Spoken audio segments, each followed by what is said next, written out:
Okay, dear colleagues, I hope we solve a lot of technical issues right now, and we have a translation.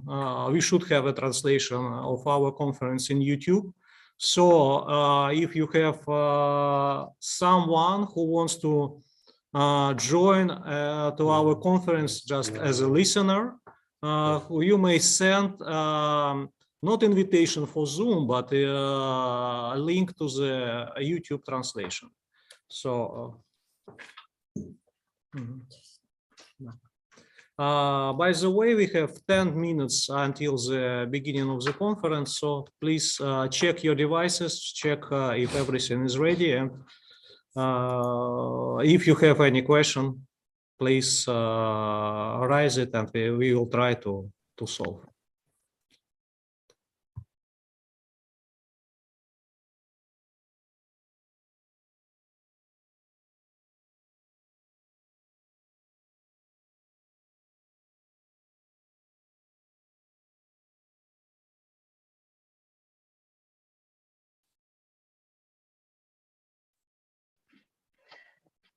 Hey, Emilia, Janish here. Just to let you that wanted to congratulate you on this conference, and that you are decided to organize, and wanted to let Christian know that I'm online just in case. Thank you so much.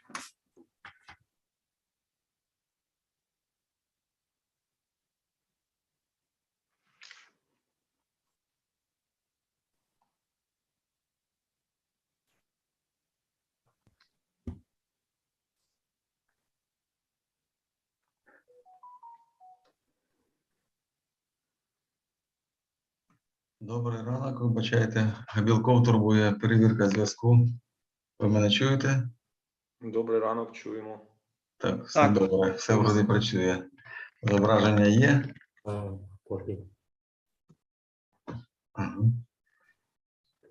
І я скажу, що радий бачити. Рад видеть тоже вас. Доброго ранку. Do you hear me now? Доброго ранку. Yes, we could hear. Okay. So perhaps it could be better to be sure that I have no problem, that you could manage my slideshow. Daniel, could you manage, or we have to upload this? We will try to do. Check on your side if you will be able to manage. If not, we will try to do from our side. Okay. So, but in either case, I will begin by several words, and after I will go to the slideshow. Okay. Very good. So, could you please try from your side to manage your slide?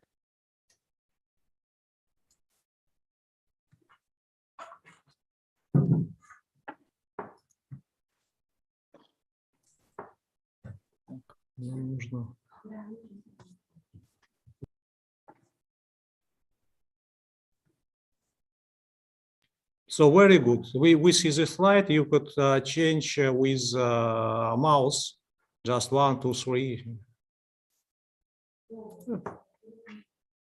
Okay, very good. Well, it's okay. So the most important is not to see me, but anyway. No. We will. But so, what do you see now? We have your slide. We have your slide, and on a small screen we see our participants. Okay, and my face is not very important. I don't know how I have to do that, but anyway. And you have to say when I can begin.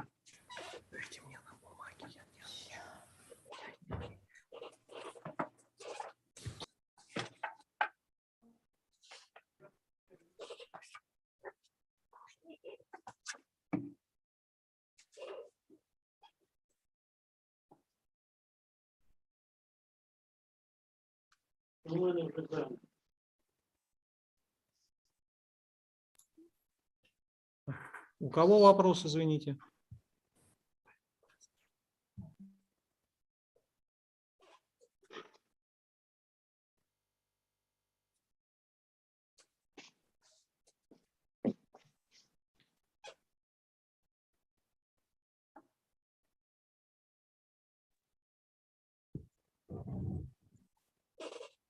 У меня вопрос. Меня слышно? Так, чути вас. Нормальная слышимость? Так. Спасибо.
Можно у меня вопрос к организатору?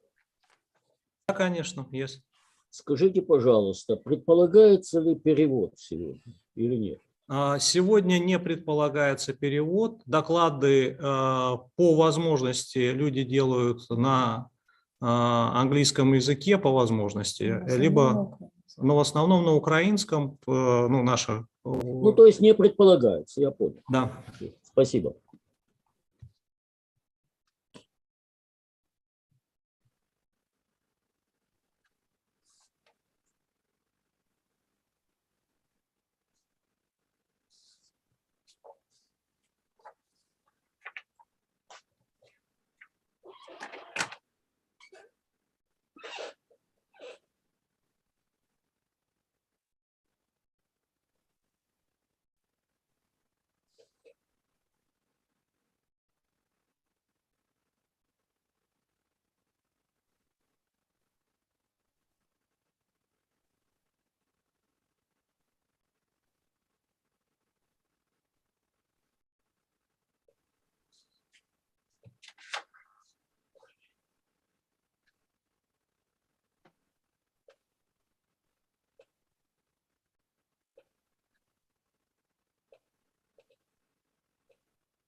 Доброго дня, шановні колеги.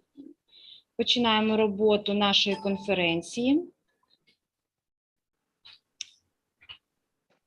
Шановні пані та панове, ми вас вітаємо на 7-й міжнародній конференції «Проблеми виведення з експлуатації об'єктів ядерної енергетики та відновлення навколишнього середовища».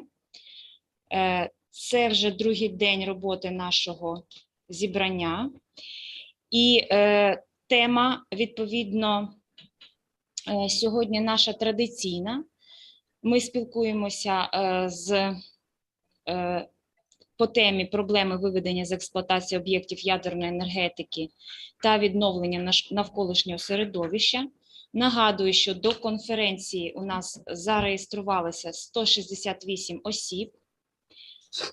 І наша конференція проходить на ресурсі Zoom, і ми також ведемо пряму трансляцію роботи конференції на YouTube-каналі сьогодні Славутицької міської ради.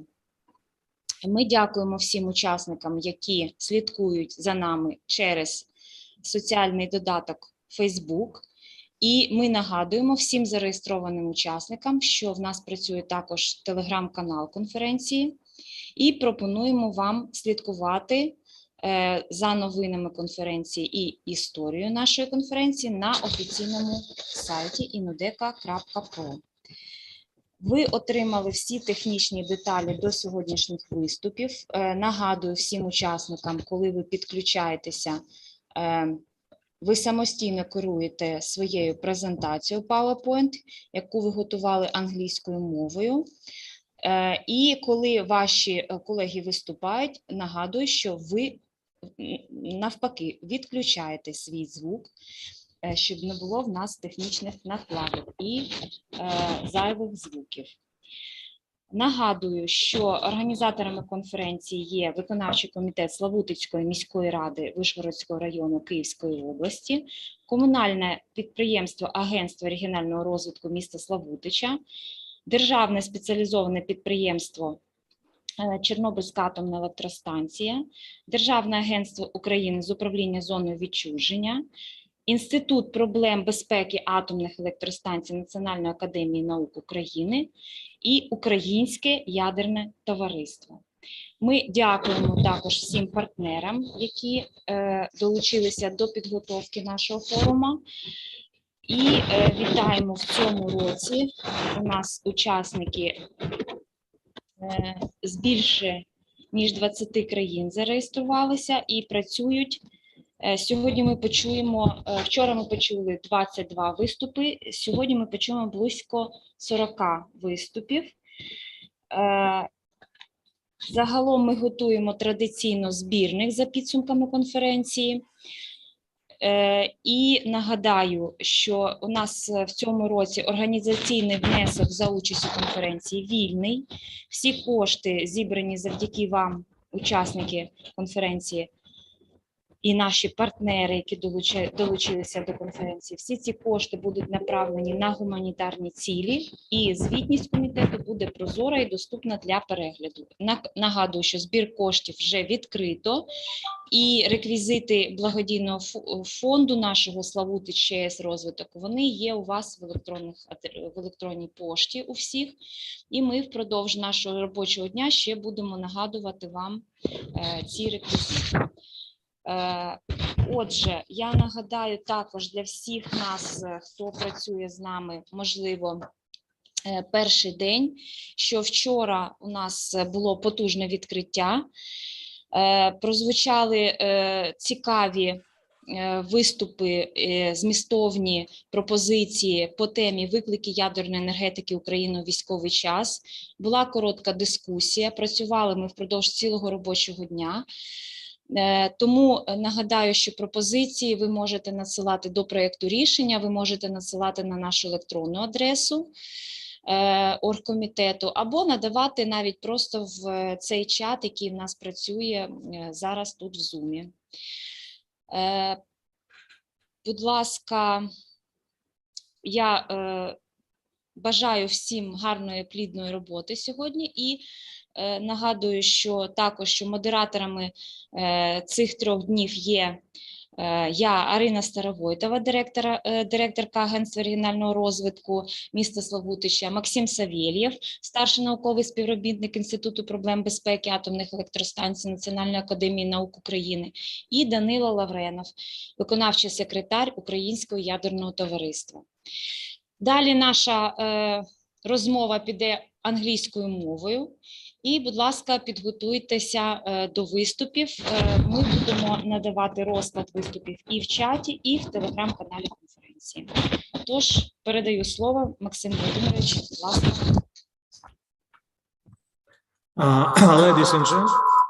Ladies and gentlemen, you are welcome to the 7th International Conference for Nuclear Decommissioning and Environment Recovery.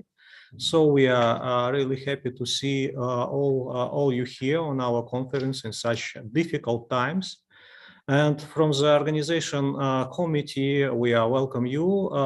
We wish you very intensive and valuable work.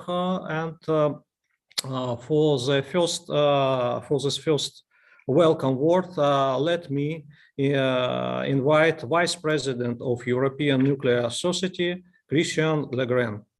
Christian, could you please take a floor? I'm sorry, can I just few words before Christian starts? Danilo, we can hear you.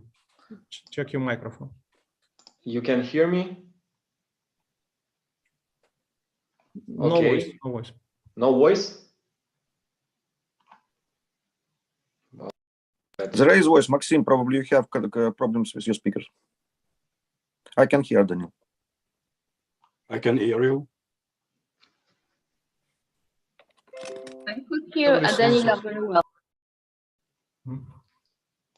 Okay, so I want to just say a few words before Christian starts from my side, from Ukrainian Nuclear Society.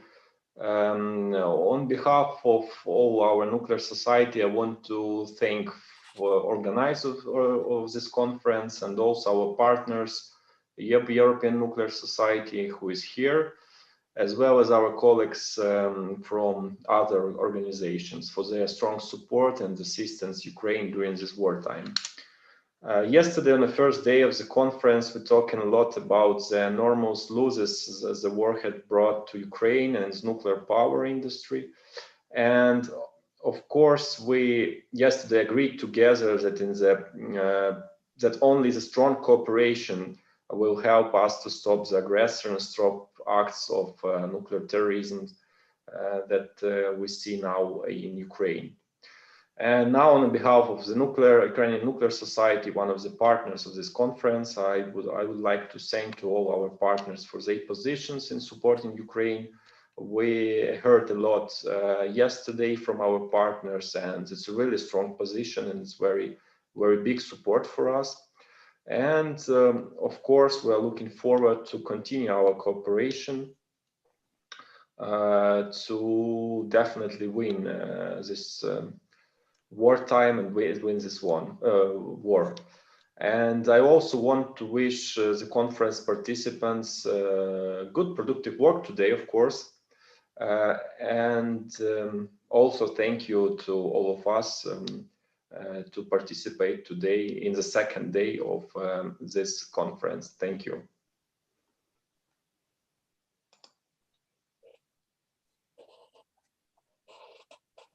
Okay, do you hear me? Okay, so good morning to everybody. For me, it's with a certain emotion that I will take the floor due to the fact that it's always better to be physically present. And you know that normally we try to be present in all the conferences organized in the several countries. So first of all, I will not be long on my career, but you have to know that I was working during 25 years at the Belgian Nuclear Research Center. And I am in ENS, I would say, from 40 years now. And just retired now, I decide to help a little bit the permanent team in Brussels in the organization of the European Nuclear Society.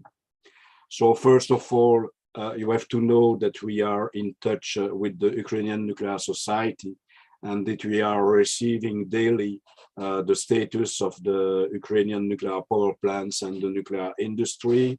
And thank you for that, due to the fact that we can also be not only with this information, but to have the opportunity to send or to discuss this information with the other possible partners. So we know all the efforts done by the workers to maintain the 4 operating nuclear power plants in life and to generate electricity for the country. We know that the conditions are not very ideal. Ukraine is a big country, but on the other hand, this tension and these difficulties of 2 days are not in favor of, I would say, a good management of a nuclear power plant, of a nuclear installation. So we know also the problems that you have you had in the past in Chernobyl, and also I would say what was done there. But it seems that now everything is, I would say, under control. Regarding the situation at the Zaporizhzhia NPP, it seems that the situation is not ideal as far as we understand what we are receiving from the Ukrainian nuclear society. We were also informed of the situation of the subcritical installation and the neutron source, that no new problems from the beginning of the war. And for the rest, what can we say here from Brussels for the situation in Ukraine? We are in touch with the European Commission and so on, and we are following every day all the discussion on the political level and so on. But nobody knows today what could be the issue and in which condition. The situation in certain cities, and you know that better than we know here in Brussels, is really getting worse, and it's the situation is in Mariupol. And personally, I have contact with several people from Mariupol, leaving Mariupol and coming to Belgium. So it means that I have a certain idea of what is happening there. So I hope that this information will be maintained also after the war, and not only in this difficult time. We received also from the beginning of the war the open letter to the IAEA Director General, and written by Nikolai Stenberg. And for us, it was very important to see somebody writing that, and it was somebody devoting 10 years of, I would say, of his life in the nuclear world. Then last but not least, before my slideshow, I would insist on the fact that one of the problems we saw is the fuel, due to the fact that there are several countries depending on Russia for the fuel. And as far as we know, there are a lot of efforts made in Ukraine, but also abroad, to find a solution. And we know that the ESA and the Commission are closely monitoring the nuclear fuel stock and supply the situation in the member states, depending on Russian fuel, not only Ukraine. So we hope that alternatives will come for the fuel for the nuclear power plants in Ukraine, and that we can use also between the members and the member states your experience to share this experience with all the difficulties for changing the fuel and so on in your nuclear power plants, and to be sure that the nuclear power plants can give electricity during the next year. So I would, in the name of ENS, give some word about the collaboration that we have today, and unlucky not but in the best situation today. And normally we had a meeting in Kiev that was in our agenda, but I hope that it will be the case for the future. So I would underline a little bit the collaboration between ENS and the Ukrainian Nuclear Society. I will try to share my, okay, you see my slides? Do you see my slides? Not yet. Not yet. Not yet, so I have to go somewhere.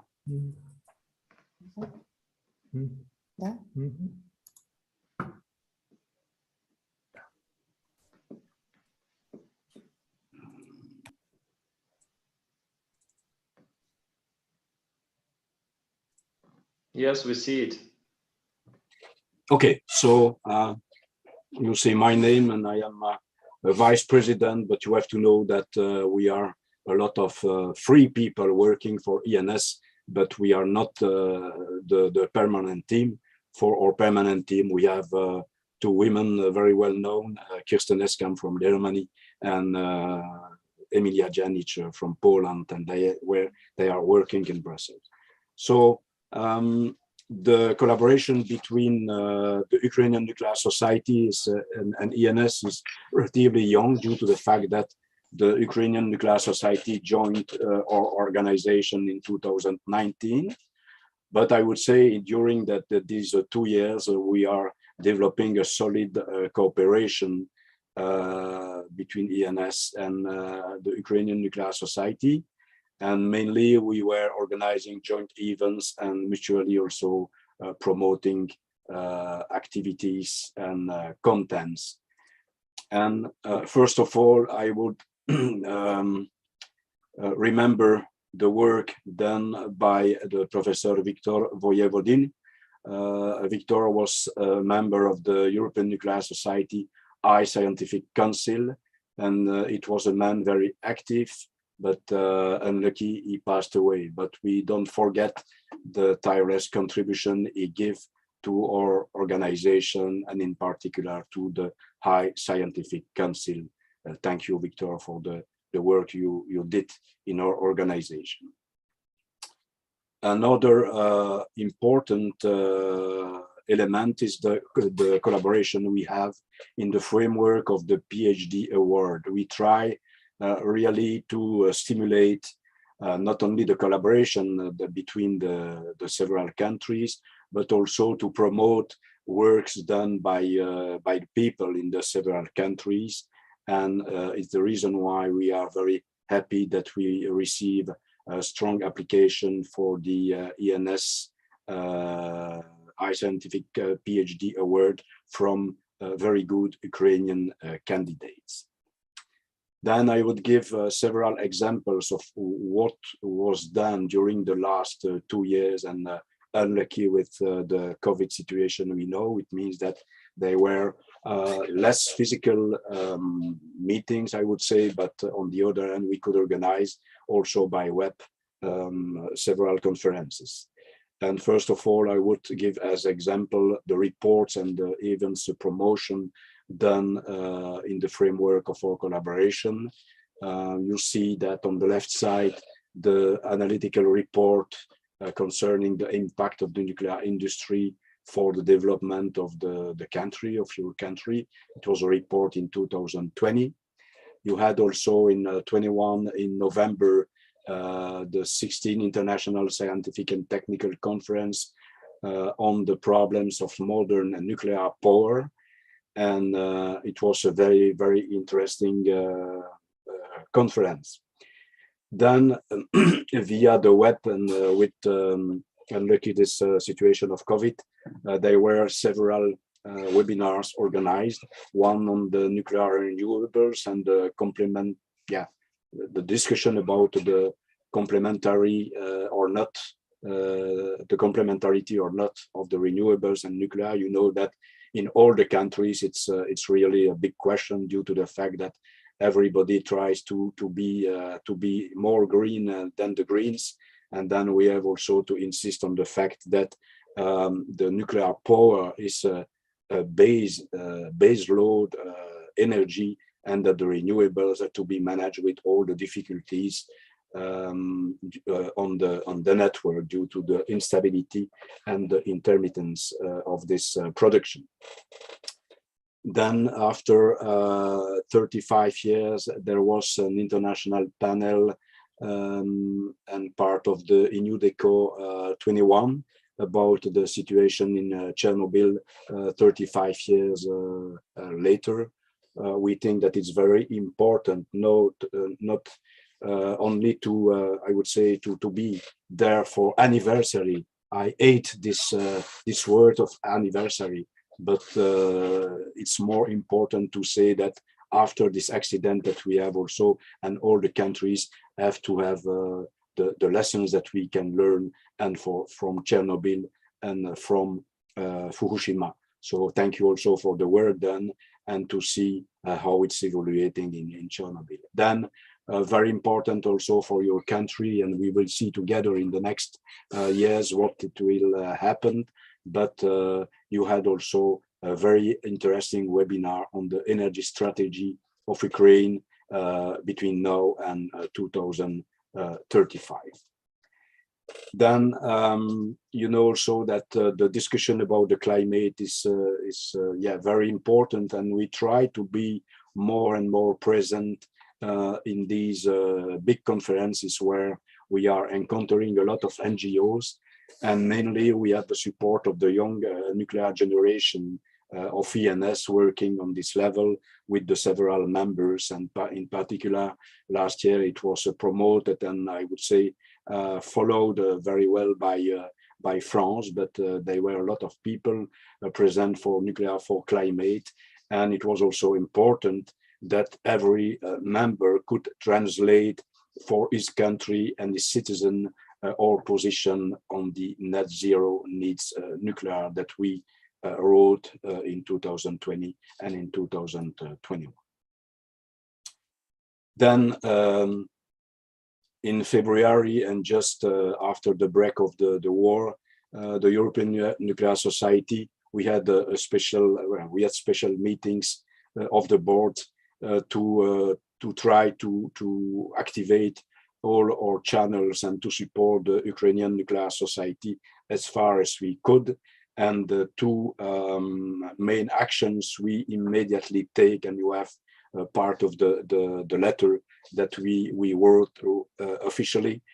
We sent letters to the IAEA in Vienna and to WANO. And the second thing, after discussion also, but very briefly, we decide to suspend the two ENS corporate members, Atomtex from Belarus and Rosatom from Russia. It's not an easy decision due to the fact that you have to understand that as a scientific society, our role is not really to defend the position on the geopolitical level. So for us, it was a big discussion, and also due to the fact that in all statutes, in fact, you had two possibilities: or you are a member, or you are living, or you are ejected. But there are no other opportunity. And then we decide, I would say, off of the statutes, and we will adapt the statutes in the future.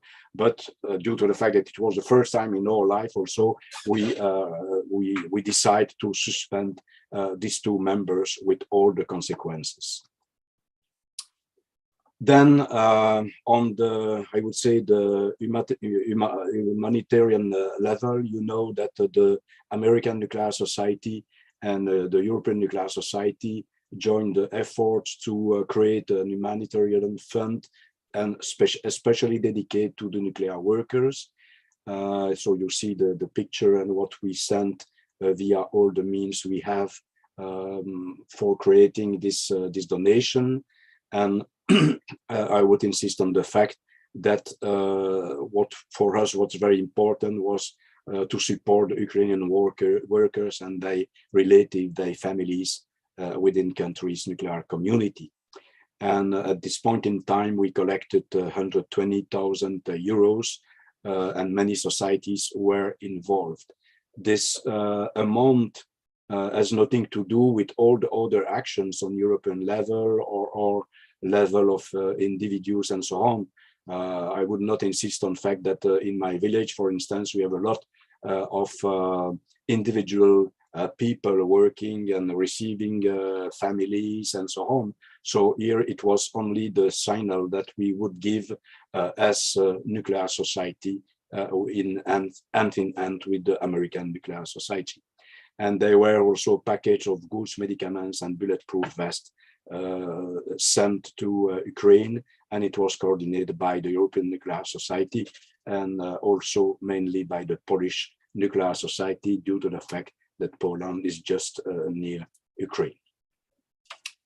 Then we would also, as a scientific organization, we decide also to write a joint statement with the American Nuclear Society. And the summary is that can be summarized in 4 points. The first one is that we are supporting, we give our support for Ukrainian colleagues operating the plants in so hard times. And it's very important to underline that. And I know that we cannot send our courage by screen, but you have to know that we are really with a lot of attentions for all the Ukrainian colleagues. Two, we were really condemning all attacks to and hostilities at nuclear facilities, treating their safety. It's the first time in the world that we know this kind of event, due to the fact that you know that on the level the United States, there are several rules that you have to follow also in case of war, but unlucky Russia and Putin in particular are not following the rules that they have undersigned. But anyway, so we have really mentioned this condemnation. Then we are supporting also all the EIA actions to monitor the situation in Ukraine, and also to condemn any interference in the work of the nuclear power plants or other nuclear activities. And we try also, and it's a difficult action, but we try also to be present and to denunciate the misinformation of the safety status and risk, due to the fact that, as in all the countries, there are a lot of fake news, and we try to know really what is really happening in your country. And for that, the support and the information we are receiving from the Ukrainian Nuclear Society is very important. I would also insist on the fact that a lot of individual and ENS members are involved in offering scholarship and also funding program for Ukrainian students and researchers, and we will do and we will insist on that in the next future, due to the fact that Ukraine is knowing a very difficult situation. And you know also perhaps in your neighbor that there are a lot of individual support, not only I would say in name of the European Nuclear Society, but individuals. So finally, dear friends, and really with emotion, I hope that I will see in the next future, not only the picture, but Kiev and your beautiful country. And you know that ENS has decided, in collaboration with the Ukrainian Nuclear Society, to organize an event, and we hope that it will be as soon as possible. And we would take also the opportunity to have our General Assembly in Kiev very soon. Thank you very much for your attention. Sorry that I could not be present yesterday with the other, I would say, partners on the international level, but I had also to be present for the first underground lab of the world in Belgium, and it was the 40 years, and I had to be present with the minister and so on. Is the reason why I took the floor today and not yesterday. Thank you very much for your attention, all our support, all our courage in this difficult situation, and thank you for the collaboration with the Ukrainian Nuclear Society.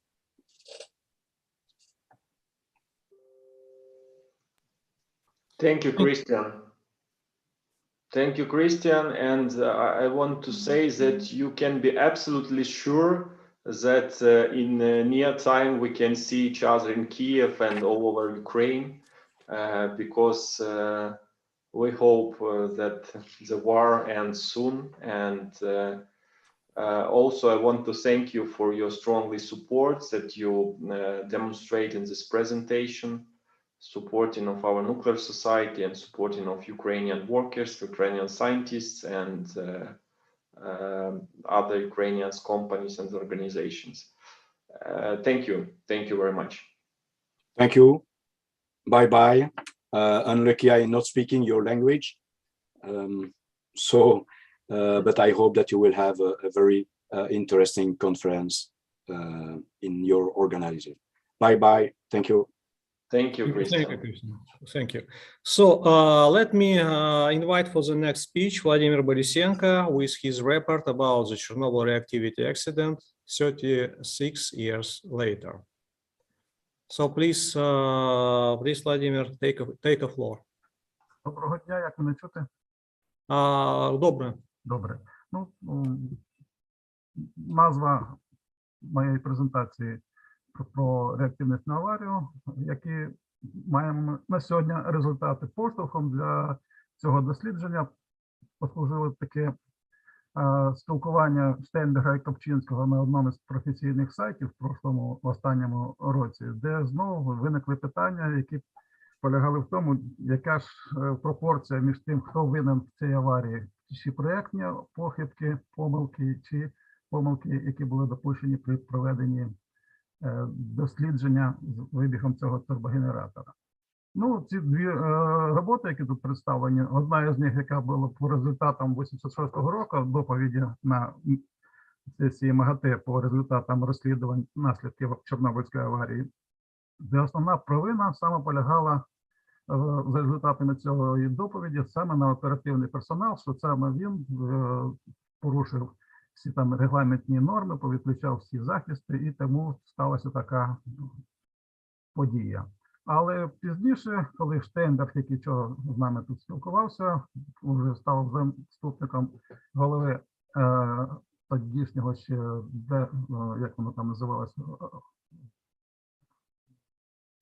ще Радянському Союзі, регулюючий орган, то він ініціював нові дослідження цього питання, які вилились в випуск так званого відомого документа INSAC-7, в якому вже були акцентовані уваги не тільки на помилках персоналу, де залишались постулати такі, що і персонал робив певні відхилення, ну і акцент робився на значних відхиленнях реактора РВМК, його проєкту, від нормативних документів, навіть ті, за якими він розроблявся, так зване правила з ядерної безпеки в основному 74-го року, ну і там декілька десятків таких відхилень було, на яких акцентовано увагу. Ну і от я казав, що в тому році, 21-му, була така велика дискусія, яка послугувала поштовхом. Ну і я хотів би сьогоднішній своїй доповіді звернути вашу увагу на такі положення, які і в цьому документі INSAC-7 акцентуються на них уваги, ну і які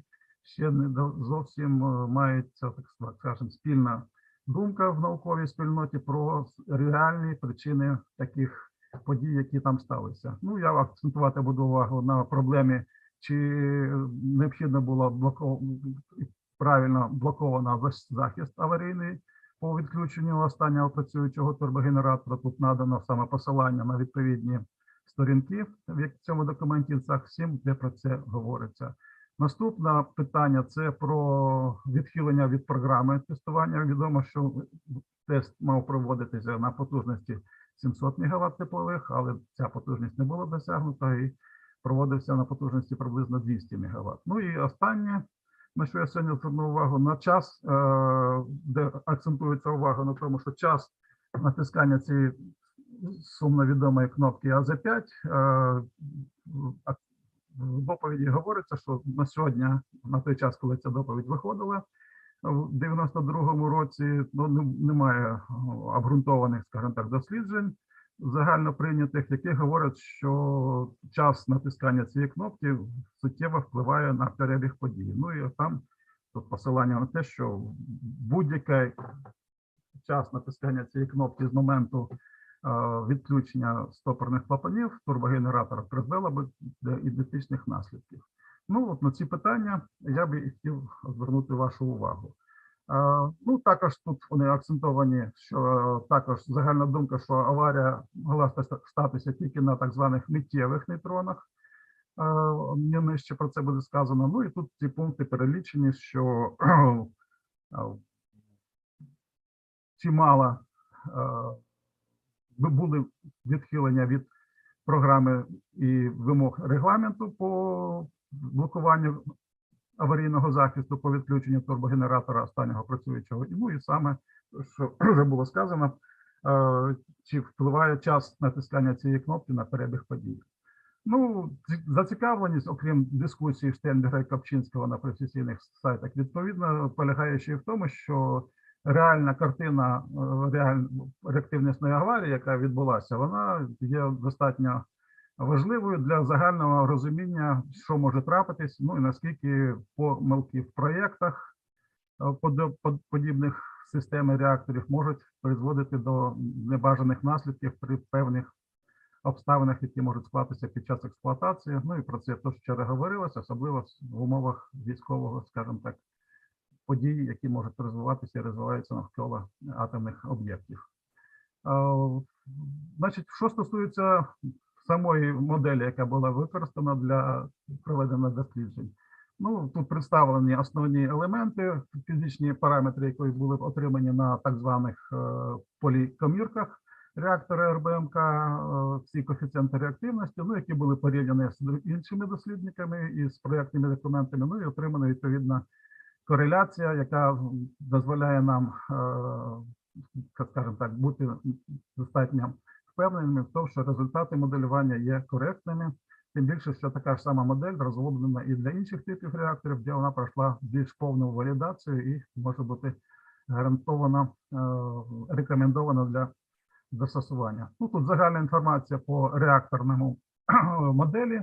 Це загальна картограма реактора РБМК-1000, де можна виділити, якщо подивитися, є така полікомірка, яка я сказав, яка складається з квадрата 4х4 технологічних каналів, в які входять до 15 там тепловидільних збірок і один регулюючий орган, ну і деякі там входять додаткові поглиначі. Ну, загальна картина, от вона тут представлена. Справа представлена загальний розріз по висоті, який є ключовим фактом, який саме показує, за рахунок чого відбулася саме ця реактивність подія. Це конструкція графітового витіснювача, де ми бачимо шар води зверху і знизу реактора, які і саме і послугували таким спусковим крючком. Ну і справа це сама модель, в якій вже може бути досягнута умови критичності. В такому реакторі існує до сотні окремих критичних об'ємів, і в певних режимах роботи кожен цей об'єм може поводити себе самостійно, зв'язок між сусідніми об'ємами втрачається, особливо після такого режиму, який трапився саме напередодні аварії. Ну і тут підтвердження того, що саме десь в такому діапазоні і інші дослідники отримують критичні умови. Про саму модель, це звичайні рівняння кинетики реактора, які саме дозволяють оцінити зміну реактивності. Ну і сама реактивність розраховується на кожному кроці. Це реактивність введена цими органами регулювання, а точніше витиснювачами. Реактивність, яка визначається густинним ефектом, або так званий паровий коефіцієнт реактивності, температура палива, ксенонові ефекти, ну і якісь інші, які менш важливі. Ну, наперед забігаючи, що і ксенон в даному дуже короткому перехідному процесі, він практично ніякої ролі не відіграє, основну роль відіграють ефекти реактивності по температурі палива і по густині теплоносія. Ну і важливим, як розраховується температура палива і теплоносія, тут наведені відомі балансні рівняння, з яких можна визначити так звані динамічні параметри. Це постійний час утвела, постійний час теплоносія. Ну і, скажімо, відмінності від традиційної записи є частина в другому рівнянні, яка враховує саме пароутворення, яке є теж ключовим, яке суттєво впливає на результати моделювання. На початкові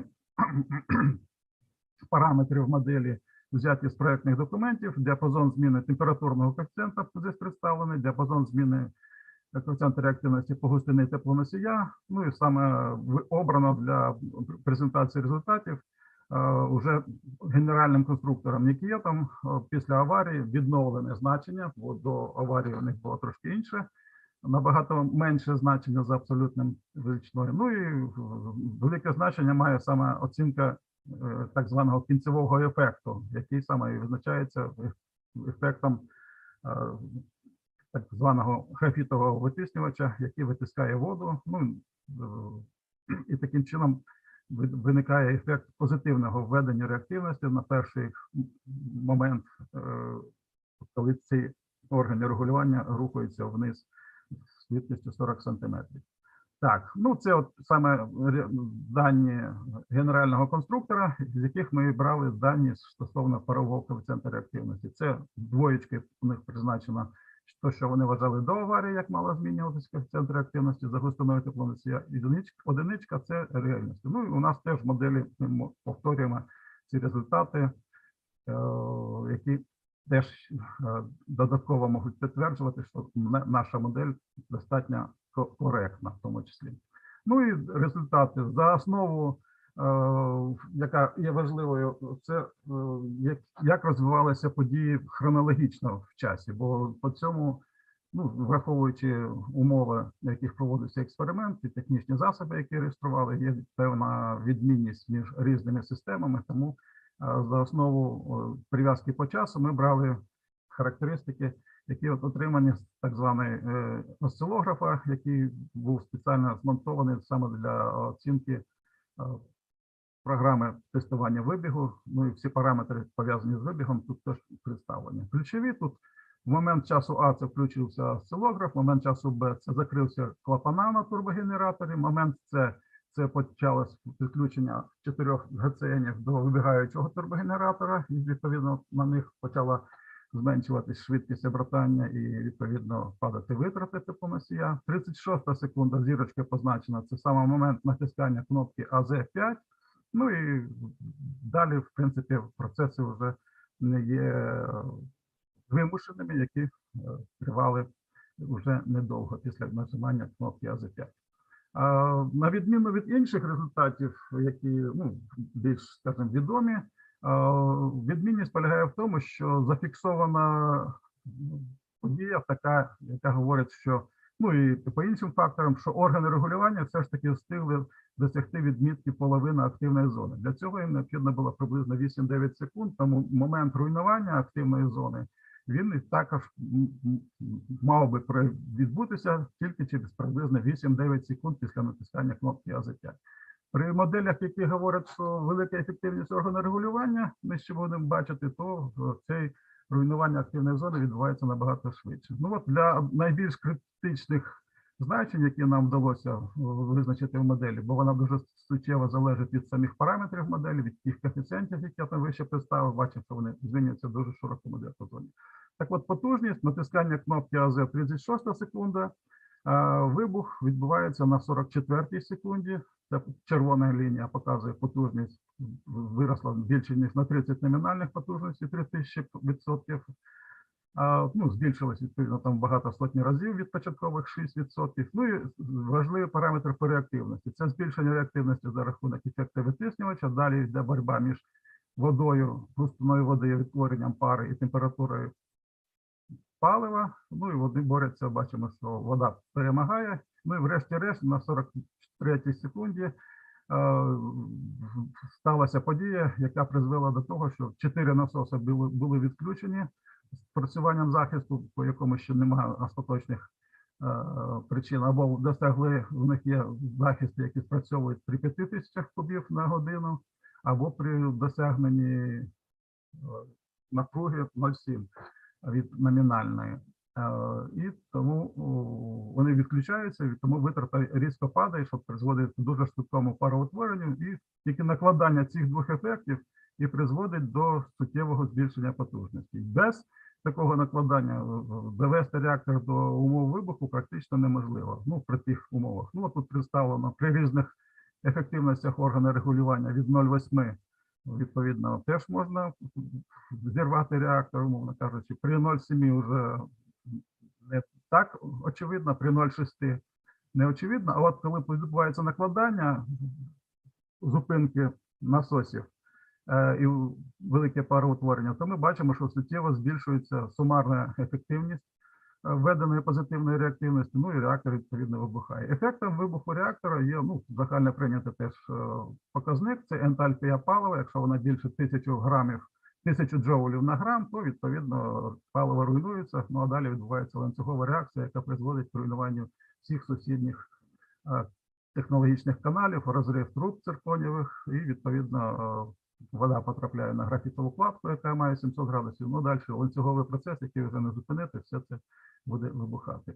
Ну і що стосується, на якій потужності мав експлуатуватися реактор. Якщо на 700 МВт, то паливо набагато гарячіше, воно більш інтенсивно впливає на зворотні зв'язки. Бачимо тут після підйому падіння органу регулювання введена позитивна реактивність, але паливо переважає і бачимо, що реактивність знижається. Але якби не було зупинки реакторів, які призвели додатково, то нічого не відбулося. Ну, при 700 МВт, як ми бачимо, що збільшення потужності досягає тільки значення там менше 2 номіналів. Ну, зрозуміло, що при таких параметрах паливо не руйнується і вибухів не було. Тому рівень потужності, на відміну від фактів, які констатуються в Інсагі 7, що це потребує там дослідження і не дуже мало впливати, як відомо, що рівень потужності дуже суттєво впливає на реактивність аварії. Ну і що стосується часу натискання кнопки АЗ5. Як бачимо по цим слайдам, по цим результатам, час натискання кнопки АЗ5 дуже суттєво буде впливати, тому проведено дослідження. АЗ5, якщо було нажито одночасно з закриттям клапанів, то теж збільшення потужності було всього-навсього там в 2-2,5 рази, якщо на 30-й секунді. Ну і виходячи з таких аналізів, можна констатувати, що відключення аварійного захисту по закриттю останнього працюючого турбогенератора відключенню, хоча воно якоби дозволено в регламенті, хоча воно є регламент, там такого пункту немає, тим не менш, це неможливо було все одно включати в програму, бо це не імітація була закриття стопорних клапанів, а це була імітація знеструмлення атомної станції на половині обладнання, бо ГЦНи підключалися до вибігаючого обладнання. Тому захист АЗ5 мав би спрацьовувати обов'язково. Це такий теж висновок. Ну і на заключення тут підставлено саме, що створена модель, яка відповідає реальній хронології, саме що вибух відбувся через 8 секунд після аварії, що досягнута критичність не обов'язково має бути тільки на нейтронах, що є миттєвими, може бути досягнута і тільки на надкритичності на нейтронах, що запізнюються. Ну і тут повторення, що 700 МВт дуже сильно впливає на перебіг аварії, і що кнопка АЗ5, якби вона була нажата або спрацьована автоматично по відключенню останнього працюючого турбогенератора, то наслідки аварії були б набагато менше, або їх би взагалі не було. Ну і підтвердженням, тут ще один слайдик пропущений за фотографіями, отут представлена картинка, яка показує, що саме зафіксований факт, що на 3-й секунді після натискання кнопки АЗ потужність реактора було порядка 540 МВт, це те, що зареєстровано. Тут ми бачимо, що теж на 39-й секунді 16% від номінальної, це 510 МВт, тобто це теж підтверджує коректність нашої моделі з зареєстрованими даними, тому такі результати я хотів би вам представити. Благодарю за увагу. У мене все. Thank you so much for your report. I have to say that and 36 years after, there is still discussion related to the reason and related to the sequence of the accident of Chernobyl. And your study is provide a very big value in such a discussion. And I believe we finally will reach, the whole scientific community will reach one understanding, but I don't think that it will be in the nearest future. So thank you so much. I have to ask our next speaker, Sergey Gavilkov with his report. Unfortunately, today we have a lot of reporters, and that is why our time of discussion could be only if a reporter will short his speech. So, Sergey, please take a floor. Please start. Дякую. Добрий день, шановні колеги. Як мене чути? Все працює? Так, тепер включаю презентацію. Як бачите, все добре? Алло? Not yet. Ні, не бачимо. Не бачимо. Так, а ну зараз трошки поперелистую. Не бачите, ні? На F5. Please try to demonstrate the screen again. У вас має бути кнопочка. Ну, Яка? Вибачайте. на панелі Zoom у вас має бути демонстрація екрану. І туди. Зараз. Тоді демонстрація. Так. Вибрати фон. Так, зараз. Демонстрація екрану зараз. Поділитися, так? Так, Бачите? все вже видно, але видно тільки... На панелі Zoom у вас має бути демонстрація екрану. Зараз ще F5 нажму. Зараз бачите? Зараз все бачимо. Можемо починати, так? Так.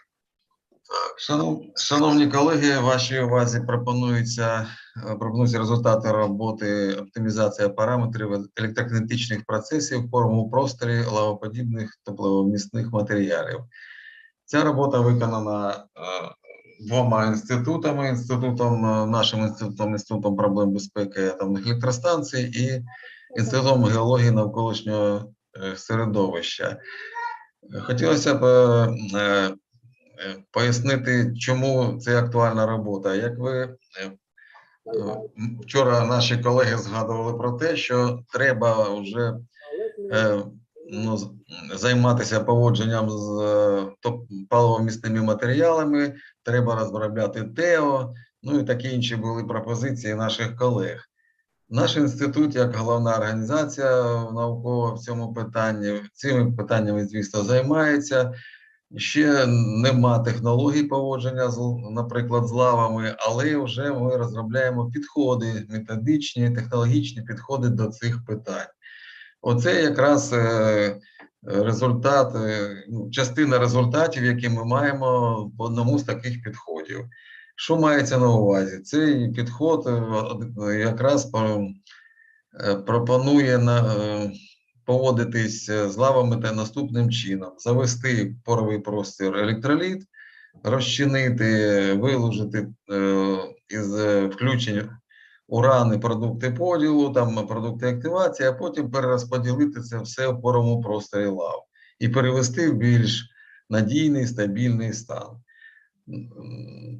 Ця робота виконувалась при виконанні програми 1230. У 2020 році було створено установку, у 2021 було проведено дослідження цих електрокінетичних процесів, що ми зараз вам і доповідаємо. Ось на наступному слайді ви бачите установку, на якій проводились ці експерименти. Ліворуч бачите блок живлення, праворуч там насоси, клапана і трубопроводи. Окремо виділено основний вузол, електрокінетичну ячейку. Ви бачите ось тут на слайді, де і проходили ці електрокінетичні процеси. Наступному. Тут ми ілюструємо реальний зразок лави, з якою проводилися експерименти. Бачите, на діафрагмі з діаметром 7 мм, ви бачите зразок коричневої лави, орієнтовні розміри якої десь біля 2 мм у діаметрі. Тепер більш докладно. На цій схемі ви бачите схему експерименту, де між катодом і анодом протікав електричний струм, були діафрагми, між якими знаходилась лава. Схематично показано, що вона має включення оксиду урану, тріщини, які від включення виходять на поверхню цього зразка. Далі. Тут ми бачимо вольтамперні характеристики, тобто хрономамперометрію цього процесу. Бачимо всі стадії, якщо відбувалось. Ми настраювали обладнання так, щоб працювати на стадії номер 2, яка найбільш довга за часом, яка більш стабільна. І на цій стадії ми намагалися перерозподілити іони з включення оксиду урану по поровому простору. Також на наступному слайді ви бачите хімічні реакції, які відбувалися в катодній області, в анодній області і між діафрагмами. Ми бачимо, що в катодній області у нас були лужне середовище, в анодній кислотне середовище, а між діафрагмами відбувалися реакції розчинення оксиду урану, переход його в ураніл-нітрат, а потім взаємодія його з лугою і утворення гідроксиду урану. Тут на цій таблиці зведені дані цих експериментів з електролітом нітрат натрію 20%. І ми показуємо тут напругу, при якій відбувалися експерименти від 1 вольта до 2,5 час, поки тривала друга стадія, величина струму електричного, яка відбувалася, і параметр Q, який характеризує кількість перенесених зарядів, тобто це фактично перемноження струму на час, який вдалося цю стадію провести. Ми бачимо, що кращий результат – це Q дорівнює 4 для цього електролиту. Коли у нас була концентрація 10% натрію НО3, то ми бачите, що ток трохи був менший, але вдалося добитися більш тривалого процесу, який вже вимірюється десятками тисяч секунд, і вже ми цей параметр Q добилися 22,7. Потім ми провели експерименти вже з електролитом карбонатом натрію. Уже в цій ситуації трошки інші реакції відбувалися на катоді, на аноді і між діафрагмами. Ми бачимо все одно, що на катоді було лужне середовище, на аноді кислотне, а між діафрагмами відбувалося формування натрію НО3, натрію H і відповідно розчинення урану-2 з формуванням карбонату урану. В цій таблиці ми бачимо, що з карбонатом натрію 10%, ми бачимо, що вдалося досягти вже сотень тисяч секунд тривалісті процесу, добитися коефіцієнта Q рівного 33,8, тобто вже процес протікав 3-4 суток, до діб, що практично вже може значну кількість матеріалу, іонів перемістити в зразку. Тому дана робота дозволяє зробити такі висновки, що нам вдалося дослідити фізико-хімічні процеси на лабораторному обладнанні. Основним вузлом цього обладнання була електрохімічна ячейка, в якій формувалися необхідні реагенти, які дозволили вилуговувати уран, продукти поділу і активації, і з включення оксиду урану і перерозподіляти їх по поровому простору. Експериментально встановлено, що оптимальними параметрами електролітичних процесів в поровому просторі зразка лави розмірами характерними 2 мм вдалося вивести при таких умовах. Карбонат натрію 10% концентрація, напруга 2,75 вольта, сила струму 130 мА, тривалість процесу майже 250 тисяч секунд, тобто це біля 70 годин. Дякую за увагу, у мене все. Thank you so much. Thank you for recovering a little bit time for all our conference. Any question to Sergey?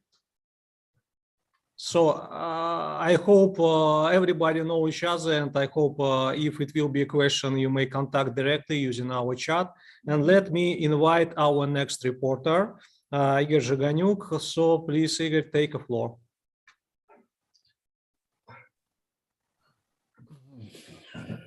Добрий день, шановні колеги.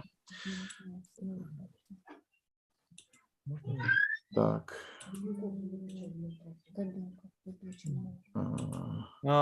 Sergey, could you please close your demonstration of the screen? Yes. Yes, please, because we have to.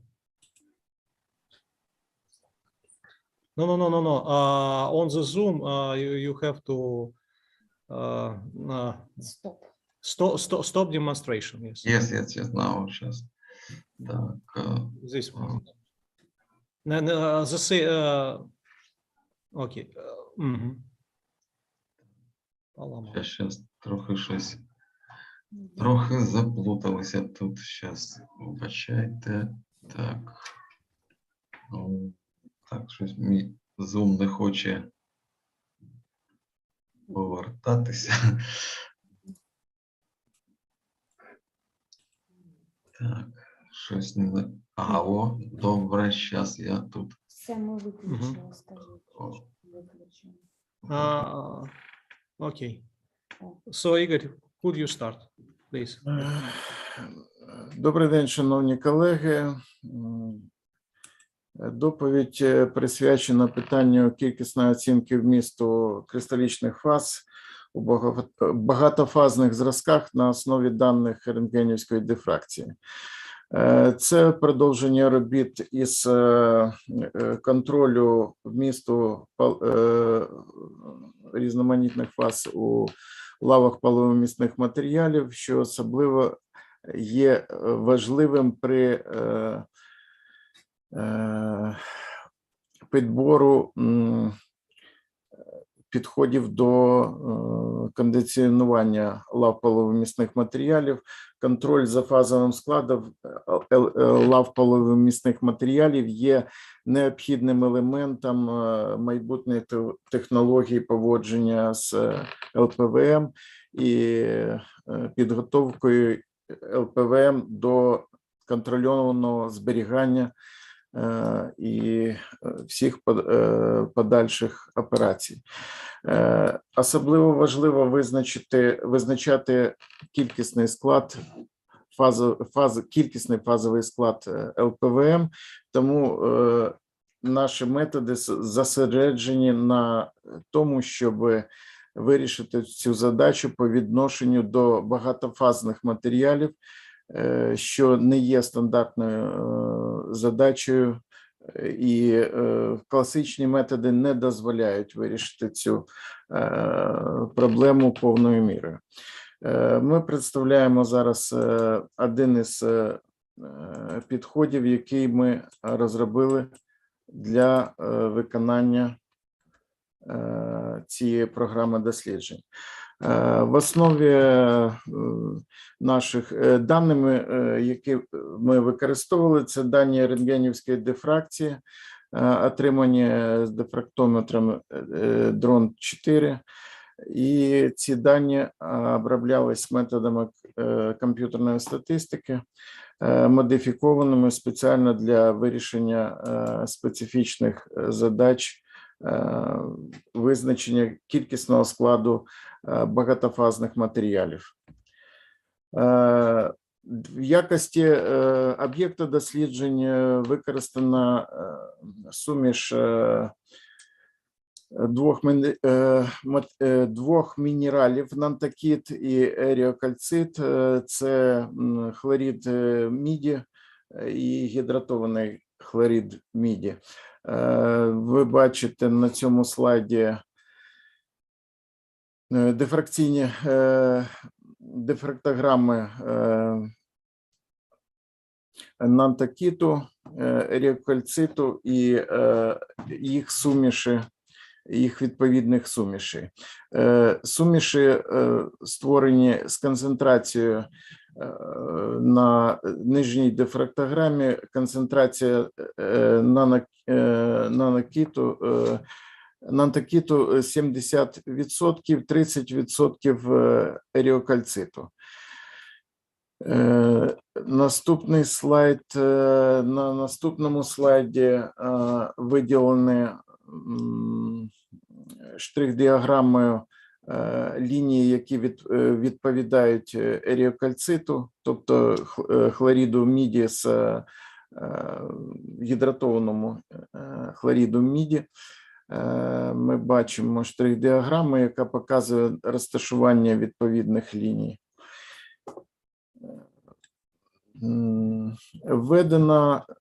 Ми порівнювали дифракційні дані, порівнювалися із даними бази даних дифракційних даних європейського ком'юніті, яка була створена для визначення з'єднань і сполук і їх відповідних фаз. Якщо ми порівнюємо між собою дані бази даних, то ми отримуємо деякий параметр, який цей параметр можна використовувати для визначення наявності цих фаз у наших зразках. Для прикладу ми порівняли дифракційні дані із бази даних між собою. В такому випадку ми отримуємо кількісний параметр, який має максимальне значення збігу цих дифракційних даних.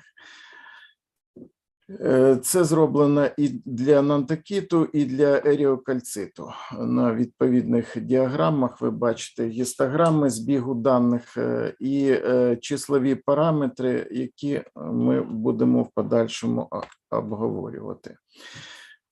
Ці числові параметри представляють собою не що інше, як згортку даних рентгенівської дифракції. Якщо ми розрахуємо згортку даних рентгенівської дифракції з бази даних, ми отримуємо максимальне значення цього параметру, коли в нашому об'єкті є максимальна кількість розрахункової кількості визначаємо фази. Ми таким чином, за допомогою таких згорток, ми отримуємо параметр, кількісний параметр відповідності даних рентгенівської дифракції. Для нантокіту отримане значення і відповідне значення для еріокальциту. В подальшому ми цей параметр будемо використовувати для розрахунків вмісту фаз. На наступному слайді показано, розрахована ступінь відповідності даних рентгенівської дифракції, отриманих від суміші фаз нантокіту і еріокальциту, і відповідних і даних бази даних по нантокіту. Ми отримуємо деякий кореляційний коефіцієнт, розраховуючи відповідну згортку. Ми отримуємо кореляційний коефіцієнт, який є характеристикою, яка дає нам, дасть можливість визначити кількість цієї фази в дослідженому об'єкті.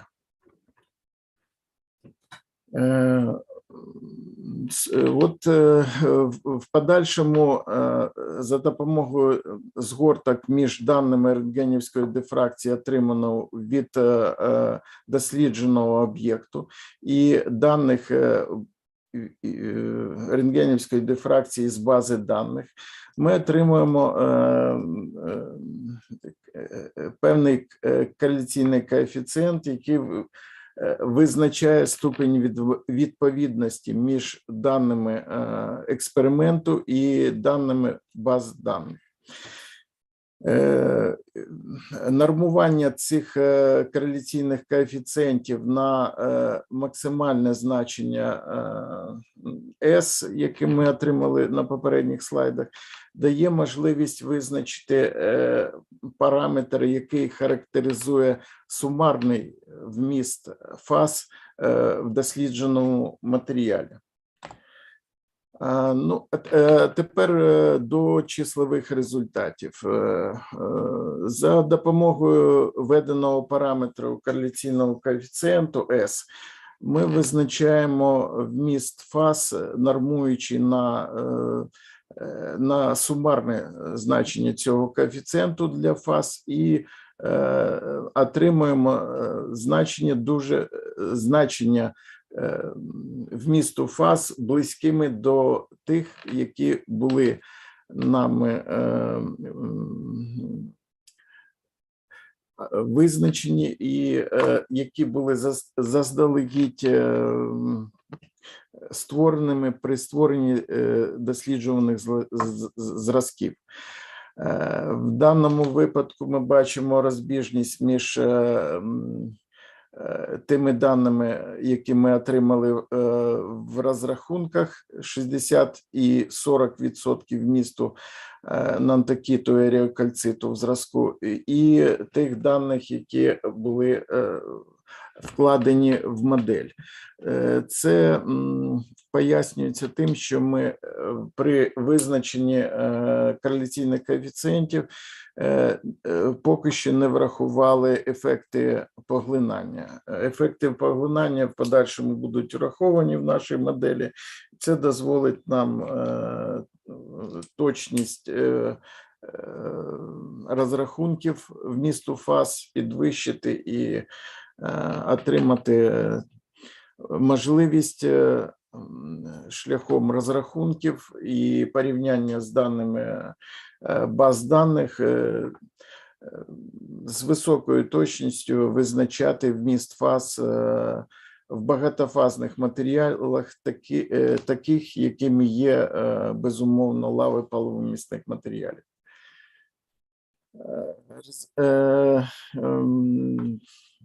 В цій роботі важливим моментом в цій роботі було визначення такого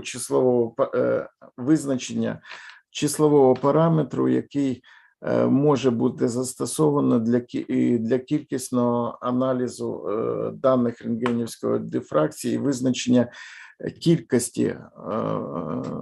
кількісних характеристик фазового складу ЛПВМ. Результати, які ми обговорюємо, попередні результати були оприлюднені в публікаціях в Українському фізичному журналі, в архіві Корнельського університету і будуть в подальшому публікуватися нові результати по удосконаленню методів обробки даних рентгенівської дифракції в напрямку уточнення методів визначення кристалічних фаз в лавах паливомісних матеріалів, їх якісного і кількісного складу. Дякую за увагу. Igor, thank you so much. Thank you for your report. Again, because of the lack of time and big amount of our reporters, I ask everybody to raise questions to our reporter directly and try to connect each other. So let me introduce our another speaker. Next speaker is Sergey Ivlev, and he will present his report. Sergey, I see you. Unfortunately, for the technical reason, we have no presentation in English, and I hope Sergey will provide his report right now. So, Sergey, please take the floor. Thank you very much.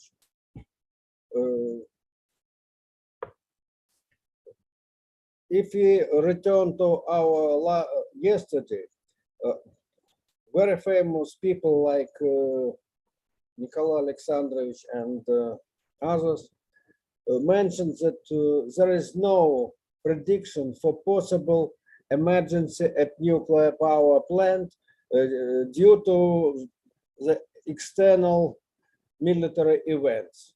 So, but we can conclude, maybe suppose that there will be some general feature of this such event.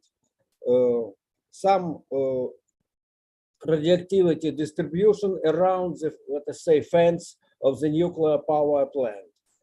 So we suppose that we cannot predict what may happen at the object, but we can a little bit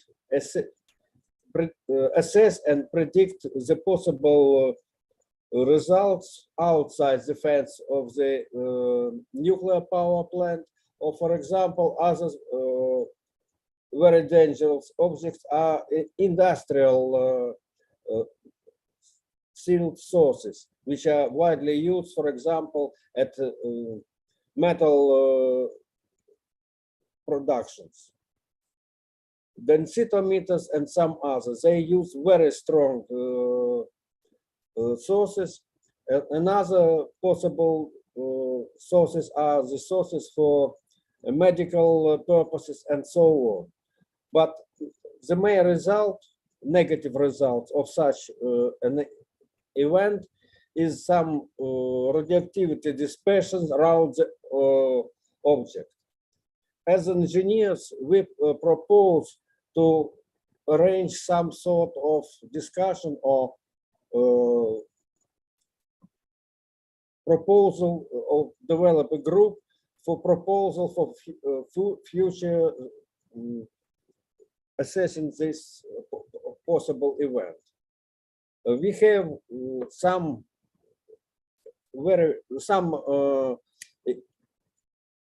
experience in developing and implementing of such devices at all Ukrainian NPPs and other objects. For example, the first one is our so-called PRS, portable spectrum registrator, which was very successfully tested at Chernobyl exclusion zone and the environments of Fukushima, and about 100 such devices was produced for Japan. Other thing is, which is implemented at all NPPs, is our device for assessing the radioactive waste characterization. And it gives results of the radioactive content and of this possible object like barrel or sack or something like this. It takes into account the form, dimension, and density of the object. The third one is the device which measures the packages with food products. It's not there are not simply samples of the sort, but real package. For example, 10 or 20 kilograms, and we give the figure for the radioactive content, which may be used for further safety assessments. Exactly this, there are other items which are developed for operating NPPs. As if you use the approach which is produced in the US, we have to assess the initial content of the radioactive material at the object.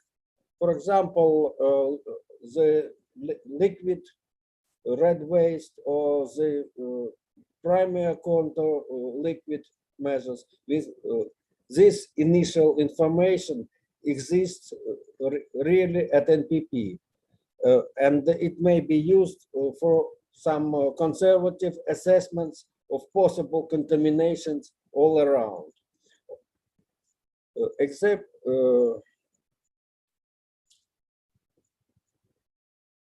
so our idea is that we have not to discuss, but to propose something real which exists just now.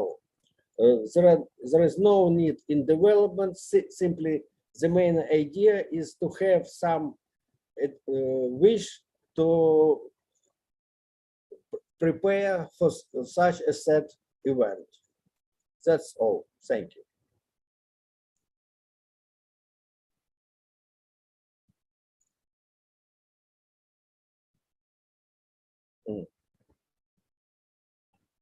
Включите микрофон. Thank you, Sergey. So anyone who wants to connect Sergey, he will receive a contact, and please contact and ask question directly. So next reporter, Alexey Bonder, with comprehensive assessment. It's related to the project of European Union. So Norbert or Alexey who will? Я буду робити презентацію українською мовою. Доброго дня, чи видно слайди? Yes, we can see your slides. Nice, thank you. Доброго дня, шановні колеги. Сьогодні я хочу представити результати нашої колективної роботи над проєктом, який реалізовувався протягом останніх 3 років. Цей проєкт стосувався усіх майданчиків об'єднання Радон, і для кожного з цих об'єктів робилась комплексна оцінка безпеки.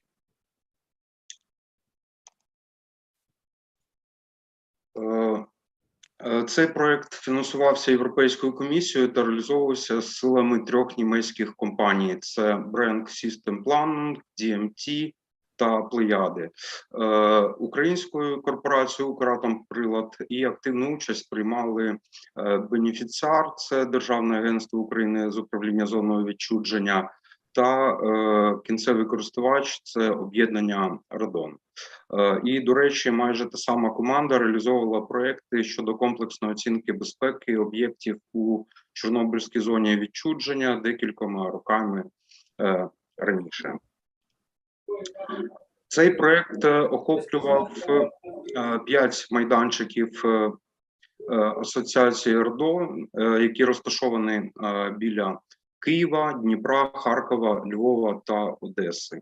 Основними цілями проекту були комплексна оцінка безпеки кожного майданчику, розробка стандартних технічних рішень щодо вилучення РАВ з проблемних сховищ, дорожня карта щодо вилучення відходів та ремедіації майданчиків після такого вилучення, передача знань щодо оцінки безпеки персоналу об'єднання Радон. І додатково я ще б хотів підкреслити, що однією з цілей було надання вихідних даних для системи РОДОС, для системи аварійного планування та реагування.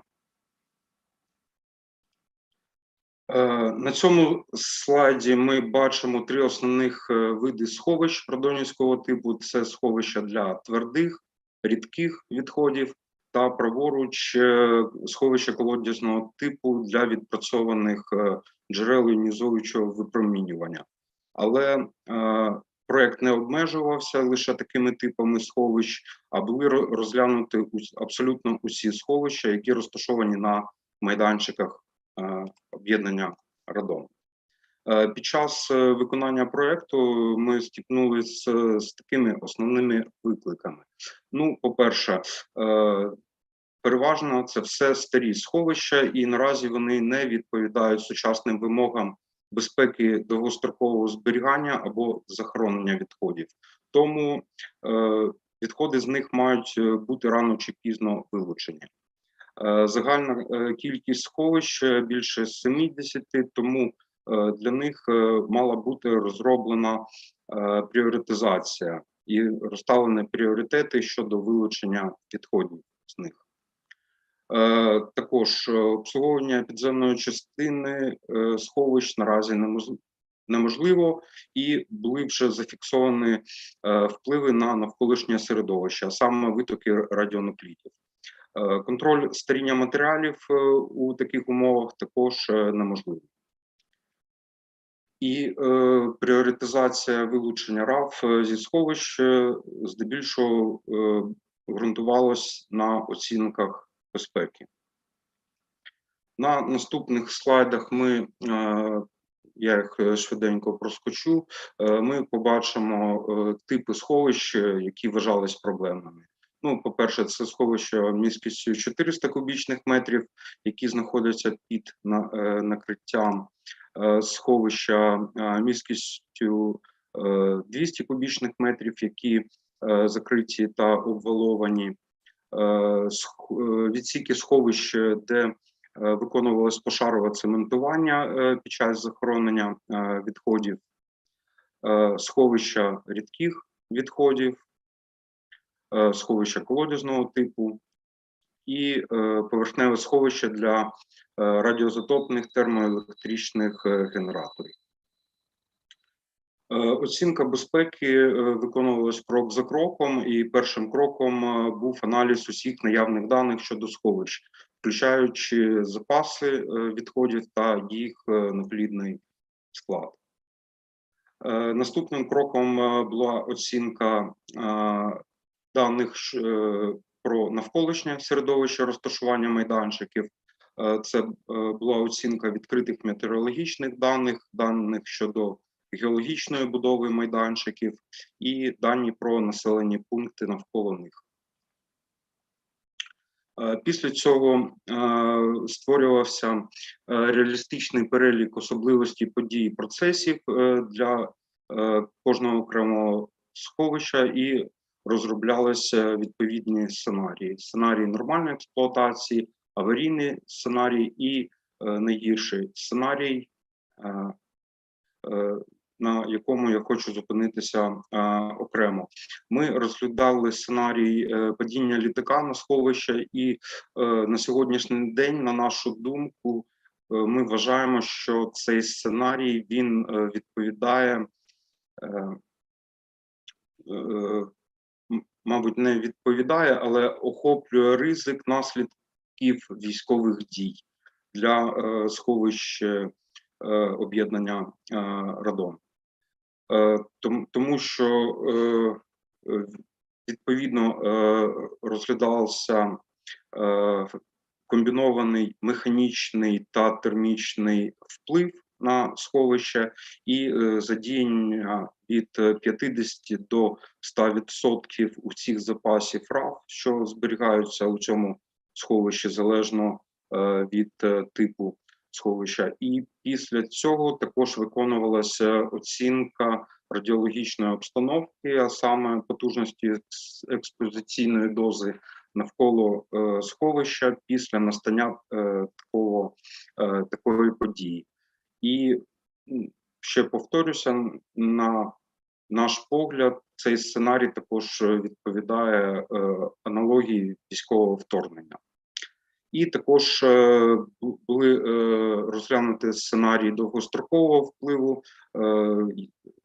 при умові, що відходи не будуть вилучені і залишаться в тому стані, як є. Ще одним етапом робіт це було використання даних вимірювань та моніторингу, а також додаткових вимірювань, які проводились на майданчику, і ця оцінка була виконана з основною метою: це перевірка достовірності даних щодо запасів РАФ та нуклідного складу і обґрунтування припущень для виконання оцінок безпеки.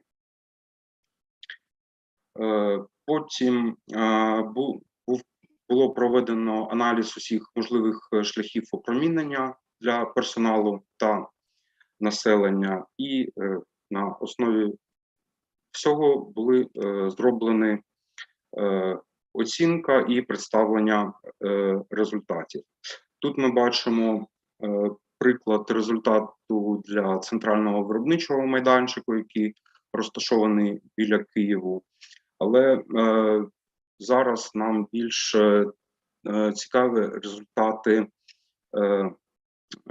найгіршого сценарію, про який я казав вище. На даному слайді ми бачимо дві картинки щодо опромінення від вдихання та опромінення від ґрунту після такої події. Пляма забруднення може бути екстраполювано відповідно до поточної метеорологічної ситуації після настання події, і відповідно зроблена швидка оцінка можливих наслідків. І, до речі, у перші дні вторгнення зацікавлені сторони звернулися до нас, щоб ми додатково вислали їм наші звіти щодо Київського майданчику, який, вам відомо, також зазнав деяких ушкоджень у перші дні російського вторгнення. Також був виконаний аналіз невизначеностей щодо запасів радіоактивних відходів, щодо підходу до аварійних сценаріїв і до оцінки довгострокової поведінки. І на базі оцінок безпеки вже наступним кроком розроблялося ранжування сховищ за пріоритетом вилучення. Ця блок-схема була розроблена на базі керівництва з переоцінки безпеки, яке було випущено Держатомрегулюванням України у 2013 році та адаптоване до нашого проєкту. Є 4 категорії пріоритетів від термінового вилучення РАФ до пріоритету номер 4, що відходи можуть залишитися, зберігатись там, де вони зберігаються. Наступний слайд – це приклад дорожньої карти щодо вилучення, де представлені усі проблемні сховища та часові рамки, які будуть потребуватись для такого вилучення. І деякі висновки щодо дорожньої карти. Вилучення РАФ зі сховища об'єднання «Радон» – це багаторічна програма, що потребує сталого фінансування. Основним пріоритетом має бути експлуатаційна безпека для недопущення переопромінювання персоналу, який залучений до цих робіт. Подальший розвиток потужності з переробки та захоронення, тут мається на увазі комплекс виробництв вектору Чорнобильській зоні відчуження, є основною граничною умовою для успішної реалізації такої програми. Також тут відмічені сховища з найвищим та найнижчим пріоритетом. Також є загальна рекомендація для підвищення безпеки розглядати варіант переміщення РАФ зі сховищ, що знаходяться ще в експлуатації на майданчиках «Радон», і перевести їх у відповідні сховища у Чорнобильській зоні відчуження. Але для таких перевезень має бути розроблена відповідна логістика. І стосовно фінансової частини, загальні витрати на реалізацію такого проєкту становитимуть кілька мільйонів євро на рік, але основна вартість – це буде вартість захоронення. Що стосується поточної ситуації на сьогоднішній день, як вона може вплинути на ранжування? Як вже було зазначено, той найгірший сценарій, який ми розглядали для сховищ об'єднання «Радон», він охоплює наслідки впливу від військових дій. Сценарій неекранованого джерела, який також був розглянутий, він покриває наслідки захвату об'єктів або викрадення джерел. Можливі наслідки залежать від розташування майданчиків, об'єднання радон. Відповідно, різні об'єкти можуть зазнати різного впливу від поточної ситуації. Як ми знаємо, що Київський майданчик зазнав ушкоджень у перші дні, і зараз Харківський майданчик знаходиться достатньо близько від меж бойових дій. Також будь-яке пошкодження об'єктів як результат матиме підвищення опромінення персоналу майданчиків радон. Але якщо зберігається контроль над об'єктом і не допускається втручання в його експлуатацію, це збереже відсутність опромінення для населення. І загальні висновки щодо стану на сьогоднішній день. Ми бачимо, що військове вторгнення – це нова та безпрецедентна ситуація, з якою ніхто ніколи не стикався. Серед посередніх наслідків агресії на даний момент є такі. Об'єкти в країні піддавалися і піддаються військовим нападам. Об'єкти у Чорнобильській зоні відчуження були захоплені та пограбовані або пошкоджені. Загальна інфраструктура країни також сильно пошкоджена. Мають місце випадки відсторонення персоналу від виконання своїх звичайних обов'язків, в тому числі підтримки або відновлення безпеки. Персонал працює у стресових умовах або працює під тиском. І вже фінальне узагальнення щодо наших робіт. Виконані оцінки безпеки та їх загальні висновки також можуть бути використані у несподіваних воєнних умовах, які зараз відбуваються у нашій країні. Висновки щодо оцінок безпеки індивідуальних об'єктів можуть потребувати доопрацювання через ймовірні пошкодження. Але ці оцінки безпеки індивідуальні і комплексні, які ми провели, вони достатньо гнучкі і дозволяють робити поправки та введення нових параметрів. Втілення наданих рекомендацій щодо вилучення відходів зі сховищ об'єднання радон необхідно адаптувати до нових граничних умов сьогодення.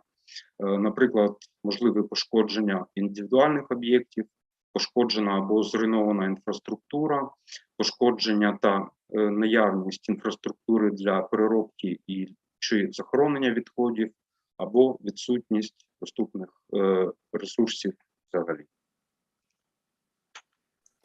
Дякую за увагу. Thank you so much for your report. So for the next report, let me invite Mykola Tolerka with his report, and I remind everybody that please be in time, check your timing. We already out of the schedule, so if you able to say quickly, please proceed. Alexey, could you stop your presentation? Alexey, Yes. Stop sharing your screen, please. Yes. Yes, thank you. Доброго дня, шановні колеги. Зараз я спробую. Так. Видно мою презентацію? Yeah, very good. Так. Хвилиночку. Зараз я її запущу. No, sorry, it will not work in this way.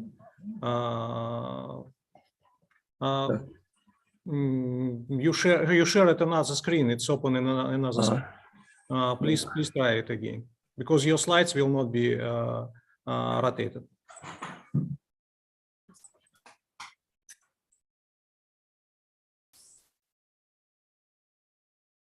Так. Okay, just try to change your slide. F4 на весь экран. Николай. Так нормально? Нет, так будет лучше, потому что F4 у него покажется другой экран. Просто попробуйте слайды поменять вот так, в таком режиме. Там стрелочкой или мышечкой. Все, вот давайте так и это, потому что иначе он работает. Я вижу, что там работает нормально. Тема моєї доповіді – це оцінка радіоактивного забруднення повітря внаслідок лісових пожеж в зоні відчуження в березні цього року. Ну, як ви знаєте, внаслідок збройного вторгнення військ Російської Федерації на територію України в лютому та захоплення території зони відчуження суттєво зросли ризики погіршення радіаційного стану в самій зоні та за її межами. Одним з факторів, що призвів до підвищення рівня радіоактивного забруднення повітря, було виникнення природних пожеж на радіоактивно забруднених територіях.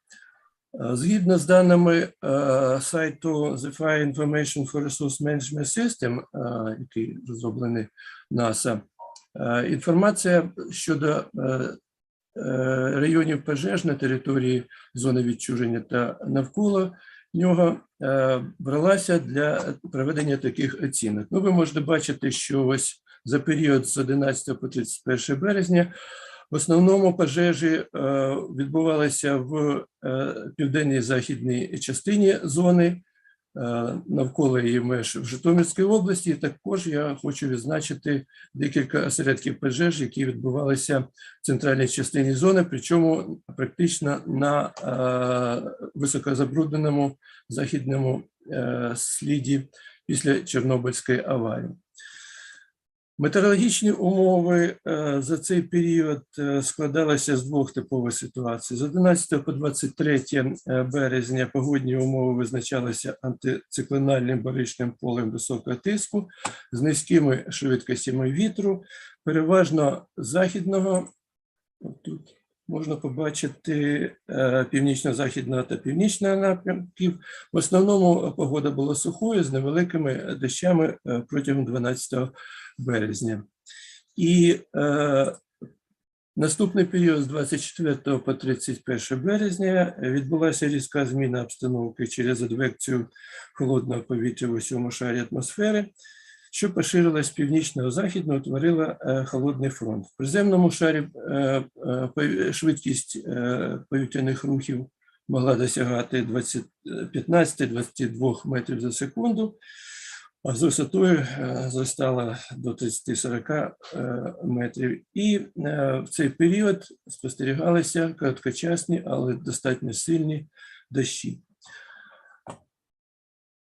Було виконано моделювання розповсюдження цезію-137 піднятого повітря в результаті лісових пожеж в зоні відчуження протягом 11-31 березня. Для розрахунків було використано модельний комплекс підйому атмосферного перенесення радіонуклідів на підстильну поверхню в леді, який розроблений в Інституті проблем безпеки атомних електростанцій України. В якості вхідної метеорологічної інформації було використано результати моделі чисельного прогнозу ВРФ. В принципі, у нас в інституті існує своя власна версія цієї моделі, але зрозуміло, що в цей час за об'єктивних обставин ми не могли використовувати наш сервер, тому використовували ці дані, які були надані люб'язно Центру прогнозування наслідків радіаційних аварій Українського гідрометцентру, оскільки ця інформація забезпечує метеорологічними даними роботу СППР «Родос». Дані метеорологічні використовувалися на чисельній сітці, яку ви тут бачите, з кроком у часі 1 година, і по вертикалі використовувались перші 13 нижніх рівнів до висоти, від поверхні землі до висоти 700 гектопаскалів. Ми провели попередню оцінку інтенсивності емісії цезію-137 внаслідок пожеж, тобто оцінку добових викидів. Ви тут можете бачити синіми стовпчиками наші оцінки добової емісії за цей період, і сумарна оцінка склала 309 гігабекерелів цезію. Для порівняння тут червоними стовпчиками показано попередні оцінки емісії цезію внаслідок великих лісових пожеж в квітні 2015 року, а також в 2020 року, де вона була суттєво більшою.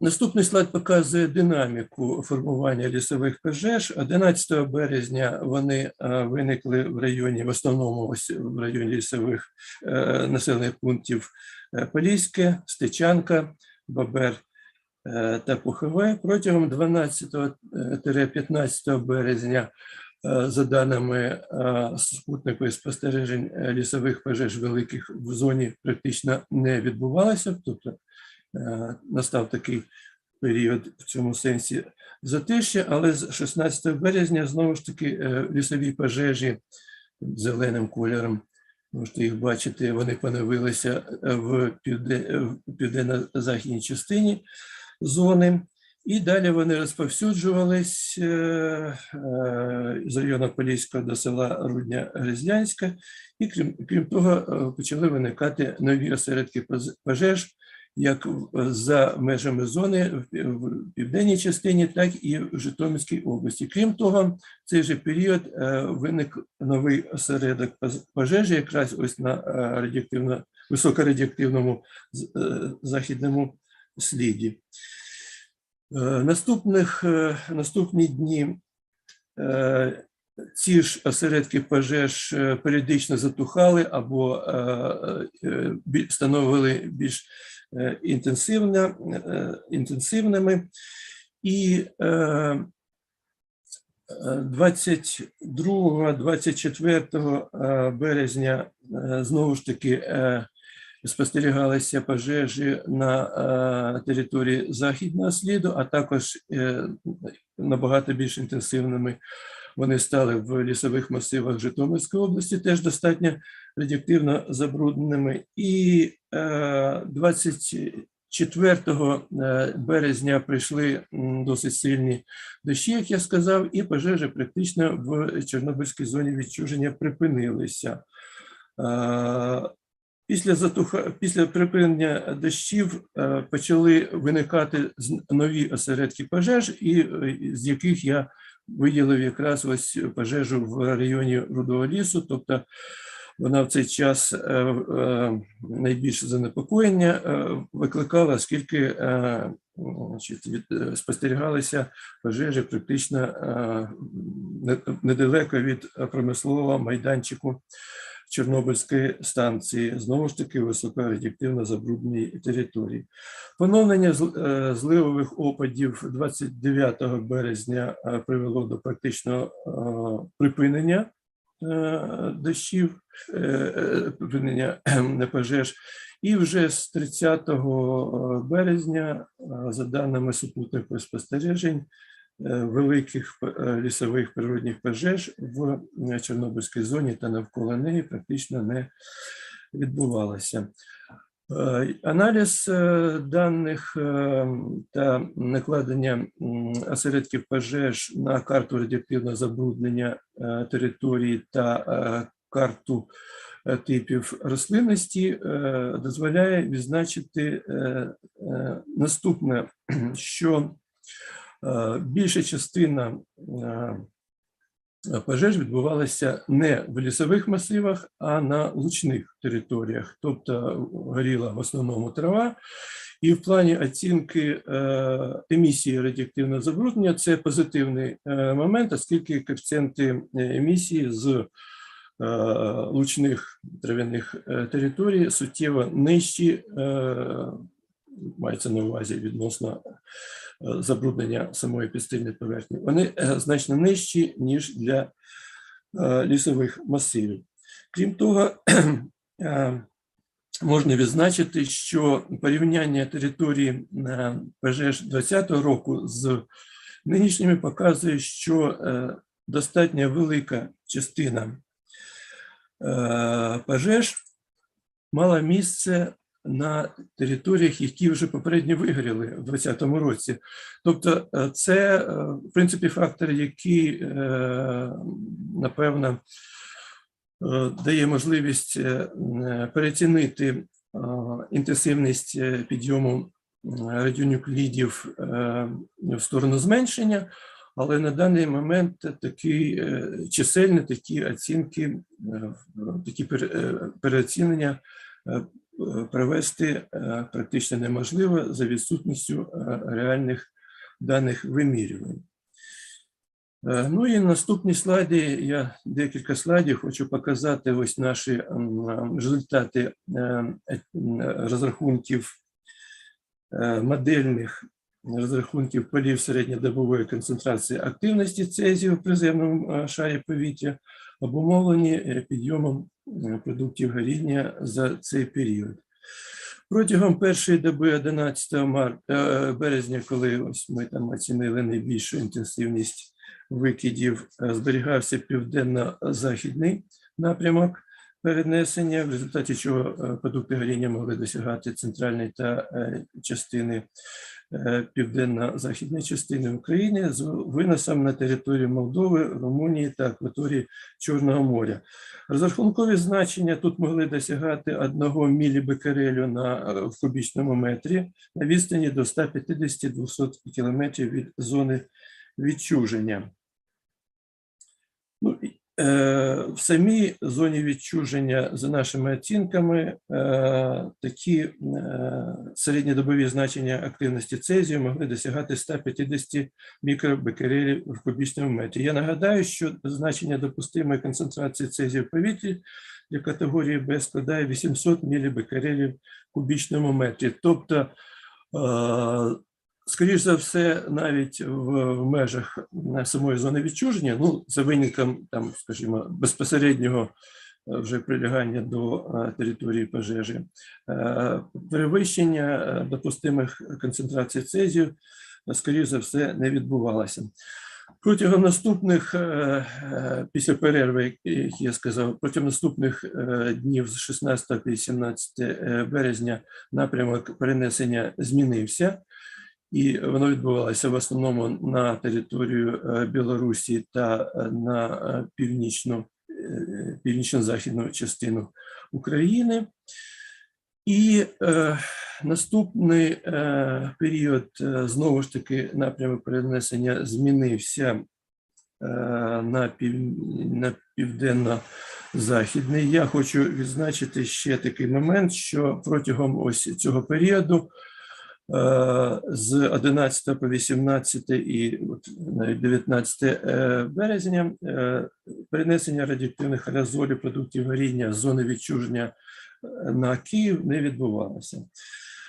З 20 березня мали місце деякі коливання напрямку перенесення, і внаслідок чого середні, за модельними даними нашими розрахунковими, середньодобова концентрація активності цезію в приземному повітрі Києва могла досягати 10 мікробекерелів в кубічний метр, тобто невелике значення, яке фактично на 4-5 порядків менше допустимої концентрації цезію, і воно навіть набагато менше, ніж значення концентрації цезію в повітрі в період пожеж 2020 року. Ну, наприклад, протягом 9-11 квітня 2020 року середньодобова концентрація цезію в Києві могла досягати, за нашими оцінками, майже 500 мікробекерелів в кубічному метрі.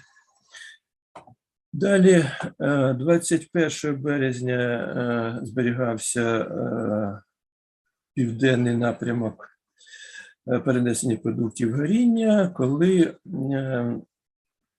середньодобова концентрація активності цезію в приземному повітрі Києва склала близько 100 мікробекерелів в кубічному метрі. Наступний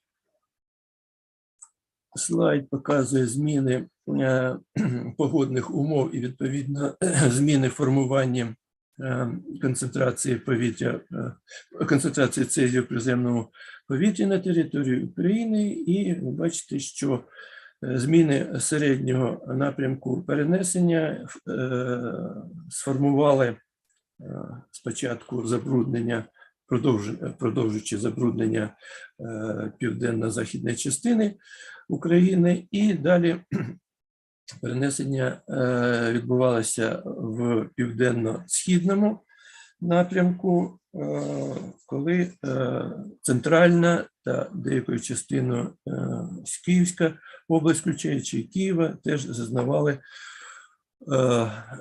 радіоактивного забруднення, але я хочу нагадати оцінки середньодобових викидів. В цей час вже інтенсивність викидів, інтенсивність емісії з Чорнобильської зони вже почала зменшуватись. В період останній з 27, 28, 29 березня відбувалося коливання напрямків перенесення. При цьому, оскільки інтенсивність суттєво зменшувалась, то відповідно і забруднення повітря на території України, ці значення значно меншими і складали там десятки мікробекерелів в кубічному метрі, тобто фактично значення були невеликими. Після 29 березня відбулося практично затухання пожеж в Чорнобильській зоні. Відповідно, після 29 березня говорити вже про якесь додаткове радіоактивне забруднення вже сенсу не було.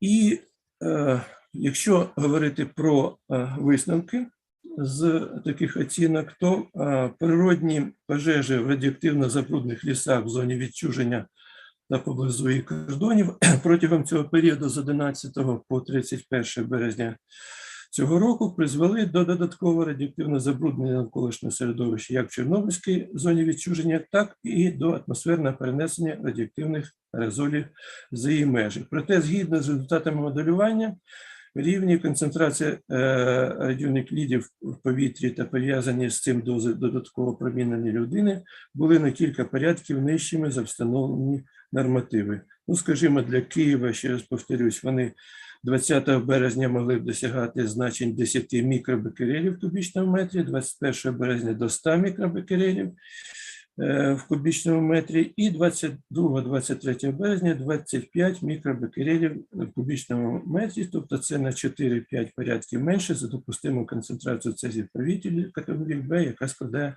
800 мілібекерелів в кубічному метрі. І крім того, ці значення вони суттєво нижчі, ніж значення активності цезію в повітрі Києва під час пожеж 2020 року. Оцінка радіоактивного забруднення повітря в самій зоні відчуження утруднена через те, що під час пожеж була пошкоджена і не працювала автоматизована система радіаційного контролю в Чорнобильській зоні. І якщо говорити про ще один важливий висновок з цього, лісові пожежі в холодну пору року протягом багатьох років після Чорнобильської аварії були нетиповим явищем для Чорнобильської зони відчуження. Однак через зміну клімату зростає ймовірність створення сприятливих умов для природних пожеж, ну, не кажучи вже про ймовірність їх виникнення в більш пожежонебезпечний період весняний, влітку та восени. І тому найважливішим зараз завданням є необхідність відновлення комплексу протипожежних заходів в лісах зони відчуження в повному обсязі, оскільки зрозуміло, що ця інфраструктура суттєво знищена або пошкоджена, як і в плані радіаційних вимірювань, так і в плані проведення протипожежних заходів, і враховуючи можливість інтенсивних лісових пожеж в весняно-літній період. До цього треба бути готовим. Дякую за увагу. Thank you for your report. We have a little bit change in the program because of delay. Unfortunately, one of our reporter, S.B. Brown, currently in airport and waiting his plane soon. So right now will be reported S.B. Brown, and after that, Mark Железняк. So SB, could you please take the floor? Thank you very much. I'll share my screen. Is it visible? Yes, it's visible. Okay, let me start it. And first of all, I'd like to say I'm very happy and honored to be included in presentations today. At Safecast, our hearts go out to everyone in Ukraine, and we totally reject this cruel, illegal, and unprovoked aggression against the Ukrainian nation, and we hope for a positive resolution and the restoration of all Ukrainian territory. Safecast began shortly after the Fukushima Daiichi nuclear power plant accident, which occurred in the wake of the earthquake and tsunami in on March 11th, 2011. And we began in response to a lack of radiation data to share with the public. It was very difficult for government and other official sources to provide the kind of information that the public needed. So we stepped up and began our own radiation monitoring program. We began in Japan, but over the past 11 years, we have data from over 100 countries in the world, and our database is over 160 million data points. We think it's the largest open source database of radiation monitoring data. You can see our map at map.safecast.org. We want to point out that we think trust is not a renewable resource. Once trust is lost, whether through carelessness or aggression or any other cause, it's very difficult to regain. But we think there can be no trust without transparency. The most important thing is to be as transparent as possible with the data, its sources, how it's gathered, how it's shared, in order that people can trust it. And this has great spin-off benefits for everyone involved, including government agencies. We use a device we developed ourselves called the BGeigy. This is the BGeigy Nano, which we began to use in 2013. It was made available as a kit. It has GPS and data logging on board. It uses a very high quality LND 7317 pancake sensor. It's an absolutely professional quality. It has Bluetooth capability, and it's all open source. There are several thousand of these devices in the world and in use in many, many places. We have gathered a lot of data, of course, in Japan, including in places such as the Fukushima Daiichi nuclear power plant site. We have basically our devices have been carried by researchers, by journalists, and then eventually TEPCO themselves invited us to monitor the site ourselves and share the data openly. We think this set something of a precedent. For data in Europe, we have very good coverage in many countries. You can see the dense blue areas. This is all data gathered by volunteers using this BGeigy device and shared through our database and onto our online map. For instance, you can see Netherlands is very densely covered, lots of data in Germany. The Czech Republic has a very strong project run by SURO, the National Laboratory, an educational project where they are very, very densely covered, especially for former radiation, uranium processing and other radiation-related sites. For Ukraine, we don't have as much data. Most of the data we have in Ukraine centers, not surprisingly, on the Chernobyl exclusion zone. And what we have has been gathered between 2013 and 2021. We have no data from this year. And this bears on some of what we've been doing since the disaster, since we had been approached by many journalists and other specialists to share any data we had once the invasion began. In 3 cities in Fukushima, we had a very innovative project linking with the postal delivery service, where our devices were mounted on postal delivery vehicles, and these cover the entire town almost every day, and this provided very rapid and detailed coverage. There were about 10 devices mounted on about 10 vehicles, and several million data points provided dense coverage for 3 towns in Fukushima.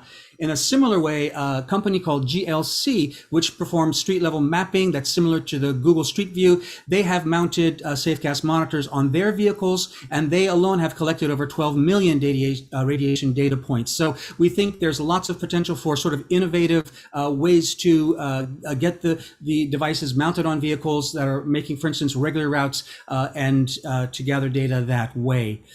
We also have a real-time radiation monitoring program, real-time monitors. This one is called the SolarCast Nano. It's an entirely self-contained unit that's solar powered in a waterproof case. It has a global wireless accessibility. These were first deployed in late 2017. We have a new generation currently under development, which we hope to be able to publicize the prototypes soon, which will be more compact. With this device, we were given permission in 2018 to install it inside the Fukushima exclusion zone in the town of Okuma, only about 2 kilometers from the Fukushima Daiichi nuclear power plant. And this was the first time that approval was given to a third party to install real-time monitoring in that area. And in total, we have 7 real-time monitors near to the nuclear power plant and 10 others in the prefecture. This map shows the placement. The blue marks are the ones close to the Fukushima nuclear power plant. The orange is in the town of Ono, and at a greater distance, we have quite a few more, and also an equal number in other parts of the world. And again, this is open data, usually done collaboratively with someone who offers to host the device, and the data has been very, very robust. The devices have generally remained up and operating. When the invasion began, we, of course, were shocked. We had anticipated the worst, but we really were not prepared for how bad the actions of the Russian military were.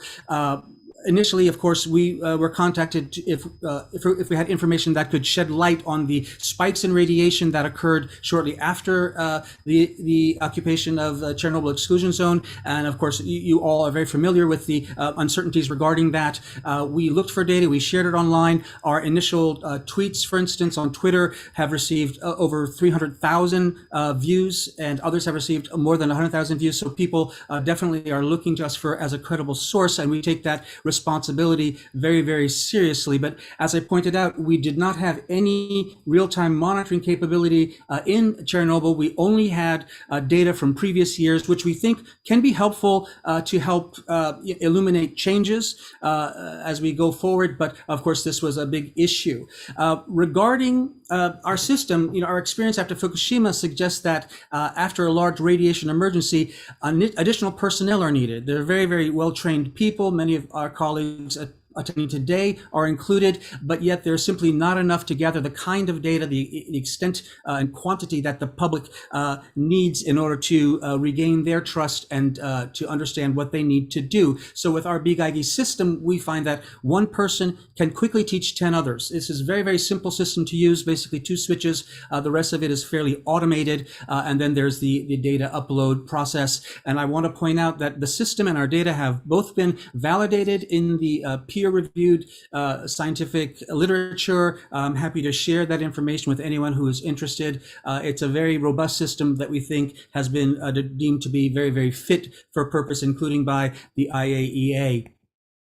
To end, I will say that, open source radiation monitoring data serves a vital need, both for providing information and for establishing trust. During emergencies, personnel shortages can be critical. The SafeCast system has a proven track record and can be used to implement reliable surveys quickly and at low cost. The SafeCast system lends itself to innovative collaborative approaches and can be adapted to meet security and safety protocols. And I will point out particularly now, because this is a mapping system, we are very, very conscious of the possibility of people being tracked and then targeted based on this. We are now implementing our own data security and anonymization processes to minimize that sort of effect. But we take this very, very seriously and are happy to work with any partners who would like to collaborate with us on this. And that's the end of my presentation. I appreciate you accommodating my schedule. And now I will be leaving for the airport and hope to join the rest of the conference later in the afternoon.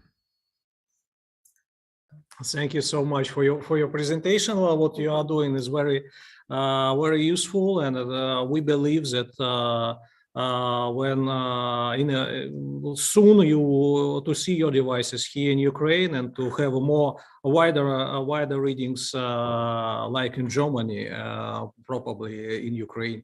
So good luck, have a good flight, and thank you for participation in our conference. On my side, I recommend you to check after YouTube translation, because your colleagues with a similar system will also from over the world will also report on the similar subject. So thank you so much from our side, and thank you for your coming, because you save a lot of time for other reporters. Thank you so much. See you. Good luck. I'm sorry, I need to make a short introduction if Maxim allows me. We have right now Mark Железняк report, because we replace SB because of his flight. So Mark, could you please start? 1 minute, I will share my screen. Second.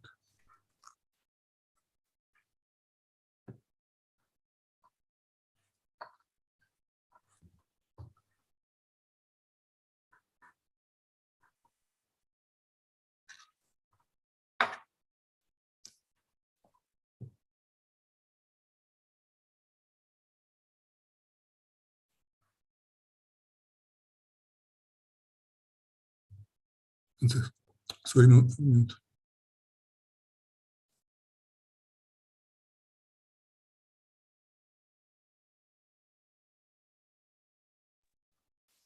Mark, in case of problem, we could try to. No, it's only too much open and tight. Okay. Okay, thank you. Could you see it now?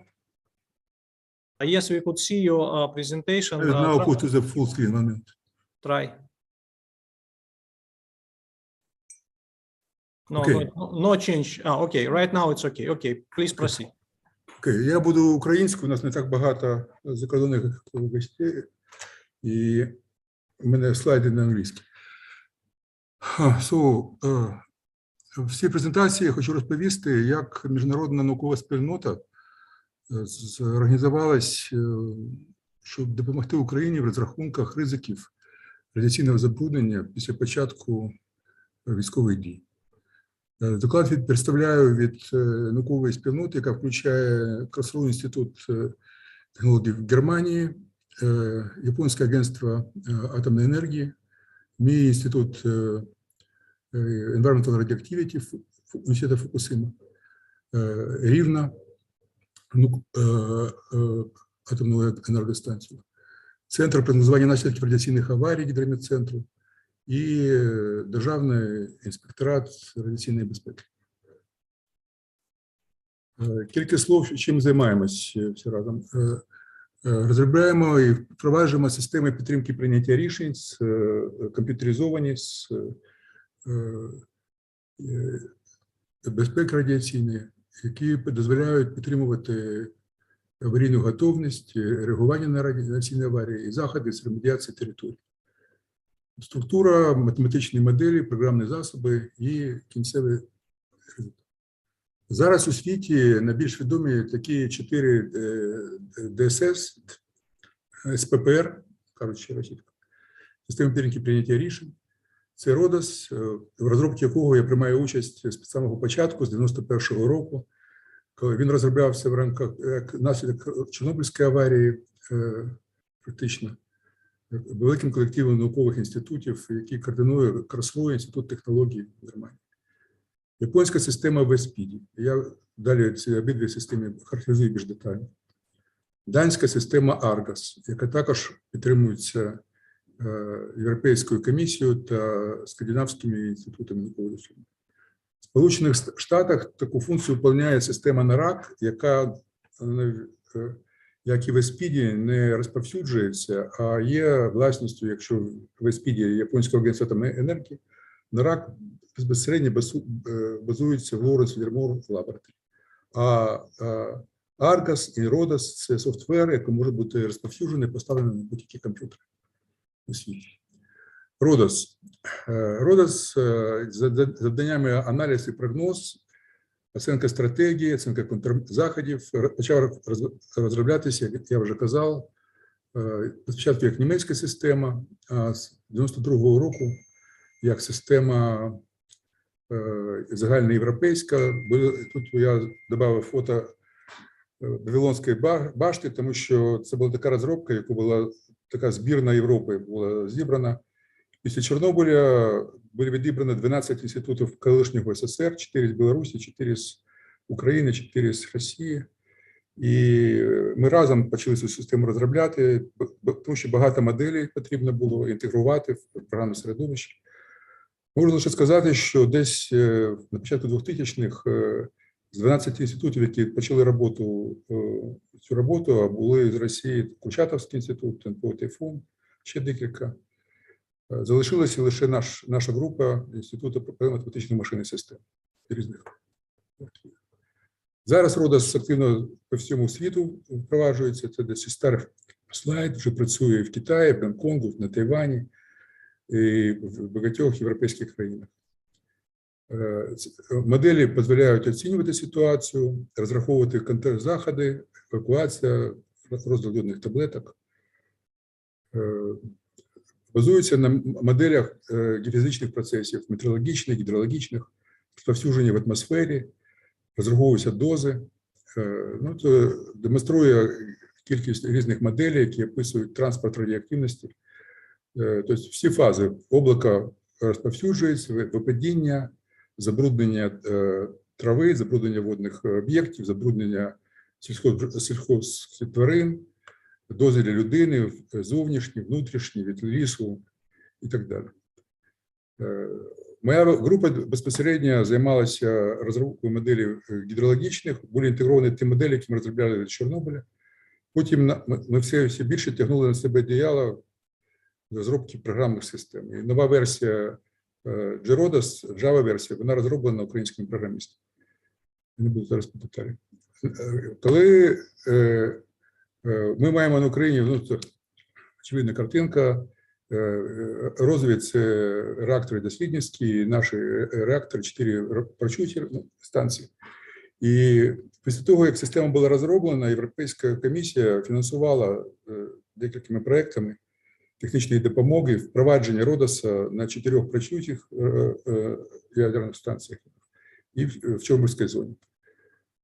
Фактично, головний центр Родос – це вже, як і поминав доктор Толерко, центр прогнозування наслідків радіаційних аварій в гідрометцентрі. Він проводить метеорологічні розрахунки, снабжає даними числових моделей прогнозів погоди. Модель ця розроблялась, акомодація Родоса в Україні проводилась нашим колективом Інституту математичної машини систем Академії України разом з Красовим інститутом. Стоїть адаптація наша системи ВРФ прогностичної. Після цього інформація розповсюджується в ДРУ і в його підрозділ ДНТЦ і РБ, який також може виконувати цю метеорологічну інформацію.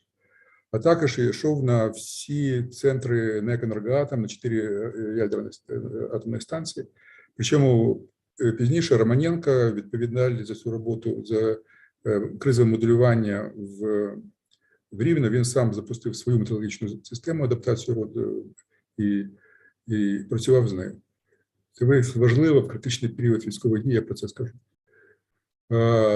Тобто ці системи були адаптовані. Що це значить? По кожній станції були вставлені картографічні дані детальні, дані по демографії і, що найбільш важливо, дані по source term, по джерелу забруднення, яке може бути в аварійній ситуації. Це приклад розрахунків, які можуть проводитися, скажімо, для Запорізької атомної станції. А це приклад, як картографічна інформація для різних станцій, деталізована, також загружалася в Родос. Метеорологічна інформація, було декілька ітерацій по створенню метеорологічної моделі.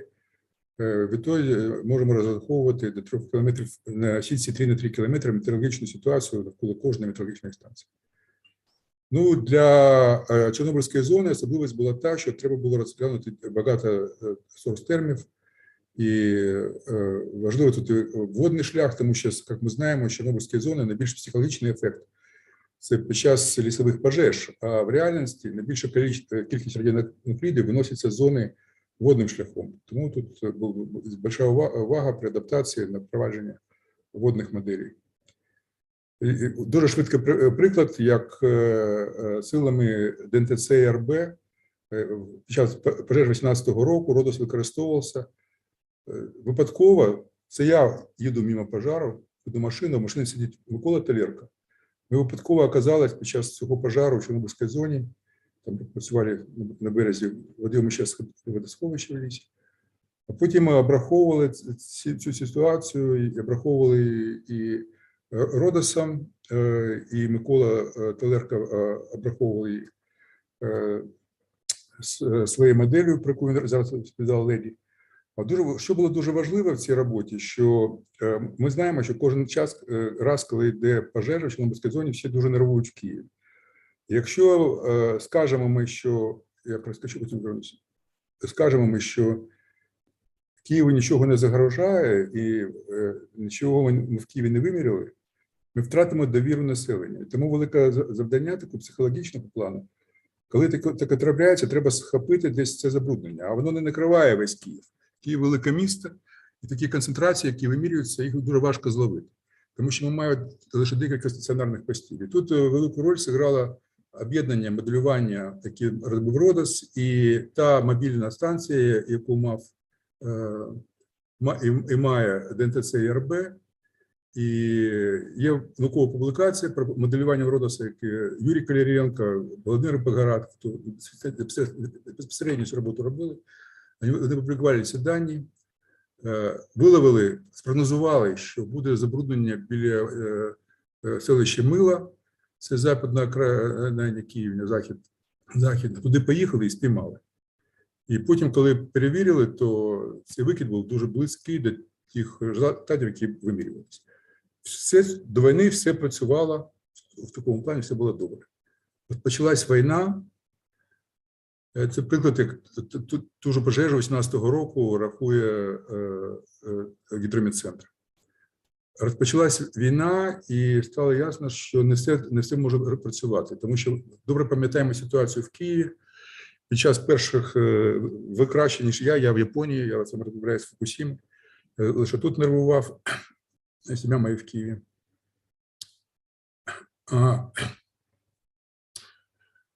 Нельзя було через мости переїхати, тому практично неможливо було дібратися до гідрометцентру. І був деякий період, коли гідрометцентр київський не міг рахувати метеорологічні дані. Тоді на себе взяв Романенко з Рівненської АЕС, він розповсюджував свої метеорологічні дані на атомній станції.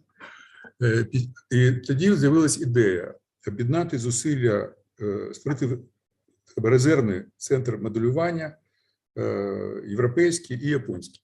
Тому що, крім Родоса, активно розвивалася система в СПІДі, вона розроблялася японським агентством атомної енергетики, і доктор Хіросі Нагаї, він соавтор цього доповіді, наш посол Корсунський, після ініціювання, яке провела за листом Тетяни Кутузової ДРУ, звернувся до GIE. Тут спрацювало ще те, що ми були знайомі, тому що японці до мене звертались, коли була аварія на Фукусимі. І вони активно включилися в роботу, отримали дозвіли там від всіх організацій. СПІДі – це система, яка базується на дуже добрій метеорологічній системі японській, розробляється з 80-го року, ще до чорнобильських часів. З 87-го року використовувалась для моделювання Чорнобиля в Японії. Після Фукусімської аварії використовувалась для моделювання Фукусіми. Я тут залишу презентацію. Велику роль відіграла в розрахунках джерел забруднення з Фукусімського. І тут ви можете побачити на цьому знімку, як порівняння між результатами вимірів цезію випадінь, це верхнє, нижче, це розрахунки, які проводились в СПІДі. Зліва це цезія, а справа це йод. зверху виміри, нижче моделювання. Ясно, що при вимірах неможливо оцінити те, що впало на море, але, як ми бачимо, по тій частині, яка на суші, Спіді зробила дуже добре. Таким чином, чисто ініціативно був створений такий консорціум, який включав Карлсруhe інститут технологій в Германії, який почав, ще не чекаючи нашого співробітництва, розраховувати кожен день аварії на Запорізькій, Рівненській, Південноукраїнській і Хмельницькій. Гідрометцентр Київський, який розраховував ті ж самі атомні станції та Чорнобильські пожежі. А також, як вже казав доктор Толерко, він забезпечив розрахунки, які проводилися в Інституті проблем безпеки АЕС групи Толерко по лісовим пожежам. Тобто ми мали паралельні розрахунки. І Рівненський центр, який проводив розрахунки, це Олександр Романенко, який проводив розрахунки у себе. Для чого це паралельне моделювання? Ну, одне моделювання резервне. Якщо б щось трапилось з нашими центрами українськими, наші органи прийняття рішень могли б отримувати інформацію від спільної такої європейська, японська ініціативи. З іншого боку, зараз, якщо ви бачите дуже добрий рівень прогнозів погоди, він в тому числі забезпечується ансамблевим моделюванням, коли декількома моделями проводять розрахунки, можна підвищити точність розрахунків. Ну і проводилось це все Родосом рахувалось, і GSPD розраховувала в Японії для Запоріжжя і Чорнобильської нуклеарної станції. Як це працює? Кожен день ми маємо джерело, яке зарані було в процесі проєкту Родос визначено, і потім ще Рівненська станція ще уточнювала. Закладаємо це джерело максимальної аварії, і кожен день проводимо аварію на станції і дивимося, куди це воно полетіло. Ну, декілька прикладів. Це з репорту Рівненського, результати розрахунків на дату на 9 марта, на 10 марта, аварії на ЮАЕС і на ЗАЕС. Приклади розрахунків Рівна, Кита в Карлсруhe, аварії на 12 березня на Запорізькій. Ну і бачимо на цьому прикладі від 16 березня, що в випадку аварії накривають не лише територію України, а може значно накрити і територію і Криму, і Краснодарського краю Росії. Рівне також проводило розрахунки для лісових пожеж. Декілька пізніше, саме тоді, коли вже отримав дані від метеорологічних, зміг проводити розрахунки доктор Толерко, який розповідав про свої результати передо мною.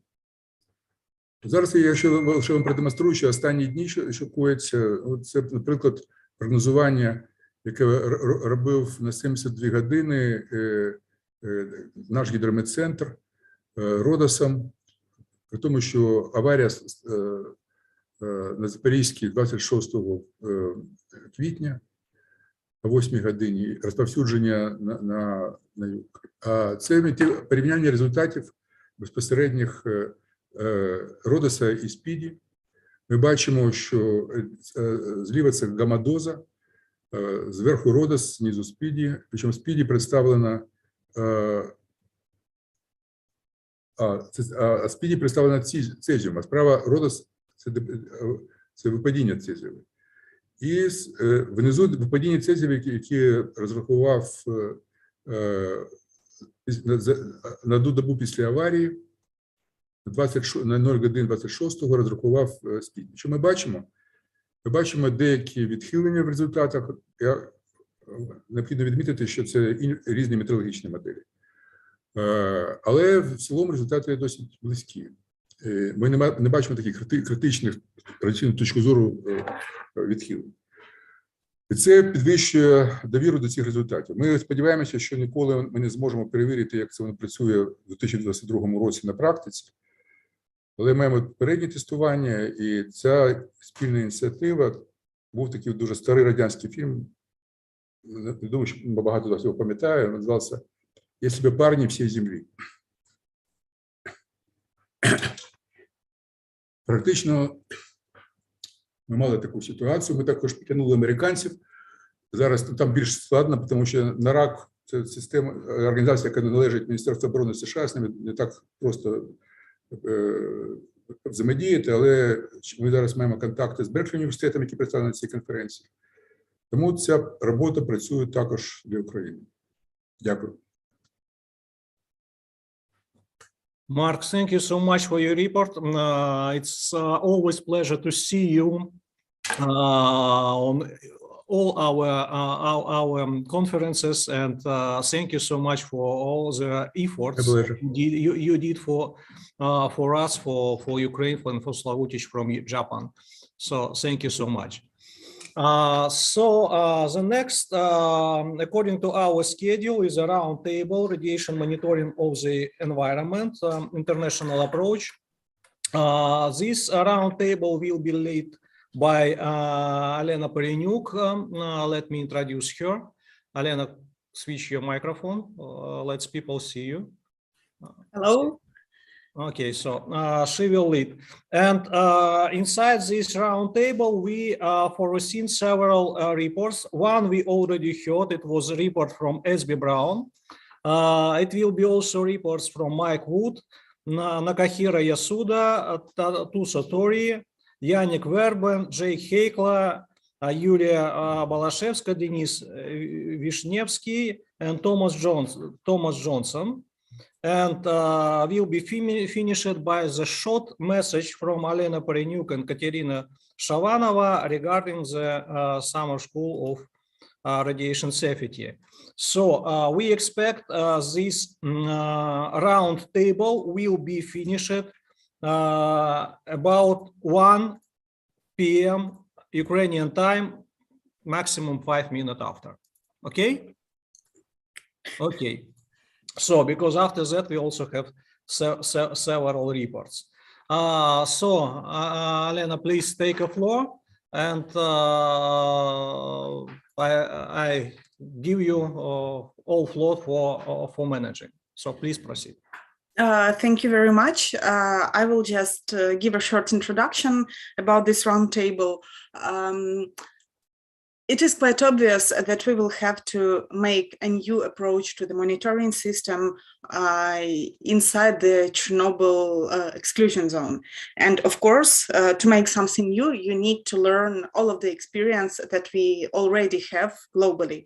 So this roundtable, it is our effort to learn from our international and Ukrainian colleagues and to hear maybe their thoughts about the approach that should be taken by Ukrainians and together with the international community to the renewed system of the radiation monitoring.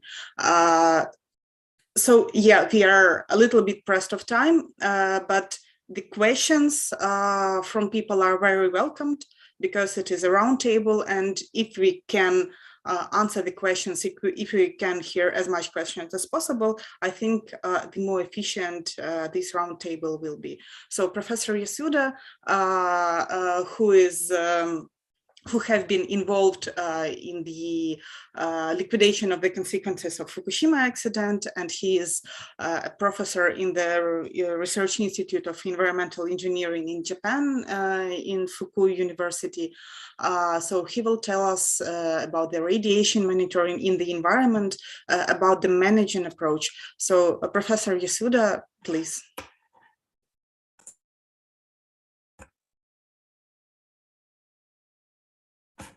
Sensei, could you share the screen? Sorry. Can you hear me? Yeah. Okay.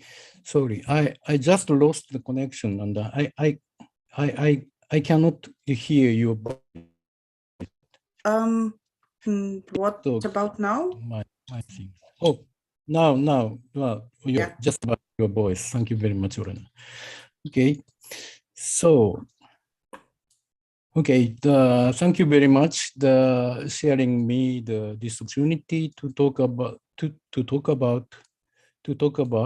the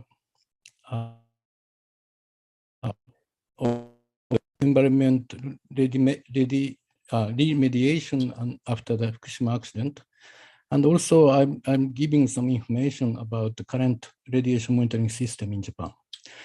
So I was working at the National Institute of Radiological Sciences to take care of the situation after the Fukushima accident. And then as a medical team in the National Task Force to take care of the Fukushima 50s. And then I settled to the other position to take care of the national level of Japan, working at the cabinet, Japanese cabinet. And finally, I moved to the University of Fukui, locating in the middle part of Japan. So at the first, I want to talk about the impact of the earthquake, the magnitude 9. So as you can see here, the 20,000 people died, and then more than 2,000 people still missing, and also the 6,000 people injured. Something like that. And then every day I'm watching the news about your country, and then I have some responsibility to talk about our trail and also the experiences after such a big impact in Japan. So the common part is the diffusion of the radiological materials to the atmosphere. As you know, our strategy at the time. So first, once the big attack by earthquake, and then the next one was the tsunami. And immediately after that, before releasement of radiological materials, the residents living around there have been evacuated. And of course, some of the radiation monitors are still working, but basically we started to the airborne monitoring under the strategies. So my next speaker, Professor Tori-san, is coming up in this conference too. He will talk about the technical part of the issues, because he had responsibility on the airborne measurement. And then once we did the mapping of the situation of the radiological impact, and then finally sorry, can I hear me? Okay. Finally, we just set up the evacuation area, something like that. Okay. And then according to the monitoring result, we still have continued our strategy to do the decontamination of the ground to return the residents there. This is a whole view of the current strategy in Japan. What I want to say here, so we need to think about we start to monitor the radiations, but who what? Okay, at the time of the Fukushima accident, we had the strong motivation to return the life of the residents there. Okay. So how we did at the time, the jurisdiction agency was the Ministry of Education, Culture and Sports and Science and Technology. We call this is next. And then in 2012, it becomes new regulation authorities.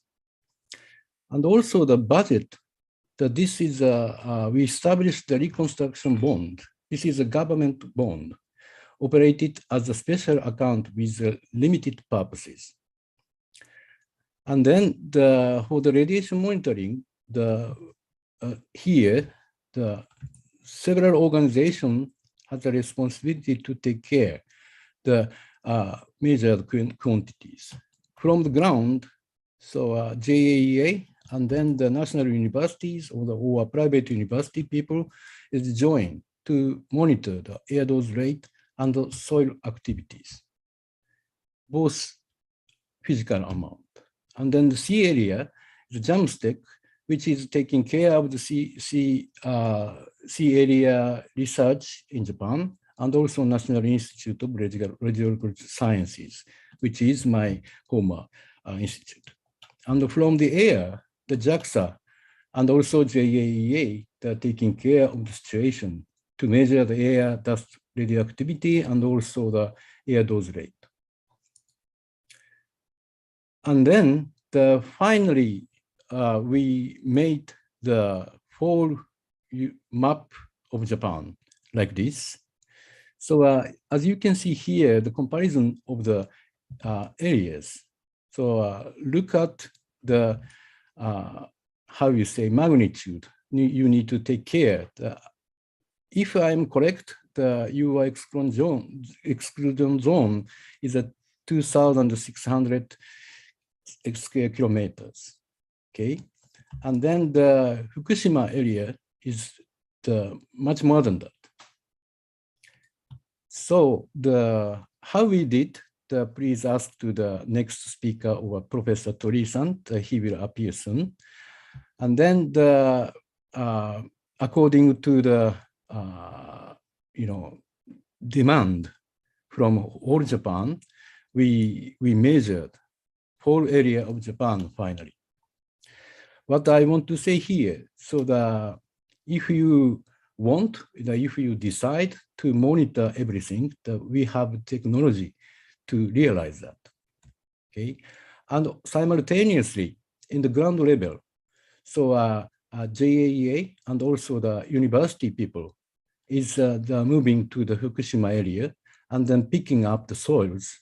According to the strategy, we set up the mesh of every, for example, 1 kilometer, and then measure the contents of the radioactives and to verify the soil activities. It means that we are able to compare the result with soil activity, pulses, and air dose rate on the ground level. So once we have such correlations, then we are able to verify the whole volume of Japan, area of Japan, or the radioactivity map, according to the measured data from the airborne survey. So what was the lesson about radiation monitoring? So the first thing I wanted to tell you about that. So complete disclosure of radiation information to the residents, Japanese people at the time. When we think about your exclusion zone, we need to monitor the continuous measurement is necessary, not only the exclusion zone, but also the residential areas, okay? People understand radiation levels by comparisons, not absolute value, okay? And also, one voice explanation and risk communications about radiation and its human effect that are necessary. And also the required by experts. Expert means that not only the radiation specialist, we needed to help from the medical doctor and nurse, because the public people is familiar to them compared to us. You know, their communication skill is much more higher than the radiation specialist. This is our lessons. Okay, together with the medical doctor and nurse, we are going to the residential part and to explain the situations. Okay, and also this effort should be immediately reflected to the school education. Okay, even the researcher or radiation specialist wants to tell to the public people, especially for elders, about the situation, about radiation, how dangerous it is. It's difficult to understand that because of their experiences, especially in Japan. They have some experiences and also their knowledge about Hiroshima and Nagasaki. So we needed to start the education to the elementary school, from the elementary school, okay? And as I told you, the technical part will be the talk by the Professor Tori. And then this is one of the example of the how we contact to the public people. So we summarize all the data on the website, and then with some explanation that we just are showing the result on time. So in comparisons with the emergency situation, so how we do the normal situations, for residents, radiation information in the area of residence is the basis. They cannot notice the abnormality unless they know the normal situation. Radiation monitoring is being carried out continuously from the normal times in the area other than the Fukushima. So look at this figure. So let's say the 3,000 monitors still working in these 10 years. And then every 10 minutes that we are able to contact this information, how the radiation levels going down. Okay, so what kind of the physical quantities or materials we are measuring in the normal situation? As you can see here, from air dose rate, soil and seawater, sea soil or deposition, blah, blah, blah. So this is a kind of the set of the data. Okay, and then now the new nuclear regulatory body is taking care of the whole situations. They made a guideline and manuals, and then conducting the intercomparison in between the 47 prefectures and also the 13 nuclear facilities, nuclear sites, and some others. I mean, the monitoring is conducting by every prefectures. So let's say this is we have this kind of system to train the people, and every prefecture can do the measurement by themselves, and then the NRA conducting the intercomparisons under the manuals. This is our strategy for this. And also why we are measuring the radiation in such difficult situations. We need to discuss with the stakeholders. It is necessary to discuss the utilization of land, for example, exclusion zone at the national level. The leaving it as before is also an option. The new utilization by active decontamination is also one option, but this must be the discussion in the national levels. In case of Japan, the main purpose was to restore the place of residence and remediation of the environment. This is because we are spending a lot of manpower and a lot of money to take care of the situations. And then I'm just talking very little about active decontaminations. The setting designated area to be decontaminated by monitoring result, and the examination and the decontamination method, cost-effective assessment necessary. New technology development, and also the disposal of debris. And one-time information sharing to residents, on-time information sharing to residents and international communication is also necessary. Look at some figures, how we did the decontaminations. This is elementary school. And then everything removed like that. And finally, we scrape the ground like that. So this process should be done under the discussion with the stakeholder in the local places. This is a kind of the technology how we did the example of the homeland like that. Finally, so that we also decontaminated the ground. This is a kind of the example of the farmland, sorry. In total, this is a statistics which I showed you. So exclusion zone is a 2,600 square kilometers. Finally, in these 10 years, so that we did the decontamination on the about 3,000 square kilometers already. So that's also possible. But why we do this? We need to think about it. We need to discuss about it. Okay. So this is kind of the keyword for us.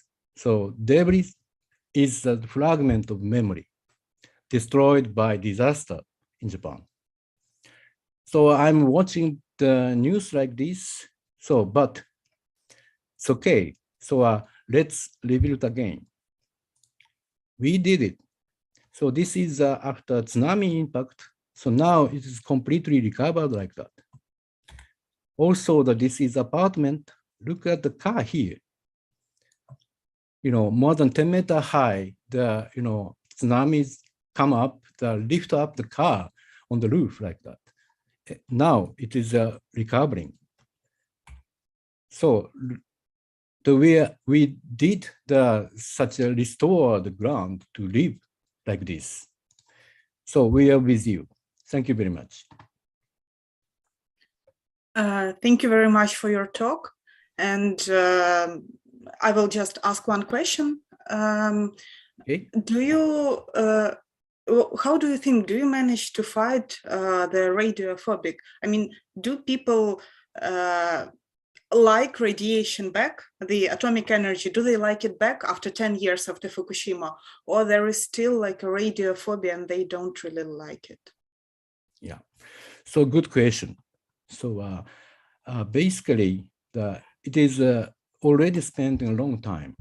So during the 10 years, so the young couple with the child, they just found the new life in the relatively the big city.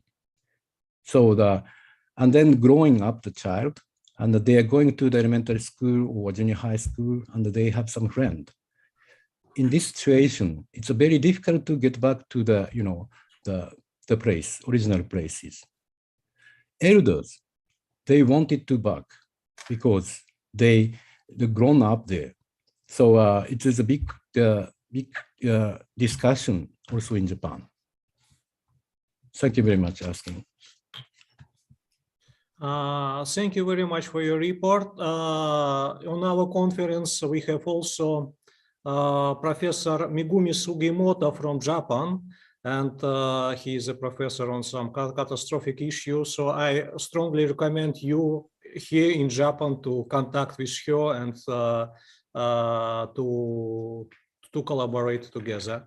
Thank you for your report. Thank you very much.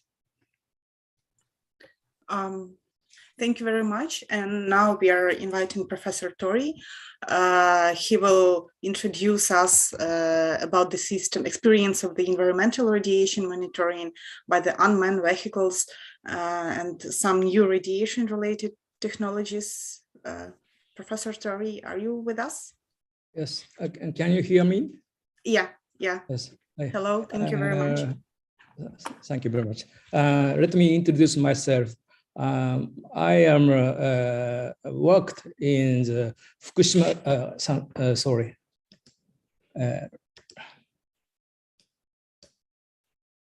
Okay. Can you hear me? I'm worked in the Fukushima University with Professor Mark-san, and also I worked with Professor Yasuda Sensei in the University of Fukui. I also worked in the JAEA. 2 years ago, I worked in the JAEA, Japan Atomic Energy Agency, and I have developed some radiation monitoring tools and demonstrated in the Fukushima area. Today, I'd like to introduce the environmental monitoring in the Fukushima area. This is a map of the Chernobyl and Fukushima area. This map is the same size, and Chernobyl is radioactivity is emitted in the from the Chernobyl is 10 times over the Fukushima accident. Today, I'd like to talk about these items. After the Fukushima Daiichi nuclear power station accident, we are developed a new monitoring tool and demonstrated the radiation measurement from mainly from the sky. Okay. Today, I'd like to show you this environmental monitoring from the sky. This monitoring from sky is a very effective method to quickly determine the contamination distribution over the large area. And also, this technique is useful for understanding the effectiveness of decontamination and temperature change. We use these monitoring tools. Left side is a large area monitoring using a helicopter. And next is a semi-large area monitoring using unmanned aircraft, airplane. Okay. And mid area, mainly we use the unmanned helicopter. And small area is a micro drone. Okay. And this is altitude, monitoring altitude is here.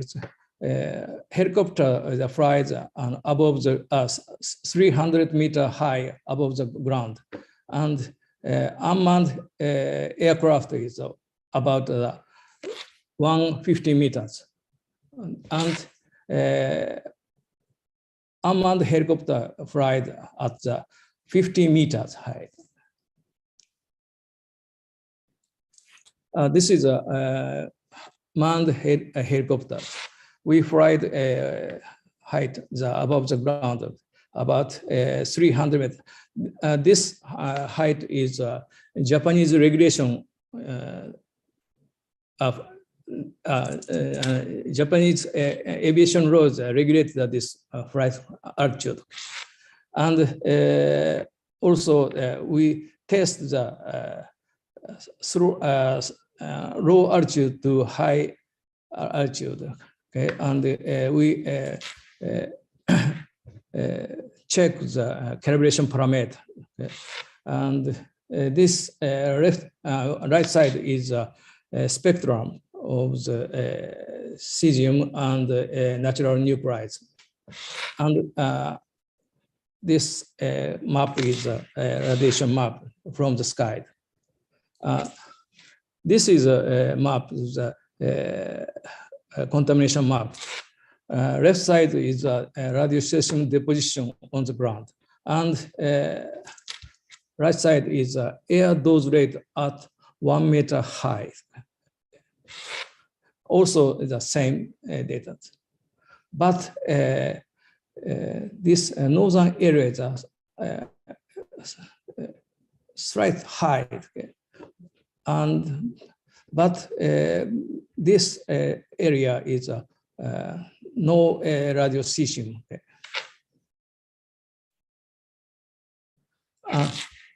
This is a 3D map of the radiation contamination. Fukushima Daiichi is here, and radioactive material is emitted from this side, and also this side is contaminated.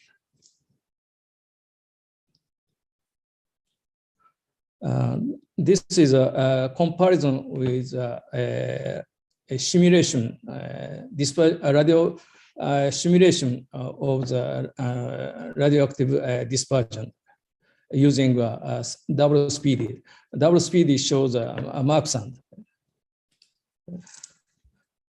This is a radius active materials emitted this side. And right side is our airborne data. This map is quite similar.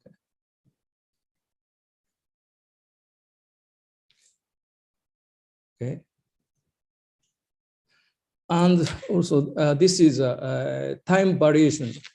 After the accident, we measured twice a year, but now is once a year. Radiation contamination is decreased here and here. Now is a very small contamination. And next, this is iodine data immediately after the accident. This is 1 second data. Okay? This is a radio iodine 131. Okay? This is a cesium 134. This is measured by the manned aircraft. And from these data, we make a iodine map. This is here. This is compared with ground data, very agreed well. And this is iodine, and right side is cesium 134. Slight different in the southern area of the Fukushima Daiichi. And next is we try to the unmanned helicopters monitoring using autonomous unmanned helicopter. We call the AUH. This unmanned helicopter is we can set the ground station is a safe area in this vehicle, and unmanned helicopter is fly the over the forest and paddy area. We cannot enter these areas, but we can monitor this radiation contamination.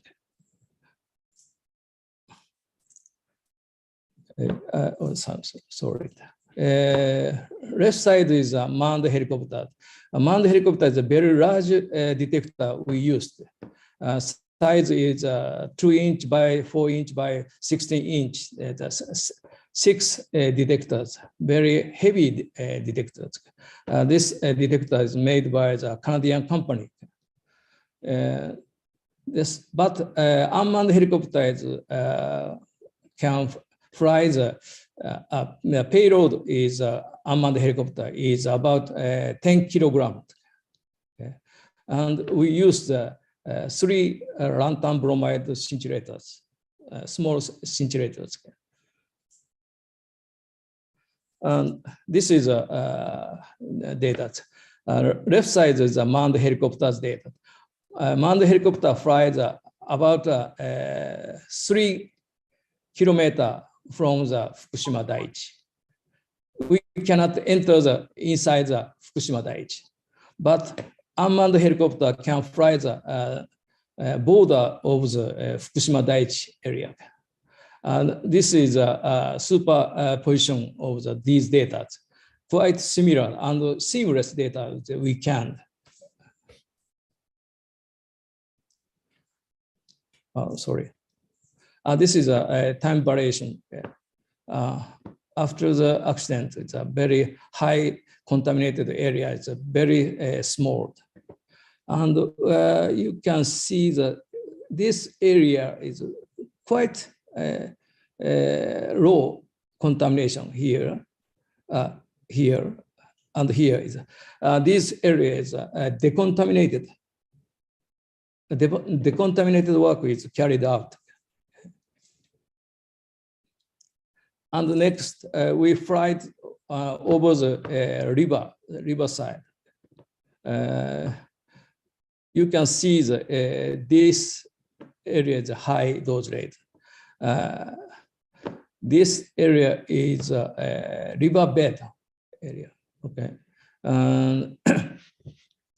After the typhoon in August or September, high contaminated areas, radioactivity in the high contaminated area at the upstream area, and flows radioactivity in here and deposited in this area. And next is drone monitoring. More small scintillation detector we used. But this detector can fly the very narrow area we can fly. About this is a residential house, okay? Near the residential house and paddy area, okay? We can fly this area. And we can measure those rate distribution. And you can see that this red area, the red area is here. This is a forest. In the forest is not decontamination works. Okay. This is a summary of the first. After the Fukushima Daiichi accident, ARI monitoring has been carried out to obtain the overall maps in the contamination area. Okay. And remote monitoring tools using unmanned helicopter and drone has developed and applied to measure the detailed distribution of radioactive materials. Okay. And this method is very convenient and grasps the overall picture of the radiation distribution. We also we can get the 3D imaging radiation contamination. Today, I'd like to I show the in the environmental monitoring, and we also developed the inside the building in the high dose rate field in the Fukushima Daiichi. We can develop the new radiation measurement tools, and we try to this 3D imaging in the inside the contaminated area. We also developing another radiation such as alpha rays and beta emitters. We developing new radiation measurement tools. This is our developing. Thank you very much. Thank you very much, Sensei, for your report. I need to say that it is very interesting for Ukraine, as the vast territory of the exclusion zone is mined now. So probably our best choice, the best approach will be the unmanned radiation monitoring, just to save people and to save lives. And I have the question, which is also very important for Ukraine. What are the comparison, the estimation of prices, like the comparison of price of manned monitoring using the helicopter and the unmanned monitoring? Thank you. I'd like to also the another radiation tool we are developing now. Okay, and compare is airborne monitoring and another tools.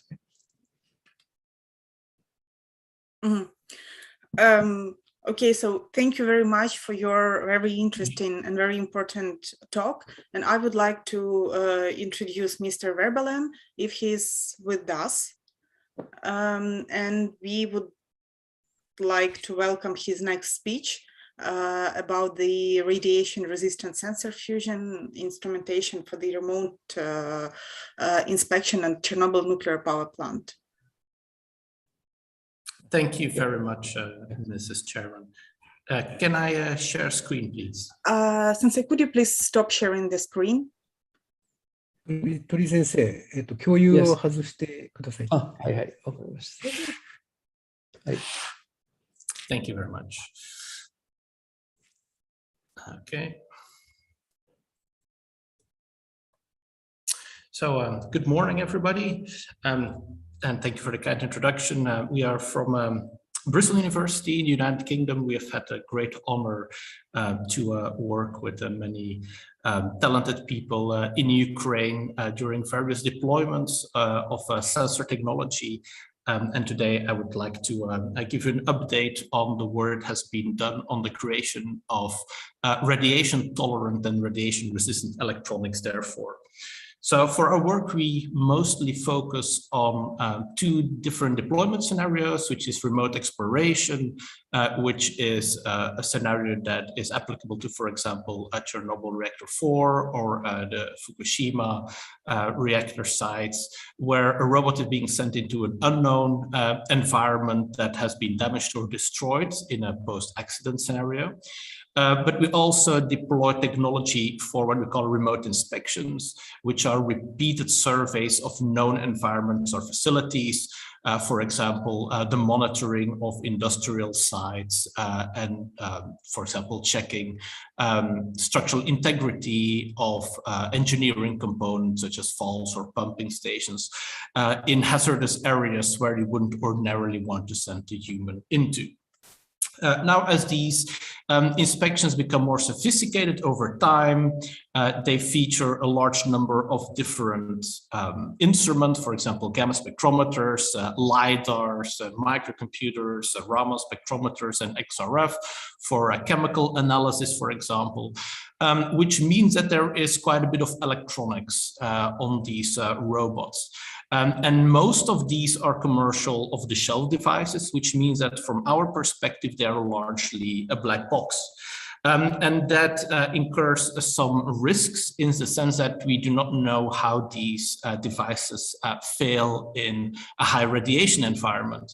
And of course, if you want to deploy these kind of devices in a critical environment such as Chernobyl or Fukushima, then we need to know their failure modes. We need to know their behavior in all conditions, and we need to make sure that if something goes wrong, that we have control over how they shut down, that they have an intrinsic fail-safe mode. Now, since they're all off-the-shelf commercial devices, that's of course very difficult because we don't know how they will fail.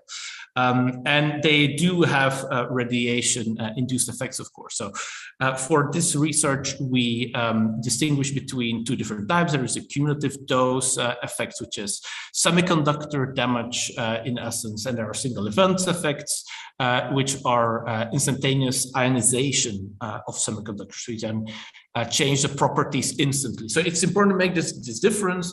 For example, if I deploy a digital camera in a high radiation environment, on the left you can see the single event upsets. So all the colored specks on the screen are gamma radiation induced damage. But it's transient, so it disappears instantly again. Whereas if I irradiate this camera for an hour at 300 grays, then you see that the image has permanently deteriorated afterwards.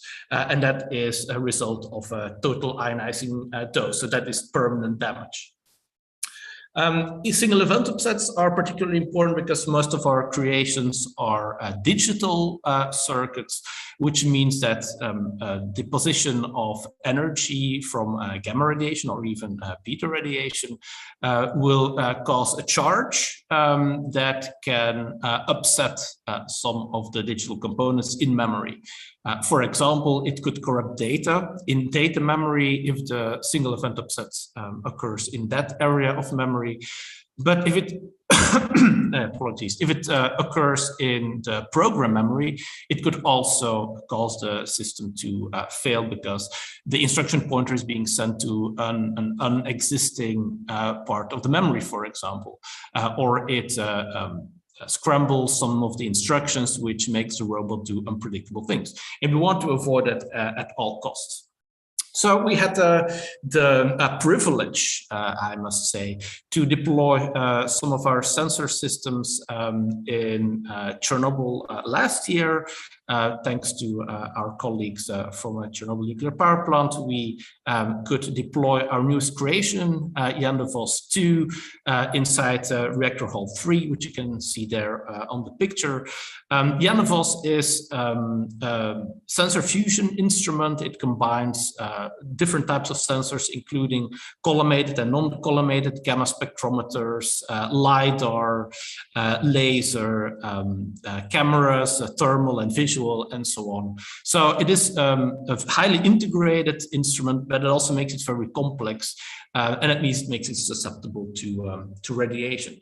So we had some success deploying it inside Reactor 3, also inside the NSE, and in outdoor environments where it can be deployed completely autonomous, so it's remotely controlled. It can be mounted on a gantry, it can be mounted on a robot like Spot, or it can be mounted stationary on a tripod as well. So this is a kind of images it makes. So it makes a scan of an environment and it overlays the radiation levels on what is called a three-dimensional point cloud, which is a representation of a 3D model. This is a demonstration of another site at Buryakivka, where a tanker was imaged, and you can see that the system clearly identifies what the radioisotope is. In this case, it's of course cesium-137, so there's no big surprise, but it clearly indicates which side of the tanker the contamination is concentrated, which is of course very useful if you want to plan decontamination, cleanup, decommissioning activities, and so on. Now, of course, there is a lot of electronics going into a system like this. And like I said, we don't want any black boxes. So we started with the design of many of these components ourselves. Of course, many of the systems, such as LiDARs, are incredibly complex, which means that it's not very realistic to start designing them from scratch with radiation tolerance in mind. It would be far too expensive. It would take a development track that takes decades. So instead, we focused on these critical components that fail first, and that's often power supply circuits, power management circuits, monitoring circuits, like things like power over Ethernet cameras, microcontrollers, and so on. So we developed custom electronics here, and you can see some of the circuit boards under test in the lab that are designed with radiation tolerant features in mind. So there are lots of different strategies. You can apply shielding, you can decrease exposure time or increase the distance. You can apply very clever radiation tolerance schemes to the circuit itself, such as error correction and redundancy, or you can go for radiation resistant components. Unfortunately, radiation-resistant components exist, usually for aerospace or military applications, but that means that they're extremely expensive. Their performance usually lags behind on standard automotive components, and most importantly, not all are available all the time. So most of the sophisticated microcontrollers we use in LiDARs, for example, do not have a radiation resistant variant, and there is a very limited supply chain as well, including export restrictions, which is one of the reasons why we don't want to use radiation resistant components for all of the circuit, because it becomes too expensive and not really feasible. We have experimented with lead shielding of critical components, so embedding lead in structural 3D prints, for example, which we had some success with in Yandavos. But most of our focus was on radiation tolerant circuit design. For example, this is one of the power supply boards that went into Yandavos when it was deployed inside reactor 3 in September last year, which achieves radiation tolerance by combining different layout methods. So this is a circuit design developed at Bristol University that combines commercial off-the-shelf components in the control side with silicon carbide MOSFETs for the switching part of the DC-DC converter. And silicon carbide is one of these technologies that have a proven improved radiation tolerance. So by applying radiation tolerance components with proper circuit layouts, for example, input and output current sensing, we can compensate for a total ionizing dose. We know what the turn on and turn off voltages are, so we know when MOSFETs are trying to going to fail, and we have passive pass-through circuits as well. So as you can see, for example, there is no single MOSFET conduction path from power to ground at any point. So that means that in every failure scenario, at least 2 MOSFETs needs to fail before a short circuit happens. If it does, it passively shuts down, because there is also passive components like MOSFETs and fuses that trigger a fail-safe. So under no conditions in a radiation-intensive environment will this power supply fail catastrophically, and that's what we want to achieve. Of course, we do benchmarking before and after irradiation at different power levels in the lab. So you can see one of the pictures there at the bottom.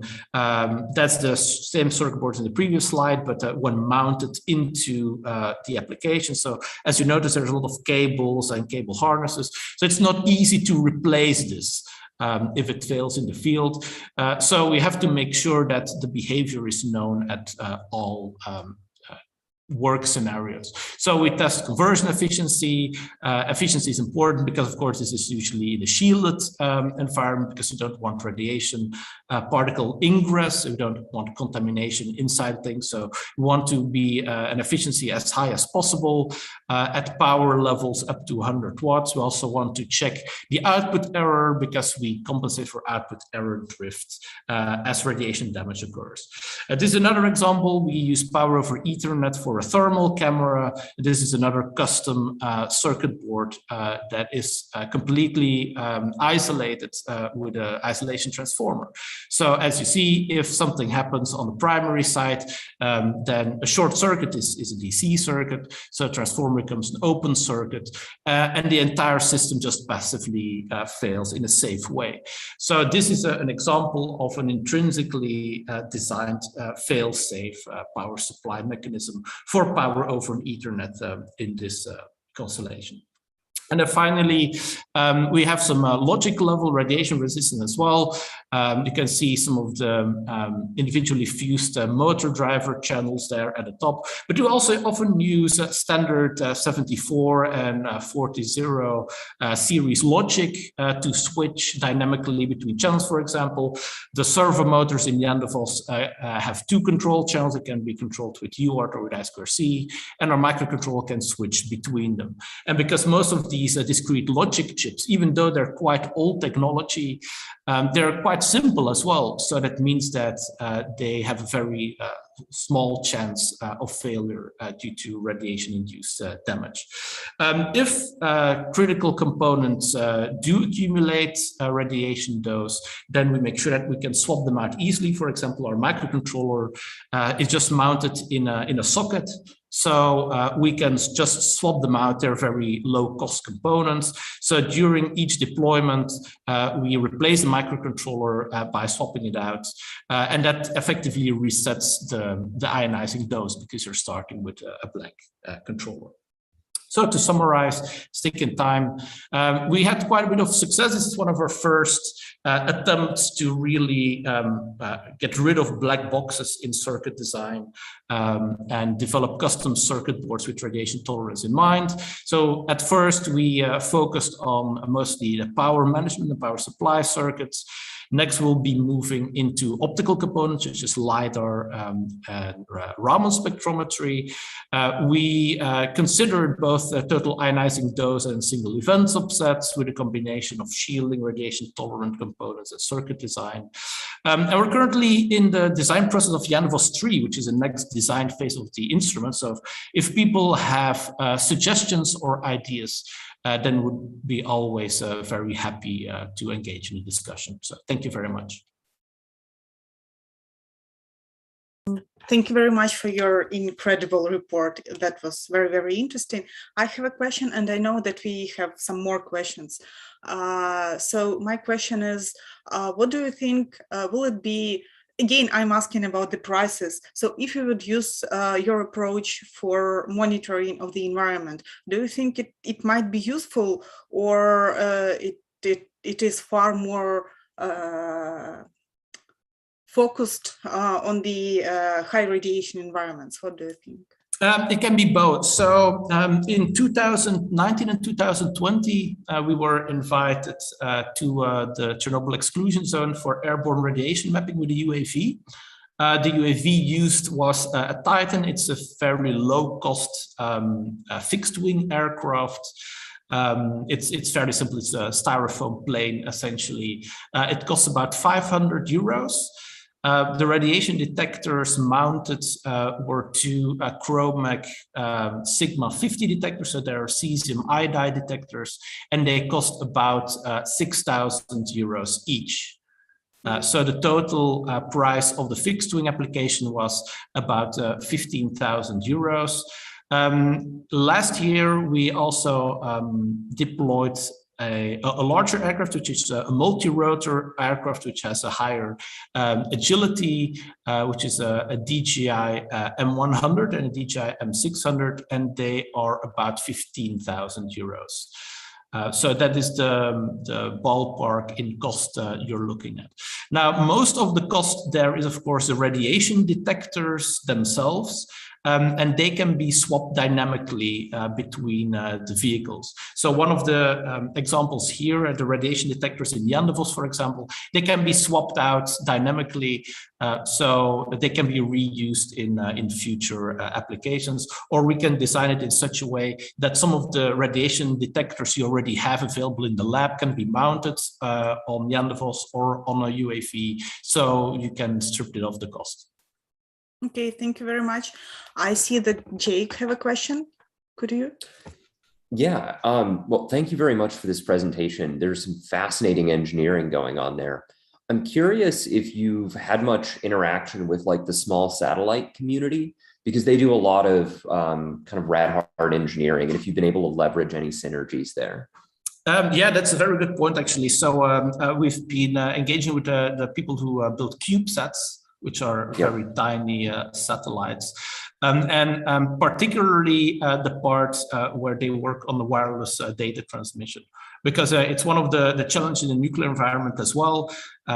If you want to shield radiation, you use very thick concrete walls and a lot of steel. That means that it also is very effective at blocking wireless communication signals. So we've been engaging with a few teams to transplant some of their experiences in long-range communications used for CubeSats into Janvos. Unfortunately, as I mentioned, there are some supply chain issues with radiation tolerant components, especially for RF transmissions, because as you can imagine, they can also be used for military applications. And here in the UK, that means that we have to go through a lot of, let's say, bureaucratic loopholes before we are allowed to import electronic components that could be used for things like missiles and the kind of things. So we try to stay away from this kind of radiation tolerant components because the process of obtaining them with import and export restrictions, in addition, their cost is usually prohibitive. Okay, thank you. I can see Yulia, please. Hello, thank you. Thank you for this wonderful presentation. And my question is whether this tool was designed with chemical tolerance in mind. I mean, once you contaminate it, will you be able to decontaminate it, or will it have to stay in the inspection zone like forever and utilizes radioactive waste? That's a very good question, Yulia. Thank you. I must emphasize that Yandevos is designed for complete standoff measurements. So none of the measurements require contact. So, for example, the gamma spectrometer is a standoff measurement. The cameras are, of course, also standoff. But we use tools like X-ray fluorescence and Raman spectroscopy, which use either X-rays or lasers to measure chemical composition. XRF is elemental composition, Raman spectroscopy does molecular fingerprinting, and they're all standoff technologies, which means that we don't have to make contact with the surface of interest. So normally contamination is not an issue. If it is deployed in an environment where there is a lot of particulate matter in the air, like dust, then we can cover some of the parts of the device with Tyvek, just to strip it off afterwards. But in the worst case scenario, it will need to be properly decontaminated. So currently we don't have ingress protection, so we don't have an IP rating for Yandevos. But if you have deployment scenarios in mind where it is relevant, then of course we're very happy to discuss and implement some IP rating in the next iteration. Thank you. Okay. Thank you very much for your speech. And now we are welcoming Jake with his talk. Please. All right. Give me just a moment to share my screen. Yeah, please.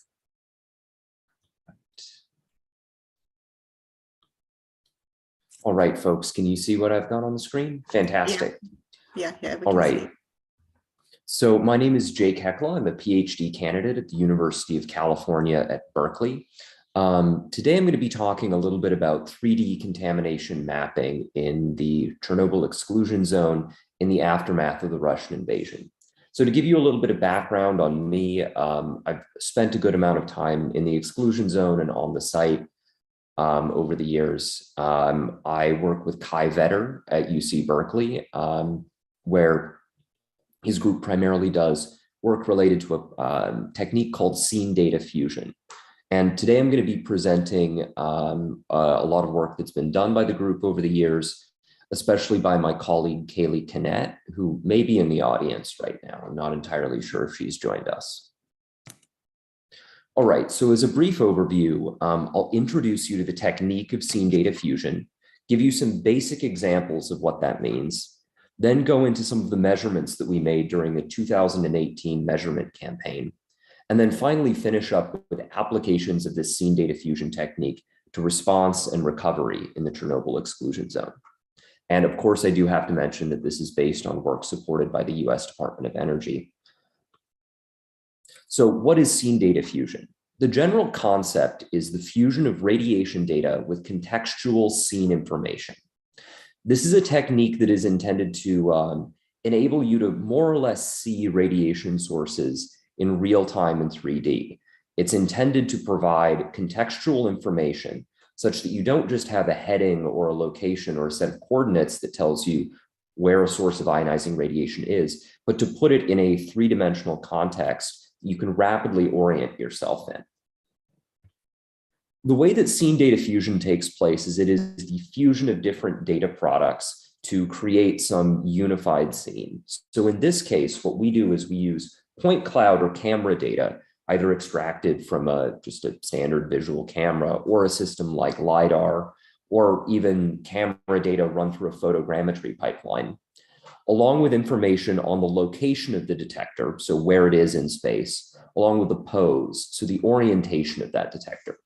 We can then fuse that information with radiation interaction data, which can be processed in a variety of ways. And I'll get into that a little bit later. And then finally, the output of this process is a three-dimensional reconstruction, as is shown down here, that puts radiation information in context. So in this case, what we have is a LiDAR model of a field full of uranium hexafluoride storage tanks. And the color map that's shown here gives the intensity of ionizing radiation emission in some specific spectral band. So scene data fusion, to be clear, is a technique. It does not refer to a specific device. The basic ingredients, though, are the same. So you have a portable and spectroscopic gamma detector or imager.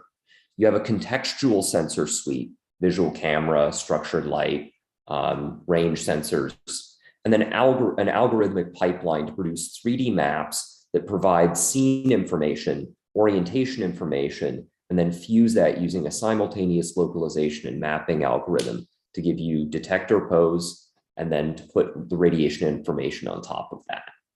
So on the right-hand side of the screen, what you see are a variety of different implementations that the group has put together of scene data fusion. So we've built these systems in every scale from, the size of a truck, right? That's a rad map system there that, is capable of seeing very small sources at very great distances, all the way down to a handheld system as deployed by Ryan there. These can be placed on really any sort of platform. What is carrying the SDF sensor is not terribly important. We've deployed them on manned and unmanned aerial platforms, ground robots, vans, put them in backpacks. So scene data fusion is useful in responding to nuclear emergencies. After all, this is kind of what it was developed for. It's intended to be able to give a fast response to incidents. We're trying to, have systems that can begin mapping in hours. We have drone-borne radiation detector systems, and we've deployed these really all over. These are maps and, examples of past detection campaigns. They're intended to rapidly characterize contamination distribution and ultimately facilitate decontamination and the verification of that decontamination that takes place. So here are some of the examples of scene data fusion contamination maps that we've produced in the past. So at the top left of the screen, you see the core claw, which many of you who've spent time in the zone know quite well. So what we have is a three-dimensional image that's shown on the left side, which is from photogrammetry and LiDAR data that's been fused together. Then on the right hand, we have a reconstruction of that using Compton Imaging. Another example of this is the bamboo forest in Fukushima Prefecture. So this is actually a data set gathered from the ground, even though this looks like an aerial image, because again, we're using LiDAR and we can pivot and view that model in our software any way that we'd like. So scene data fusion, again, as I've mentioned several times, it offers rapid source localization, fast contamination mapping, and these easily interpreted data products. Excuse me. Scene data fusion also allows combined contamination mapping and structural mapping. So this is an example of a house in the Fukushima exclusion zone, which was mapped using a combination of LiDAR and photogrammetry using an onboard camera on a system. So not only are we able to see things like contamination from a hole in the roof leaking down, but we're also able to see damage to the room itself. So in 2018, we were lucky enough to come and visit the Chernobyl exclusion zone as well as the power plant itself. This was in part facilitated by Clean Futures Fund, a 501c3 nonprofit that I'm somewhat involved in as a scientific advisor. So these are 3D Compton reconstructions that my colleague Kaylee Kinnett put together. So here we have the Pripyat town center with hotspots shown here, which are the fountain bases that have collected water, evaporated, and therefore concentrated radionuclides. We've got the Pripyat amusement park here. So this area is where water was running off of a structure onto the ground. We've got a Ferris wheel, reactor floor, main circulating pumps. we were able to get excellent access to the site and produce these maps. Here's a 3D reconstruction that's a fly-through. Hopefully this shows up well for people. So this is the town square. So this, again, despite the fact it looks like it was taken using aerial data, this was all from handheld LiDAR models. As you can see, that's the van that we came in on. And this data set was gathered over a relatively short period of time. So this was an approximately 25 to 30-minute data run overall, even though this area is the size of several soccer pitches. Oh, next slide. So scene data fusion is also valuable in that it can perform reconstructions using a variety of imaging modalities. So we're not simply using 1/r² scaling. We're actually using imaging techniques. In this case, we're using a coated aperture imaging technique. So we have a cadmium zinc telluride detector with a coated aperture mask in front of it. So in this case, we're looking at low energy photons. We can also do that same reconstruction in the same detector with the same data set, but looking at a different spectral band and processing using a different technique, in this case, Compton Imaging. And this actually shows a different distribution of radionuclides than the prior image did. Scene data fusion, it can be used inside, it can be used outside.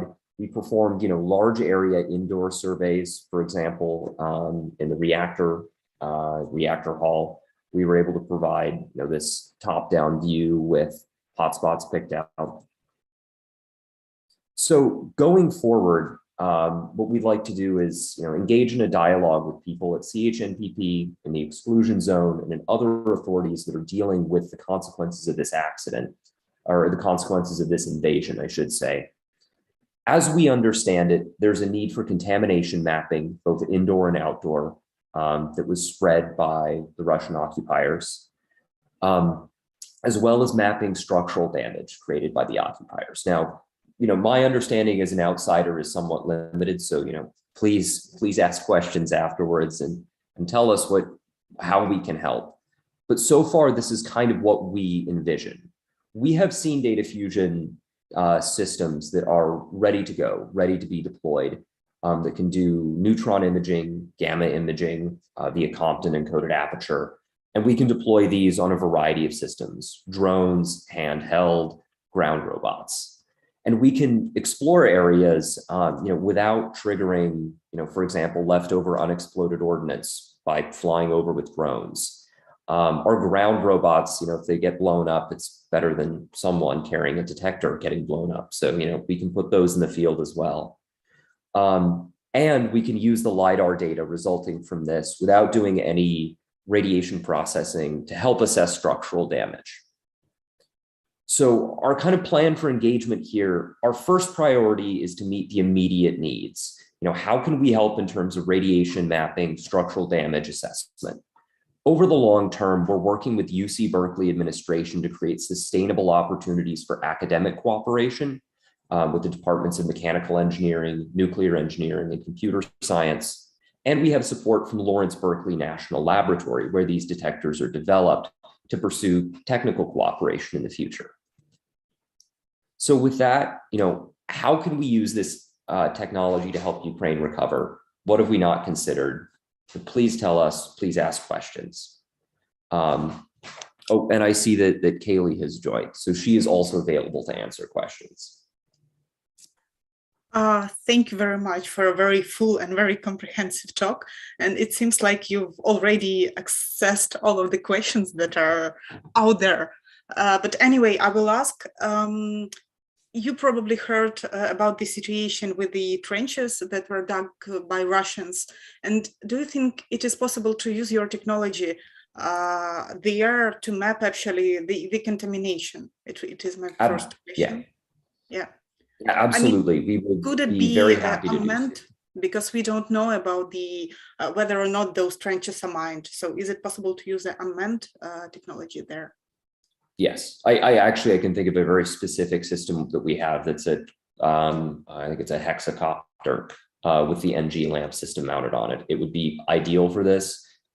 It's kind of ideal for mapping things at the scale of hundreds of meters, and can be flown low to the ground.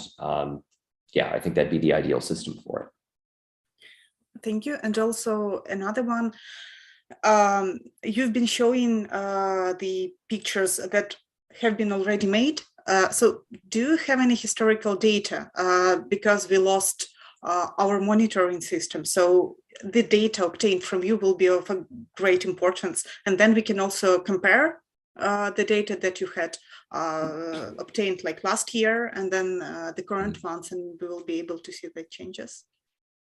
We do have historical data. We do have to caveat that to some extent because a lot of this mapping is relatively qualitative. We don't have good quantitative reconstructions on dose rate. Actually, Kaylee, you can probably speak to this a bit more if you're online. Yeah, the data we have, we now have the methods to perform these reconstructions on a quantitative scale. If you noticed in the images that Jake showed, they're all on a relative scale of 0 to 1. And the reason we can't use the data that we took previously to quantify is that we've made hardware upgrades to the detector that we brought. So we're unable to quantify the data that we took there. Mm-hmm. But we do still have all of it, and you can still see information like count rates, but it's just the methodology that we use to construct the 3D maps we can't currently do on a quantitative scale for that data. But you can still see count rate over time during our measurements, as well as energy information.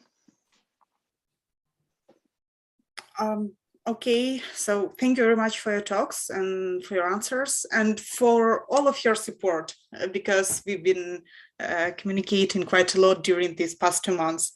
So thank you very much, Jake, and everyone. That is why I would like to say some words, because Jake was the first who immediately react on our situation when we appear at the beginning of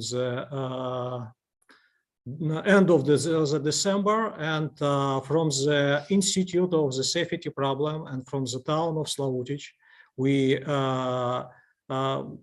give you a great thanks for your immediate reaction, your help organized by you personally, and with all organizations that you have involved in such humanitarian help, was in most difficult time for us. So thank you so much, and we are really appreciate as from the town and as from the town Slavutic of workers of Chernobyl and PP and from our institute. So thank you so much again. Thank you so much, Maxime. I'm honored to be able to help. So thank you, guys. And now let me introduce Yulia Balshevska, who will give the next speech. Yulia. And I will share.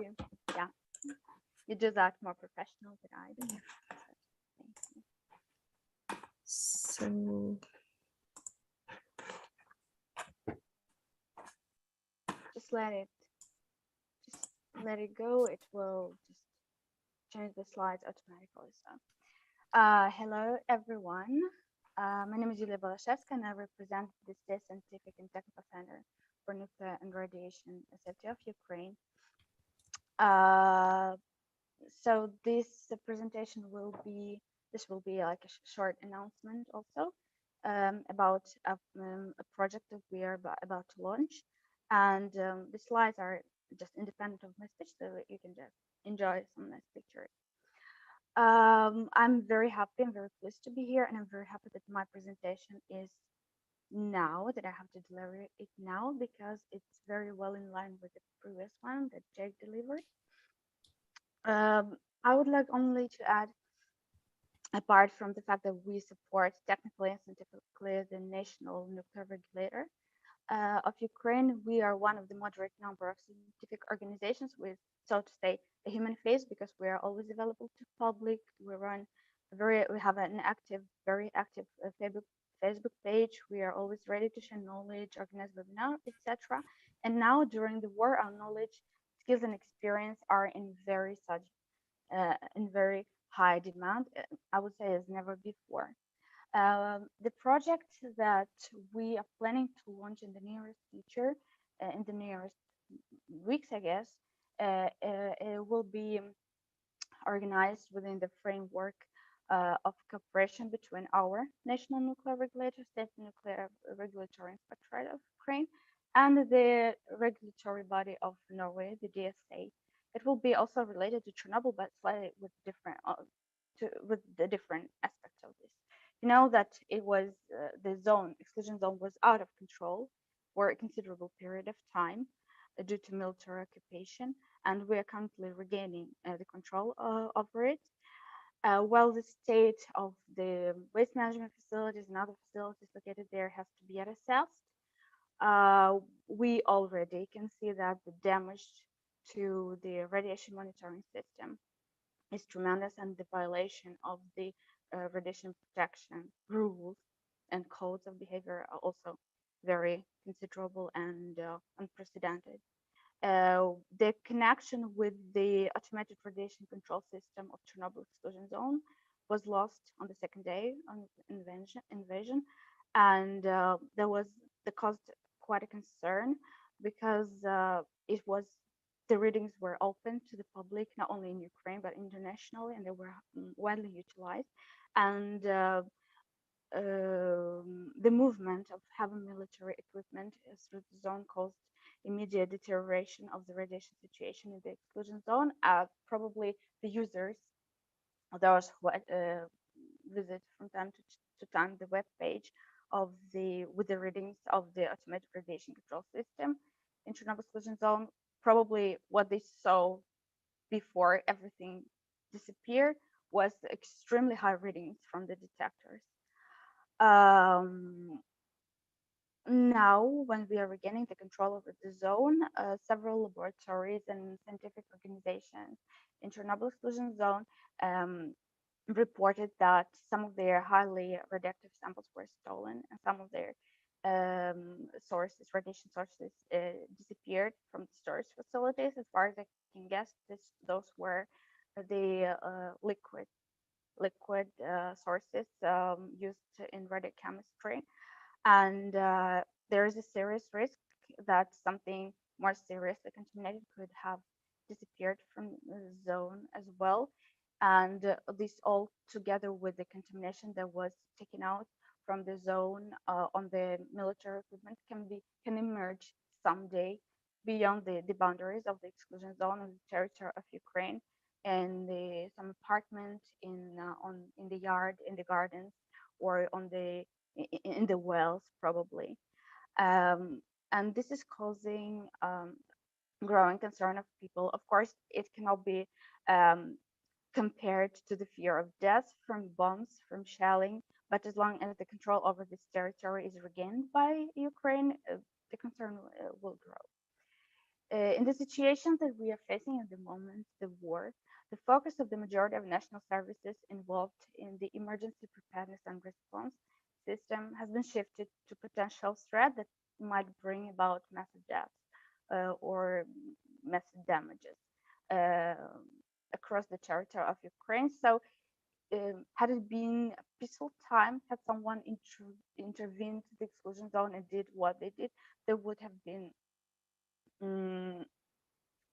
a lot of people, I would say, would have been involved in mitigating the consequences. But now, although these problems are not forgotten by the responsible national services, they are not considered the top priority at the moment. And now what is going on, we're losing time for assessing, detecting, localizing the radioactive sources, the contamination, and documenting the possible harm that was caused to the individuals and to the environment. So the objective of our project that we will start soon is to collect sufficient information on the radiological situation outside the zones, in the villages, on the roads very close to the border with Chernobyl exclusion zone, and to process this information and convey to governmental authorities in order for them to decide whether some action should be taken or not.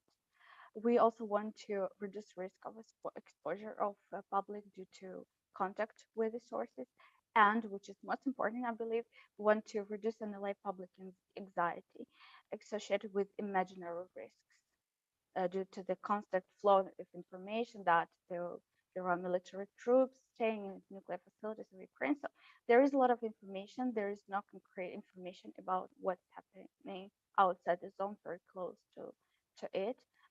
And actually, in such situations, imaginary risk is the most interesting. As a result of the project, we expect that we will be able to assess the situation and derive probable radiological risk to the member of public, and we will try to communicate those risks to people and to distinguish the real risks from false concerns about the radiation situation. We will, if in case we find any orphan sources or some contaminated objects, if we detect them, we will present this information to the authorized enterprise engaged in the storage and transportation of radioactive source and decontamination, and we plan to release messages as long as we proceed with this project. We believe that this project will be beneficial, and in the near future, after Ukraine wins in this war, our experience will be used by many other organizations, dedicated organizations in monitoring, radiation monitoring, to ensure well-being of the people. I mean, the radiological point of view, from the radiological point of view, who reside in the highly industrialized regions of Ukraine where more powerful sources were in use, and in the cities that were bombed, and where there is a high risk that such sources could have been destroyed and the contamination was spread. This project will do another very important thing. It will prove once again that in our country and in Ukrainian culture, the well-being and health and the life of every person matters. And this is one of our principal differences with Russia and their approaches. And today we're doing our best to contribute to the mission of the State Nuclear Regulatory Inspectorate of Ukraine. And we consider this project as our and the international contribution to the recovery of our country and to its safe future. So thank you. That's what I wanted to announce. Thank you very much, Yulia. I will stop the screen sharing. So if anyone have questions, I just have mine.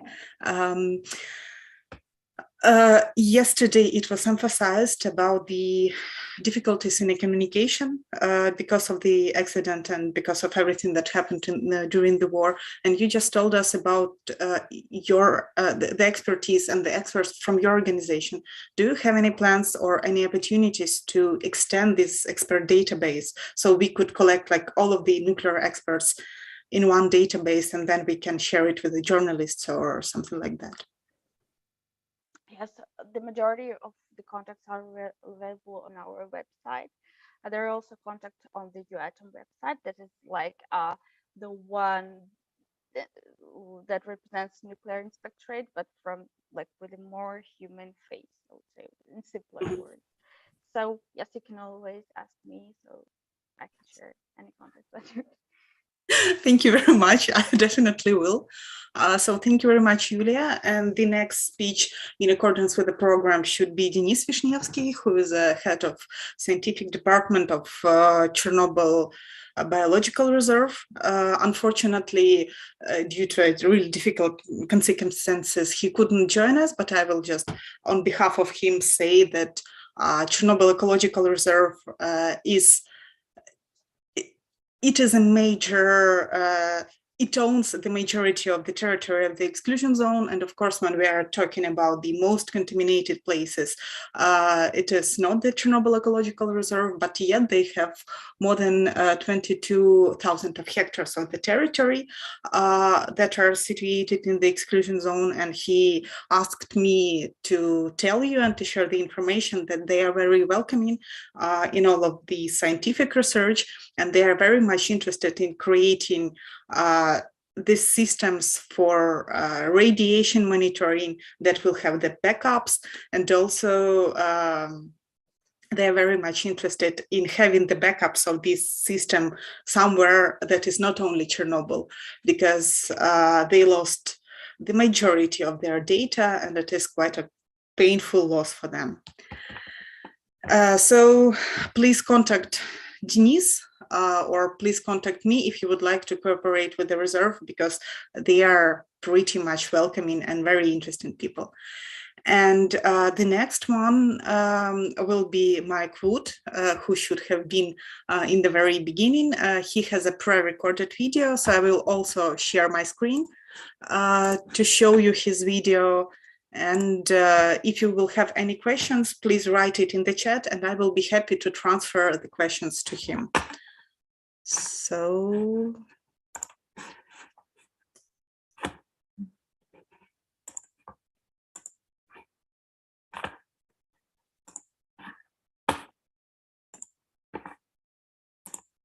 on environmental radioactivity research. Sorry, I will. Hi, I'm Professor Mike Wood. I'm Professor of Applied Ecology at the University of Salford in the UK. Over the last 2 decades, I've been working extensively on environmental radioactivity research, including work on radiation measurement, dose assessment, and also studying the effects of radiation on wildlife. I've also undertaken extensive work within the Chernobyl exclusion zone since 2013. And in this talk, I'm going to explain about some of our research that we've undertaken on reported elevations in gamma dose rates within Chernobyl. Following the Russian military's invasion of the Chernobyl exclusion zone area on the 24th of February 2022, there were reports of increased gamma dose rates from the monitoring network, which is distributed throughout the exclusion zone. Those elevated dose rates that were reported were still within the range of dose rates that are typical of the zone, but conventional and indeed social media went into a reporting frenzy, speculating on the reason or reasons for the increase. Some suggested a leak from the Chernobyl nuclear power plant complex, undoubtedly their minds turning back to 1986 and imagining a kind of Chernobyl 2 type situation. Others took a more measured approach. The State Nuclear Regulatory Inspectorate of Ukraine and subsequently the United Nations International Atomic Energy Agency had reported that heavy military vehicles resuspending contaminated soil were a potential explanation for the increased dose rates. This hypothesis made intuitive sense. We know heavy vehicle movements can resuspend material from the ground surface, as you see in this photograph here. We also know that deposition from the Chernobyl accident left a soil contamination legacy throughout the zone. The hypothesis that radiation spikes were due to heavy vehicle movements resuspending contaminated soil was widely reported. It was reported by the BBC News, by Forbes, also by New Scientist. I even gave an interview myself for LBC Radio in the UK on the 25th of February, saying that this hypothesis seemed likely. I was conscious that the hypothesis needed to be tested, and also that my Ukrainian scientific colleagues had other priorities to focus on. As you may be aware, I work very closely with Professor Nick Beresford from UKCEH. Nick and I discussed the elevated dose rates and did some rough calculations. These rough calculations suggested that soil remobilization was unlikely the cause of the elevated dose rates. We therefore enlisted the help of Pete Burgess, who is an exceptional radiation metrologist. We also enlisted the help of Shelley Mobbs and Kath Barnett, two of our other UK-based colleagues who specialise in environmental radioactivity. We started by gathering data on the gamma dose rate baseline and the extent of the spikes in dose rates that had been recorded by the gamma detector network. The network consists of 67 detectors at locations across the exclusion zone, including a few outside of the exclusion zone. One of those is at Slavutic. The detectors are understood to have self-contained battery power units, enabling continuous gamma dose rate monitoring and wireless data transmission of dose rate readings through to a base station in Chernobyl. The detector network is operated by the State Specialized Enterprise Eco Center, and data are accessible via a web portal. Unfortunately, when we came to trying to access the data for the purposes of this analysis that I'm presenting here, the Eco Center web portal was no longer operational. Thankfully, we were able to extract the data from saveecobot.com for an approximately 14-day window from the 17th of February to the 2nd of March 2022. One detector seemed to have been offline since May 2021, so we were actually able to collect data for 66 detectors that had been operational within the network during the period of the Russian invasion. Here you see some of the pre-invasion baseline data overlaid onto a deposition map for the zone. We investigated both the absolute dose rate measurements and also the ratio between the peak dose rate recorded and the baseline. 39 of the 66 operational detectors had reported spikes in dose rate. On the left of this slide, you see the peak to baseline dose rate ratio for detectors that reported spikes in gamma dose rates on the 24th of February. And on the right, you see this for detectors that reported spikes on the 25th of February. For detectors reporting spikes on both dates, the spikes on the latter date, on the 25th of February, were consistently higher than those on the 24th. After the spike dose rate, 30 detectors went offline immediately. The remaining 9 detectors rapidly returned to the baseline dose rate reading. I mean, when I say rapidly, I'm meaning within 30 minutes to 3 hours, they were back at the baseline dose rate measurements before they also went offline. The highest peak to baseline ratio reported was for this detector, indicated with that red circle. This detector is located to the east of the Pripyat River. It's approximately 30 kilometers southeast of the Chernobyl nuclear power plant complex. The peak dose rate was 576 times higher than the baseline. This equated to a dose rate increase of 60 microsieverts per hour. This location is along a minor road, which only provides access to this and one other location. There is therefore no logical explanation as to why there would have been significant military activity at this site.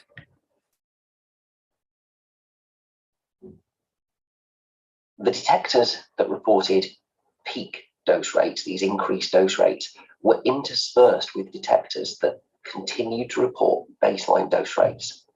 If you look at this figure in front of you, you can see a single solitary black triangle, which indicates the detector that was offline throughout the entire period and had been offline since May 2021.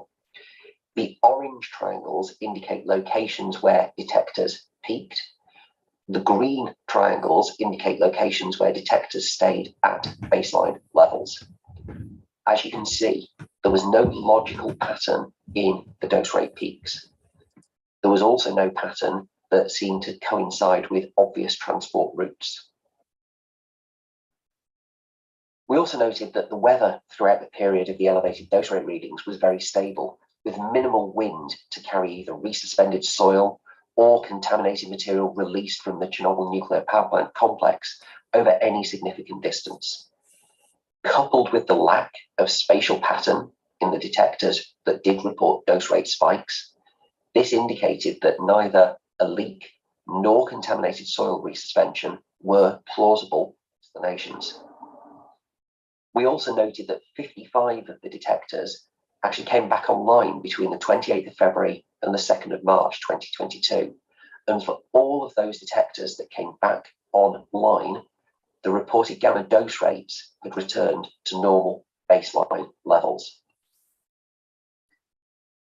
So although the data did not support a soil resuspension hypothesis, we did want to determine whether the kind of peak to baseline ratios for the gamma dose rates that had been reported by the detectors could even theoretically be achieved by resuspending contaminated soil. The modelling approach that we developed is described in detail in the paper that I'm going to provide you with a link to later in this presentation. Briefly, we calculated the contribution of gamma photons to the detector measurement up to a radius of 15 meters from the detector, accounting for attenuation both within the soil and in the air.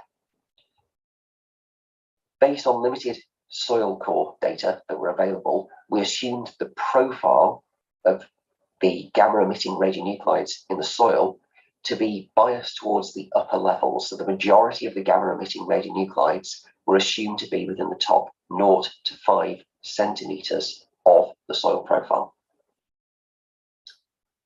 We then made a series of highly conservative, i.e. peak to baseline dose rate maximizing assumptions. For example, we assumed that the entirety of the top 3 centimeters of soil was resuspended into the air and uniformly distributed up to a height of 2 meters, but also conservatively that there was no photon attenuation by the soil once it had been suspended in air. As well as modelling the potential change in gamma dose rate measurements for a detector mounted over bare soil, we also repeated this modelling for a detector mounted over a concrete plinth extending up to 2 meters radius.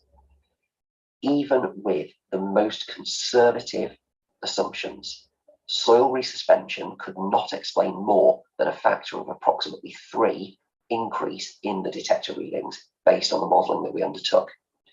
Clearly, this is far lower than the observed peak to baseline dose rate ratio of, well, the maximum being 576.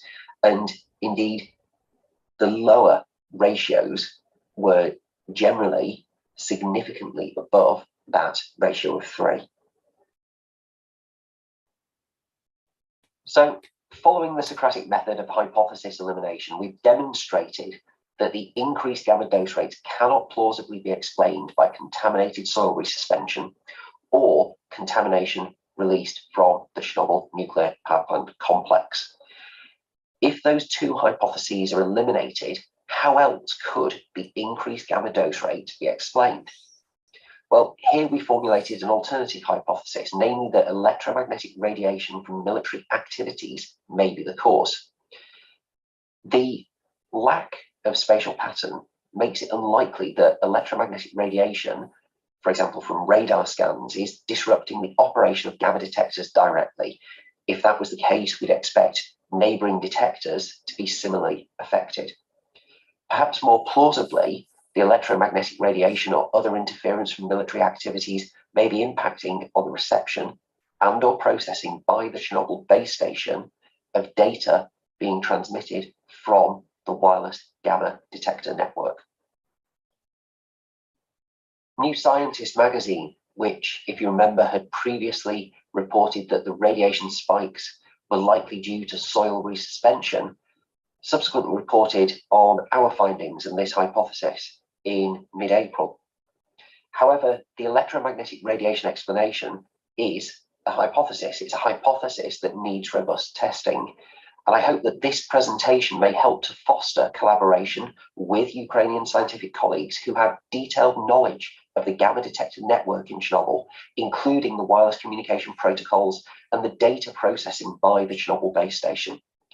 As the zone gradually opens up and it's possible to restart field research within the Chernobyl exclusion zone, we can hopefully find ways to test this hypothesis together. Being able to definitively explain what happened and why is important. It's important to ensure confidence in the gamma dose rate monitoring network. And that's important from a public reassurance perspective. It's also important because this network is a core part of the international safeguards for nuclear sites. We also mustn't lose sight of the importance of robust science clearly communicated from the perspective of public communication. As someone who's passionate about science communication, especially in relation to Chernobyl, radiation and radiation risk, I'm acutely aware of the need for clear and effective communication based on robust science. There is a real danger that misinformation and uncritical media reporting of the radiological situation in Chernobyl will rapidly undo much of the good work that so many of us have undertaken over recent years to dispel myths and ensure that the public start to understand scientific reality. However, radiophobia is easily resurrected, and that's illustrated by the surge of public interest in reports suggesting, for example, that Russian personnel developed acute radiation syndrome because they dug trenches in the Red Forest soil. From a radiological perspective, that makes no sense, but these suggestions play to a part of the human psyche that seems to easily accept myth over science.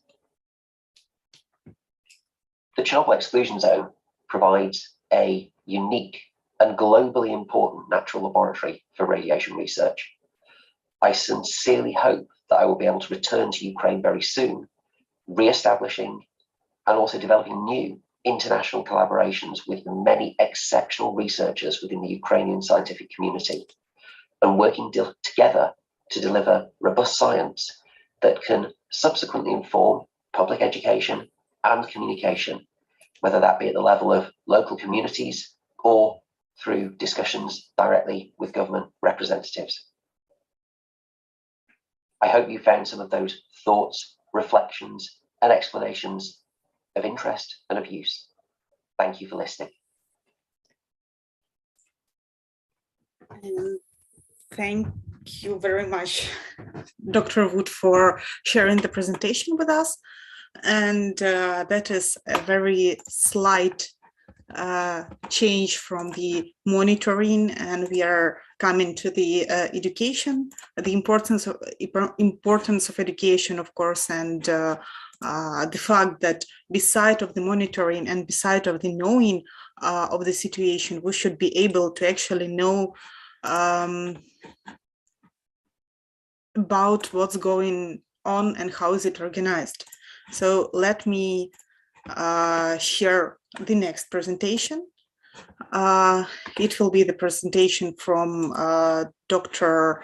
Thomas Johnson, who will also share his insight about the future of education in Chernobyl.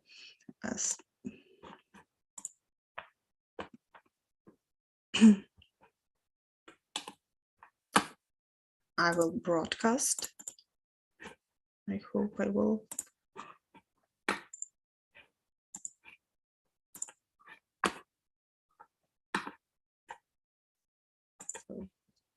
Hello, everyone. I'm Tom Johnson. I'm a professor at Colorado State University. And I just wanted to say thank you all so much for allowing me the privilege and honor of speaking at this symposium. I have some suggestions for educational opportunities at Chernobyl, but I want to make it clear that these are only ideas and suggestions, and that they are based on what's already being done. I'm hoping that maybe in the future that there can be even more opportunities and opportunities for more people to educate themselves and learn more about what's going on in the exclusion zone. I'd like to talk a little bit about a complete database of measurement results, some collaborations that may be possible with other university environmental radiation programs, and also the idea of doing some continuing education programs. First of all, I'd like to talk about a database. I'd really like to see a database of measurements that can be easily accessed by researchers around the world. This would be a great asset for students to learn about the movement of radioactive materials in the environment. It also will help to prevent duplication of effort in sampling, measurement, and research studies. It'll be easier to identify trends of radioactive materials movements, and this can be done by multiple organizations rather than each one doing separate sampling.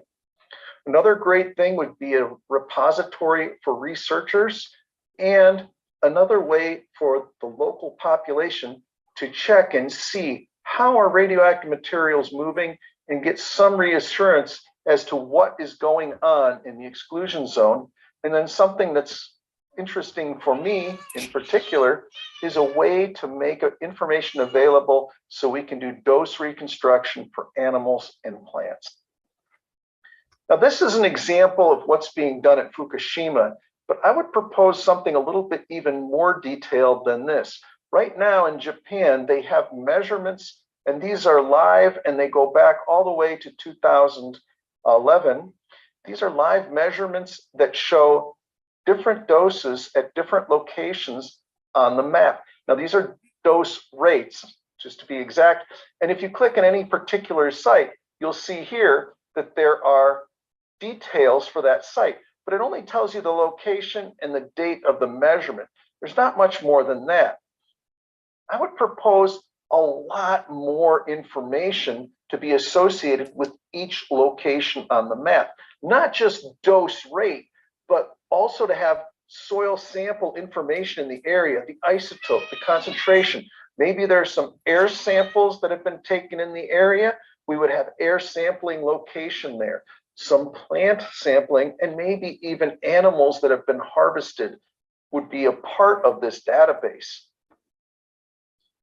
So the Japanese database looks something like this. I would propose we add these additional things such as GPS coordinates, which would be very nice, the soil concentrations, plants, water concentration, if there's water in the area, and maybe even some photographs of the site.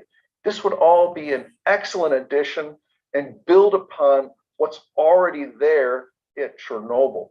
So this is just an addition, not really a very novel idea, but I think it would provide novel research opportunities.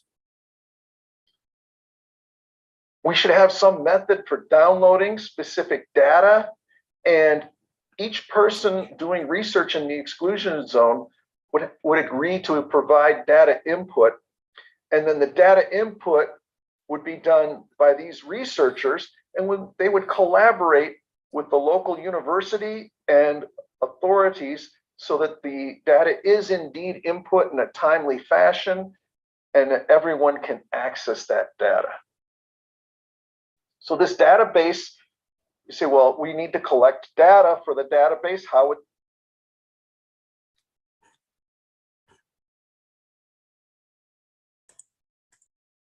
done? I would really recommend collaborations with the International University Environmental Radioactivity Programs. This is actually a picture of some of my students here during I'd really love to see this program continue. My students and students here in the United States of multiple different programs that are studying radioactive materials movement in the environment are excited to be able to do this. They would love to continue because they felt they learned so much about sample collection, analysis, and the exclusion zone. For those of you who are unaware of this program, local scientists had guest students come to Chernobyl and take a few samples and learn about the exclusion zone as well as how to take samples. I would really like to see this program continue, and building on that, have local scientists use these students for data collection purposes with the goal of publishing the data that the students collect when they come there. Additionally, by making faculty become adjunct faculty at each university that participates, we could combine our efforts to offer outstanding classes on environmental radioactivity that could be taken by everyone. it would be fantastic if we could have Ukrainian and the collaborative faculty teach these classes and then have an accompanying class where they do sample collection and analysis in the exclusion zone. So these again are my students here. They're collecting samples back in 2018. So we could have classes such as this multiple times over the year and work together to increase our knowledge of the exclusion zone and at the same time educate the next generation of scientists. Well, one of the problems is paying for this. And certainly it does cost a lot of money. But one of the ways that we might investigate is using continuing education programs. In the United States, and I'm sure in other countries, there are different certifications and different requirements for people to obtain continuing education credit. This is a fantastic opportunity for the folks in the exclusion zone to offer training programs that will give continuing education credit and have professionals pay a fee to attend these classes. Now, these classes could be identical to the ones that we offer for our students, or they could be slightly different. We might include a tour of the Chernobyl region, but these funds could be used to pay for the education, for research projects and things like that.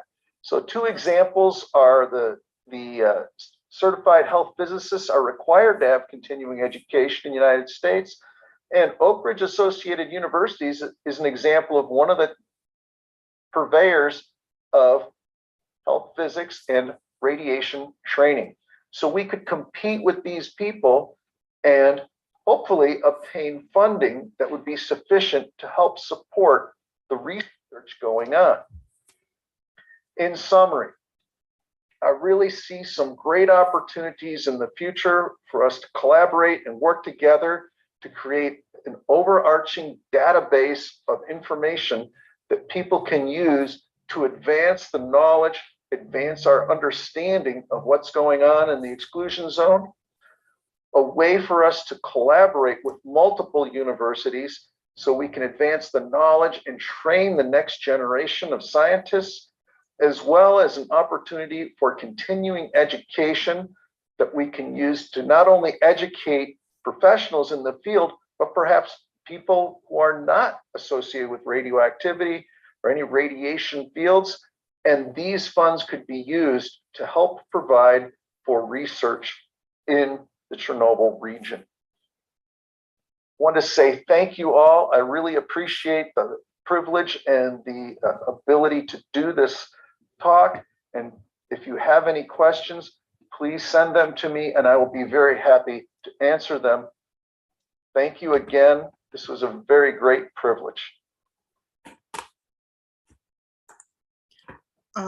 Thank you very much, Dr. Johnson. And if we have any questions, please send it directly to him, or maybe you can send it here in chat. I will collect everything and I will share it with our colleagues. And as to continue the same topic about the importance of the education and about the possibilities of the education in Chernobyl, I will give a short presentation. Before the invasion, we have already started thinking about what should we do and how can we share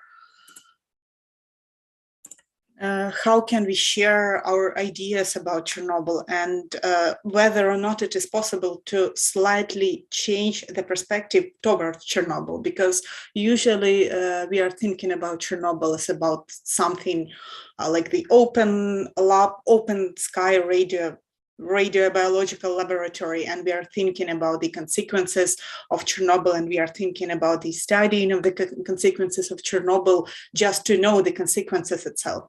But also we see the perspective of Chernobyl in future as the place to train the experts in case of any kind of radiological events. So our idea was to contribute in creation of an educational hub in Chernobyl for networking, knowledge sharing, and developing the new strategies for nuclear disaster preparedness. So it is our very ambitious goal to deliver not only the knowledge, but also the networking opportunities for all people who might be interested, all the radiation specialists who might be interested in this kind of training, in order that in future, if something like that will happen, we will have the already established community with the horizontal links that would be possible to use in future. And also we would like to the school that we are proposing, it won't be just, you know, lectures and seminar works. We would like to make it a kind of role-playing game in order to engage their real life experience that might be happening. So our main objectives are to prepare participants for delivering the fast and sophisticated response in case of a nuclear radiation accident. And we would also like to develop the strategies and countermeasures to minimize the radiation consequences. We would like to create an acting groups of the international experts in case of nuclear emergency. So for example, if you have been visiting our school and then something happened in your country, you will already have this community to address to, and your acting group would have been already established, and it would be possible just to ask them to come and then help you to do everything. And we would also like to develop prepare participants to developing the severe nuclear accidental guidelines and disaster planning.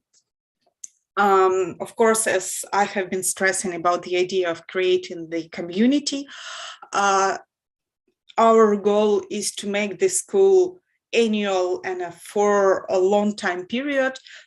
So the regularity of the school is important to maintain the community, because we want to create the horizontal links, and we want to share the knowledge independently without borders, I would say. And of course, radiation expertise is a very sensitive field, but it is exactly radiation experts who know which information we can share and which information is impossible to be shared, for example. And for example, the situation that is occurring right now, when the Zaporizhia NPP was taken by Russian troops, there were a very few people who actually knew which information could be shared via the media, because in radiation expertise, it is important not only to share all of the information, you know, but also to be sophisticated and to know which information should be shared and which information should be kept secret for some time, because it's not necessary immediately. So of course, the best place for this kind of, for housing and for hosting this kind of big international radioecological community will be Chernobyl. And it will also deliver the real life experience of working in the radioactive contaminated territory. So what about the participants?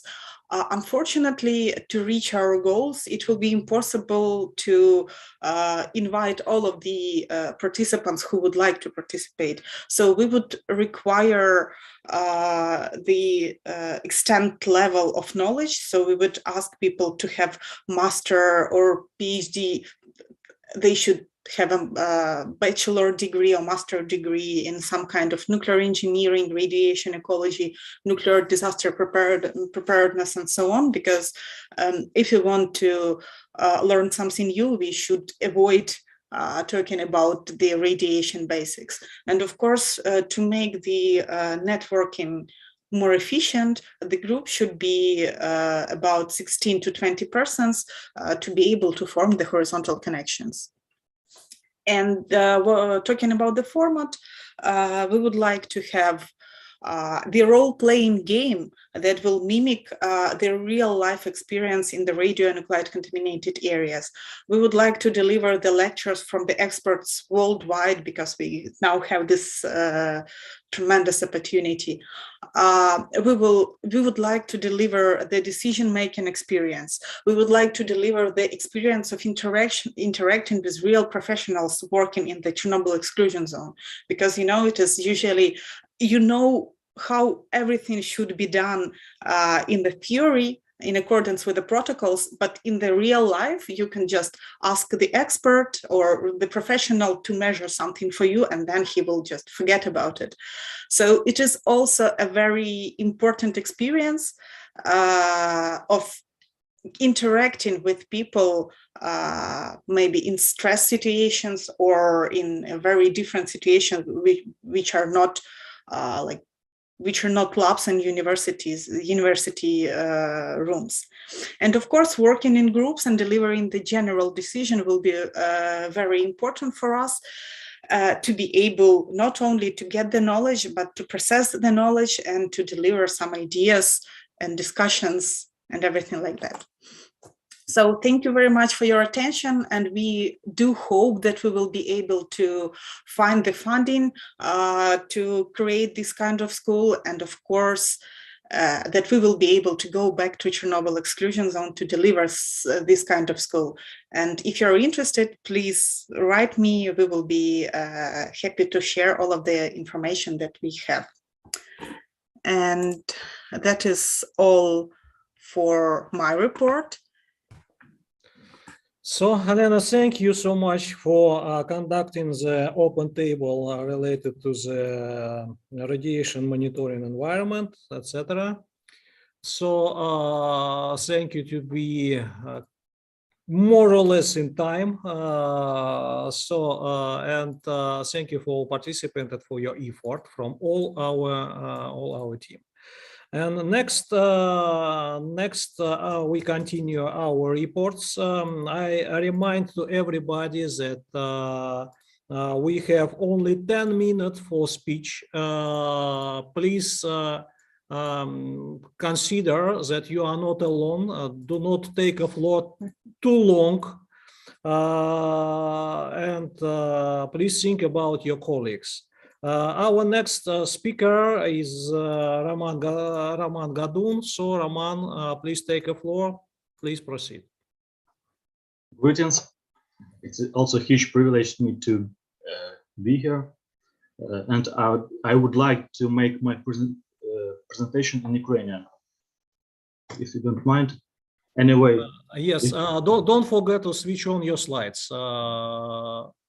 Yes, of course. So please proceed as a rule of the conference, slides in English. Okay, please proceed. Yeah, slides in English, and anyway, if you have any question, you can give it and I'll answer. Шановні колеги, хочу з вами поділитися презентацією, інформацією щодо дослідної системи Інституту проблем безпеки АЕС.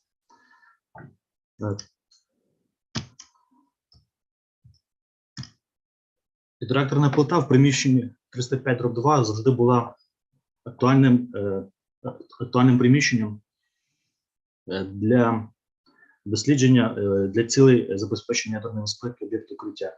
В цьому приміщенні знаходяться паливомісні матеріали, доступ до яких на даний момент недоступні, але згідно доступним експериментальним розрахунковим даним, ми знаємо, що в приміщенні знаходиться достатньо матеріалів, що діляться для існування критичної композиції.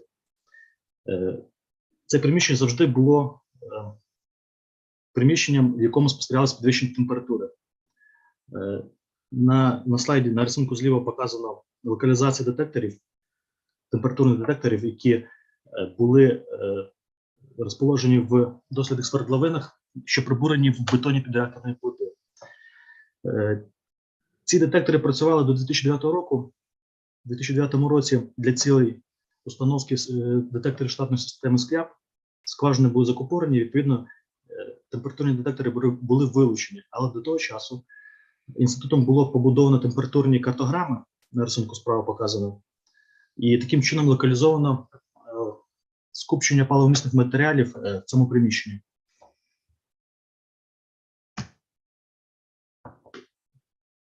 До речі, на початку 90-х років в приміщенні температура сягала більше 100 градусів. Не відбувається демонстрація, до речі. А зараз? Шановні колеги, зараз відбувається демонстрація, показується? Значить, Роман, please switch your slides by, you shared different picture. Try to change your slide by mouse, by clicking on your slide. Okay. What about now? Is this correct? Nothing. Yes? Okay. Роман, вам нужно по-другому пошарить. Вы расшарили только саму презентацию, а вам нужно расшарить экран. Поэтому не получилось. Попробуйте по-другому просто расшарить. О, а вот так все получается. Хорошо.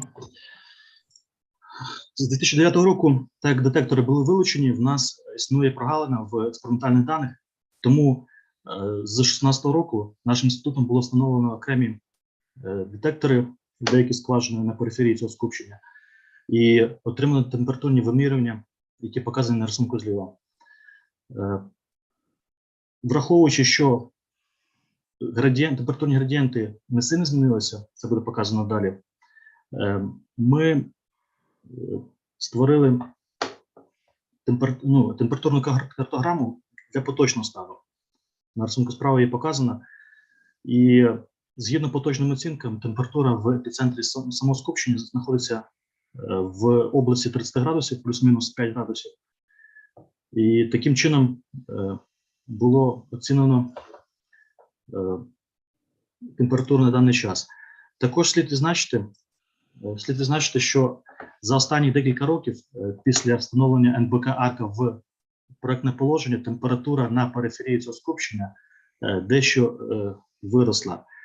Зокрема, в деяких скважинах зростання температури спостерігається більше, ніж на 3 градуса.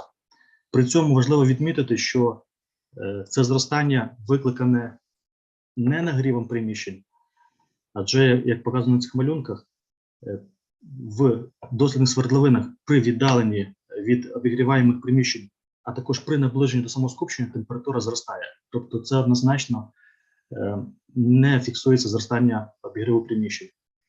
Це говорить про те, що зростає температура самого скупчення, на периферії якого знаходяться температурні детектори. На малюнку зліва показано градієнти по рокам. Ці градієнти отримані на основі аналізу вимірювання температури до 2009 року. В основному це вимірювання системи Finish. І це те, що я говорив, що спостерігаються чіткі градієнти, які практично не змінюються з роками і показують про зменшення температури при збільшенні відстані від самого скупчення. На малюнку справа показано температурні вимірювання в підреакторній плиті також по 2014 рік. І слід відзначити, що динаміка зменшення температури не відповідає динаміці ТВ, що є свідченням того, що джерелом тепла є енергія від вимушеного поділу нейтронів.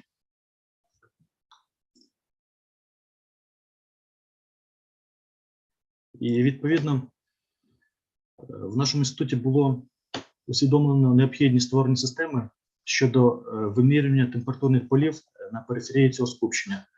На даному етапі було створено проектні умови, також створено документацію, визначено локалізацію детекторів і сформульовано перелік основного обладнання. І враховуючи ситуацію в країні, ми надіємося, що це обладнання буде закуплено, і до кінця цього року ми зможемо створити цю систему яка буде допомагати отримувати експериментальні виміри температури в приміщенні 305-2. І в якості висновків хочу відзначити, що згідно доступним експериментально-розрахунковим даним, існує ймовірність критичної композиції. Ми не можемо її виключити. І для забезпечення ядерної безпеки необхідно розробляти та впроваджувати всі доступні організаційні та технічні міри по зменшенню ризиків. Однією з головних таких мір є зменшення невизначеності, що можна досягти за рахунок проведення додаткових експериментальних чи розрахункових робіт. І для цього ми якраз проводимо дослідження теплофізичні. Окрім того, теплофізичні дослідження, вони являються важливими, так як саме по цим результатам ми можемо уточнити локалізацію потенційно ядерно небезпечних скупчень. На даний час доступ до яких відсутній. Також по результатам цих досліджень ми матимемо можливість валідувати програмні моделювання та програмні коди, якими на даний час ми користуємося. І окрім того, по результатам цих досліджень ми матимемо можливість уточнити деякі основні параметри нашого скупчення, зокрема масу матеріалів, що діляться. Якщо в загальному, то за останні декілька років було виконано вимірювання температури, отримано картограму на периферії, показано, що температура дещо зростає, і по поточним оцінкам температури в епіцентрі скупчення сягає близько 30 градусів. І при цьому це зростання температури, про яке я говорив, воно не є зростанням за рахунок обігріву. І відповідно нашим інститутом планується створення системи.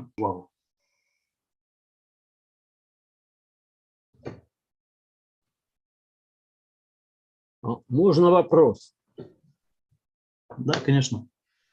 То есть можно, безусловно, согласиться с вами, что, учитывая высокую неопределенность, так сказать, масс, которые есть в 305-2 помещении, что нужно продолжить исследования по всем направлениям. Это тут нет возражений. Но исходя из того, что вы сказали относительно тех измерений температур и результатов, которые получены, мне не совсем ясно, почему говорится относительно высоких рисков. Потому что то, что высокая неопределенность, понятно. Но разве те измерения, которые вы сделали, которые сейчас есть, в том виде, как есть, они достаточны для того, чтобы сказать, что риск критичности существенный и так далее? Вот не следует из того, что вы сказали по измерениям температуры. Висновок на рахунок ризиків, він сформульований не на основі результатів цих досліджень. Цей висновок зроблений на основі інших дослідних робіт, зокрема експериментальних робіт, зокрема розрахункових робіт. І в даній презентації цей тезис використовується як прийнятний тезис, який ми приймаємо, і він не базується на результатах даного дослідження. На рахунок експериментальних даних ми знаємо оцінки маси матеріалів, що діляться.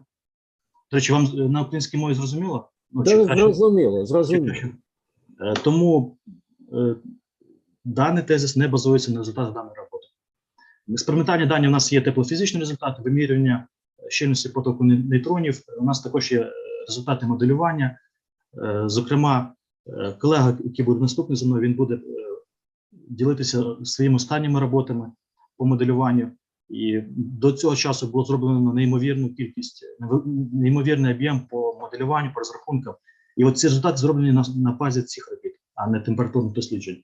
Но если принять этот тезис, что вы сейчас говорите, то тогда углубленные исследования, о которых вы сейчас говорите, о том, которые должны быть сделаны в дальнейшем и так далее, тоже не должны ничего внести, поскольку риски не связаны с результатами экспериментов, в каком объеме бы они не были сделаны, с какой подробностью не были сделаны. То есть вы хотите сказать, что экспериментальные все работы, они с точки зрения рисков Ну, мало что дают. Я так делаю такой вывод из того, что вы сказали. Ми, напевно, не до кінця зрозуміли друг друга. Ризик завжди базується, в оцінку ризику входить оцінка наслідків. І чим наслідки більше, тим ризики більші. Відповідно, є базовий тезис. Для зменшення ризиків потрібно зменшувати невизначеність. Правильно. Основним інструментом зменшення невизначеності в нашому випадку є експериментальні роботи і модельні роботи. Да. А для модельних робіт, так як ми не маємо, у нас дані лише з периферії, ми маємо мати експериментальні дані, які б валідували наші моделі. І от якраз для цих цілей мають використовуватися температурні виміри. Тобто в моделях, які ми будемо виконувати в програмних кодах MC, P-Scale і так далі, критерієм валідації будуть температурні поля, температура нашого скупчення. Понятно.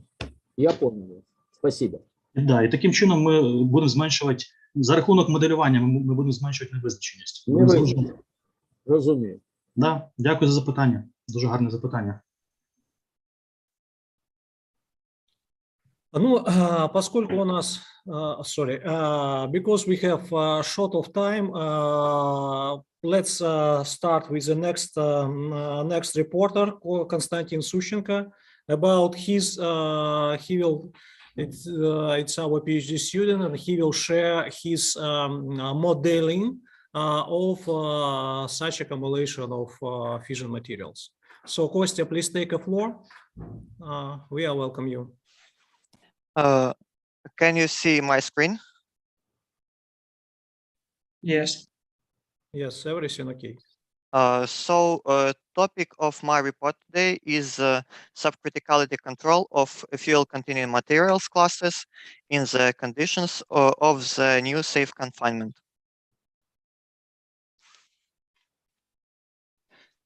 For today, there is a fuel containing materials cluster, the probability of self-sustaining chain reaction in which cannot be ruled out under the conditions of the new safe confinement. This cluster is located in the penetration zone of the reactor shaft baseplate in the southeast quadrant of sub-reactor room 305/2. Subcriticality control of this fuel-containing materials cluster is a key task in ensuring the nuclear safety of the new safe confinement. Control implies the Newton activity monitoring and the availability of means of criticality operational suppression. Monitoring Newton activity is provided by nuclear safety monitoring system at 19 detection points. A layout of the nuclear safety monitoring system detectors shown in figure 2. At the same time, at present, constant Newton flux density increase is observed only at 4 detection points in the sub-reactor room 305/2. In the southeastern sector, 2 of these detectors units are located in holes drilled in the concrete of the reactor shaft baseplate at the 9 meters mark, and 1 detection unit is located above the baseplate. A 4th detection unit is located in the southwestern sector in the steam release valve. The Newton flux density increase can only be caused by a change in the subcriticality level of clusters located in the room 305/2. The rest of the detection units are located in other rooms and have stable readings with slight fluctuation in the Newton flux density associated with seasonal fluctuations in temperature and humidity conditions. Monitoring of Newton activity in sub-reactor rooms was established in 1987. From 1987 to 1990, the Finnish monitoring system recorded a gradual decrease in Newton activity. In June 1990, a powerful Newton anomaly was recorded, which could only be identified as a self-sustaining chain reaction in the southeastern sector of sub-reactor room 305/2. It lasted 32 hours in the oscillation mode and was caused by the process of water inflow into the cooling cluster of less than 100 degrees Celsius. A self-sustaining chain reaction is extinguished as a result of waterlogging of the breeding medium. On the slide, you can see neutron flux density dynamics readings. It was recorded in 2003. As you can see on this figure, from 1990 to 2016, the neutron flux density in the subreactor rooms was unchanged, with the exception of seasonal fluctuations due to changes in the temperature and humidity regime in the subreactor rooms. After new safe confinement installation and the cessation of precipitation access to the object shelter, a constant increase in the neutron flux density is observed. This increase is recorded at the periphery of a fuel-containing materials cluster with a high fuel concentration and associated with the outflow of water from the cluster's breeding medium. Temperature measurements were also carried out. Temperature fields were built in the concrete of the reactor shaft base plate. From 1988 to 2007, the peak temperature in the concrete base plate decreased from 200 to 63 degrees Celsius, which corresponds to a drop in heat release over a given period in fuel-containing materials cluster with from 15 to 20 tons of fuel. The temperature fields were also used to localize the fuel-containing materials cluster and evaluate its geometric parameters. Figure 8 shows the location of fuel-containing materials cluster in two penetration zones of the base plate. We are considering southern fuel-containing materials cluster. Figure 9 shows its physical model. The cluster is a two-layer composition hidden under a layer of fresh 1990 concrete. The top layer is black lava-like fuel-containing materials with 5% uranium concentration.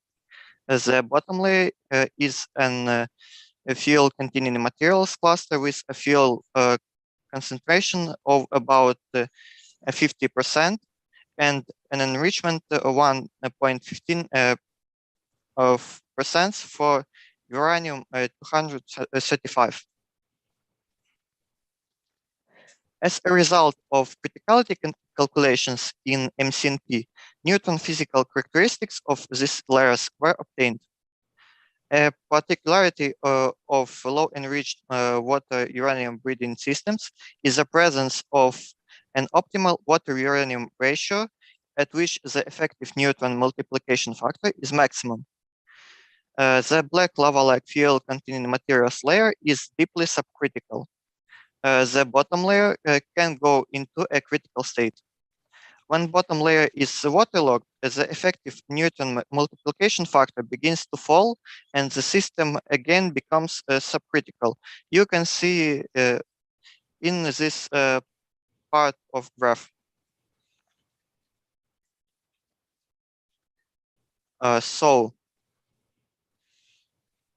Today we observe an increase in neutron activity due to the gradual outflow of water from the breeding medium of the waterlogged fuel-containing materials cluster. The staff of our Institute for Safety Problems of Nuclear Power Plants developed an algorithm for estimating the current level of subcriticality for a given fuel-containing materials cluster. It also makes it possible to carry out an annual forecast of the dynamics of the detection neutron flux density and the subcriticality level. In 2022, according to the nuclear flux density data, until February 3rd, 2021, the forecast turned out to be reliable. Thus, we can draw the following conclusions. After installation of the new safe confinement, the process of water loss by the fuel-containing materials cluster's breeding medium determined the current dynamics of neutron activity with a constant increase in neutron flux density. Subcriticality control of fuel-containing materials cluster in the southeast quadrant of subreactor room 305/2 is a key task in ensuring the nuclear safety of the new safe confinement. The criteria for assessing the achievement of emergency subcriticality levels are the multiplicity of increase and the growth rate of neutron flux density, which correlate in the regular detection points of the nuclear dangerous cluster neutron activity. The fact of the existence of fuel-containing materials cluster with a high fuel concentration that determines the need to revise the existing versions of the occurrence and development of accident processes in 1986, which did not take into account the formation of corium in the state position of the core, its impact on the base plate, and the formation of molten core concrete interaction products. That's all. Thank you for your attention. So thank you so much for your report. I just ask you why you do not say that your model. Previous slide, please. Could you show us previous slide?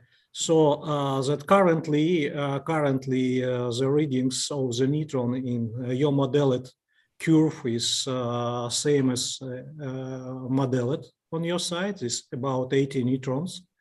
So why you do not say that?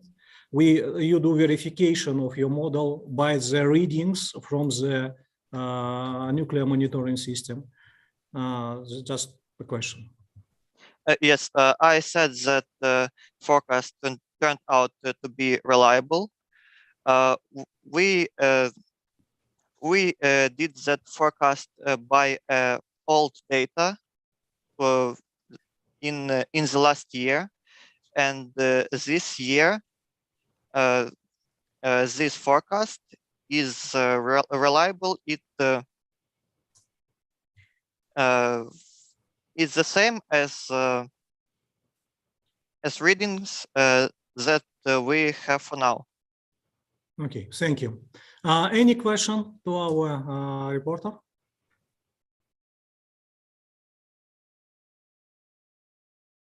Okay, if there is no question, in this case, let me thank our reporter, and let me invite for the next report Sklerenko Dmitro, Krukovsky Pavel, and Dedushka Evgen for next presentation related to the model of wind flow and pressure over the new safe confinement. Okay, Добрий день. Dmitro, yes, we see you. Please proceed. Видно мою презентацію? Yes, we could try to change your slide. Мене звати Скляrenko Дмитро. Try change your slide just to be sure that everything working well. Слайды поменяйте, попробуйте, Дмитрий. Дивіться, можна зробити на весь екран, якщо ви запустите ну, спочатку треба вимкнути демонстрацію, потім на F5 запустити слайди на весь екран, і тоді через Alt-Tab зайти в Zoom і запустити демонстрацію вже повного екрану.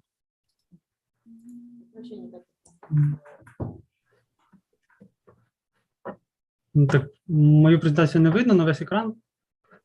Нет. Угу, сейчас.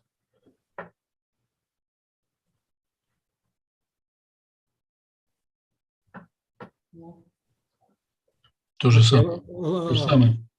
То же самое? Да. Треба спочатку через F5 запустити на весь екран, а потім запустити демонстрацію.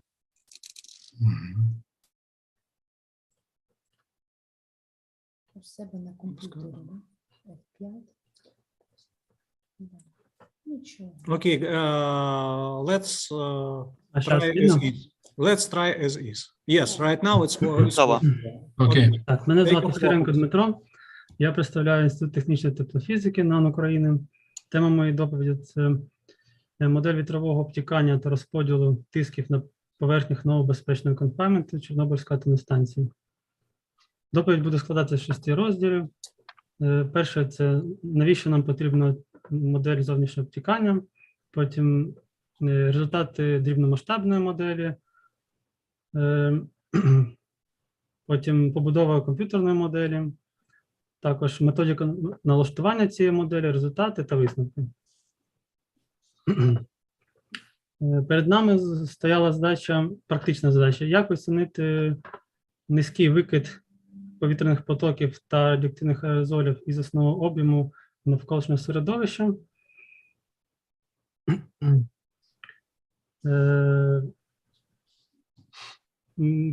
Таким чином, щоб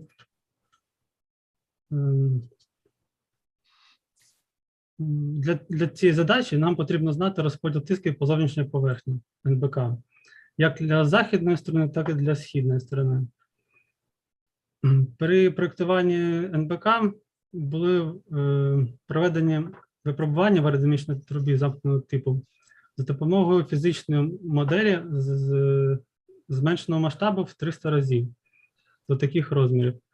Під час цього випробування використовували швидкість 23 метри в секунду та отримали тиск на західній стороні НБК 185 паскалів, а при цьому на східній стороні мінус 372 паскаля. Це тиск на середнє значення для всієї поверхні. Таким чином, співвідношення східного тиску до західного тиску ми отримаємо мінус 2. На нашу думку, це співвідношення некоректне, тому що воно не збігається з літературними даними та з нашими розрахунковими даними. Можливими причинами відмінності цих даних є спрощена конфігурація будівель біля НБК та самого НБК, вплив перерахунку статичних тисків з маленького масштабу 1 до 300 до реального масштабу 1 до 1, та можливий вплив витяжного вентилятора на статичний тиск на поверхнях НБК в аеродинамічній трубі, який був недостатньо далеко розташований від моделі НБК. Тому метою даної роботи є якраз побудова такої тривимірної повномасштабної 1 до 1 комп'ютерної моделі зовнішнього обтікання, яка може враховувати різні напрямки та швидкості вітру, також налаштування цієї моделі по літературним даним та отримання розподілу тисків по зовнішній поверхні НБК та будівлях об'єкту укриття. На даному слайді ми бачимо промайданчик Чорнобильської станції та вигляд моделі зверху. Модель має в собі арку НБК, третій блок, об'єкт укриття, технологічне здання та інші будівлі на промайданчику.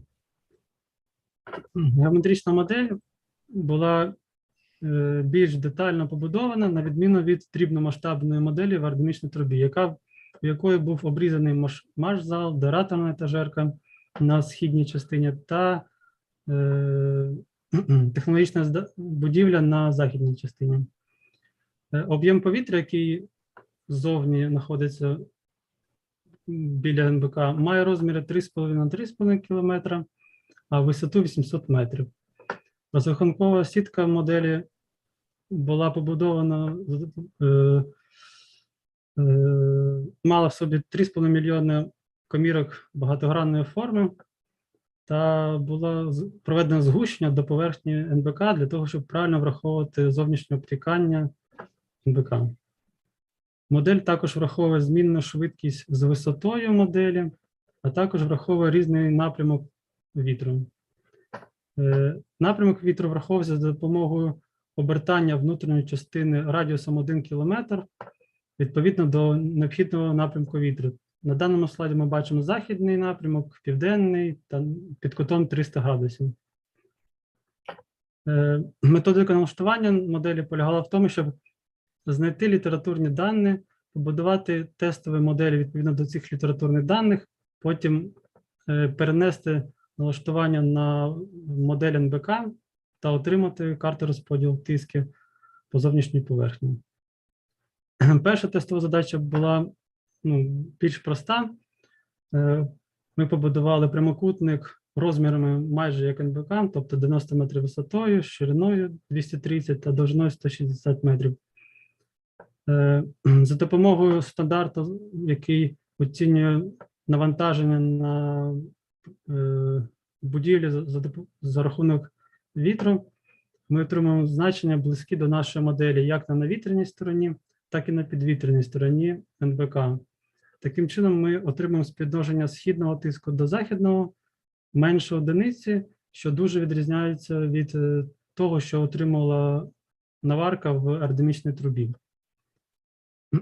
Друга тестова модель – це була побудована теплиця з дахом арочної форми. Дані про тиски ми взяли з даної статті, в якій використовувався даний стандарт для теплиць. Результати моделі та стандарту дуже добре співпадають. Та саме головне, що відношення з східного тиску до західного менше одиниці. Тобто також відрізняється від того, що наварка отримала в аеродинамічній трубі. Третє – це було чисто розрахункове порівняння.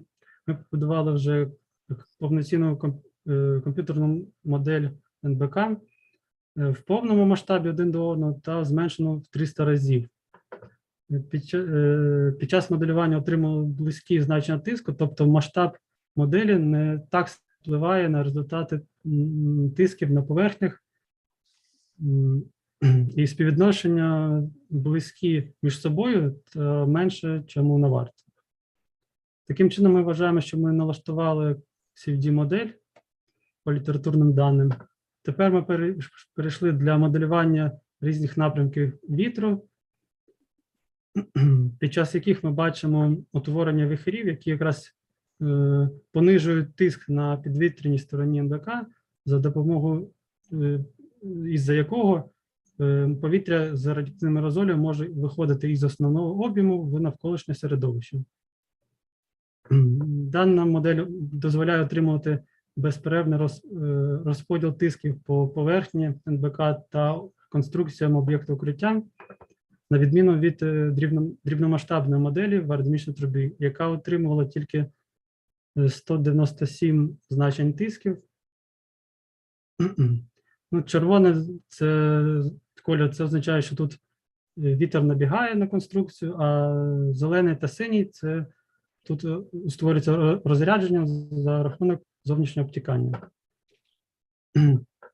Для визначення неорганізованого викиду із основного об'єму нам потрібно знати осередине значення тиску для цих поверхонь, а саме для циліндричної стіни, західної та східної стіни НБК.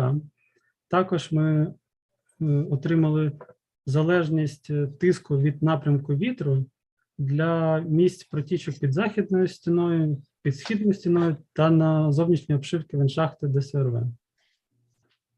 Таким чином, ми показали, що для того, щоб контролювати та аналізувати низький викид повітря ТРА із НБК, потрібно знати розподіл тисків на зовнішній поверхні. Показали, що отримані тиски при проєктуванні в аеродинамічній трубі не співпадають з літературними даними. Побудували свою комп'ютерну повномасштабну модель один до одного розмірів з НБК, яка може враховувати різні напрямки та швидкості вітру. Програмне забезпечення ми використовували ANSYS Fluent для побудови цієї моделі. Результати цієї моделі співпадають як якісно, так і кількісно з літературними даними. І ця модель якраз дозволяє отримати такий розподіл тисків по зовнішній поверхні НБК. Якщо взяти типовий місяць в році та, наприклад, задатись концентрацію РА в основному об'ємі десь 290 бікерель на метр кубічний та використати формулу Бернулі в такому виді, де перепад тисків між основним об'ємом та зовнішньою поверхнею, яка береться або з реальної моделі, ми отримуємо низький викид 53 мегабікерель на місяць. А якщо використовувати нашу CFD-модель, то ми отримуємо 170 мегабікерель на місяць, що менше, ніж допустиме значення для НБК, це 700 мегабікерель на місяць. Дякую за увагу. Дмитрий, спасибо. Можно вопросы? Давайте мы не будем вопросов, потому что мы уже превысили значительно наш лимит. Поэтому я предлагаю перейти к следующему докладчику. Вот. Sorry, I forgot that I have to speak English today. So I think that we could raise a question for our reporter directly. We have a chat, we have direct contacts, but we have a short of time, and I ask everybody to short your speeches. So please take a floor. Krukowski Pavel, could you please take a floor? Чи чути мене і ви бачите мою презентацію, Yes, да, yes. перший слайд, да? Very well. Все в порядку, да? Yeah. Ну, я спробую бути дуже коротким, бо ця презентація, ця робота, це є деяке продовження попередньої роботи. І якраз те, що доповідав Дмитрій Скляренко, це використовується для задачі аналізу низького викиду повітря за межі НБК, а в цьому випадку і на ділянці обшивки веншахти ДСРВ, я скажу пізніше, що це таке. А взагалі оцей аналіз низького витоку вже за допомогою моделі, яку там Дмитрій трошки розповів, і я додам ще, ми вже її докладали на наших попередніх двох Inudeco, і зараз я тільки буду присвячувати оцій веншахті ДСРВ. Ну, два слова скажу, який повітрообмін НБК з пересоточним середовищем має місце. Два слова додам ще про гідравлічну модель, яка дозволяє оці викиди із НБК розраховувати. Розкажу про ділянку обшивки веншахти ДСРВ, яку треба дослідити, якраз викиди через неї, бо це вимоги регулятора перед ЧАЕС. Так, ну і я не сказав, що це робота не тільки Інституту теплофізики, але й ЧАЕС. Це команда НБК, яка надавала нам вихідні дані для цих розрахунків. Ну і сам буде аналіз неорганізованого повітрообміну.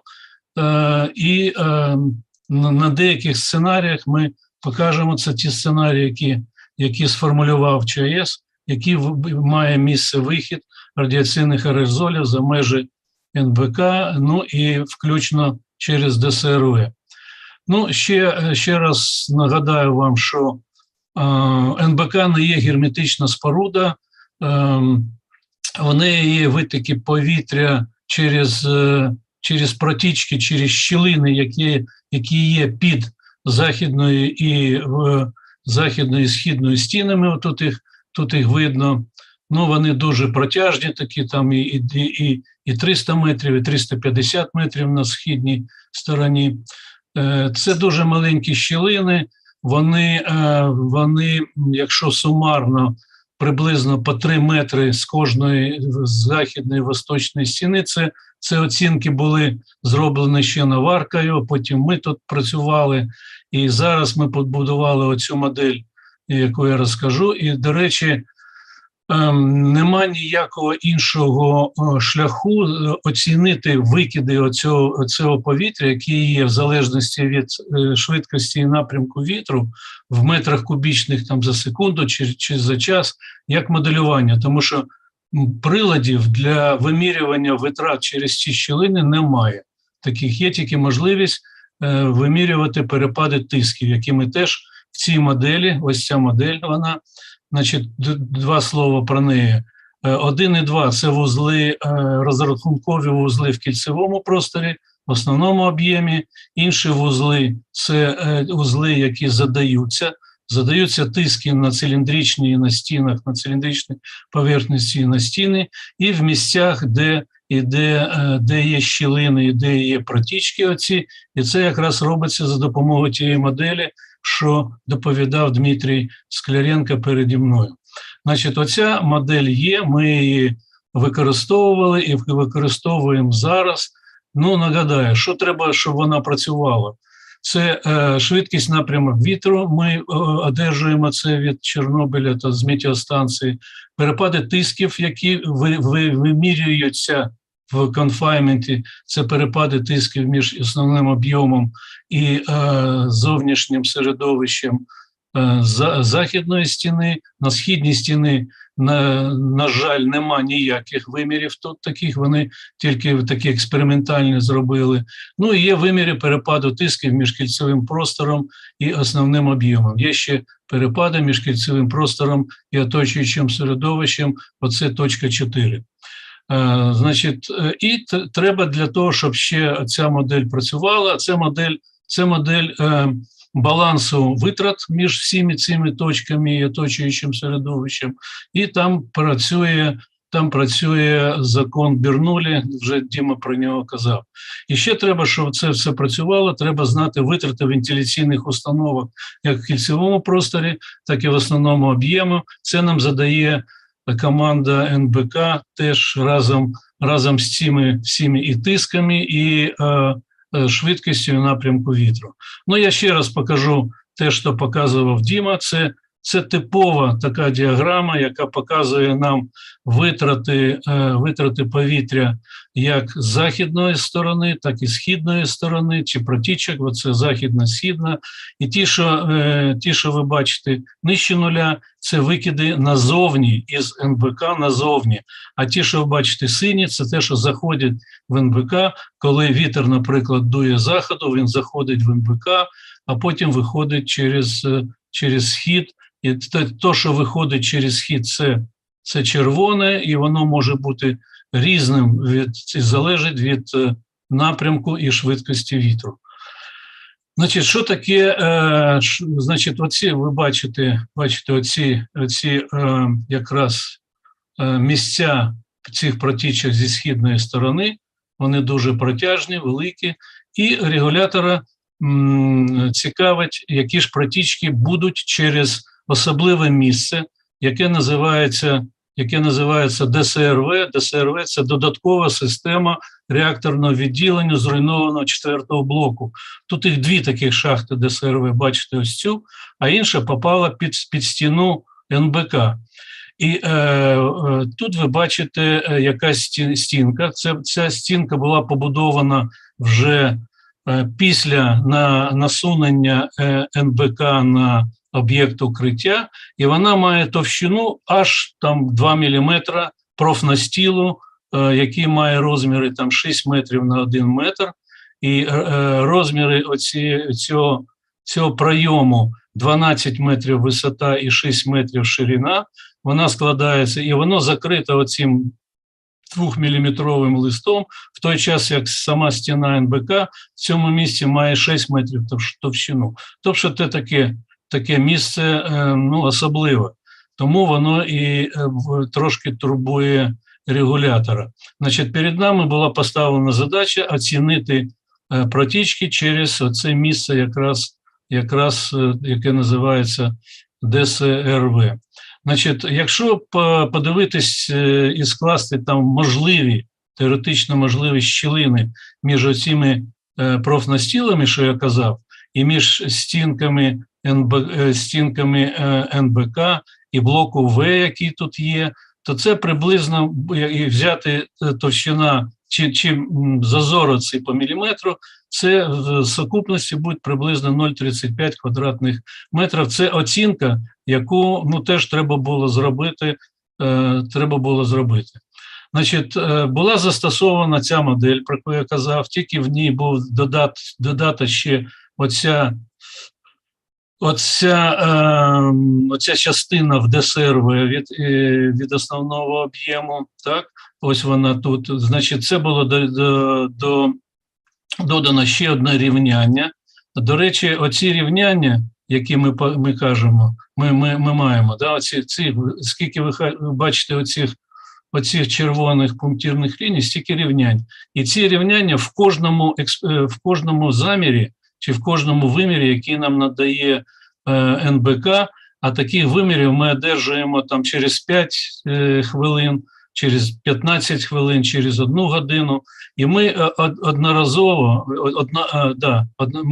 ми обробляємо всі ці дані, і цих рівнянь у нас виходить 4 тисячі, 6 тисяч і так далі. Ми їх всіх обробляємо, і це дозволяє нам знайти методами і обернених задач, і методом ідентифікації і так далі, як ці протічки, які є через західний і східний зазори, оцінити. Ну і плюс ще це через оце от ДСРВ, про яке я кажу. От тут ви бачите, знайдені оці самі протічки, оцінені за допомогою цієї моделі. Західний зазор приблизно 1,7, східний 2,4. Ну, а на зазорі оцьому ділянки ДСРВ модель показала, що там площа, ну це така наведена площа, не більше, ніж 0,1. Но ми в своїх розрахунках все-таки взяли оту саму консервативну величину 0,34 і покажемо результати з ними, хоча реально модель показує, що там менше площа. Отут ви бачите вихід ззовні назовні з східного зазору, якраз от нашого, це західного зазору, при там якихось витратах повітря в основному об'єму, в кільцевому просторі. Тут свої вентилятори, які нагнітають, які висмоктують і так далі. Це все. І ось ви бачите, ми оцінили протічки вже в метрах кубічних в секунду через оце ДСРВ, яке приблизно в 13 разів менше, ніж через весь зазор в східній стороні, під східною стінкою. Ну і чому воно так настільки менше? От якраз наша модель, і Діма вже показував, що ми маємо тут віхрі, і цей віхр якраз біля того місця, де є ДСРВ, він створює такі негативні тиски, і тому ми маємо тут маленькі оці протічки через оце саме ВСРО, яке ми тут і досліджували. Ну і 3 сценарії треба було нам розглянути, я буквально 2 слова про них. Це режими, яким нам дали, це без HEPA-фільтрів через основну трубу, з HEPA-фільтрами 2 сценарії. Вони відрізняються друг від друга тим, що там забруднення різні. От тут забруднення на рівні не більше 40, а далі оці не більше 210 бекерелів на метр кубічний, тому що тут же йдуть будівельні роботи, демонтаж, по-різному працює система вентиляції, система в кільцевому просторі, там є осушувальні установки, які нагнітають повітря в кільцевий простір, а він створює перепад тиску через між кільцевим простором і цим. Ну, не буду тут багато говорити. Ці 3 сценарії ми промоделювали. Ну, якраз тут от високий викид, це якраз через вент-трубу БК. Там не було HEPA-фільтрів, тому ми бачимо тут дуже великі значення в мегабекерелі, і це моделювалось місяць при різних напрямках і швидкості вітру, при різних, скільки там часів воно працювало, не працювало і так далі. Ми тут знайшли, бачимо величину більше, ніж граничне значення 3800 на 3500, а ті сценарії, які були з HEPA-фільтрами при різних роботах вентиляційних установок, вони всі були нижче цієї норми. Ну і 2 слова як висновок. Тобто розроблена оця модель стану з урахуванням цієї вентшахти ДСРВ. Ми її застосували, показали, як вона працює, зробили ті сценарії, чи розрахували ті сценарії, що надавав нам Чорнобиль. До речі, це тільки, я думаю, початок, там тих сценаріїв може бути може багато. Ну і і сценарії показали, при яких умовах воно виходить чи не виходить. Тобто от такі наші результати. Дякую за увагу. Well, Grigorovich, thank you so much for your report. We, first of all, very pleasant to see you on our conference every year and see that dynamic of your research. And thank you for saving some time for next presentation. Thank you so much. Thank you too. Regarding next presentation, it should be. Please, Pavel, switch off demonstration of the screen. Yeah. Regarding the next presentation, it should be done by Maxim Pantin, but actually it was joint work with me. Stop sharing your screen. Just not close the presentation, but thank you. And I will try to do a report and recover also some time. Okay, so I will report instead of Maxim Pantin because it was joint project, and I will say about an approach of use evolution algorithm for radiation mapping. Wait a second, please. So you see the change of presentation, yes? Very good. So actually this work was done by Maxim Pantin, me, and Igor Skitter, who is also attending this conference. There are a lot of different modern technologies, and you heard about this either from the University of Berkeley Kai Vetter team and Jake Hakel, University of Bristol, Tom Scott, Peter Martin, and Janek, and also there are some independent covenant analysis by Institute of Environment Geochemistry, National Academy of Science. But such a kind of technique requires quite modern technologies and modern electronics, as you saw, LIDARs, new modern techniques, etc. However, there are some scenarios when you are not able to use such kind of modern technology, either because of the high dose rates, which destroy sensitive electronics, or quite challenging environments that practically is not possible to do some radiation mapping. And in such case, sometimes you may have some historical data or some simple readings from the very simple sensors.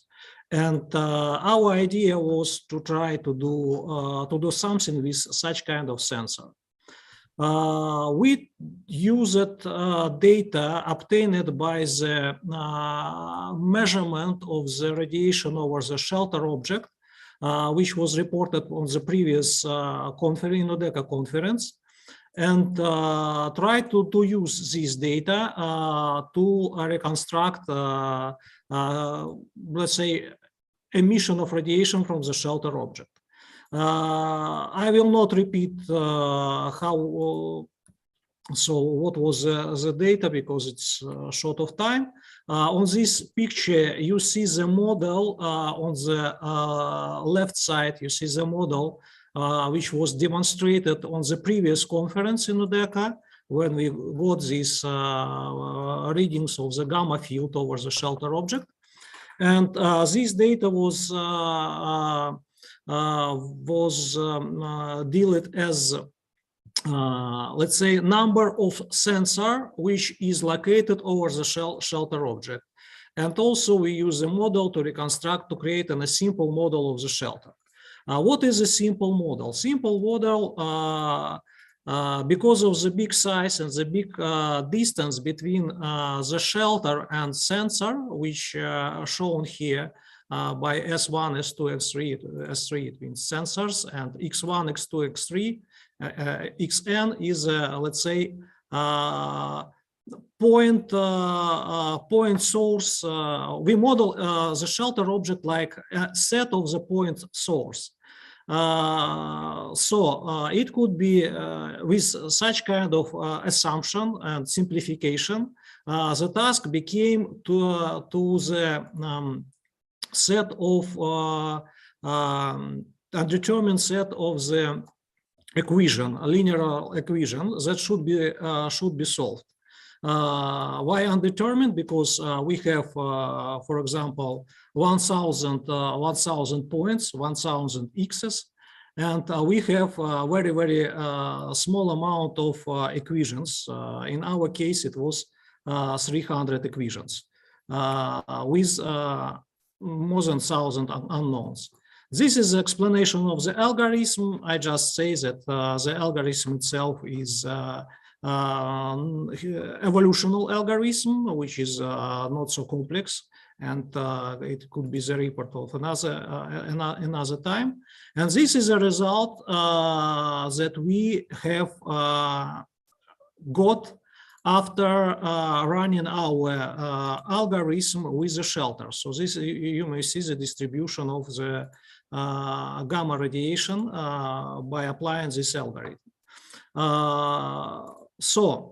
Finally, we took real readings, which was done by our institute end of this year, actual values, and try to compare to verify our results with the actual readings. So on the picture, you see the number of iteration of the algorithm, and market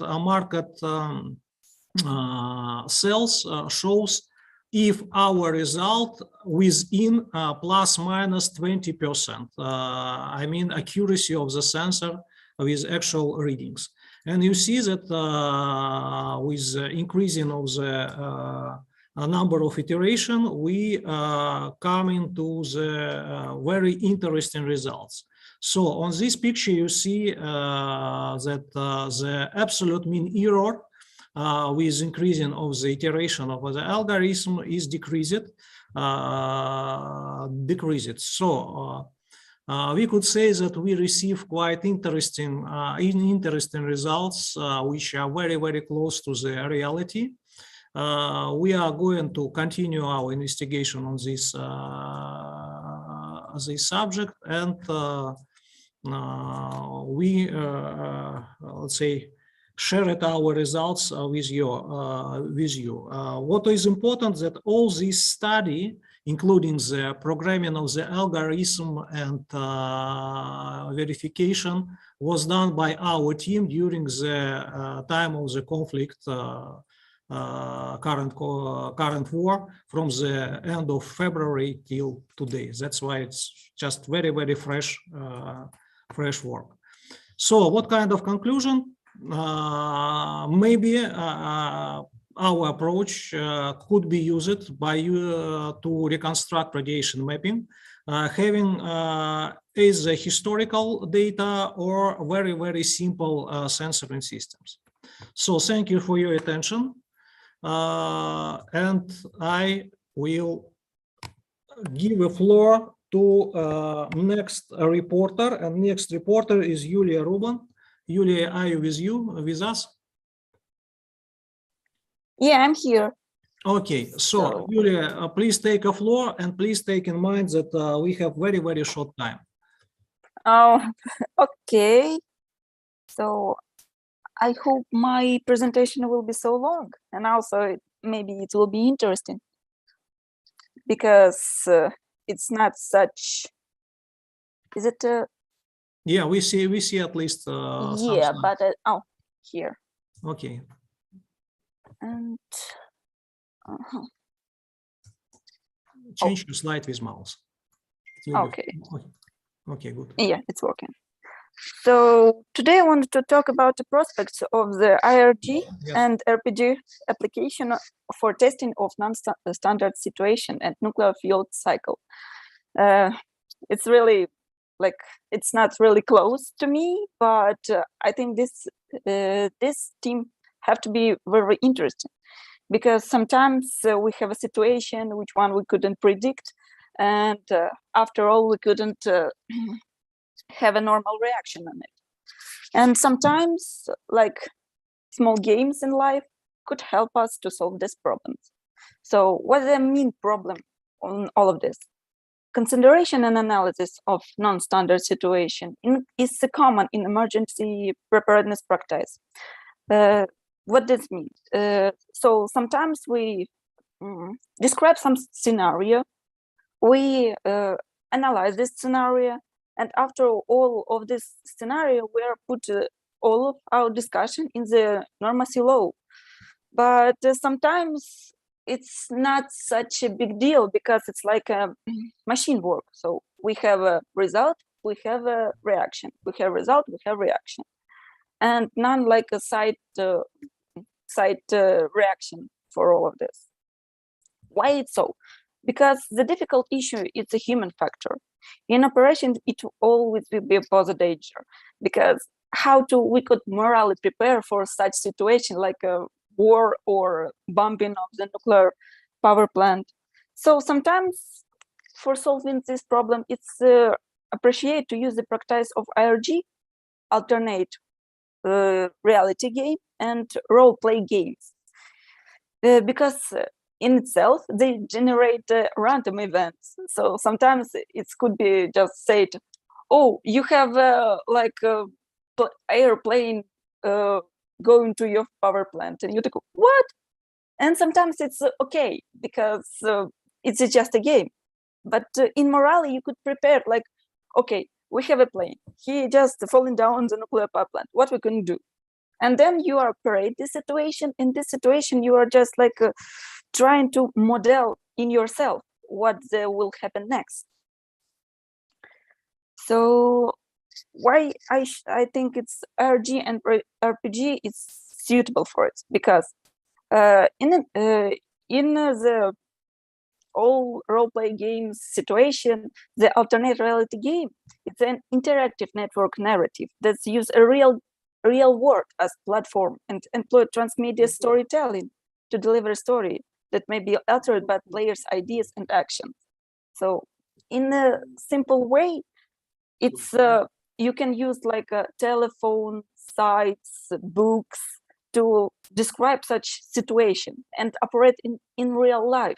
So you could just in a game, somebody could send you an email which says, oh, we have a critical situation on nuclear power plant, and we should to start thinking about what we could do. And after you like have a phone call or like also email which said we gather together and we solve this problem. So sometimes it could be also be like interactive without sitting close to nearby. That could be a good point, but the next one, like role play games, it means you have to like modulate situation, you have to collect actors, which one it will be generate the situation. So it will be like a action in a real life with the with some fictional setting. So actually it will be like a theater in a real life. And after all, when you have like a role in this theater, you would able to decide and to make like some decision, and you will have like a responsibility for your own decision. And it will be more interesting, like just sitting and listening the courses. Because in all of this, in all nowadays, we have like courses which are have like a regulation, and non-action. So, and sometimes for all of this, you need like a computer modulation and other equipment which are really cost a lot in other worlds. And for actually, when you have like a role in the real life, you have like a little easier way to understand it. Modulation is also really good. Computer simulation is also very good, but they take a lot of time for from the creation and to the final product, because even when you're creating a game, you have a lot of decision, you need to scenario, you need to have a lot of equipment of people who will test all of this, so it's take a lot of time. For a role-play game and IRG, it's more easier because you have a scenario, you have you already have information, because a lot of people have books, decisions, acts, and it's really more easier. So this is small description what the advantages and disadvantages of the IRG and common training. For IRG and RPG, it also could be a long term, so it's not will take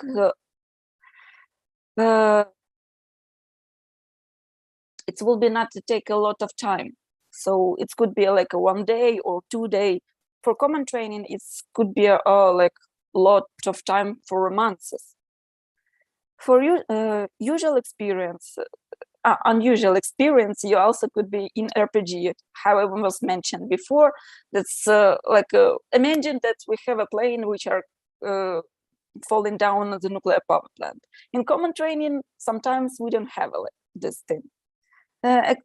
Also, how it was mentioned also before, RPG does have expensive cost, because sometimes you just could do it on the paper.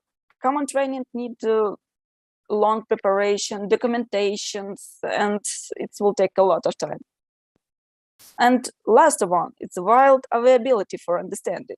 Sometimes the common training is difficult to understand, for common people, but for IRG, you can explain in short time for people what exactly you need to understand, you need to do. In common training, it's a plus minus, not so big. Not every training have a understanding. So as conclusion, I didn't mention it. Regular courses provide a linear scenario and a predictable plot. Lena Paranyuk was mentioned about it also before. While IRG provides a branches tree, so you have a different scenarios of your events. So it's good for options, different options and actions. An unusual approaches to learning will be remember better and will be have a better results, because psychological thing in people, where always remember something interesting for us, not something that's don't have a interesting scenario. And this is approach to training does not require complex simulation and additional equipment. You can just carry by remotely. So thank you for attention. If you have a question. Thank you so much. Thank you so much. Again, I ask everybody to raise question directly using the chat and using the direct contact. So Anastasia Torianik, are you with us? Are you ready? Так, доброго дня. Yes, please also very short time, very quick, if possible, just to recover a little bit time.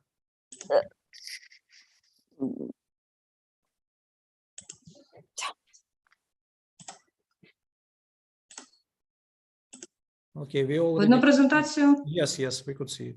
Так, тема сьогоднішньої моєї доповіді про екзополімерний комплекс бактерій і його потенціал в абсорбції радіонуклідів з навколишнього середовища. Взагалі, екзополімерний комплекс характеризується органічними сполуками, які важливі для формування біоплівок. В основному вони складаються з полісахаридів, білків, ДНК. І взагалі екзополімерний комплекс є фундаментальним комплексом, який водночас надає фізично-хімічні властивості біоплівкам. Також він задіяний у біогеохімічному кругообігу органічних речовин. І взагалі відіграє важливу роль у питанні перетворення забруднюючих речовин. Взагалі його функції дуже рознобічні, і його наявність допомагає мікроорганізмам запобігати руйнівної дії стресовим факторам, таких як засуха, надмірна кількість солей, важких металів, і він може адгезувати радіонукліди з навколишнього середовища. Взагалі біосинтез екзополімерного комплексу є доволі енергозатратним для мікроорганізмів, тому для цього повинні існувати явні тригери. Біоремедіація радіоактивних відходів є еколого-економічною альтернативою традиційним методам дезактивації ділянок, які уражені радіонуклідами. І вони засновані саме на використанні біологічних агентів, таких як бактерії, гриби.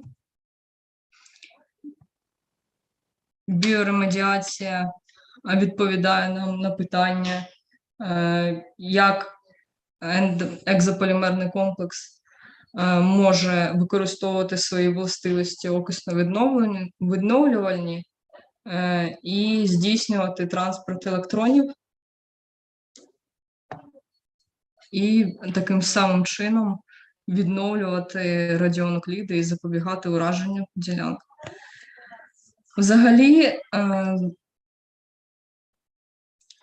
Взагалі екзополімерний комплекс та його вивчення може нам надати нові знання про динаміку процесів в ґрунті і яким чином радіонукліди впливають на геохімічний склад ґрунту. І особливо це важливо зараз. Дякую.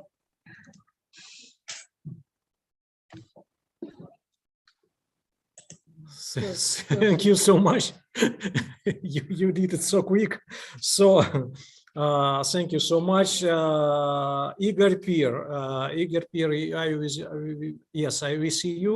Could you please start your presentation? Maxim, I just send you the message that our presentation will provide Charlie Dmitry. Okay.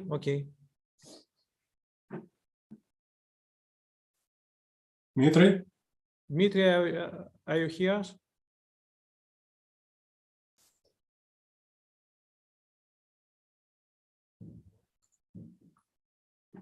So we lost Dmitry.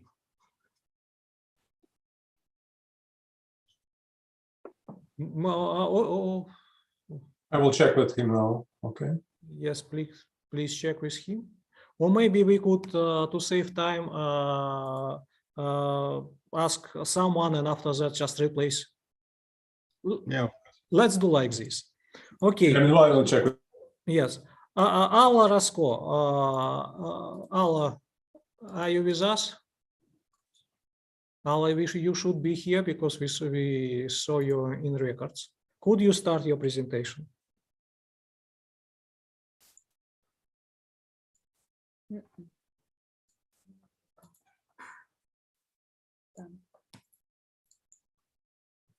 So it seems to be that there are a lot of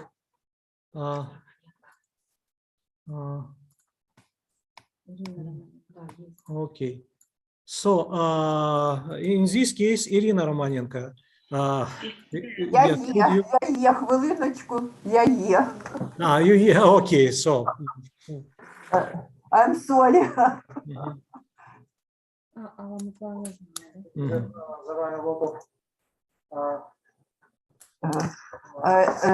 Хвилиночку, я підключуся, то в мене не дуже виходить. So, in this case, Irina Romanenko. Я хвилиночку, я є. Okay, so. I'm sorry. Я не можу підключитися презентацію.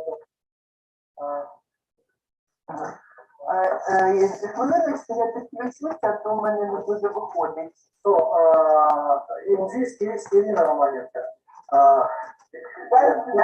Я хвилиночку, я є. Okay, so. It seems to me that we have technical difficulties. It seems to me that you have two different devices.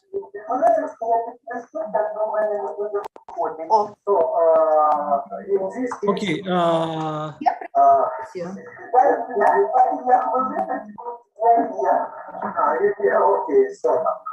Alla, maybe you have YouTube difficulties.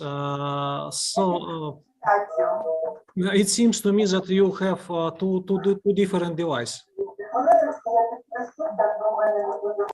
У вас YouTube, наверное, включен еще. Окей.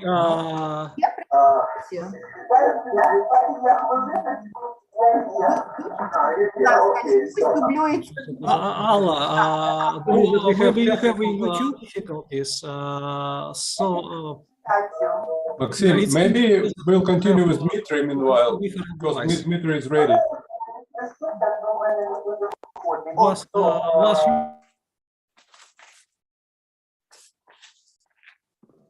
Let's continue with Dmitry. Dmitry Cherny, yes.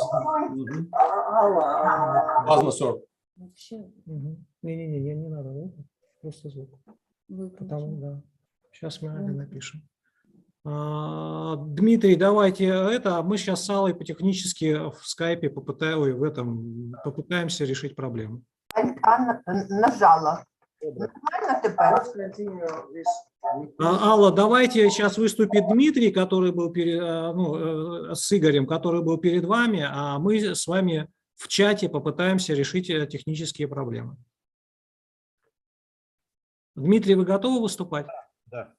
Пожалуйста, прошу вас. Шановні колеги, вашій увазі пропонується доповідь на тему по розробці нових підходів по очистці рідких радіоактивних відходів. Дмитрий. На даний момент ми маємо досить скрутне становище з нарощуванням рідких радіоактивних відходів. Так, ми маємо майже 486 мільйонів кубометрів цих рідких відходів. Тільки на Чорнобильській станції 22 тисячі кубометрів цих самих відходів. І фактично, враховуючи, що ми маємо десь приблизно 450 діючих реакторів, ми наближаємося до тої межі, коли, якщо застосовувати традиційні технології, такі як випарювання, стеклування і тому подібне, та кількість відходів вже доведе їх стан обробки до того, що поступово постане питання взагалі в доцільності використання атомної енергетики, бо вона почне працювати з енергетичної зору тільки сама на себе на очищення цих радіоактивних відходів, якщо застосовувати саме такі стандартні енергоємні системи по їх очистці і дезактивації. Одним із головних традиційних таких методів, які не дозволяли використовувати звичайні для інших джерел водопідготовки засобів, такі як адсорбенти класичні, це те, що в рідких радіоактивних відходах найчастіше присутня значна органічна складова. І цю органічну складову треба якимось чином видалити. Якщо ми застосовуємо типові для інших областей очищення, ну, скажімо так, водопідготовки, системи очищення від органічних складових, то це все стримується тим, що це досить специфічні води із значним складом, значним містом радіонуклідів. І тому нами була розроблена, це Інститут геохімії навколишнього середовища і Альфа-Атом, спільна така система на базі плазмової обробки води.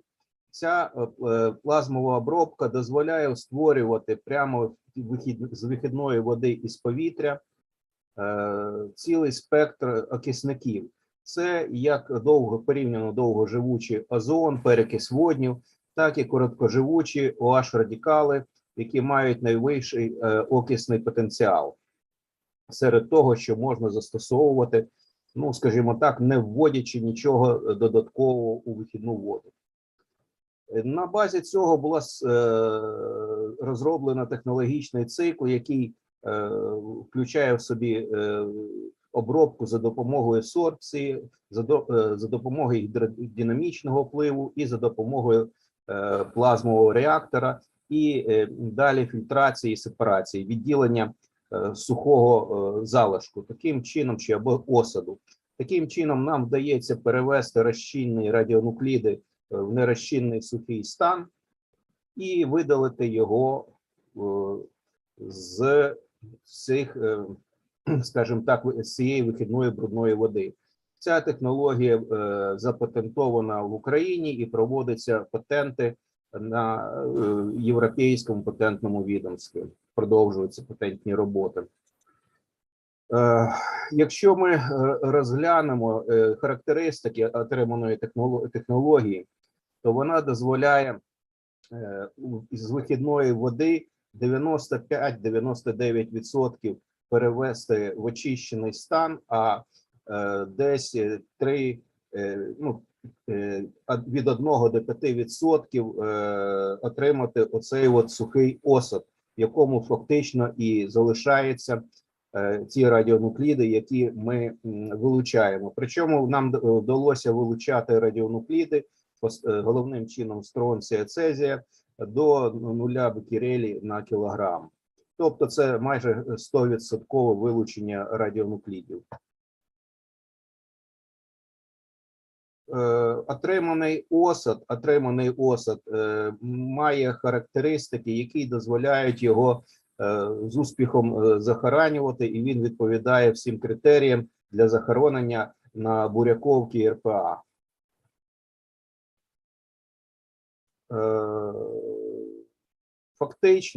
Фактично, ці, скажімо так, отримані радіоактивні осади і, ну, скажімо так, дозволяють бути захоронені вже в сучасних умовах, а отриману очищену воду ми чудово можемо повернути назад в природне середовище або шляхом прямого введення її в природне середовище, або шляхом скиду на очисні споруди фактично замовника. Ось на слайді наведено етапи формування нашої розробки. І, на жаль, звісно, як ми бачимо, що ми фактично вже мали індустріальний прототип, але в зв'язку з відомими нам цим нашестям росіян, ну, досить багато було втрачено. Чому і, ну, скажімо так, у нас виникають невідповідні, так сказати, можливо, затримки, а може і ні. Може і вдасться за рахунок того, що розроблена технологія надзвичайно гнучка, то можна розробити і поставити все, ну, в найкоротші терміни. Шановні колеги, якщо в мене є ще декілька хвилин, то прошу, я з задоволенням, якщо є питання, з задоволенням на них відповім. Игорь Соленчук, Израиль. Максим, можно задать небольшой вопрос? Да? Да, конечно, задайте, Да, пожалуйста. а вот заводы, в принципе, заводы по переработке, утилизации жидких РАО, они есть. То есть технологий много. Вы упомянули глубокое упаривание, сорбция, мембранное разделение, мепализация, бетон. Заводы большие, сложные, дорогие. А что представляет ваш завод? То есть размеры, производительность, сложность монтажа, персонал. Что вы можете об этом сказать? Ви розумієте, головним чином це навіть не завод як таковий, а я би висказався так, технологічний ланцюг.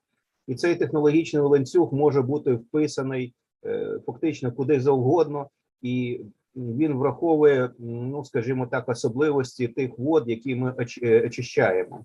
Наприклад, те, що нами розроблено і було впроваджено для чорнобильських рідких відходів, це модульна установка, ну, геть невеликих розмірів, вона чудово може бути розташована в контейнері.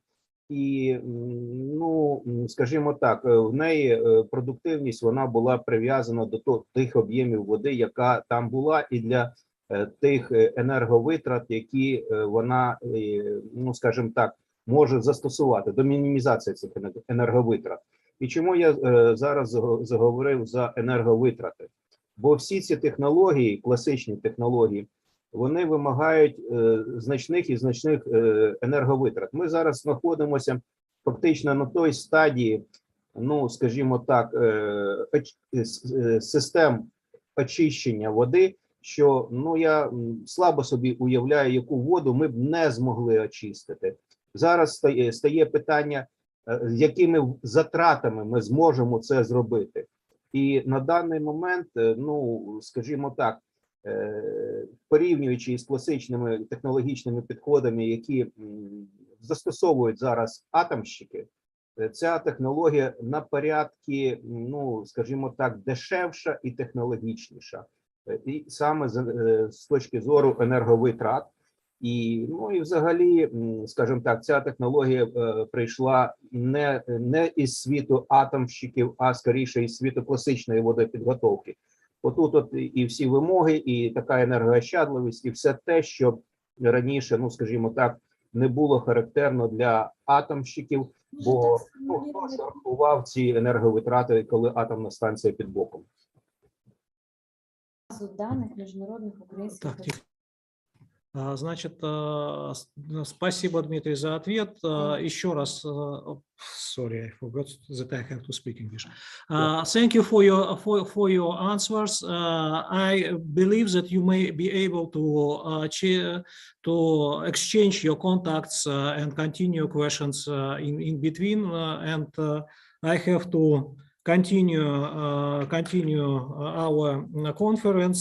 Let's try with Alla again. Maybe with Alla we could do. Dmitry, could you please stop demonstration of the screen? Yeah. Just stop demonstration. It's on Zoom.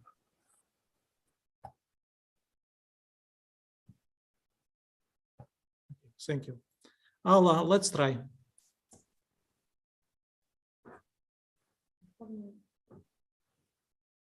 Okay. Видно? Yes, we see everything. Мы все видим. Говорите. Хорошо. Спасибо. Вашему вниманию представлена работа, которая вашій увазі представлена робота, яка здійснювалася в рамках проекту Євроатом ПРЕДІС, 5-й пакет, цементування рідких радіоактивних відходів геополімерними зв'язуючими.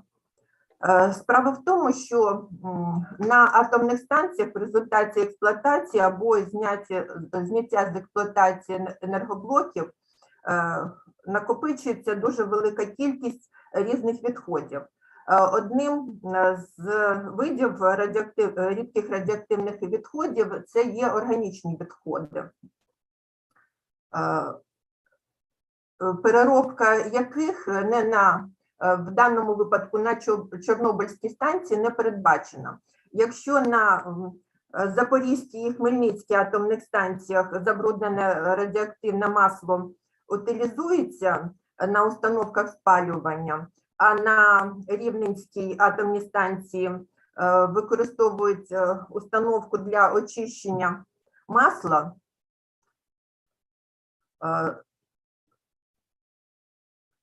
і зневоднення його, і очищення від механічних домішок.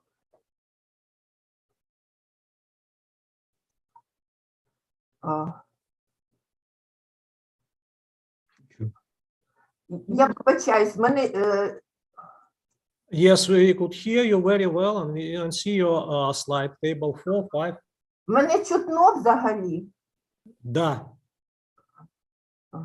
Хорошо. Значить, в основному це масло турбінне типу ТП-22, яке зберігається на Чорнобильській станції у танках і складає об'єм 145 метрів кубічних. Загальна активність цього масла складає 2,6 на 10 в 7 бекереля. Відомо ще один з способів утилізації масла – це цементування портландцементом. Але ця процедура не є дуже коректною. Чому? Тому що масло, взаємодіючи з портландцементом, по-перше, уповільнює схоплювання цементу. По-друге, виникають структурні деформації, в результаті яких масло просочується в оточуюче середовище, тим самим забруднюючи його. Зараз пропонується альтернативний спосіб. Алла Миколаївна, доброго дня, мене чути? Да, вас Будь ласка, чути. підказуйте, коли слайди вам листати. Добре, Добре, кажіть. добре. Поки що перша сторінка, добре. Значить, зараз пропонується альтернативний спосіб цементування масла геополімерними матеріалами. Другий слайд, будь ласка. В якості геополімерних матеріалів використовуються природні та техногенні матеріали. В нашому випадку ми використовували метакаолін, це природний матеріал, і шлак металургійного Маріупольського комбінату, а також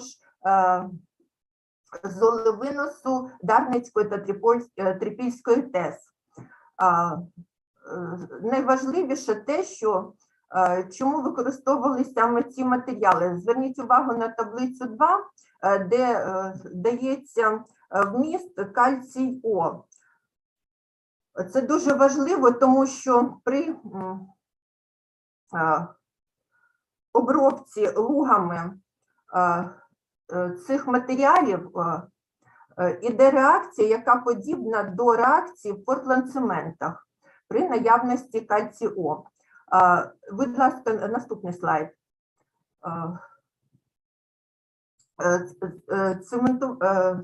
Цементування може відбуватися двома шляхами. Перше – це пряме цементування, коли до геополімерного зв'язуючого додається масло, тобто рідкі органічні відходи, і утворюється компаунд. Другий шлях – це коли масло сорбується сорбентом, і потім відбувається геополімеризація, утворюється компаунд. Для того, щоб перевірити компаунди, ми використовували тест на міцність. Чому? Тому що це багатокомпонентна система, і взагалі вимоги до таких компаундів дуже високі. Це і вилуговування радіонуклідів, і твердість, і пористість, і щільність компаундів. І коли починаєш підтягувати один параметр, то звичайно, що летить другий параметр. Будь ласка, наступний слайд. Тут представлені зразки, які були синтезовані в результаті геополімеризації при використанні шлаку метакаоліну, оброблених гідроксидом натрію. Ці зразки мали міцність від 15 до 3,2 мегапаскалів. Справа в тому, чим більше додається масло в зразок, тим гірше стає його міцність. І, звичайно, що це була, значить, в нас була мета, щоб збільшити кількість масла, яку можна було додати до геополімерного композиту. В таблиці 5 приведено другий спосіб геополімеризації, коли до сорбенту, в даному випадку полігорскіту, додавалося масло і потім проводилася геополімеризація. Міцність таких зразків, звичайно, з додаванням масла падала. Якщо при додаванні масла в кількості 12% міцність складала десь 10 мегапаскалів, то при додаванні масла 20% міцність падала до 3,2 мегапаскаля. Дуже важлива характеристика для таких зразків – це співвідношення в геоматеріалах кремнію до алюмінію. Найміцніші зразки утворювалися при відношенні кремнію до алюмінію 1,5, а відношення натрію до алюмінію 0,5. Міцність таких зразків досягала 20 мегапаскалів.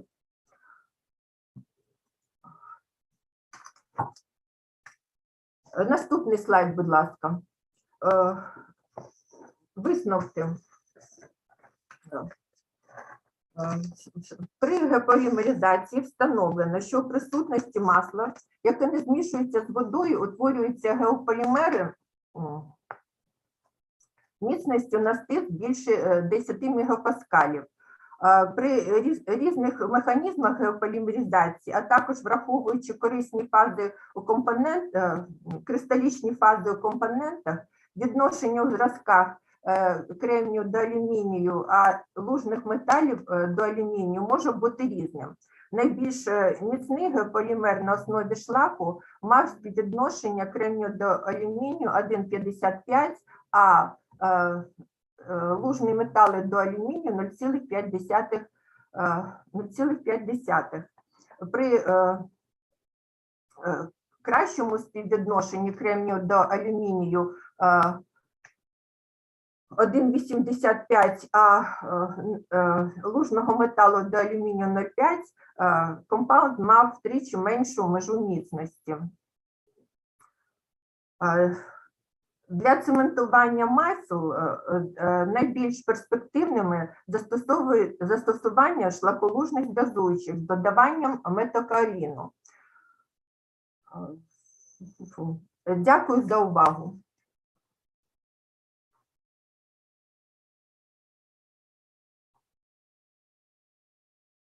Thank you so much. Thank you so much. And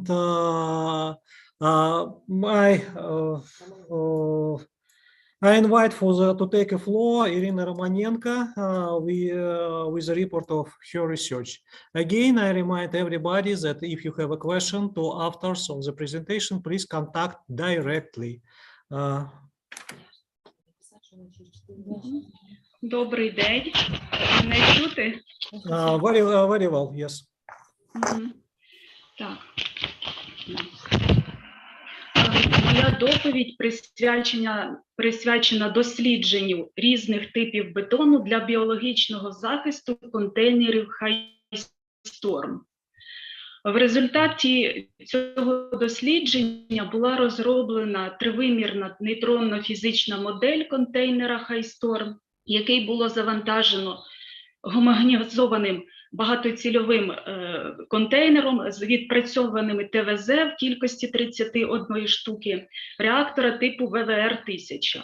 І дана модель була виконана засобами нейтронно-фізичного Монте-Карло коду Серпент. Більш детально про модель контейнеру буде наступна доповідь мого колеги Олександра Трофименка. Так, і в цьому дослідженні, яке ми проводили, було розглянуто 4 основні основні типи бетонних сумішей на базі важкого бетону. Irina, sorry, it seems to me that your slide doesn't change it. Yes? Yeah, please try with your mouse. Click on 2, 3. Слайды не меняются. Попробуйте просто щелкать на 2, 3, 4. Да, я просто ще не міняла слайди. Хорошо, потому что вы же как раз про контейнер рассказали. Да. Ну, схематична модель контейнеру тут представлена. І хочу трошки про бетонні суміші, які розглядалися, які було досліджено. Це перший бетон з гранітним щебнем, який розглядався. Другий тип бетону – це з базальтовим щебнем.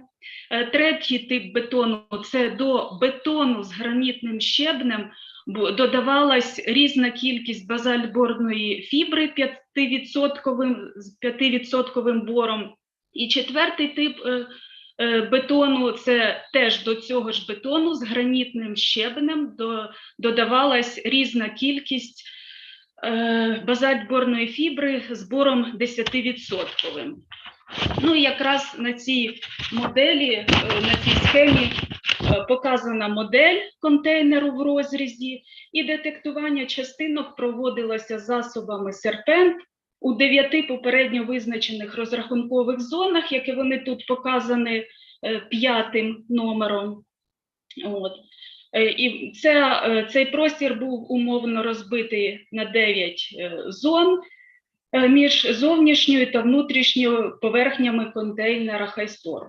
І було промодельовано перенос фотонів в бетоні біологічного захисту від гуманізованого джерела випромінювання для всіх 4 типів бетону. І при цьому у всіх рецептурах бетону дозування базальтборної фібри змінювалось від 1 до 20 кг на кубометр. Це було 1 кг, 5, 10, 15 та 20 кг. Якраз залежність густини потоку фотонів від дозування базальтборної фібри у бетоні показано в таблиці першій. Якраз з цієї таблиці видно, що при додаванні базальтборної фібри у бетон з гранітним щебенем захисні властивості бетону від фотонного випромінювання не змінюються. Ось до цього бетону додавалися різні фібри з різним дозуванням. Це пояснюється тим, але чітко видно, що якраз бетон з базальтовим щебенем має кращі захисні властивості. І це пояснюється тим, що бетон з базальтовим щебнем має більшу густину. Тобто можна зробити висновок, що додавання важкого агрегату, в даному випадку бетону з базальтовим щебнем, покращує захисні властивості бетону від гамма-випромінювання в порівнянні з використанням бетону з гранітним щебнем в якості агрегату. А додавання базальтборної фібри з відсотковим вмістом оксиду бору, бачимо, що вони теж не впливають на густину потоку фотонів. Також було проведено дослідження, було визначено вторинні фотони, що утворилися в результаті радіаційного захвату нейтронів у бетоні біологічного захисту від гуманізованого джерела випромінювання. І в цьому випадку було розглянуто бетон з гранітним щебнем та 5% базальтборна фібра. І у рецептурі бетону дозування базальтборної фібри змінювалось 1 кг, 10 кг та 20 кг. І залежність густини потоку фотонів від дозування базальтборної фібри у бетоні показано в цій таблиці та на цьому рисунку. Так, і як видно,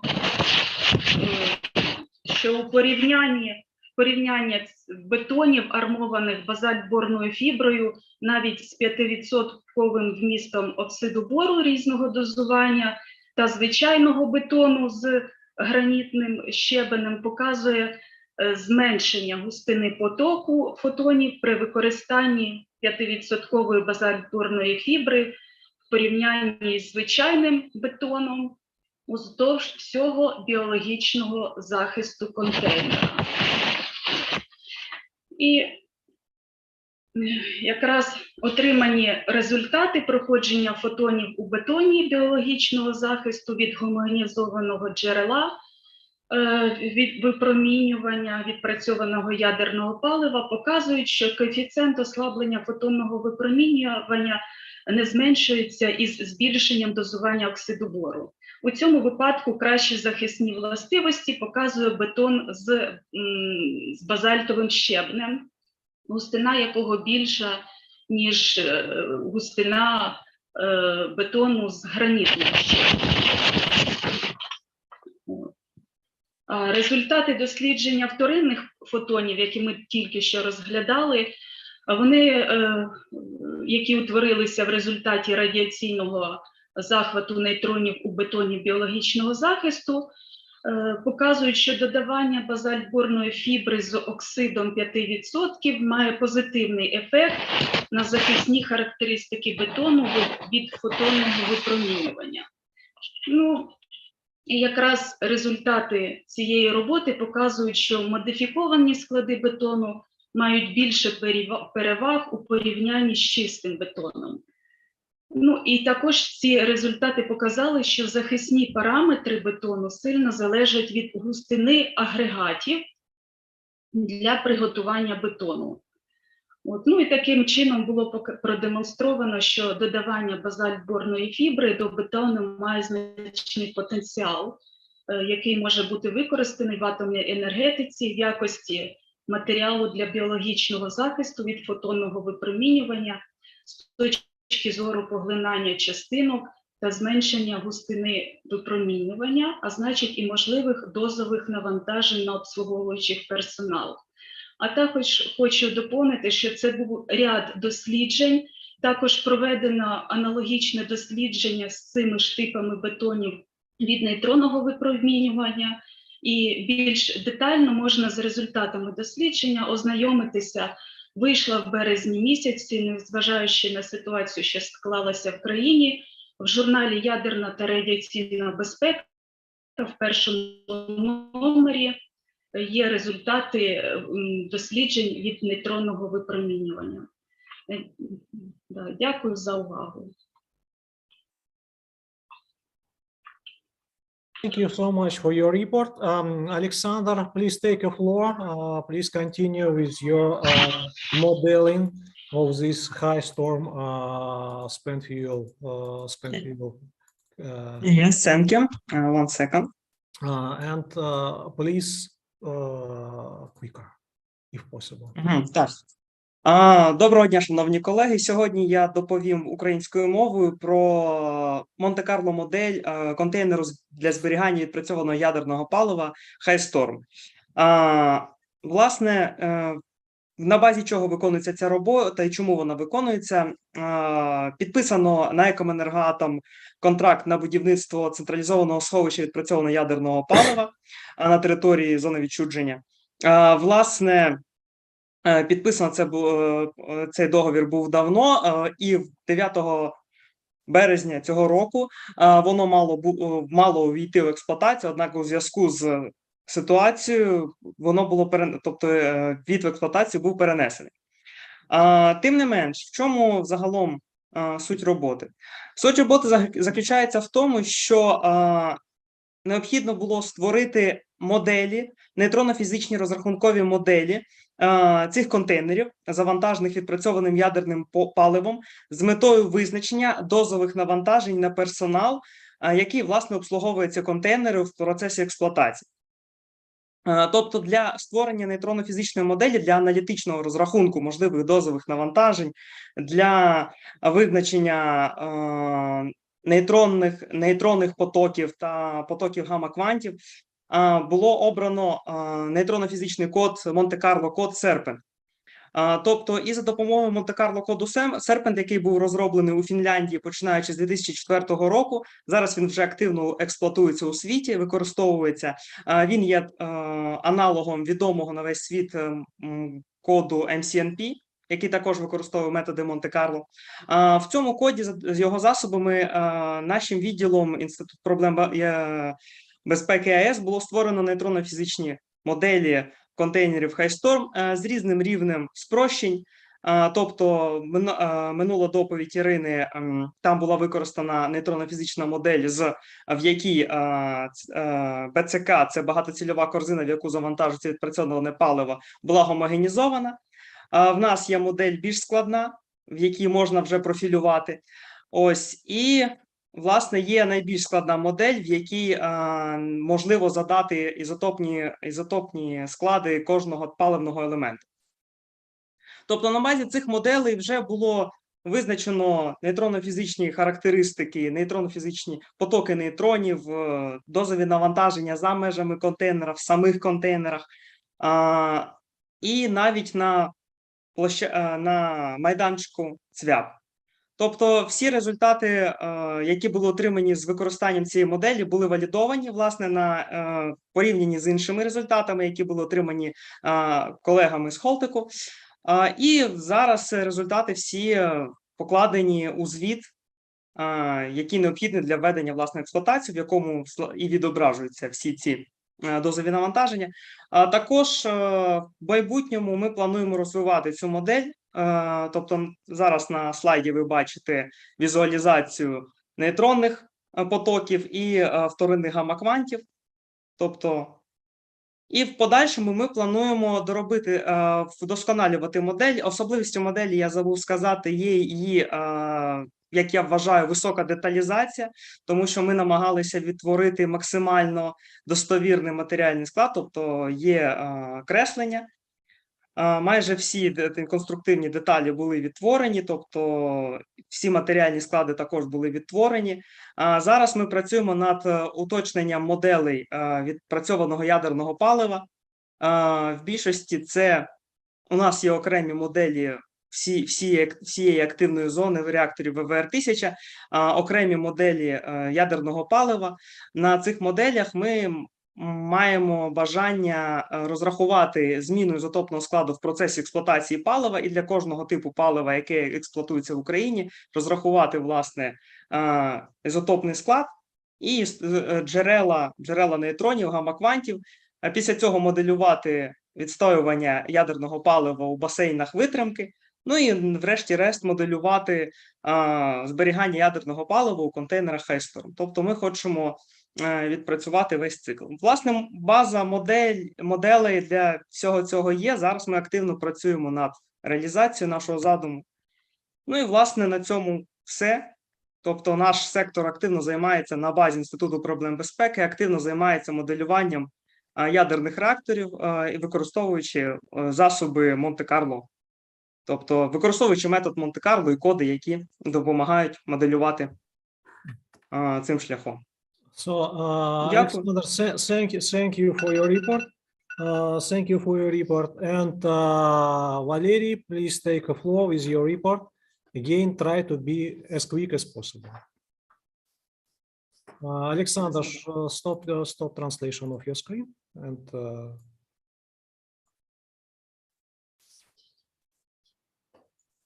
okay. So, Valery, please show your presentation. Valery, you have no, your microphone is not working. Yes. Okay. Добрий день. Презентацію видно? Yes, very good. Please proceed. Окей. Всім добрий день. Я хотів би продовжити розповідь про централізоване сховище відпрацьованого ядерного палива, яке тільки що розповідали, але в іншому контексті. Ми займаємося цим об'єктом ще з 2003 року, коли була вибір площадки, майданчика для будівництва. Потім було багато перепон, в тому числі і за рахунок мас-медіа, які роздували цю проблему. Але врешті-решт 25.04 цей об'єкт отримав спеціальний дозвіл на введення в експлуатацію. Тобто такий процес дійшов свого логічного кінця, і на даний момент воно вже може працювати, приймати паливо відпрацьоване з українських ядерних електростанцій.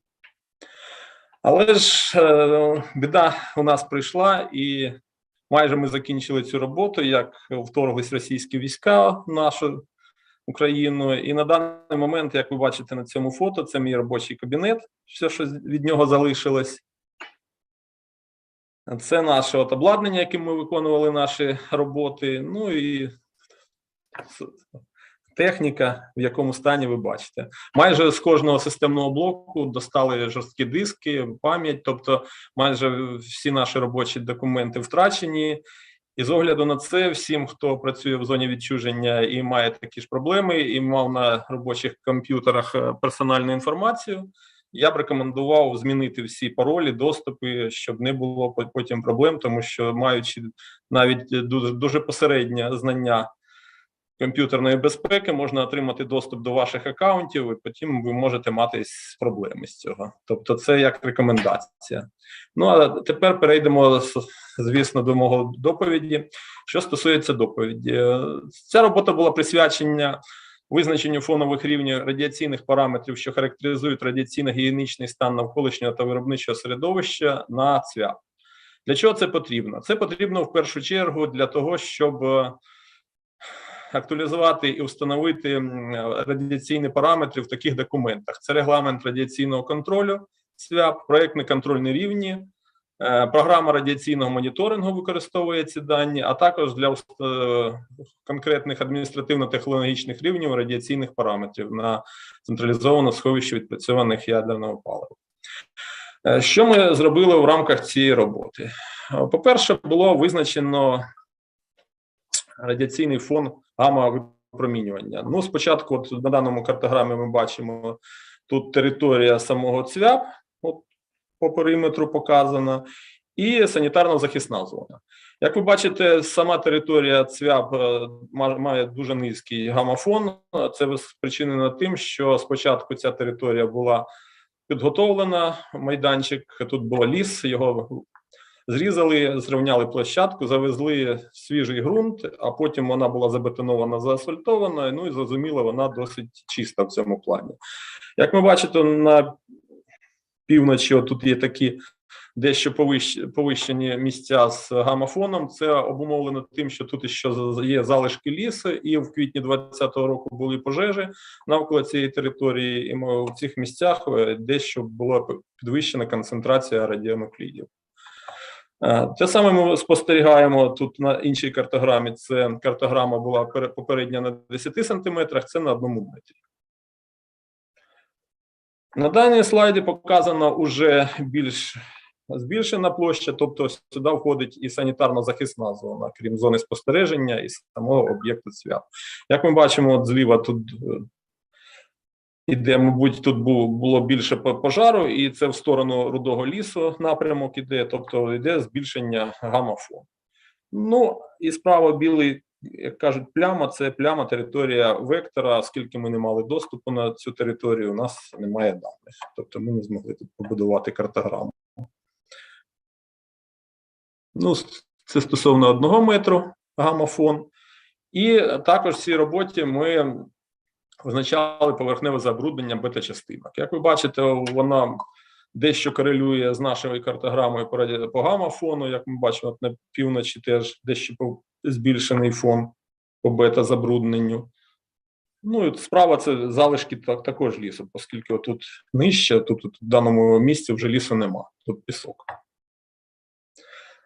Наступним компонентом радіаційних параметрів, що визначають фонові рівні, це були отримати забруднення повітря. Повітря точно так же на території ЦВЯП, санітарно-захисній зоні і в зоні спостереження. І було визначено 3 точки. От перша точка В1 – це безпосередньо на території біля посту Аскро, який тут знаходиться. Друга точка – це в зоні спостереження. Тут, мабуть, пісок. І третя точка була вибрана біля КПП Вектора.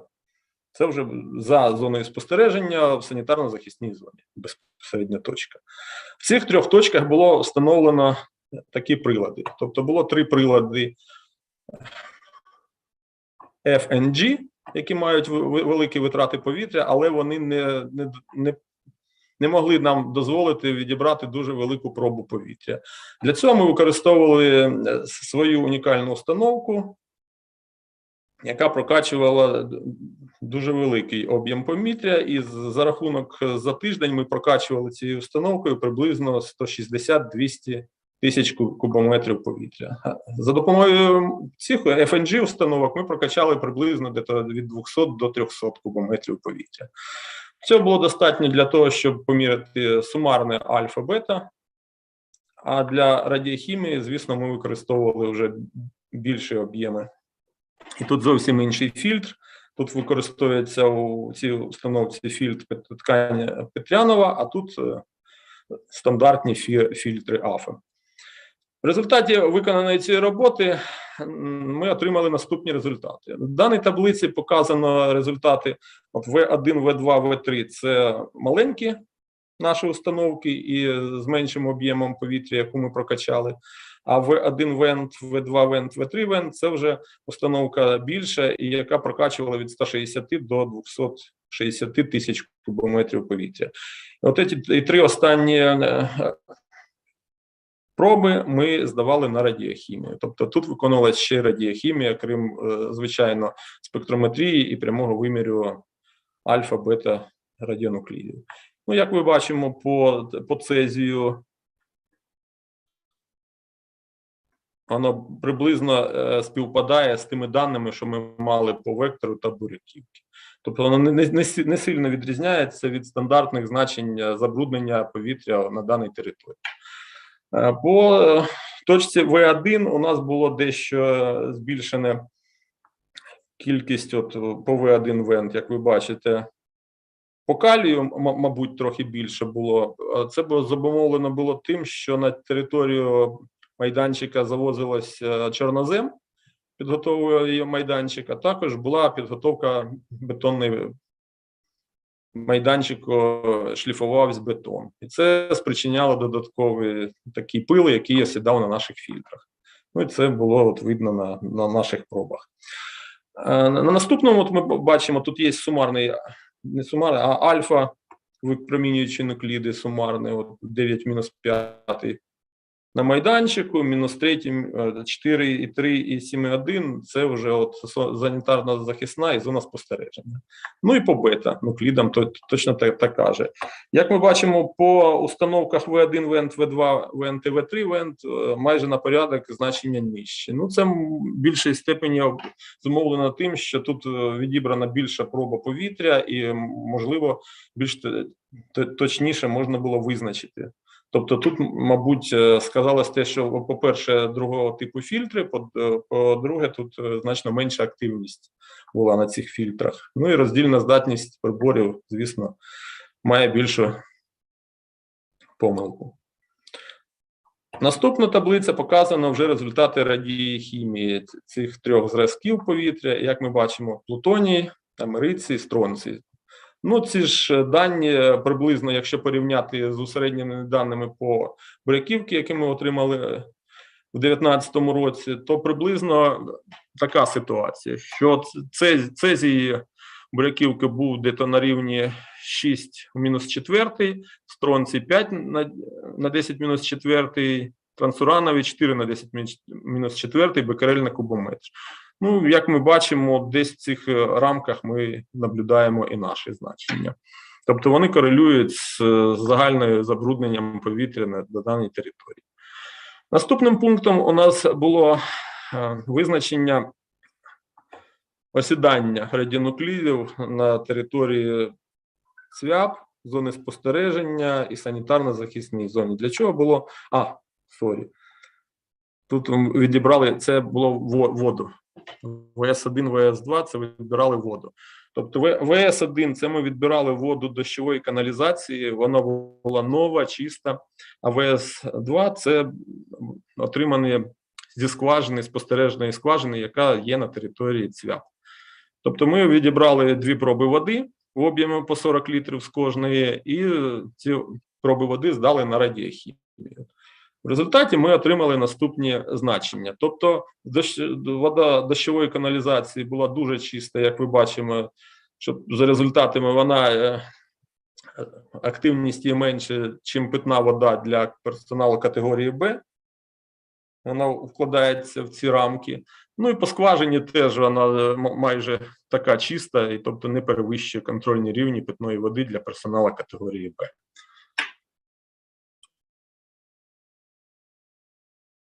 В даному випадку результати радіохімічного аналізу цих же проб води. Як ми бачимо, плутоній, стронцій де-то скільки у нас виходить? Біля 80 бекерелів на кубометр. Тобто значно менше, ніж гранично допустиме для питної води. А от останній параметр радіаційного стану – це було осад. Осад на планшети. От П1 – це на території ЦВЯП, П2 – зона спостереження, і П3 – це санітарно-захисна зона біля КПП об'єкту «Вектор». Ми встановили 3 планшети, і ці планшети десь в період від 3 до 4 тижнів стояли і збирали випадіння з повітря радіоактивних елементів. В результаті потім ми здали ці планшети на аналіз і отримали наступні результати. Тобто по планшету П1 на території, як ми бачимо, десь 0,4 бекерелі метр квадратний за день, П2 – 2 і П3 приблизно ті ж 2 бекерелі метр квадратний в день. Якщо порівнювати ці дані з випадіннями на тій же Буряковській та Вектору, то вони майже в тих же границях знаходяться, що і наші результати. Тобто не дуже відрізняються. Як ми бачимо, це результати вже радіохімії по трансуранових і стронцію. П1, П2. Ну, П1, як ми бачимо, дещо менше значення, ніж П1, П3. П3 – це біля КПП на в'їзді, там, де возять радіоактивні відходи і здають на вектор. Тобто там йде потік радіоактивних відходів, але вони в контейнерах, і все одно воно не дуже видно, що вони якось можуть вносити свої вклади в це випадіння. Ну і в результаті нашої роботи ми можемо зробити такі висновки, що, по-перше, територія на ЦВЯП доволі чиста, і вона не, оскільки в 10-кілометровій зоні відчуження не встановлено критеріїв по забрудненню території, але є критерії для постійного персоналу, для приміщень постійного перебування персоналу, яке рівняється 9 мікрозіверт на годину. І наші результати показали, що там забруднення досить низьке, і воно складає на території ЦВЯП тільки 0,18 мікрозіверт на годину, в санітарно-захисній 0,29 мікрозіверт на годину, що значно менше. Що стосується бета-забруднення, то в середньому на території ЦВЯП було десь приблизно 22 бета-частинки з сантиметра квадратного в минуту, що дуже 37 разів менше, ніж допустиме значення на тій же 10-кілометровій зоні. Максимальне значення у нас склало 138 частинок сантиметра квадратного в хвилину.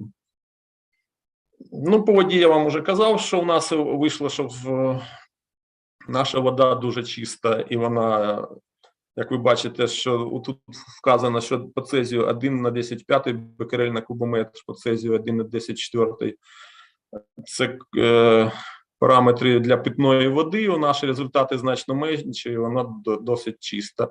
По повітрю, в порівнянні з забрудненням повітря на векторі, от середні значення на векторі були от по цезію 6 на 10-4, стронцію 5 на 10-4, на 10-4. Наші значення були на порядок нижчі, які ми отримали от для великої установки, там, де великий об'єм повітря прокачаний. Ну, тобто, ці параметри не перевищують відомі, і можна сказати, що є від чого стартувати для того, щоб встановлювати параметри радіаційного контролю на території ЦВЯП. Дякую за увагу. Thank you for your report. Next, Mikola Fuzik. Mikola, are you with us? Yeah. Could you please take a floor? Yes, we are waiting for your report.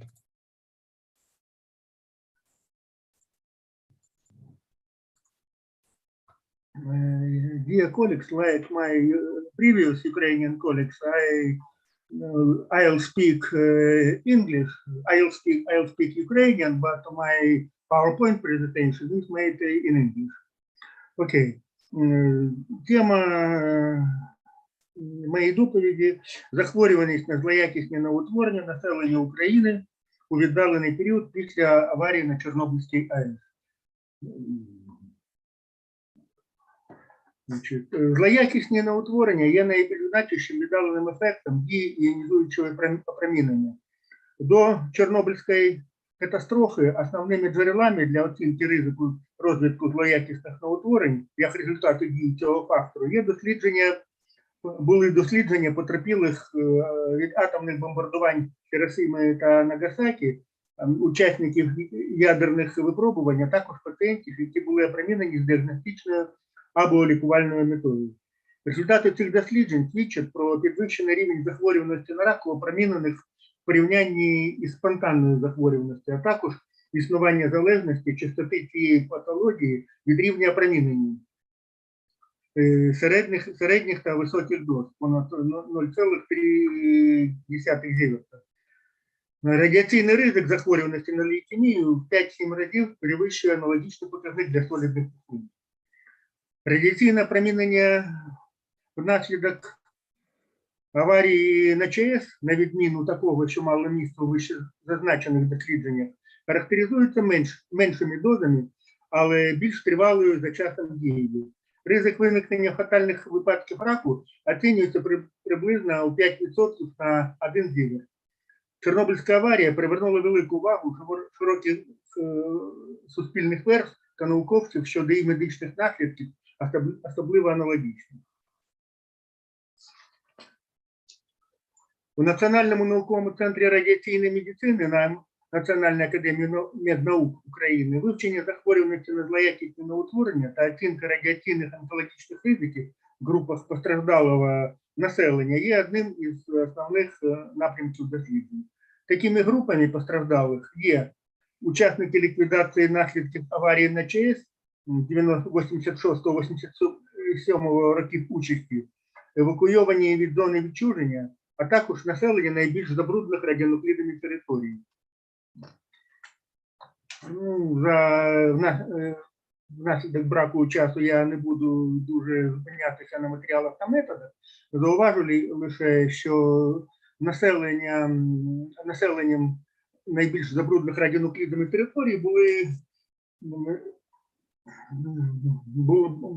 були населення Народицького, Овручського, Житомирського районів, Народицького, Овручського, Лудинського районів Житомирської області, а також Іванківського, Поліського та Бородянського Київської області. Існують суттєві відмінності в показниках очікуваної при народності середньої тривалості життя населення України та країн Європейського Союзу або Західної Європи. Середня тривалість життя в країнах Західної Європи постійно зростає. В Україні ці показники є значно нижчими. Значно меншим було і зростання показників. Виявлені демографічні процеси позначаються на показниках здоров'я населення, в тому числі на показниках захворюваності на злоякісні новоутворення. У жителів України, особливо чоловіків, у зв'язку з відносно коротким періодом середньої очікуваної тривалості життя, як видно з цієї таблиці, логічно припустити менше у порівнянні з попередніми роками число випадків раку. Тобто, якщо простіше, то населення України більшою частиною не встигає дожити до похилого віку, тобто такого віку, коли ризик захворіти на рак є найвищим. Це ілюструє порівняння показників захворюваності в різних регіонах світу. У зв'язку з зазначеним великий інтерес викликає таке порівняння. Показники захворюваності на злоякісне новоутворення населення України, виділені червоним, у порівнянні з населенням Західної та Північної та Південної Європи є суттєво нижчими, але близькими до показників Центральної та Східної Європи. Разом з тим, вони є вищими за усереднені показники для населення всього світу, оскільки останні включають і статистичні дані країн з іще нижчим рівнем середньої очікуваної тривалості життя, таких як країни Африки, Азії, Південної Америки. Захворюваність на злоякісні новоутворення мешканців радіаційно забруднених територій, виділені червоним, впродовж 80-90-х років зростала. Цей тренд був виражений також і на всіх аналізованих територіях, тобто України, Київської та Житомирської областей в цілому. Згодом спостерігали зниження показників. Найнижчий рівень захворюваності населення радіаційно забруднених територій на злоякісні новоутворення мав місце в 2006 році. Після чого намітилась тенденція до її зростання. Цікаво відзначити, що приблизно така ж динаміка була і у показників середньої очікуваної тривалості життя при народженні, що підтверджує вище зазначені те, що було зазначено раніше. Захворюваність мешканців радіаційно забруднених територій та Житомирської області за весь період спостереження суттєво не відрізнялось. Не виявлено статистично достовірного зв'язку між величиною середніх ефективних доз опромінення в розрізі окремих досліджуваних районів та показниками захворюваності на всі форми злоякісних новоутворень сумарно. Більш того, у Народівському та Поліському районах, де дози опромінення були найвищі, показники захворюваності менше від таких у решті районів. На цьому слайді показана захворюваність на рак щитоподібної залози населення України. Як бачимо, після аварії на Чорнобильській АЕС, після 86-го року, вона прискорилась, зростання прискорилось. За рахунок чого цей процес відбувався, показано на наступних слайдах. Тут було проведено територіально часовий аналіз захворюваності на рак щитоподібної залози. Були виділені 6 північних територій з найвищими дозами на щитоподібну залозу внаслідок радіоактивного йоду. Це Рівненська, Житомирська, Київська, Чернігівська, Черкаська області та міста Київ. І ці показники були порівняні з такими на населення решти території України. Як бачимо,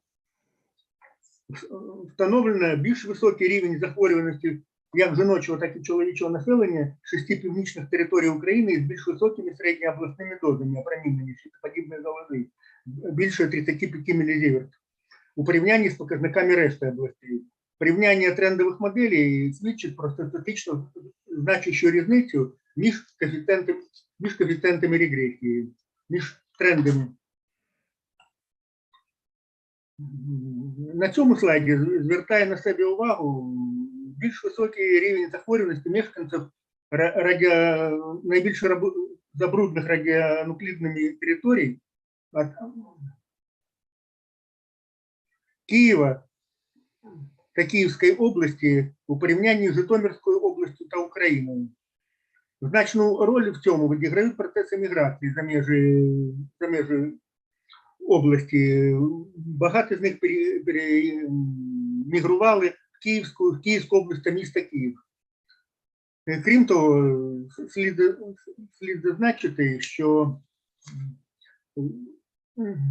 рівень захворюваності на забруднених радіонуклідами територій до аварії був нижчим, ніж в цілому по цим областям. На цьому слайді, в цій таблиці, показано порівняння захворюваності на рак щитоподібної залози в порівнянні з населенням України, виражене в відсотках від очікуваної кількості випадків.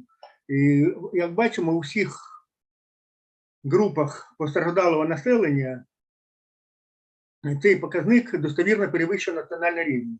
Захворюваність на рак щитоподібної залози у ліквідаторів була в 4,5 рази вище, у евакуйованих в 3,8 рази, а у мешканців найбільш забруднених радіоактивних територій в 1,3 рази. Але все ж також достовірно.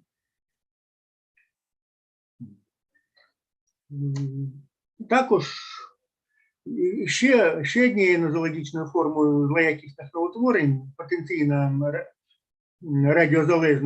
радіаційно залежних, є також рак жіночої молочної залози. Аналіз показників захворюваності на рак молочної залози мешканок радіаційно забруднених територій свідчить про те, що внаслідок зростання захворюваності на цю патологію її частота в останні поступово досягла показників Житомирської області. Причому слід зважати на ту обставину, що до аварії на ЧАЕС рівень захворюваності на рак молочної залози на цих територіях був одним з найнижчих в Україні. Аналогічні графіки представлені і для захворюваності на лейкемії і лімфоми. У мешканців тут така цікава особливість. У мешканців радіаційно забруднених територій в найближчому післяаварійному періоді 86-90 років спостерігалось суттєве зростання захворюваності на лейкемію і лімфому в 1,6 разів. У наступні роки було відмічено поступове зниження їх частоти до рівня до аварійних показників. І ця ситуація вписується в радіаційну модель розвитку лейкемії, яка свідчить про існування короткого латентного періоду після експозиції 2-5 років, суттєве зростання частоти цієї патології з поступовим зменшенням до вихідного рівня. І ця така тенденція, така поведінка відрізняється від решти форм, нозологічних форм злоякісних неутворень, як і показано на цьому слайді. Ці дані, які були отримані в результаті досліджень, багаторічних досліджень на жертв атомних бомбардувань Хіросіми та Нагасакі. Ну і зараз висновки. Вивчення захворюваності на злоякісні новоутворення у населення постраждалого внаслідок аварії на ЧАЕС, включаючи те, що досі мешкає на найбільш забруднених радіонуклідами територіях, виявили характерні тенденції. У всіх групах зареєстровано суттєве зростання рівня захворюваності на рак щитоподібної залози. Здається, що принаймні частково це пов'язано з опадами радіоактивного йоду і виявлено не тільки у дітей, але й у дорослих. Також виявлено тенденції до зростання захворюваності на рак молочної залози. Необхідне подальше спостереження, щоб точніше визначити роль як радіаційного факту, а також інших скринінгу та підвищення повноти реєстрації раку. На даний час захворюваність на лейкемію та лімфому у мешканців найбільш забруднених радіонуклідами територій не перевищує національний рівень і немає тенденції до зростання, незважаючи на ексцес у перші роки після аварійного періоду. У зв'язку з тим, що латентний період різних форм радіогенних злоякісних новоутворень сильно варіює і для деяких форм є дуже тривалим, особливу увагу слід приділяти в подальшому не тільки зазначеним вище нозологіям, але й також раку легенів, шлунка, прямої кишки, яєчника, жовчного міхура, печінки, множинної мієломи. Дякую за увагу. Thank you so much for your report. For the next report, I ask Olga Kryazhich. Olga, are you with us? Yes. So glad to see you. Glad to see you on our conference. Again, to everybody, I will say please do your report as short as possible because we already overseed our requirements significantly. So right now, half an hour, and we still have a lot of people to report. So please respect your colleagues. So Olga, please take a floor. Thank you. Мені дадуть можливість управляти слайдами? Yes, please use demonstration. Ага.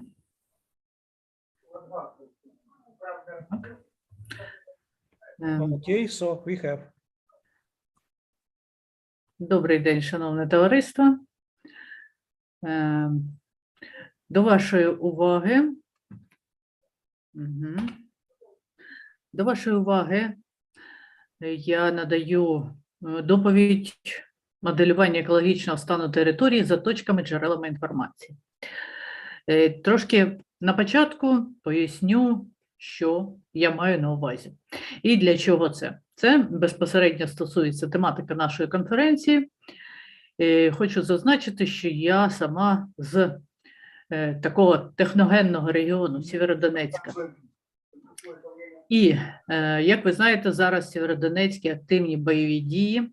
Я сама 17 днів простояла на передовій в якості кухаря для наших військових. І я бачила на свої очі, що робиться і як. Ми розуміємо, що коли потрапляє снаряд в небезпечний об'єкт, зокрема там були розбиті ємності з сірчаною кислотою, з аміаком, що відбувається, як воно розповсюджується, і ми можемо мати інформацію для моделювання небезпечних наслідків і захисту населення, яке є, тільки завдяки якимось віддаленим точкам, які надають нам інформацію про цей небезпечний об'єкт.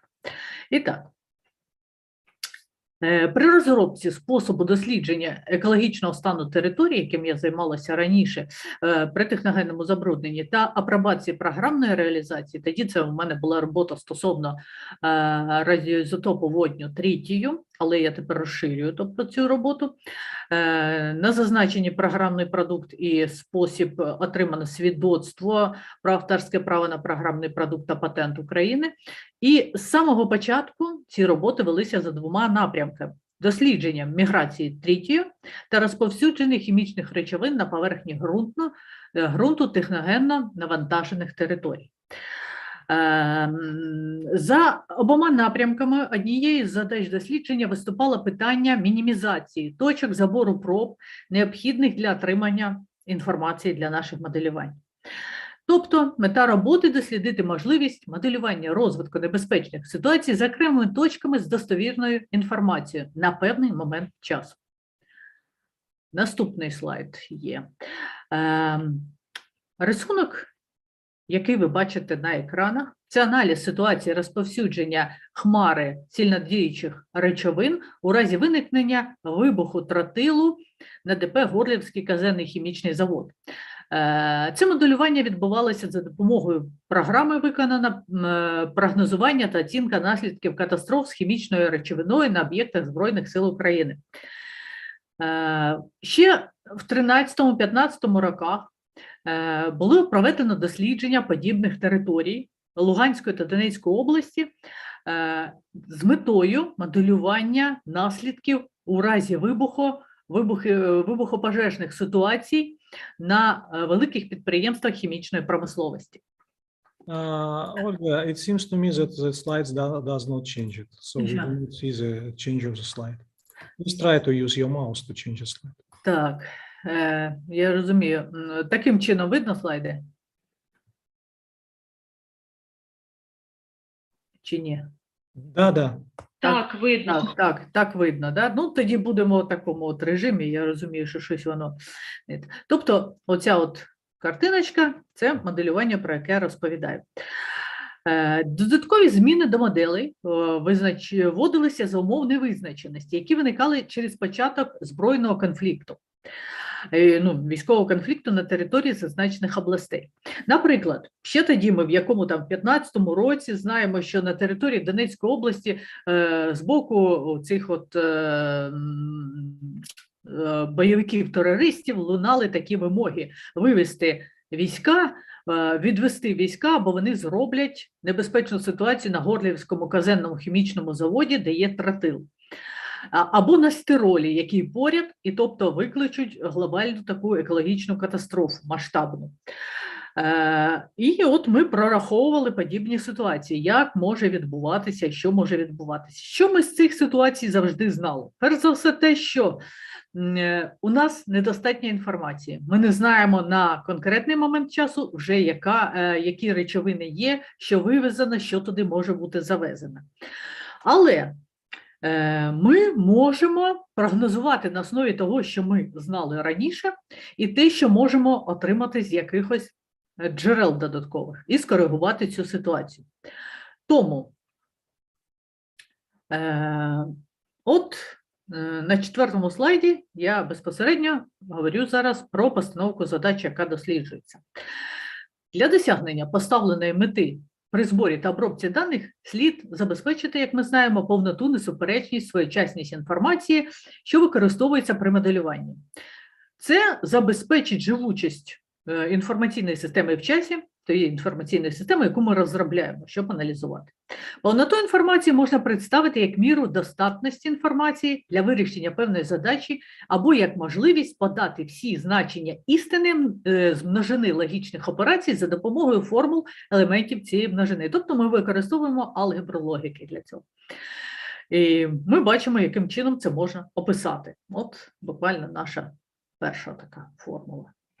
Несуперечність – це властивість системи, з якої можна, скажімо так, визначити, коли одна множина параметрів забезпечує іншу і відкидає розуміння суперечності.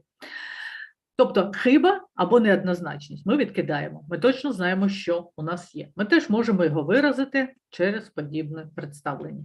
І наступне те, що нам необхідно знати, це на якому відрізку часу наша інформація, яку ми аналізуємо, є актуальною. Як вона може змінитися з перебігом часу. Ну, це от останнє твердження. Безпосередня модель.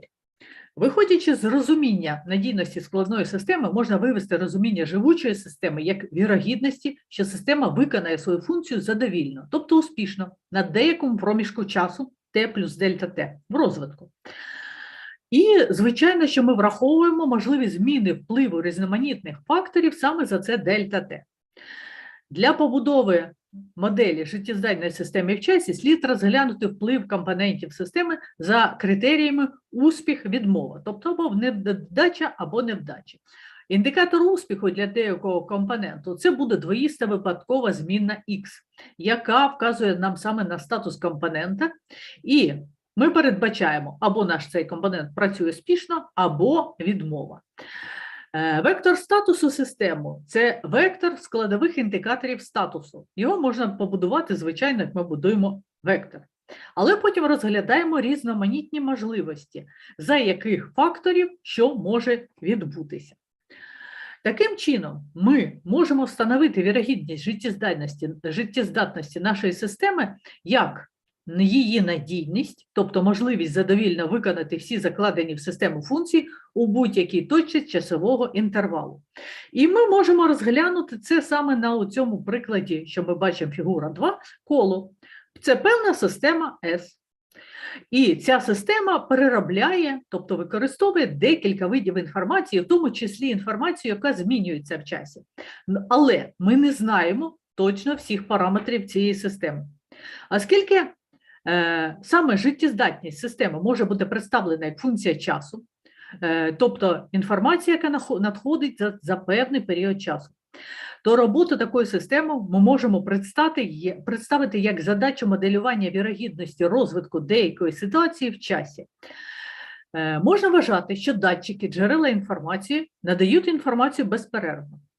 У цьому випадку система S буде життєздатною в момент часу T за умов, що всі джерела інформації надають інформацію, яка знаходиться в деякій припустимій області. От ми бачимо деяка припустима область О. Що це значить? У випадку, коли хоча б один із датчиків, тобто джерела інформації, виходить за межі відповідної припустимої області, ми можемо казати, що ця інформація несе загрозу нашій системі. Тобто інформація вже може бути в чомусь недостовірною. Тобто все, що виходить за це коло, вже є недостовірним, але у нас є декілька датчиків, які надають нам точну інформацію. За ними ми можемо орієнтуватися. Йдемо далі. Ой, отак.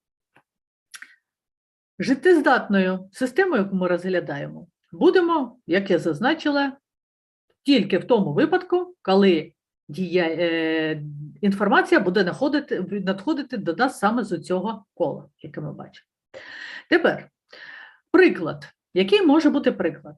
Ми користуємося джерелами інформації новин, офіційних, а також чуток та каналів сепаратистів. І вибираємо ту інформацію, яка сходиться у деяких точках перетину. Досліджуючи динаміку зміни в часі цієї інформації і їх показників, можна зробити деякі прогнози відносно надійності в часі, тобто її життєздатності в окремий проміжок часу. І припускаємо, що область змін показників джерела інформації представлена колом, тією ж самою сферою, в даному випадку сферою, бо у нас воно тривимірний простір ми беремо, і бачимо, що у нас є деякий, от скажімо так, радіус цієї системи R1. Для чого це важливо? Ми бачимо, що у нас є критична інформація про систему і також інформація, що приводить до нежиттєздатності цієї системи. Коли ми робимо моделювання для того, щоб нам спрогнозувати, в який бік що у нас полетить з небезпечної зони, ми аналізуємо що? Беремо до уваги те, що в деяких... Yes. Ми беремо до уваги то, я зараз так коротенько поясню, що беремо, що ця інформація дорівнює одиниці. І на самій цій припустимій області інформація дорівнює нулю. З цього ми будуємо ось таку залежність, критичний час роботи нашої системи. І виходячи з цього запису, ми можемо безпосередньо перейти от до такого наступного запису, який нам дозволяє розглядати цю систему динамічно. І, звичайно, ми потім звужуємо часовий наш інтервал, враховуючи деякі особливості цієї системи. Зокрема, ми можемо тільки зазначити наступне, що не завжди в зазначеній точці система буде рухатися лінійно, це треба це враховувати. І рівномірно вона буде рухатися. І тобто відстані між датчиками, джерелами інформації нам слід вибирати так, щоб вони нам найбільш рівномірно давали інформацію про цю систему. Тобто аналізувати систему таким чином. Ну, і, звичайно, дякую за увагу. Це ось такі основні моменти мого виступу. Дякую. Olga, thank you so much for your quite interesting report. I have some question. Unfortunately, we have no time. Maybe I'll ask you directly on the chat. And I have to give the floor to Anatoly Doroshenko. Please start your presentation. Olga, could you please stop your... Yes, Anatoly, take a floor, please. Доброго дня всім. Мене чути, видно? Чудово. Я хотів би представити доповідь на тему вимірювання гамма-дози в окупованому та після окупації Іванкові. Цю роботу ми проводили разом з Дарією Муляр. І в чому вона заключається? Десь після 3 березня ми вже не могли отримати будь-яку інформацію стосовно того, яка обстановка в зоні відчуження і взагалі в нашій області, оскільки зникло в Іванкові повністю електрозабезпечення і зв'язок. Тому було вирішено просто наявним дозиметром знімати знімати показники гамма-фону. Щось не міняється слайд. Чи змінився?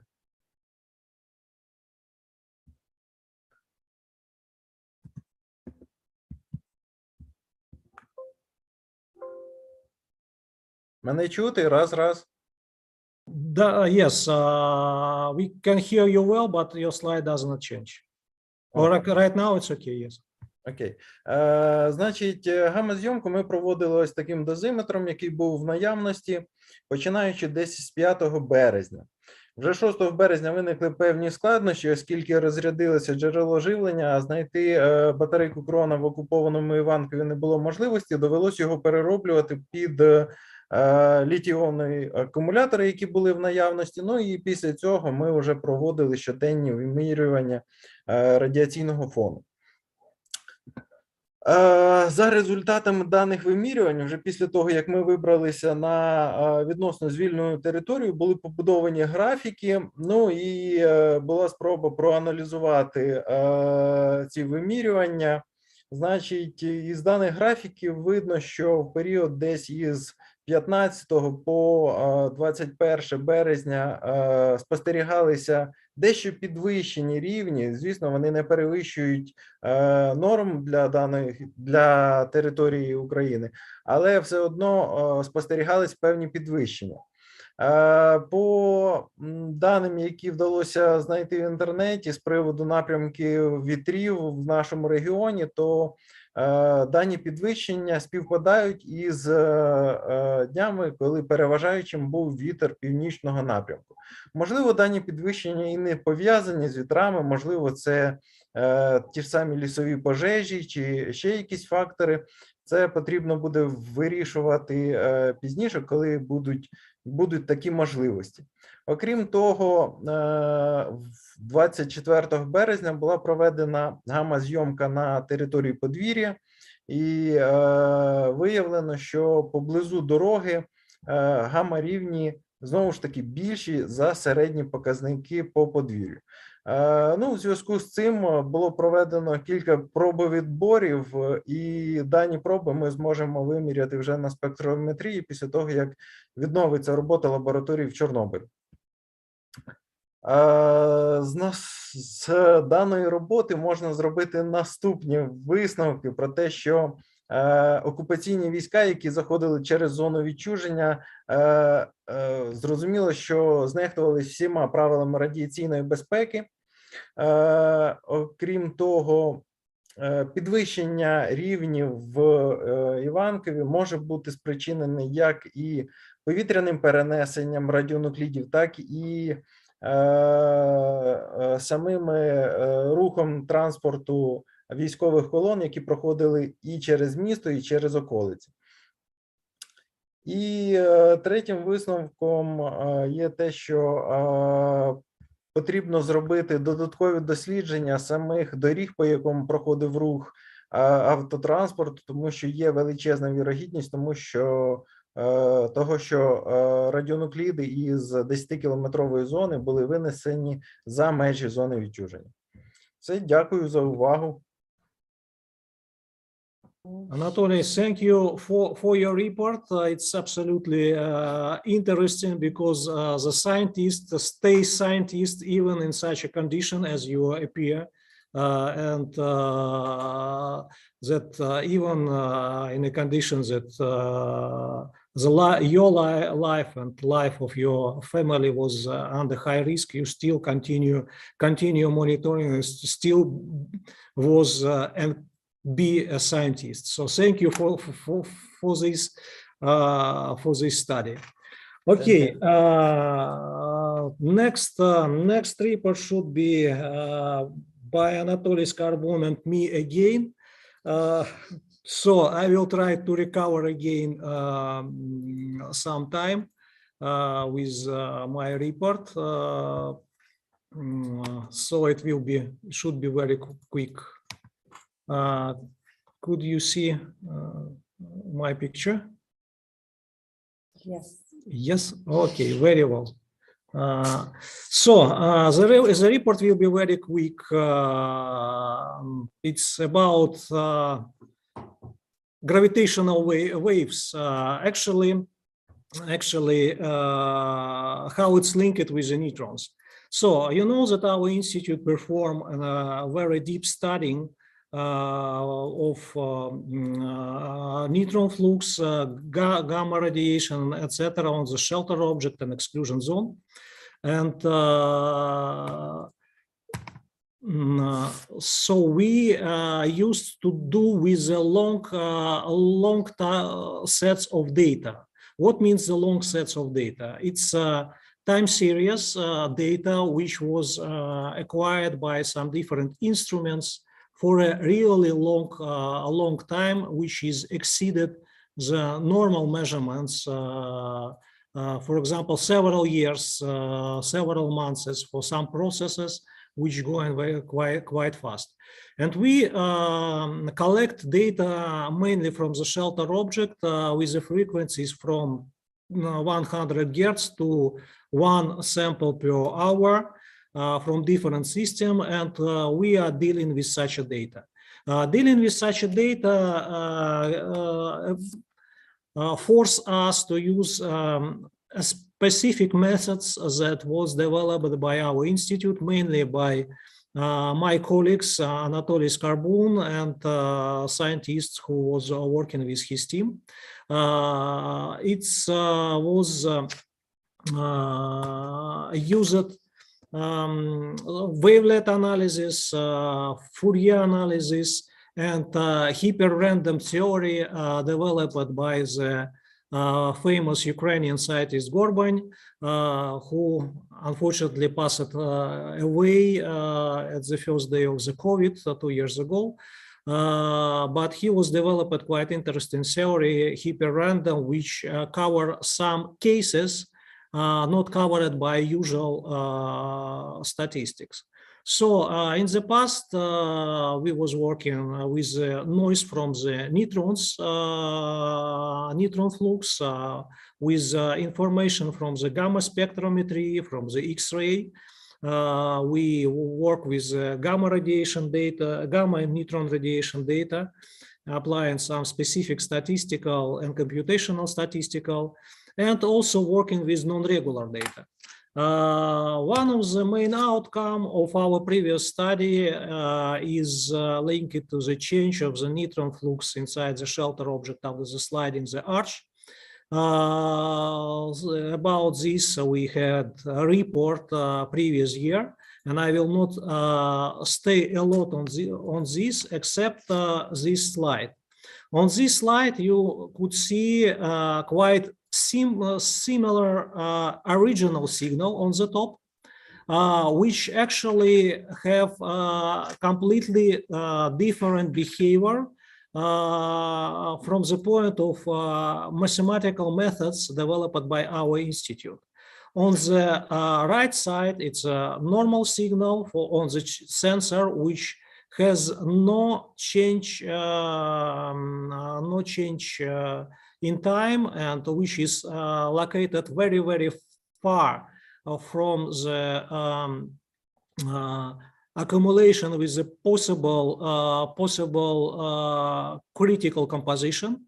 And on the left side, you see a sensor which is also located far from the possible critical composition, but has a link with this composition, which was discovered by a previous reporter by Roman Gadun and by Konstantin Sushchenko.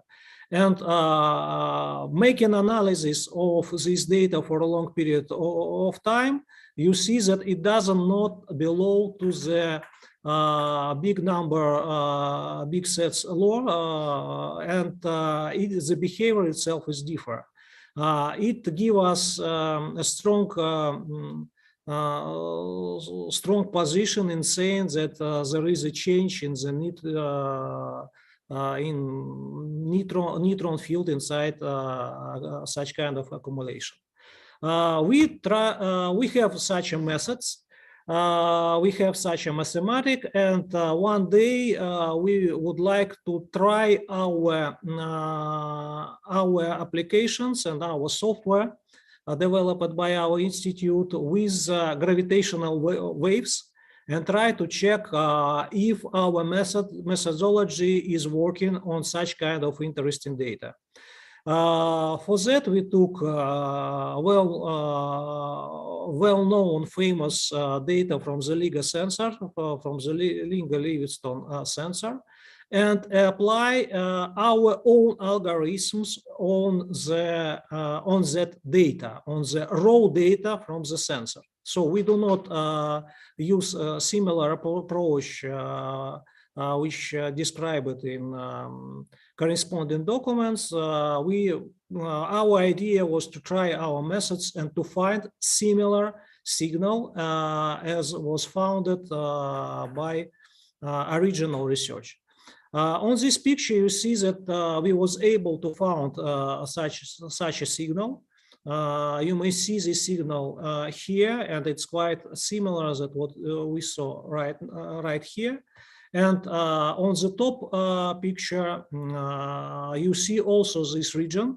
I hope everybody see my mouse, which shows that there is a signal, and we was able to get this signal. What does it mean? It means that our methods is working and could be applied in absolutely different field of application. In this case, in founding gravitational waves. So that's mainly all I would like to say. So thank you for your attention. If you will have some question, you are welcome. You know how to contact us. So right now I try to understand how to stop demonstration. Okay. It's okay. Could you help out? Does it work? Strange. So I broke the system. Okay, so next reporter, I saved some time. Next reporter is Bogdan Sinenko. Bogdan, are you with us? Hello, I hear you loud and clear. Okay, so Bogdan, please start your presentation and also try to be short. Try to be quick as silver. Yeah. So, do you see it? Yes, we see your presentation. Oh, okay, hello. So, some about the Chernobyl exclusion zone and the Mars. Let's start. What is terrestrial analogs? Terrestrial analogs, it's some places on Earth which is similar to some our places like space bodies such as Mars, Moon, asteroids, and its conditions. Such place is already used for testing ground for machinery by NASA for missing planning sites and search for life form which can exist on other planet or can live on our planet when we will take it there. The Chernobyl exclusion zone is a very interesting territory just about its increased radiation background. When on Earth is regular and common background radiation is 0.27, 0.3 by EIA data. On Mars, it's 26, 27 microsieverts per hour. And at the Earth, the main source of background is radon isotopes, and its space, it's galactic cosmic rays, which is consist from mostly protons and some heavy helium nuclei. A little about the Chernobyl exclusion zone. It's a very interesting landscape with a very bad and sad history. It was some accident on the Chernobyl nuclear power plant in 1986, and the adjacent territories was contaminated with a lot of radionuclides, in particular cesium-137 and strontium-90. The quality and quantity of contamination is variety in a lot of territories, and some of these can be more contaminated than others. And this value is a great thing because we can use this territory as a test ground with different dose rates. And some interesting thing that in space we have not only galactic cosmic rays, which is mostly making the radiation background at another planet's length. We already have the solar energy particles. It's very interesting things. Then at Sun is going some processes in it. It can collide space with a high energy particles. It's similar to galactic cosmic rays. It's almost have a protons and helium nuclei, but it's not permanent. It's randomly. It's case randomly, and it can durate like an hour or some days. And in these terms, it's a high dose rate in this time, and dose for this event at the land of Mars can be 25 microsieverts per one event, and in the way to Mars in outer space, it can be like 1 or 20 millisieverts for only one event. I think it can be almost randomly. It's very interesting because in Latin there are one old words. It's here by dragons. It's almost written on maps where was some extremely dangerous places, and one of these extremely dangerous places in Chernobyl exclusion zones, it's the 4th power unit of Chernobyl NPP. It's the best place and one of the most contaminated place on Earth, where we can simulate or modeling this solar energy particle effects, like on techniques or on living things. And almost in the start of presentation, I said some about the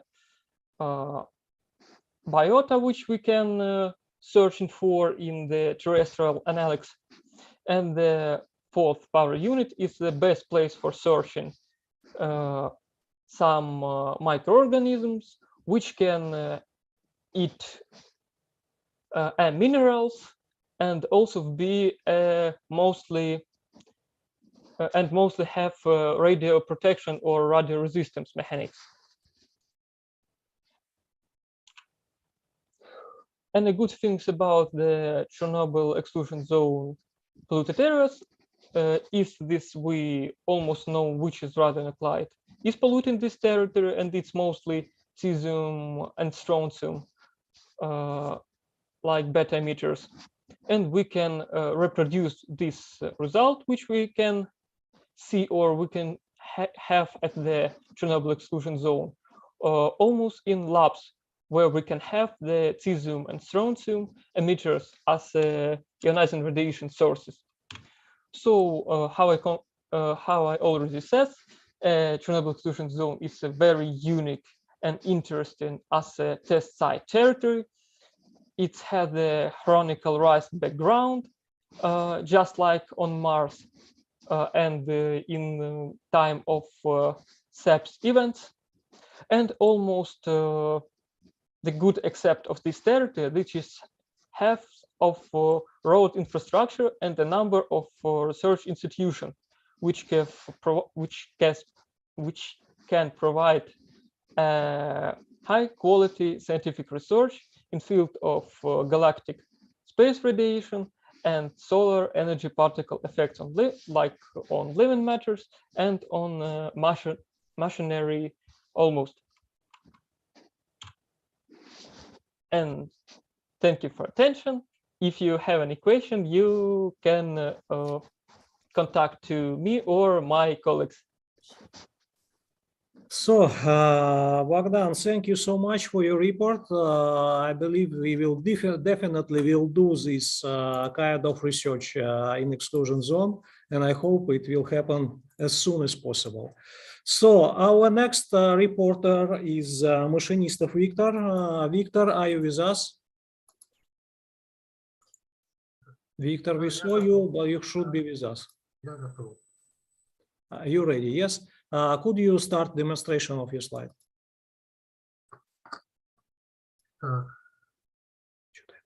Начнем. Включим демонстрацию. Нет.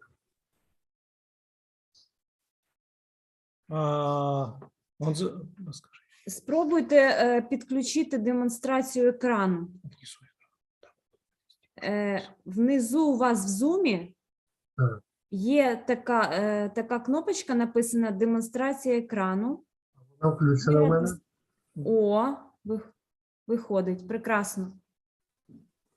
Все, ми бачимо вас, бачимо вашу презентацію.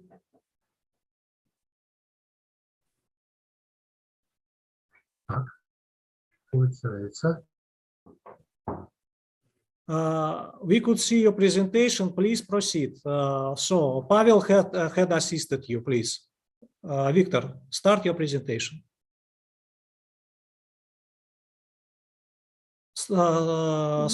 Start your report. Будь ласка, починайте свою презентацію.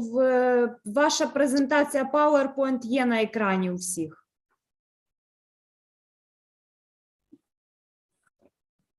Пан Віктор, ви нас чуєте? Мені можна починати? Так, починайте, будь ласка, ми вас чуємо.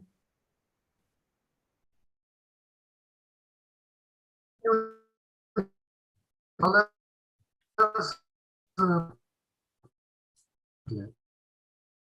доповідь на те, радіоактивної безпечної природного ефекту встановлений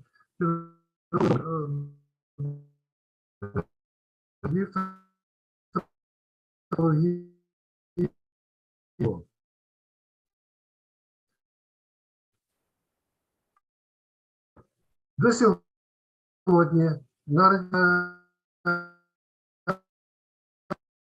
радіоактивних відходів Росії проти України з використанням ядерного забезпечення радіаційної безпеки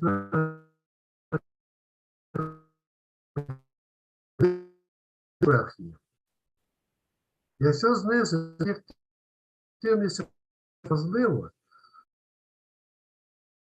переносити радіоактивні відходи, потенціал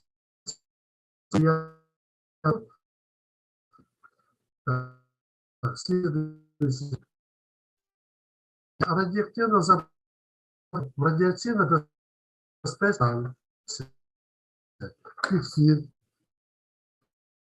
виконувати такі закони природи цінники. Зокрема, середовища, радіонукліди, об'єктів, кожній простору природне радіаційне опромінюється за всіх при поширенні іонізації цього середовища до суттєвого рівня радіації місце ефект модернізації. Якби дією нестійного високого рівня радіації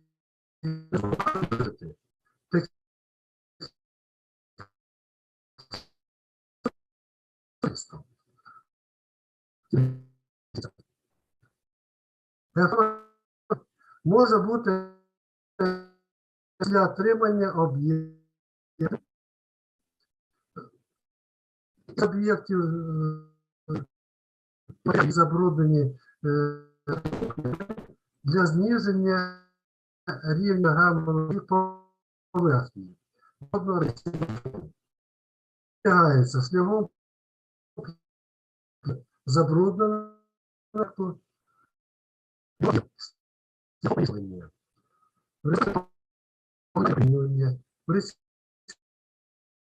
з поверхні зменшується. Що наприклад радіонуклеїд, це можна зробити. Подати і їх радіоактивно забруднено шляхом його плавлення. У процесі плавлення знаходиться в розплаві об'ємі рівномірно. Їх розподіл і злив. Запропонує ілюструється за 3. На рисунку 3А показує, де є, якого забруднено, який витав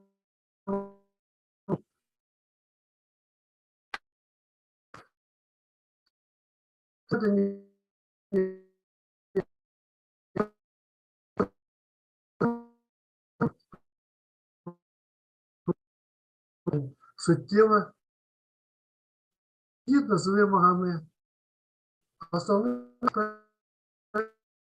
безпеки України, директиви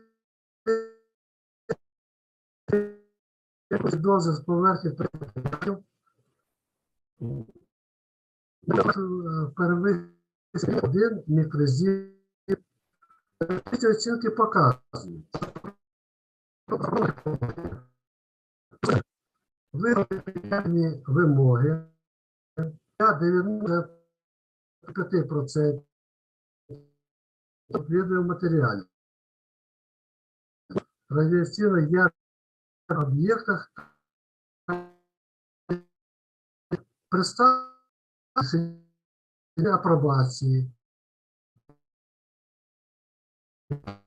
на невеликих матеріалів. Слайд. То рішення перетворення радіаційне без скористання природної дезактивації на попередніх Inudeco наукових виданнях. Це суть технології, промислове виробництво, якості сировини забруднене, а винане. По підходу є нуклідів забрудненого, в результаті створюють радіаційно безпечні використовуватись з будь-яких не утворюються можливі локальних накопичень ядерних матеріалів, виключає можливість використання тероризму. Доповідь. Увагу.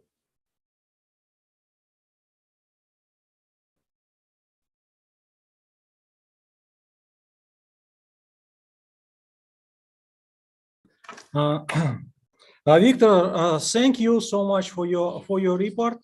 We had difficulties hearing you, but we saw your presentation well and more or less well. I believe everybody will ask question to you directly through the contact form. And our next reporter is Pavlo Tkachenko. Pavlo, are you with us? Yes, I am. Thank you so much. Again, if it's possible, make your report as short as possible. Okay, great. My slides are working great? Yes, perfectly. Okay, great. Thank you so much for invitation. Thank you everybody for watching. So I would like to talk about importance of open data on radiation background in wartime in Ukraine. Our project is Safe Ecobot. That's the largest data aggregator about air quality, different other legal environmental documents, and background radiation in Ukraine from mostly all available sources. Before the global full-scale war in Ukraine, we had one of the major direction in which we were working. It was air quality. We had a huge, map. We have largest list of sources about air quality, life sources, and also we had just a few sources of radiation background from Ukrainian Hydrometeorological Center, from nuclear power plants, because every single nuclear power plant has its own website where they publishing online information about radiation background in the 30 kilometers around the stations, and from some stations installed by local authorities. But then on February 24th, Russia started full-scale war. And I was first day of full-scale war. I was in the middle of driving with the family to the border with Poland. And at night, I've got a lot of requests from around the world, world about the radiation background on our website. And I found that because our website was adapted for the search engines, people started coming to our website from requests like radiation background Ukraine, radiacyjny fon on different languages like Ukrainian or English.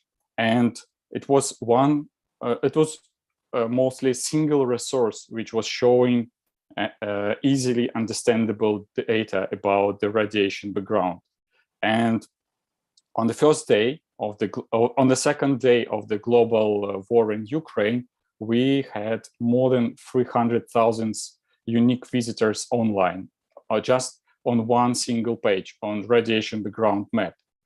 And we were quoted and used by different experts, by universities, and also a few weeks later, we partnered even with one of the popular worldwide service, Windy, to provide them radiation background through the API, so more people will have free access and know what's going on in Ukraine with the radiation background.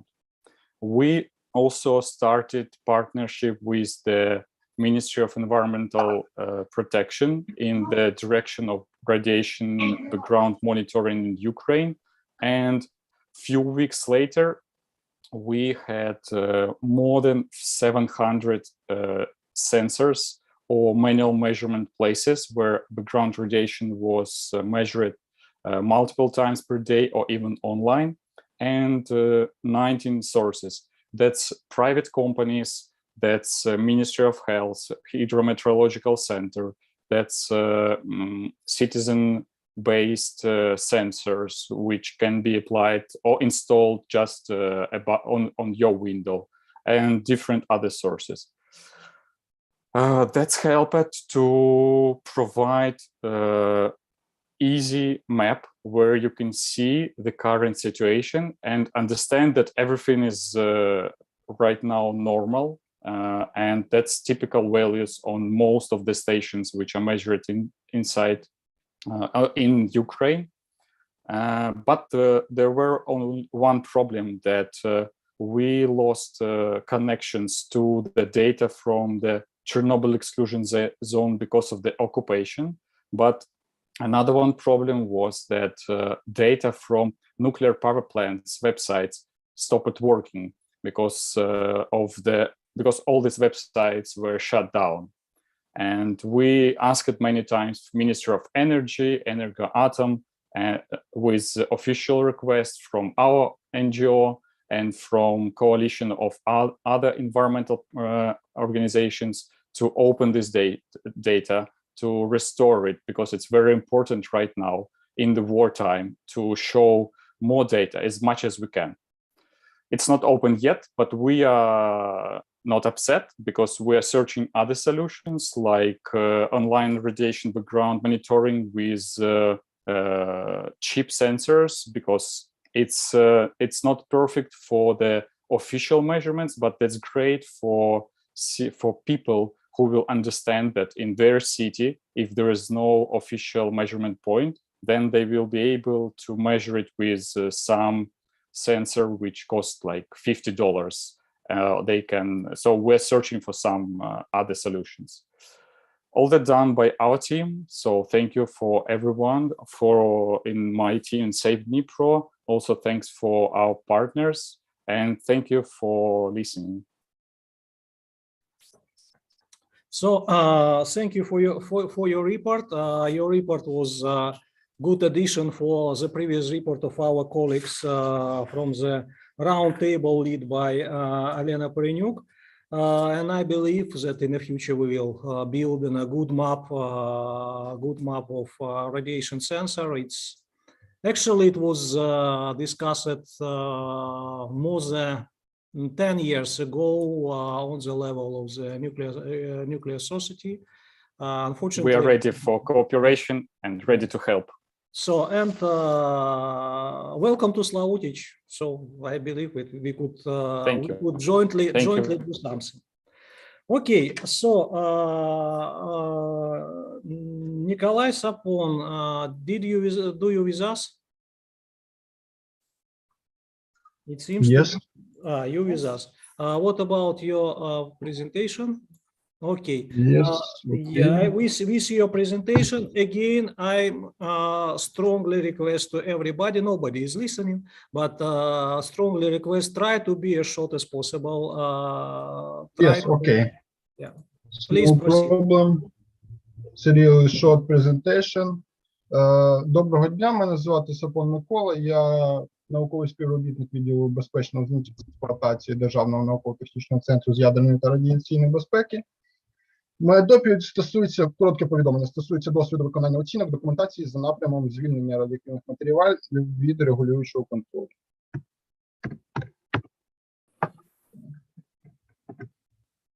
Перш за все, хочу зупинитися на нормативній базі в цій сфері. Головним документом тут є НП «Порядок звільнення радіоактивних матеріалів в рамках практичної діяльності». Також і присутні інші документи, зокрема гігієнічно-нормативний рівень звільнення, методологія звільнення радіоактивних матеріалів від регулюючого контролю, яка була розроблена в тому числі і за участі нашої організації.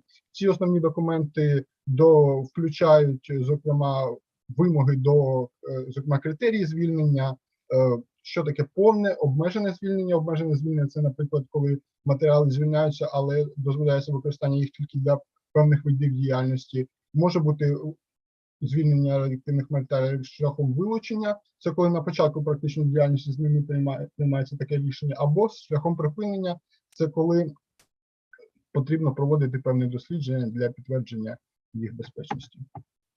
Далі хочу зупинитися окремим пунктом на звільнення радіоактивних матеріалів на Чорнобильській станції, тому що там пророблена вже дуже велика робота в цій сфері. Зокрема, розроблені стандарти підприємства, що охоплює весь процес звільнення, це від демонтажу до вивезення матеріалів за межі Чорнобильської зони відчуження, створення установки для звільнення та визначений нуклеїдний вектор одного з потоків радіоактивних матеріалів. Ми ДНТЦ за дорученням держрегулювання залучалися як до розгляду документації, це проєктна документація, програми випробувань, стандарти підприємства, програми дослідної експлуатації. Зараз вже не війшов, був розглянутий звіт по дослідній експлуатації відповідної установки звільнення та до участі у випробуваннях. Також великий вклад в цій роботі виконувався і міжнародними експертами. Зокрема, хочу привітати, користуючись моментом, Луца Кюхлера, який приймає участь також в даній конференції. Окремо хочу зупинитися на самій установці звільнення, бо це якби ядро, серце цього процесу на Чорнобильській станції. Вона складається з двох основних частин: це ФРМ-03, це стаціонарна установка, на якій виконується вимірювання контейнера з радіоактивними матеріалами, і в своїй будові він має 3 детектори з нечистої германії з високою роздільною здатністю, і може виконуватись вимірювання цього контейнера в 144 позиціях з подальшим видачі результатів, там потім активність та відповідним коефіцієнтом звільнення, чи можна, чи не можна звільнити вказаний радіоактивний матеріал. І Falcon 5000 – це мобільна установка з для вимірювання великогабаритних елементів. Можливістю Falcon – це задання геометрії різного розміру для того, щоб коли не можна на ФРМ-03 направити вказані великогабаритні радіоактивні матеріали. На даний час, можна сказати, відбувається закінчення до промислової експлуатації, як я вже казав, був надісланий та розглянутий звіт про промислову експлуатацію установки, зокрема ФРМ-03. До Фалькону там планується пізніше.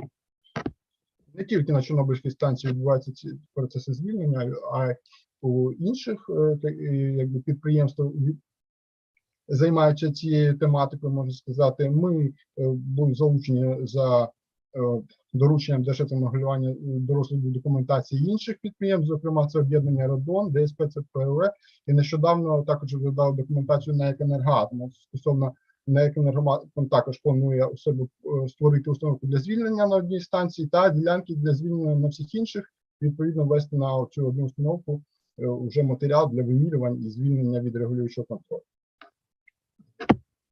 І далі хочу розказати, яка основна увага приділялася саме в нашій роботі, до чого саме основна увага приділялася, чи правильно, перш за все, це визначення одновідних потоків радіоактивних матеріалів, до дезактивації та підготовки партії радіоактивних матеріалів.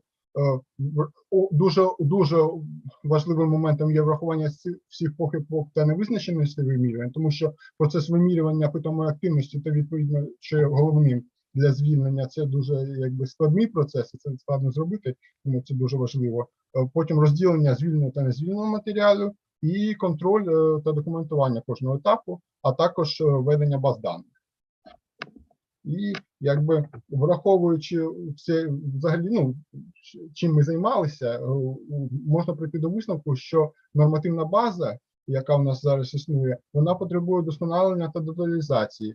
Зокрема, щодо встановлення детальних критеріїв та вимог до звільнення, встановлення вимог до процедур звільнення та, відповідно, документування процесу звільнення радіоактивних матеріалів від регулюючого контролю, чим ми зараз і займаємося. Зараз розробляється новий нормативний акт на заміну нині існуючого НП щодо звільнення радіоактивних матеріалів від регулюючого контролю.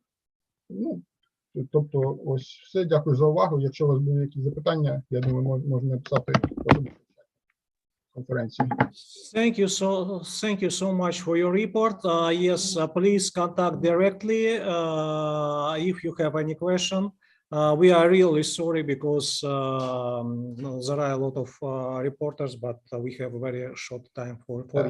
Я зупинив демонстрацію. Yes, please stop the demonstration. Not yet. Mikola, not yet. Okay, so Vladimir Kravchenko, could you please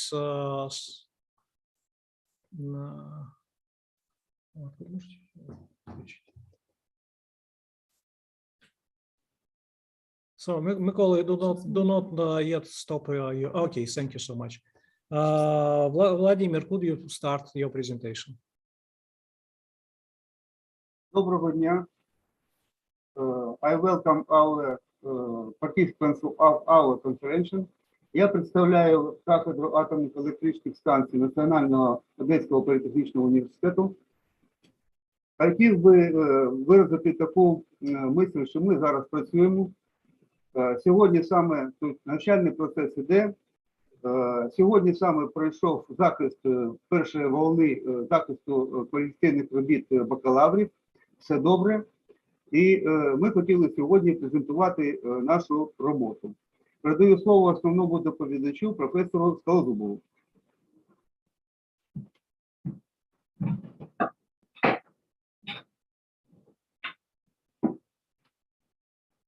Добрий день, шановні колеги.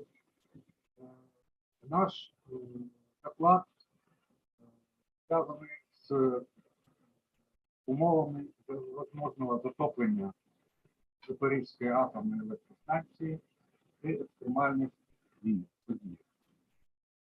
Мої автори цього докладу – це пан Веринов Олексій Миколаївич,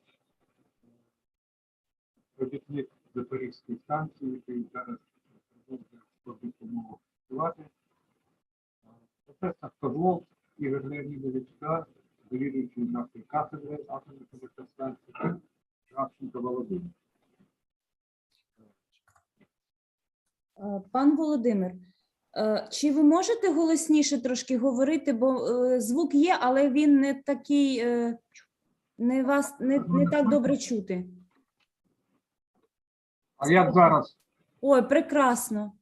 Дякую. Я вас дуже я прошу пробачення, прошу мене дозволити складати на російській мові, щоб було це скоріше, якщо ви... Да, пожалуйста. Нет проблем. Спасибо. Значит, актуальность этой работы связана с тем, что в условиях военного времени существует большая вероятность при как целенаправленных, так и случайных экстремальных воздействиях влияния на безопасность атомных электростанций. В частности, таким вопросом, одним из таких вопросов является возможность затопления промплощадки Запорожской атомной станции при таких воздействиях, как разрушение плотины Каховского водохранилища или возникновение попадания ракет, бомб непосредственно в водообъемы Каховского водохранилища или пруда охладителя Запорожской атомной станции. Ну, что такое затопление, какие могут быть последствия затопления, мы хорошо знаем по событиям, которые произошли в 2011 году на атомной станции Фукусима. Там затопление, вызванное цунами, привело к полному длительному обесточиванию энергоблоков Фукусимы, дальнейшему отказу потери всех активных систем безопасности с электронасосами, ядерным авариям с повреждением ядерного топлива и парогазовым мощным разрушительным взрывом и в конечном итоге катастрофическим экологическим последствиям. Вот на цьому плакате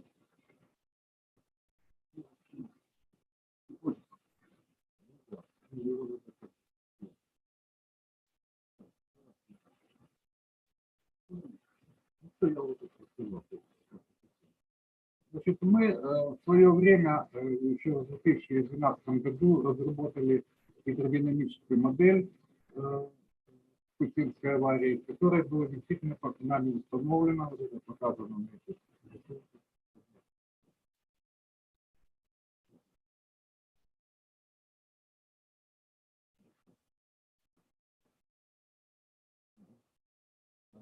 Видно, что действительно при эпицентре землетрясения расположены порядка 160 километров от побережья Фукусимы, действительно высота волны цунами могла достигать около 15 метров. А если бы расстояние было 90 километров, то она могла бы достигать 20 метров. Значит, уже в 2012 году вышел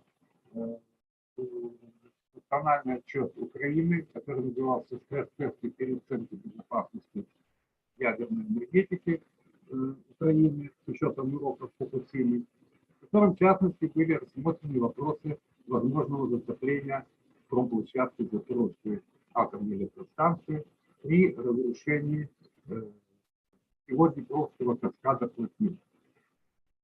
В результате этих стресс-тестов было установлено, что отсутствует возможность затопления площадки Запорожской атомной станции при разрушении Днепровского костра. Однако анализ этих стресс-тестов показал, что там были использованы очень упрощенные модели, биодинамические модели, не учитывающие существенно динамический характер протекающих процессов, не учитывающие совместное влияние различных экстремальных явлений, таких, например, как непосредственно землетрясения и торнадо, Каховского водохранилища и охладителей Запорожской атомной станции.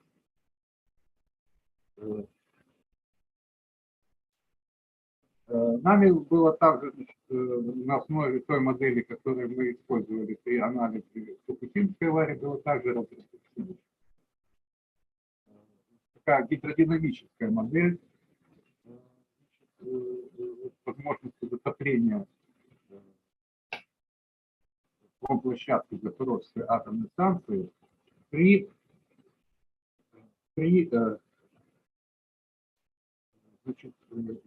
также с учетом и возможного совместного воздействия землетрясений и торнадо. В результате этих расчетов были определены условия возможного затопления площадок Запорожской атомной станции при этих явлениях, в зависимости от этих трех критериев.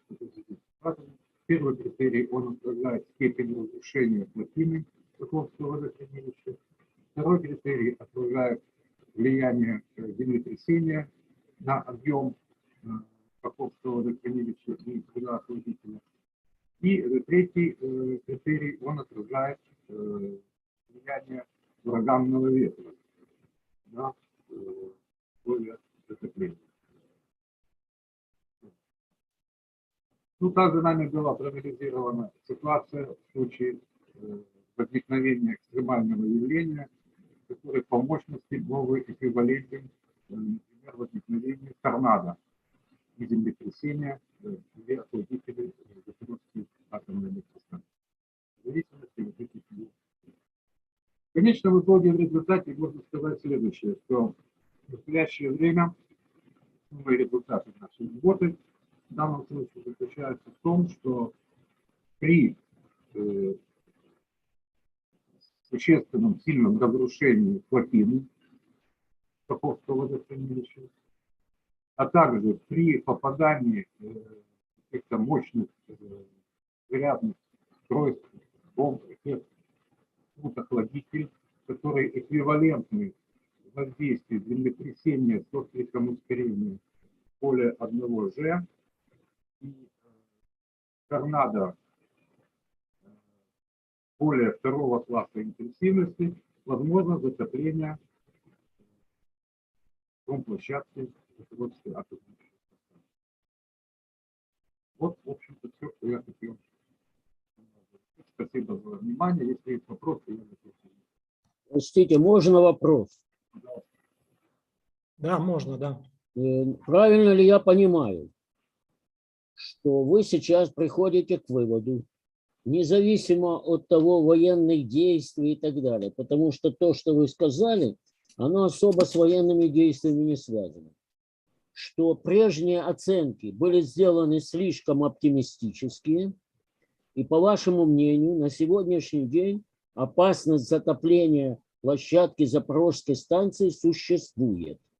Я не знаю, как вы оценили вероятность, это другое. Мне кажется, что это настолько серьезный вопрос, очень серьезный, который связан вообще с ситуацией Запорожской станции, что он достоин того, чтобы, сейчас не вдаваясь в технические подробности, чтобы провести специальное рассмотрение этого вопроса с участием эксплуатирующей организации, регулирующего органа.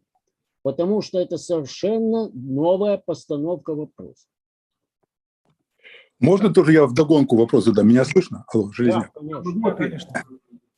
Я сижу на Фукусиме, недалеко от того места, где вот было затопление. Я прошу прощения, позвольте, я отвечу. Нет, это связанный вопрос в самом-то деле, потому что вы сразу будете на два отвечать, будет проще. Есть такая наука, Есть такая наука, называется гидродинамика, да? Извините, пожалуйста, я вас перебью, я хочу ответить на... Давайте я отвечу, вот вместе это будет один, это будет сразу позже. Марк, давайте разделим. Коллеги просят... Это нечего делить, это вопросы в одну и ту же степень. Это вопросы об том же вопросе, о том же самом. Будет проще отвечать. Нет, есть такая наука гидродинамика, да? Извините, я не буду вас слушать, пока я не отвечу. Отвечайте, отвечайте. Я с вами абсолютно согласен, что это действительно требует особого рассмотрения, дальнейшего рассмотрения. Мы ставили этот вопрос в свое время, но, видимо, чисто по политическим соображениям это было не очень актуально, потому что, в общем-то, был национальный отчет, стресс-тест, отчет. Простите, пожалуйста, я не понимаю, при чем тут политические соображения. Ну, я не знаю, вот эти все соображения наши о влиянии экстремальных условий, они были еще и раньше, они были, я сказал, в 2012 году еще подавали вот это все. Но тогда это как-то не произвело никакого эффекта. Сейчас мы это рассматриваем в рамках уже именно военного мнения. А это не играет никакой роли. Разрушение, когда там в стресс-тестах рассматривалось разрушение, возможность затопления, только воздействие землетрясения на плотину. И все. Это все ограничивает. А сейчас мы рассматриваем этот вопрос, что попадает, если снаряд попадает в плотину и полностью разрушает. Вот. И второй вопрос, это то, что снаряд может попасть непосредственно в объем водохранилища Каховского и трудохладителя.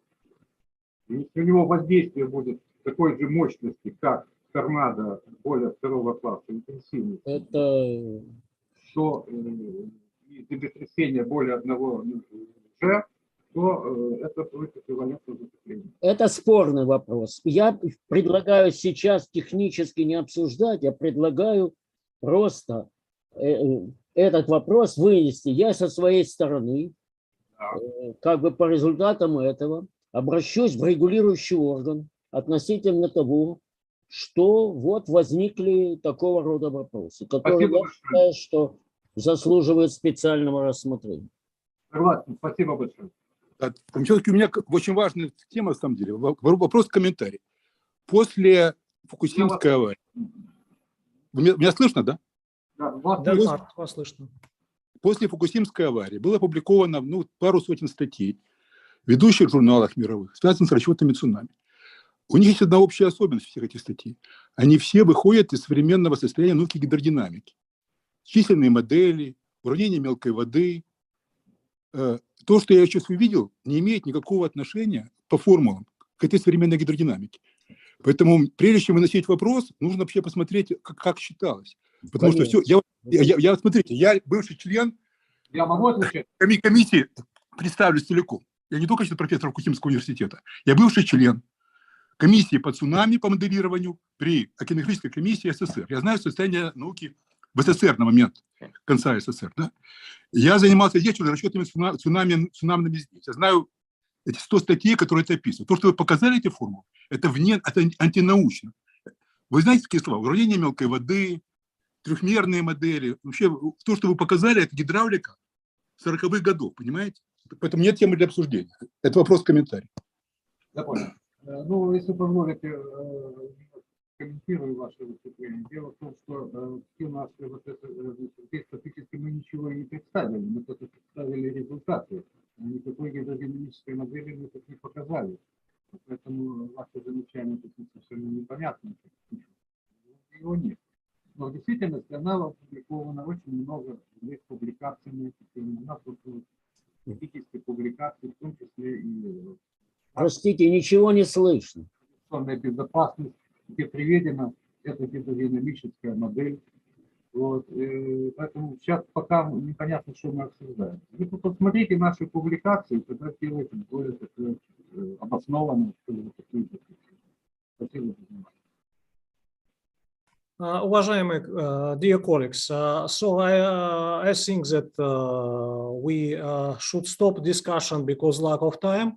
Actually, the comments and question was absolutely right. It's have to be, let's say, if the issue is really issue, it have to be checked if it's a real issue. Right now, please, Megumi Sugimoto, our old friend from Japan. Megumi, we are happy to see you on our conference again.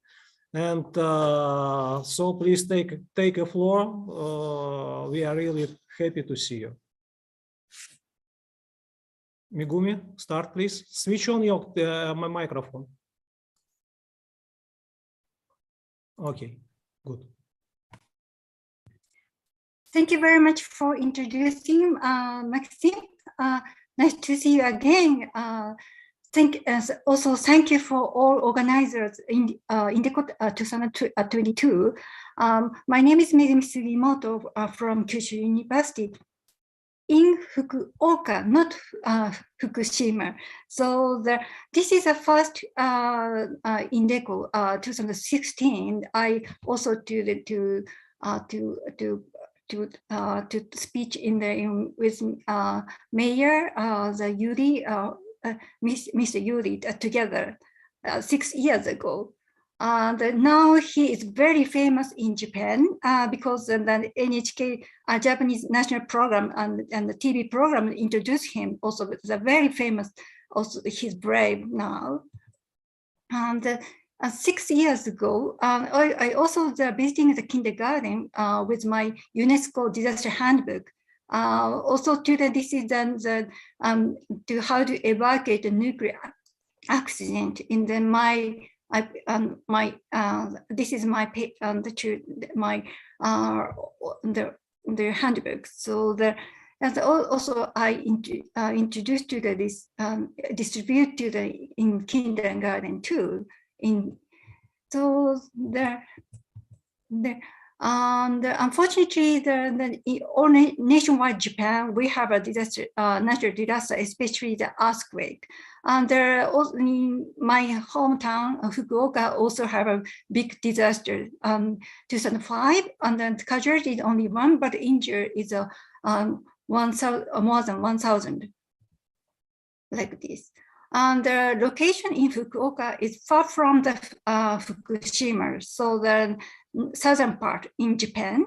And there also the two nuclear power plants. Also, two are still reactive now. So especially I would like to introduce to the Gengai nuclear power plant near my university, in Kyushu University. And there also the other is a Sendai nuclear power plant. And the 2016 Kumamoto earthquake occurred, and then unfortunately, this is foreshock is a more the big strong impact to their buildings because then there Sendai nuclear power plant only the maximum acceleration is 800. But foreshock is more than twice double, and such a foreshock. So it means that still we have a lot the active fault near the Fukuoka, not only the Fukuoka and then nationwide Japan. So it's a very severe situation. This is the how to far from the nuclear power plant to my university. It's only the 32 kilometers from the nuclear power plant. But unfortunately, still preparation is not so enough. Especially, we are very scared to after the Ukrainian war, and because our power plant it's not enough to prepare for the attack by the missile or the other parts. So especially my university student didn't know the nuclear power plant is how near to from the university.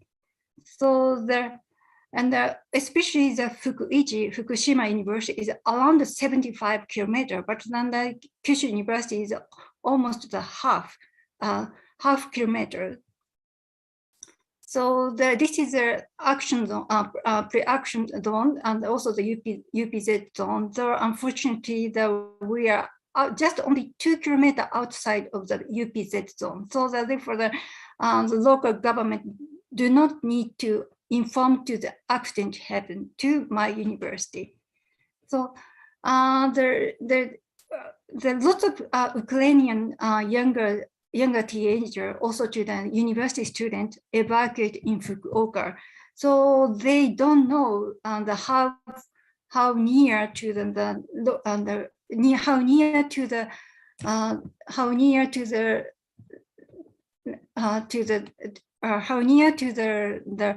nuclear power plant. So this is their life, and this is 60 years boy in Fukuoka now. The Japanese custom is I would like to introduce to this is the Japanese bed style and mattress on on the floor, and so therefore they are not so comfortable in sleeping in the Japanese way. So this is a Japanese style. So there also to the other.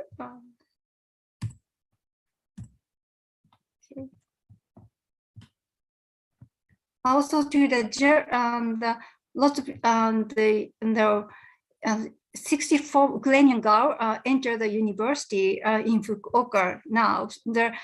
Because one university is collaborate with the Kiev language university. So they enter to the spring semester with the young fresh Japanese together. So in 13th April. So this is the school life in Japan from the Ukrainian student in Japan. So I would like to talk about to propose to this conference. We don't talk what kind of assistance necessary for you. We talk about the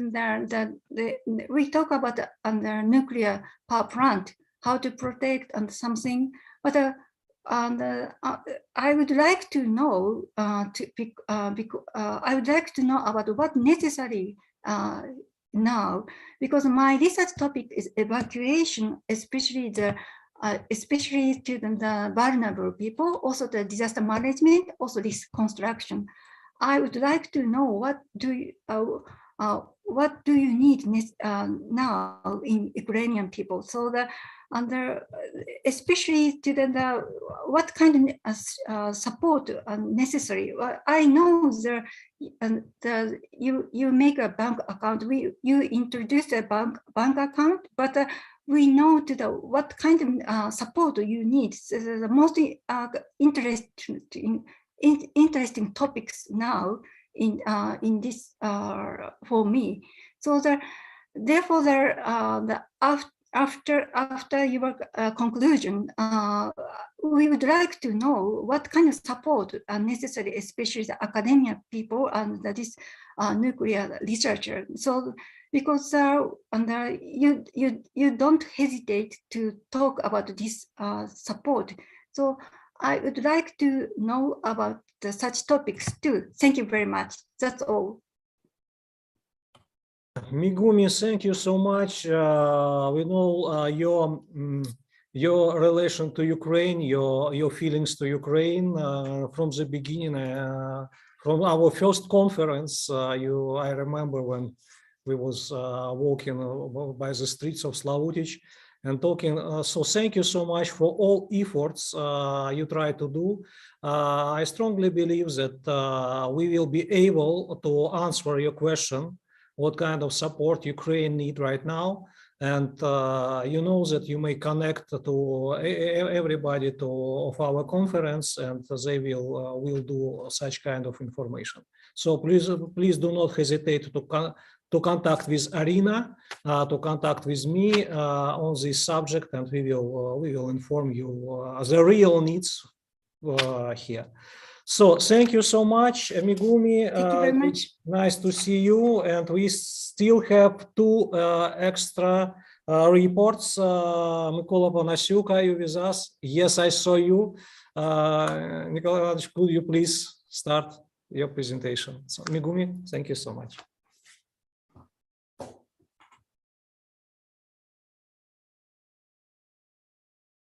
Я включаю демонстрацию экрана, но что-то я не вижу свою презентацию. Ага.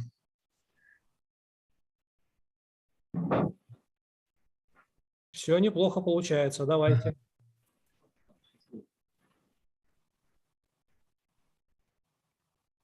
Хорошо.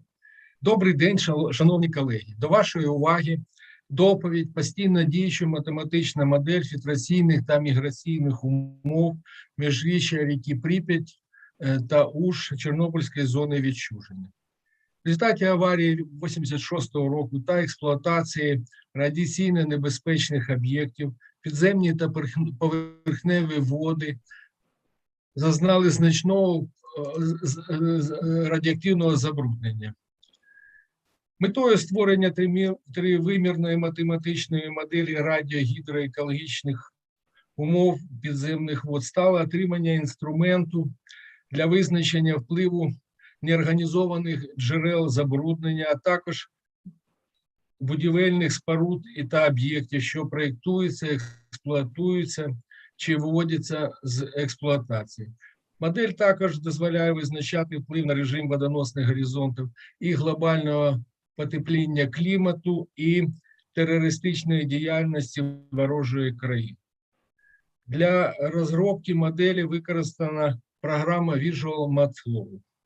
На слайді територія, яку охоплює модель в гідродинамічних границях. Це ріка Прип'ять, залишкові озера на місці колишнього водоймища охолоджувача, ріка Уж, ріка Ілля, вододіл між рікою Ілля-Сахан і, власне, ріка Сахан. На слайді ще закрашена територія, це територія, де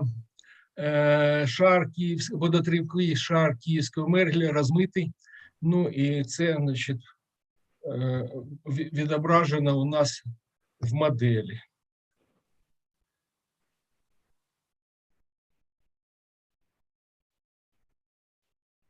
Модель базується на аналізі геологічних, гідрогеологічних, гідрогеохімічних та радіохімічних даних. Для побудови границь водотривких шарів та водоносних горизонтів було використані біля 340 свердловин, що були пробурені на цій території. Також використані результати радіогідроекологічного моніторингу, що проводився Інститутом проблем безпеки атомних електростанцій та ДСП «Екоцентр». Модель на слайді результати калібрування моделі, тобто порівняння фактичних даних, вимірів рівнів води в спостережних свердловинах та розрахованих за допомогою моделі. Як видно з графіка, збіг даних порівняно з лінією доволі високий. На слайді показано розподіл напорів і напрямків руху підземних вод, які отримані за розрахунками в моделі. Для прикладу, використання моделі на слайді показаний прогнозований шлях руху підземних вод від радіаційно небезпечних об'єктів ПЗРВ Буряківка, централізоване сховище відпрацьованого ядерного палива та комплексу НБК-ОУ. Маркери на лініях, якщо це видно, відповідають відстані, що пройшли ґрунтові води за 10 років. Так, в районі Чорнобильської АЕС підземні води разом з забруднювачами, що пройшли шлях фільтрації під комплексом НБКУ, розвантажуються в залишкові озера через 10-20 років. Дещо дивовижна траєкторія руху підземних вод на ділянці розташування Буряківка – це СВЯП. Через відсутність водотривкового шару Київського Мергеля модель розраховує, що ґрунтові води мігрують вертикально вниз до Бучакського водоносного горизонту, а потім розповсюджуються по Бучакському водоносному горизонту. Як видно зі слайда, на ділянці розміщення ПЗРВ Буряківка це СВЯП, напрямок руху різний, але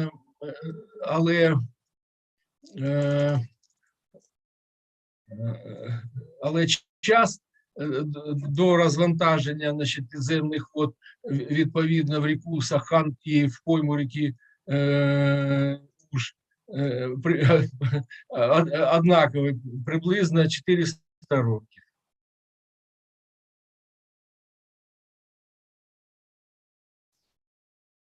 Вплив глобального потепління клімату моделювався шляхом зменшення надходження води до водоносного горизонту в процесі інфільтрації атмосферних опадів.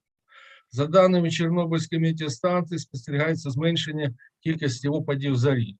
На слайді чітко видно негативну тенденцію в динаміці атмосферних опадів за останні десятиліття. Також змінився і характер опадів. Багаторічні невеликі опади протягом вегетації змінилися короткочасними зливами, які не встигають зволожити зони аерації, і вода не встигає досягти водоносних горизонтів.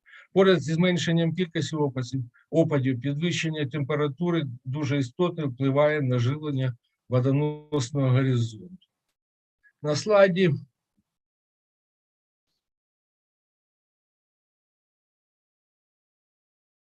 слайді порівняння прогнозних рівнів підземних вод при середніх багаторічних значеннях величини інфляційного живлення четвертичного водоносного горизонту. Це ліворуч рисунок. Та його зниження до 25-30% рисунок праворуч. Так, при середніх багаторічних значеннях інфляційного живлення максимальна абсолютна відмітка рівня підземних вод на території ЦСВАП дорівнює 122,5, а на промайданчику ЧАЕС 108,5-109. Якщо задати інфляційне питання на 25-30% менше, то в районі ЦСВАП рівні знижуються до 121,5, тобто на 1,5-2 метри, а рівні на промайданчику ЧАЕС в результаті моделювання потепління клімату знизяться на 0,5 метрів.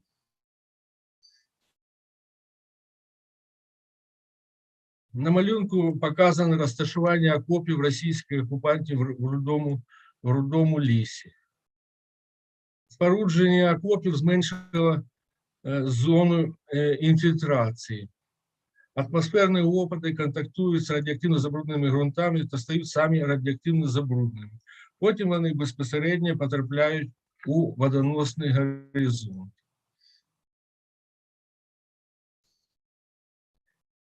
На слайді показано прогноз розповсюдження радіостронців з підземними водами, що надійшов з окопів. Рисунок зверху – це протягом 1 року, рисунок знизу – це протягом 3 років. Відстань, на яку може бути розповсюджено радіоактивне забруднення за 3 роки, становить приблизно 300 метрів.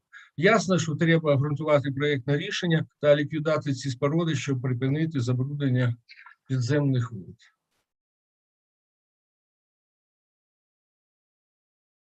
Ну і висновки: постійно діюча модель фільтраційних та міграційних умов міжріччя Прип'ять-Уж Чорнобильської зони відчув дозволяє отримати прогнози зміни радіогідроекологічної обстановки підземних вод під впливом від будівництва, експлуатації та зняття з експлуатації радіаційно небезпечних об'єктів. Також модель може бути використана для оперативних прогнозів розповсюдження радіоклінів з підземними водами під впливом терористичної діяльності. Дякую за увагу. Thank you so much for your report. We fortunately have a last report for today, and only five minutes overquoted. So Leonid Pavlovsky, could you please take a floor and start your presentation? Mykola Ivanovich, could you please disconnect your slides and stop sharing your screen?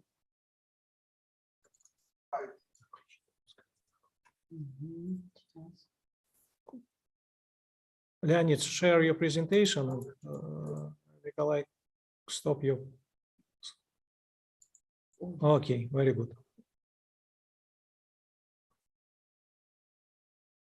Leonid.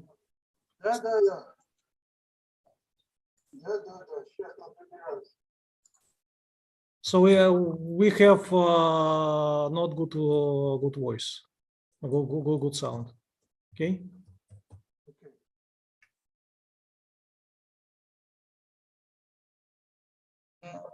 Значить, шановні колеги, вам пропонується прослухати доклад на тему характеристики радіаційної обстановки у зонах виконання робіт по демонтажу стабільних конструкцій об'єктів укриття. Доклад більше направлений на наукову практичну діяльність, на майбутню діяльність по демонтажу стабільних конструкцій. Дуже суттєво задачі фізичної екологічної безпеки НПК в цілому. Станом на початок 2022 року завершено перший етап перетворення об'єкта укриття в екологічно безпечну систему. Тобто був запроектований, збудований та зданий в експлуатацію комплекс НПК. Крім цього, в рамках робіт від цього етапу першого були реалізовані багато різних проєктів, такі як основні стабілізація нестабільних конструкцій, демонтаж вентиляційної труби, монтаж нової, підготовка території, будівництво арка і будівництво стіногорожі контур. В результаті проведених робіт ризик радіаційних та екологічних безпеки об'єкту укриття, а також комплексом ДКУ в цілому значно зменшився. Проте він ще залишився досить значним. Причиною цього є існуючі нестабільні конструкції об'єкта укриття, які були змонтовані у 1986 році. Термін їх експлуатації після виконання заходів по їх стабілізації закінчується у 2025 році. Тобто вже зараз існують і будуть підвищуватися ризики обвалення нестабільних конструкцій. Це приведе до значного радіаційного забруднення повітря всередині арки, і як наслідок забруднення внутрішніх конструкцій арки і збільшення викидів радіоактивних резолів в атмосферу. У 2021 році почався процес проєктування заходів по демонтажу нестабільних конструкцій. На першому етапі проєктування були виконані предпроєктні дослідження, зокрема дослідження характеристик радіаційної обстановки. Результати радіаційних досліджень будуть використані при розробці технологічних проєктних рішень, а саме оптимізацію виду розташування робочих розробки заходів по організації радіаційних впливів, оцінки дозних навантажень, видів заходів і так далі, по забезпеченню безпеки. В результаті розпочатої війни Російської Федерації проти України роботи по проєктуванню і демонтажу нестабільних конструкцій об'єкта укриття були призупинені. Нашим інститутом в період із вересня по грудень 2021 року інститут ІПБС були проведені радіаційні дослідження. Основною метою їх проведення було отримання достатньої кількості вихідних даних для проєктування. При проведенні радіаційних... Вибачте, будь ласка, ви слайди переключаєте чи... Слайди поки не треба. Дякую. Поки йде доклад. Слайди я пізніше буду переключати. Основною метою їх проведення було отримання достатньої кількості висвітних даних для проектування. При проведенні, вибачаюсь, повторюся, при проведенні радіаційних вимірів досліджують такі параметри: величини потужності дози, кутові розподілення, характеристика поверхневого забруднення і об'єктна активність радіонуклідів у повітрі за виконання. Під час цих досліджень були використані унікально наші радіометричне обладнання і другі пристрої, які дозволили мінімізувати дози персоналу при виконанні цих досліджень, а також провести дослідження у важкодоступних місцях або зонах високими значеннями потужності доз.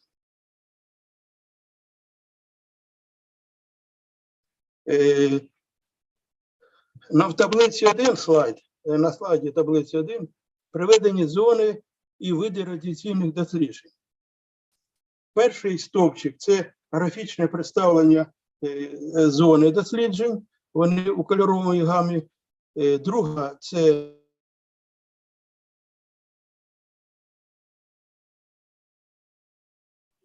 інструкції, тобто зона виконання робіт, де будуть виконуватися демонстрації. Сьогодні у нас 20.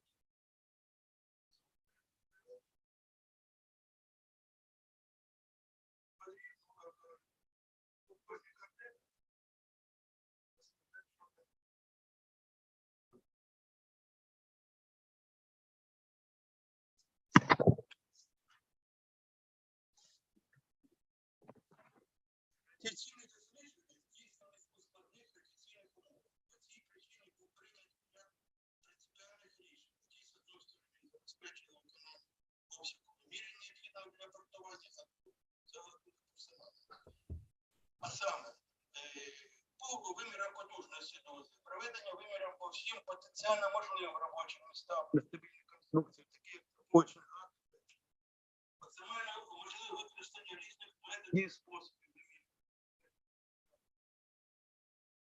По дослідженню кутового розподілення, а також поверхневого і дослідження повітряного середовища також були прийняті оптимізовані кількістю вимірів, які дозволили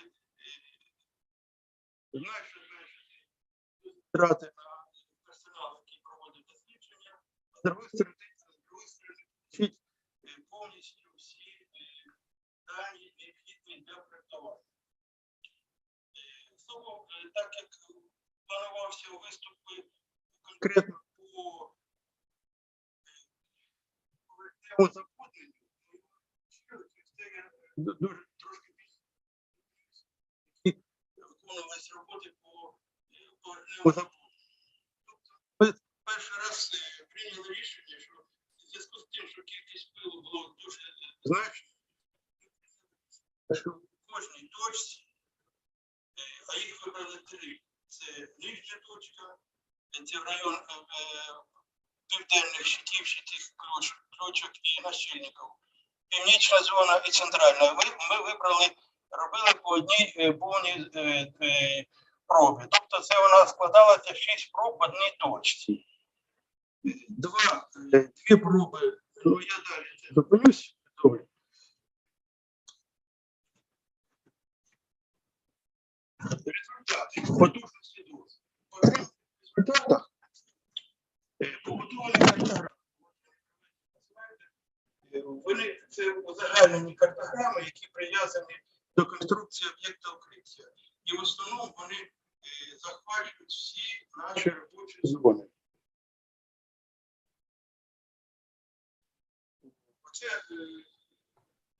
Оце, наприклад, як ми виконували показники розподілу потужності дози на, наприклад, завалах федератами та жертв, де потужність дози достає до 25-30 мілізівертів практично в більшій частині цієї зони. Тобто були використані, наприклад, для цього були використані гірлянди, такі термоцентних дозиметрів, які були опущені в форсунки системи пилепригнічення. І за допомогою цього, так як воно приблизно, а також додаткових можливостей з виносом детектора там до 20-30 метрів, ми змогли добитися приблизно сканувати цю поверхню, яка вважається в цій зоні 12 робочих зон відносяться. Туди починаючи від плит перекриття дератами етажерики, завалів, установки і проектування допоміжної додаткової опори, також що там ще, закидна, східна опора балки мамонт. Це фактично одна зона. У нас вона не доставала, за цей раз ми прийшли, використали можливі всякі пристрої і добилися цього результату.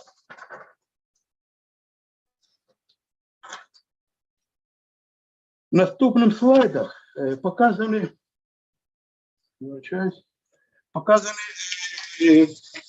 характеристики розподілу потужності дози. Також перший стовпчик номер нестабільної конструкції, другий це назва нестабільної конструкції, третій стовпчик це які зафіксовані діапазон потужності дози в зонах, а четвертий це вже характеристика самої зони в частині розподілу потужності дози. Тож, в принципі, кому потрібно, можна буде зупинитися, я так буду їх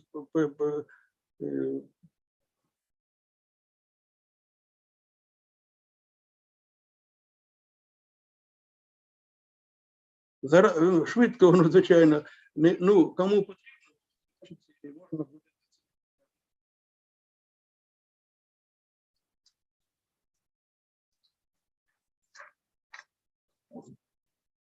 Розподіли величин потужної зони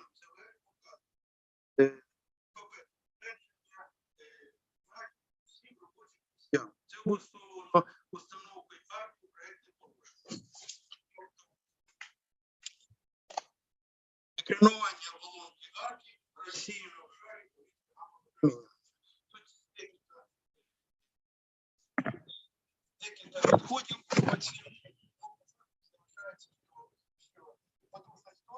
по всіх зонах нерівномірно зменшилась після встановки арки. Це тема окремого докладу, в принципі, дуже багато інформації. Що можна сказати по всім зонам в цілому? Значить, розподіл величин потужності дози по зонам різним.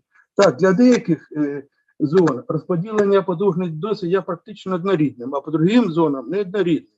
Величини потужної дози відрізняються на порядок і більше, це по зоні.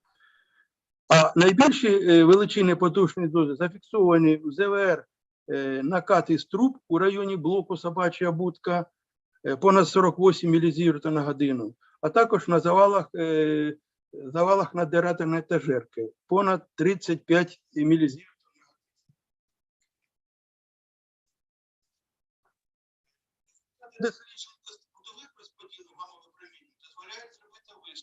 Про відсутність суттєвих змін розподілу інтенсивності гамма-випромінювання.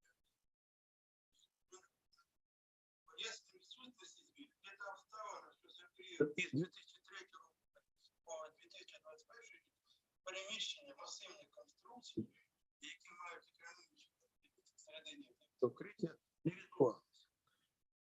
Результати досліджень поверхневого забруднення вказують на значне збільшення забруднення зовнішньої поверхні.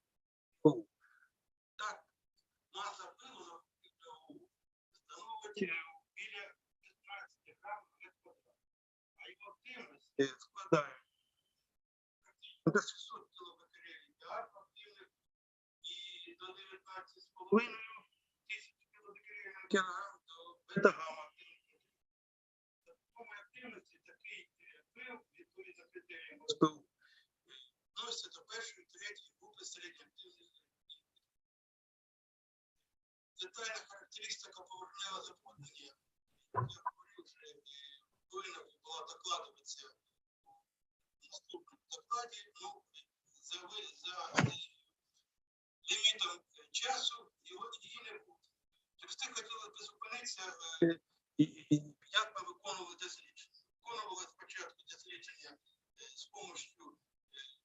допомогою пилососа, міні-пилососа, який знімав 2 рази в одній точці. Брали спочатку з одної потужності, з другої потужності. Потужності всмоктування. Потім в тій же самій точці робили 2 пилових мазки. І в цій точці робили мазки вже із азотною кислотою різної концентрації. Основна суть вийшла, що за допомогою пилососа за перший, другий знімається порядка 80-90% всіх цієї активності. Це говорить про те, що дезактивація в майбутніх роботах за допомогою пилососа буде дуже актуальна. Значить, на наступному слайді показані радіоактивні аерозолі, які ми заміряли в 3 місцях. Значить, в принципі, так як в основному сезони відносяться знаходяться в одному повітряному простору, то, в принципі, їхні різниця між ними невелика. За виключенням приміщення в Мальзарі, Г438 РГТ. Там ми проводили дослідження 2 рази. Перший раз у нас вийшло, якщо тільки брати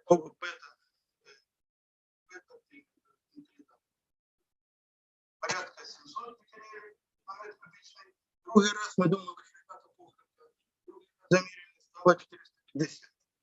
Тобто це перший раз робилося під час активності, там проводились заміри характеристики, там потужність дози. Було багато така активна група. Через те якось під час цієї діяльності концентрація було підвищилася. Другий раз контрольне було прийшло досить суттєве. Досить суттєве, і тут причин багато, але це знову тема окремо такого.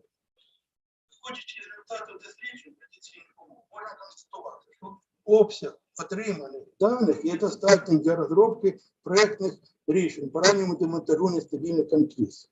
В процесі проєктування, можливо, з'явиться необхідність уточнення деяких показників радіаційної обстановки. І на завершення хотів сказати, що під час окупації міста Чорнобиль, як ще Валерій Дембровський говорив, було знищено або пограбоване унікальне наше радіометричне обладнання, яке застосувалося під час радіаційних досліджень. Так, прийдеться його якось поповнити. Дякую за увагу.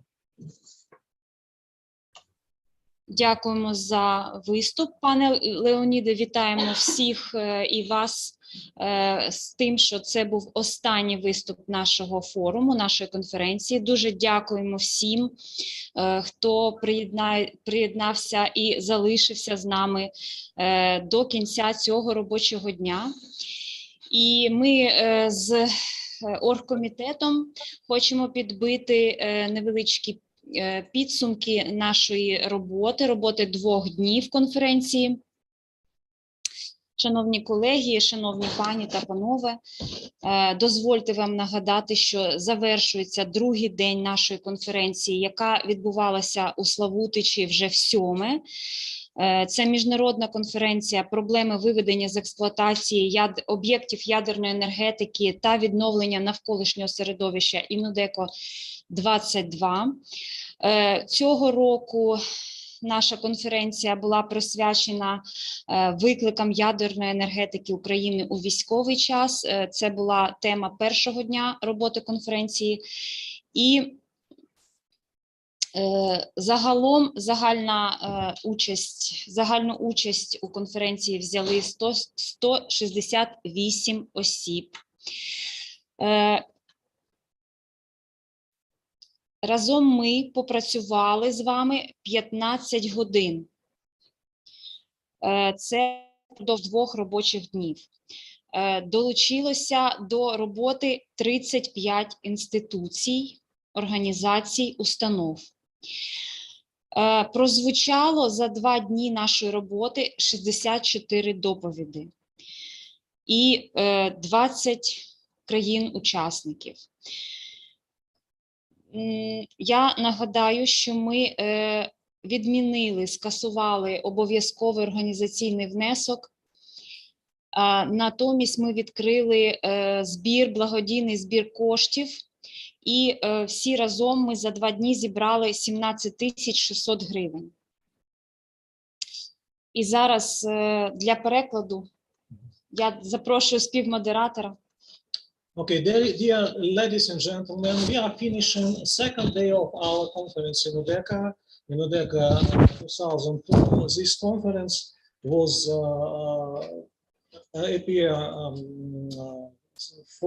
dedicated for specific moment, and this time we have in a special condition doing this conference. By the way, about 168 persons was participants of our conference during these 2 days. We was together during the day working for 15 hours of work of reports and meetings and discussions. Totally, it was representatives of 35 organizations, different organizations, over the 20 countries in the world. And we had 64 reports. As you know, this year we have our conference without participation fee. Instead, we was open specific dedicated account to collect some money that after the conference will completely go to the humanitarian fund of Slavutic. So we already collect 17,600 hryvnias during these 2 days. Thank you for everybody who was supporting us. And I would like to say from the organization committee, I would like to say thank you for all participants. And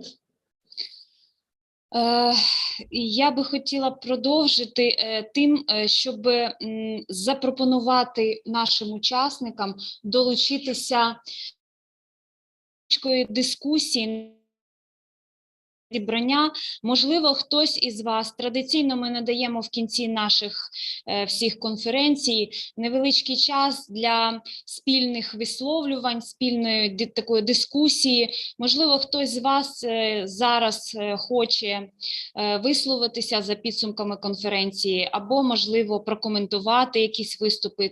Зараз у вас є для цього невеличкий час. Будь ласка, і я з задоволенням хочу першим попросити, я бачу, до нас приєднався міський голова міста Славутича, і хочу першим попросити до слова саме його. Будь ласка. Dear ladies and gentlemen, as usual, at the end of our conference, we have time for the short discussion, for short exchange of our opinion about our ideas, which we have during the conference. And so we first would like to invite the mayor of the town Slavutic, Yuri Fomichov. Please take the floor.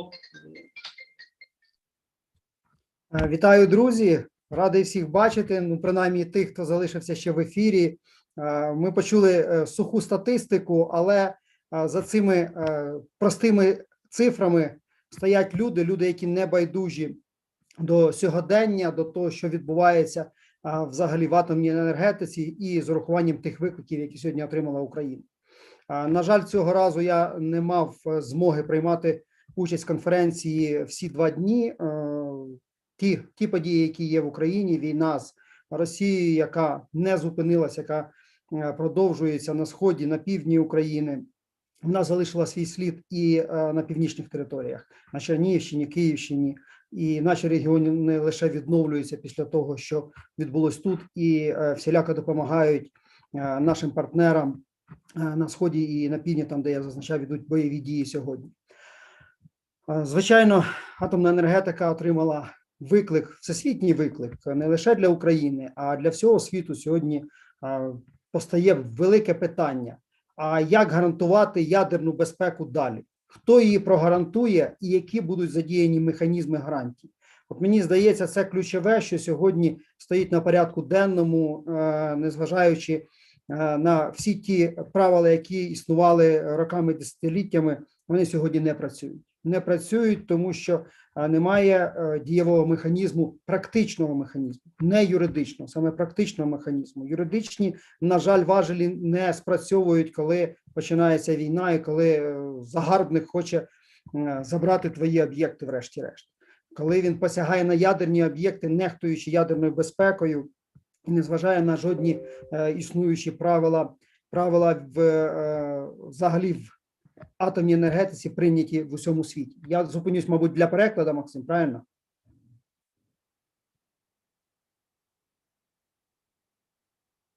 Ні? Я можу продовжувати. Дякую, Ірина. Ірина мені підказує. Отже, колеги, ще раз хочу подякувати всім за те, що ви взяли участь в нашій конференції. Незважаючи на всі складнощі, ми прийняли це рішення непросте для нас не зупинятись і в цьому році, незважаючи на війну, незважаючи на окупацію, деокупацію і всі проблеми, які сьогодні є.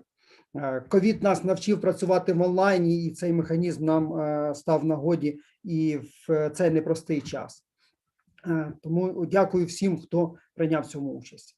Безмежно дякую організаторам. От, бачу Арину перед собою на екрані. Знаю всіх, хто стояв на бек-офісі, да, це так званий фронт-офіс, ті, хто сьогодні на екранах, хто вчора був на екранах.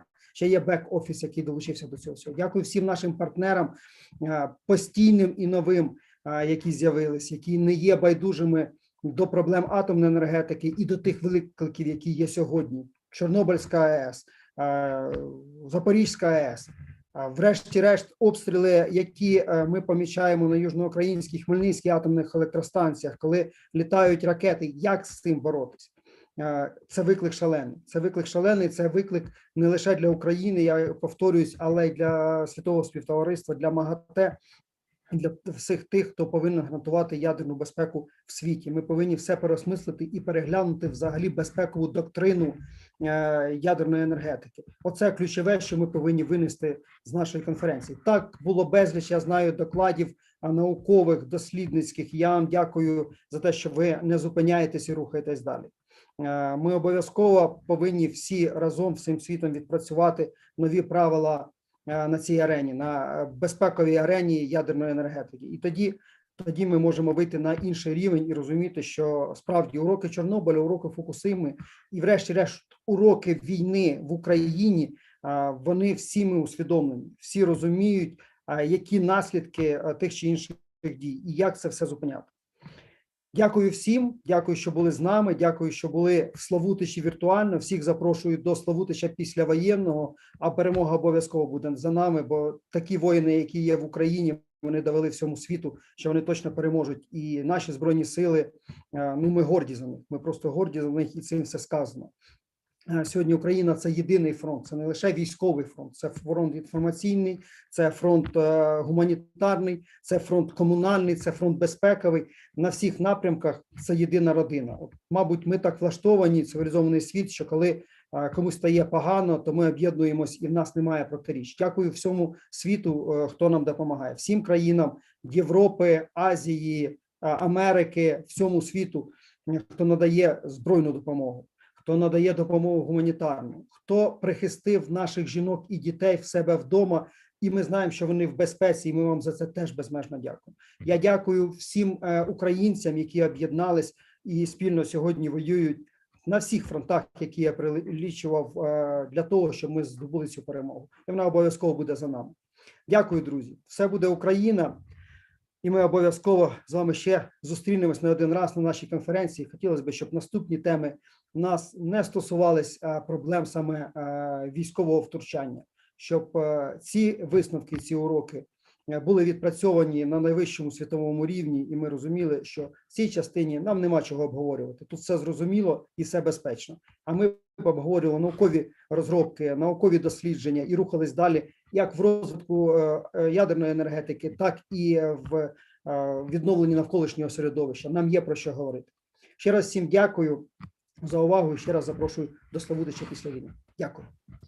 Дуже дякуємо пану Юрію за такий надихаючий і підсумовуючий виступ. Дійсно, ми попрацювали дуже плідно всі разом. Перший день був переклад синхронний, другий день працюємо вже двома мовами, як і домовлялися. Дві мови в нас офіційні, українська, англійська.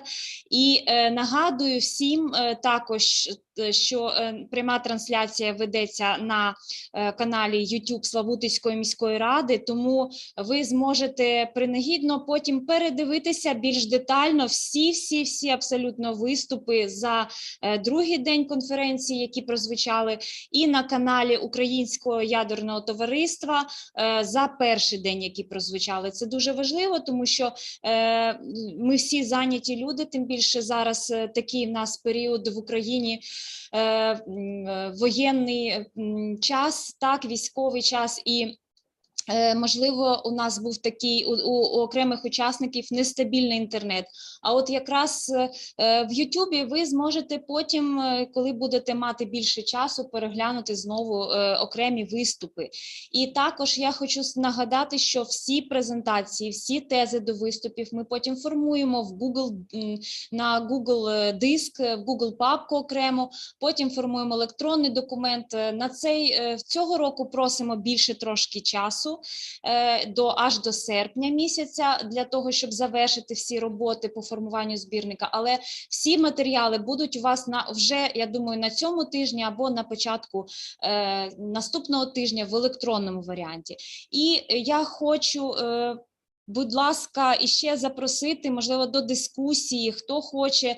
От я бачила впродовж останніх 3, принаймні, годин Олега Еліадоровича Насвіта з нами. Бачила, що ви з нами працюєте.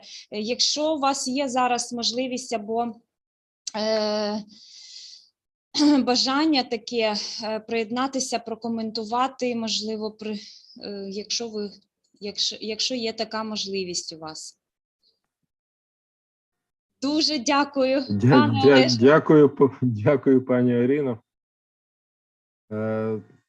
Я зараз знаходжуся далеко від України, і різниця в часі дуже велика. Через те я не міг приєднуватися з самого початку засідань, але в кінці засідань я із задоволенням приєднався, слухав доповіді. І це дуже добре, що все буде на YouTube-каналах і можна буде подивитися. Я дуже сподіваюся, що я найближчим часом перегляну ці доповіді. І там є справді дуже цікаві матеріали, які я очікую, що допоможуть нам у найближчому часі із відбудовою, із поводженням із радіоактивними матеріалами в зоні відчуження, і не тільки в зоні відчуження, оскільки зараз питання із радіоактивними матеріалами ще до війни, до широкомасштабної війни виникло це питання в Кропивницькому, бувшому Кіровограді, де виявили захоронення ще з радянських часів радіоактивних матеріалів, і зараз потрібно розуміти, що із цим всім робити. І надихаюча промова справді пана Юрія. Дуже сподіваюся, що незабаром ми зможемо відвідати Славутич і бачитися все особисто. Бажаю всім успіхів, мирного майбутнього. Віримо в нашу перемогу. Дякую.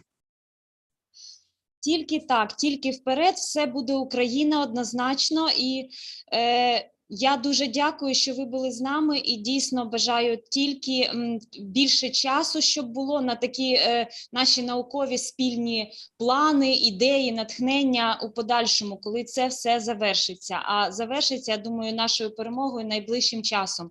І я бачу підняту руку у пана Ігоря Піра.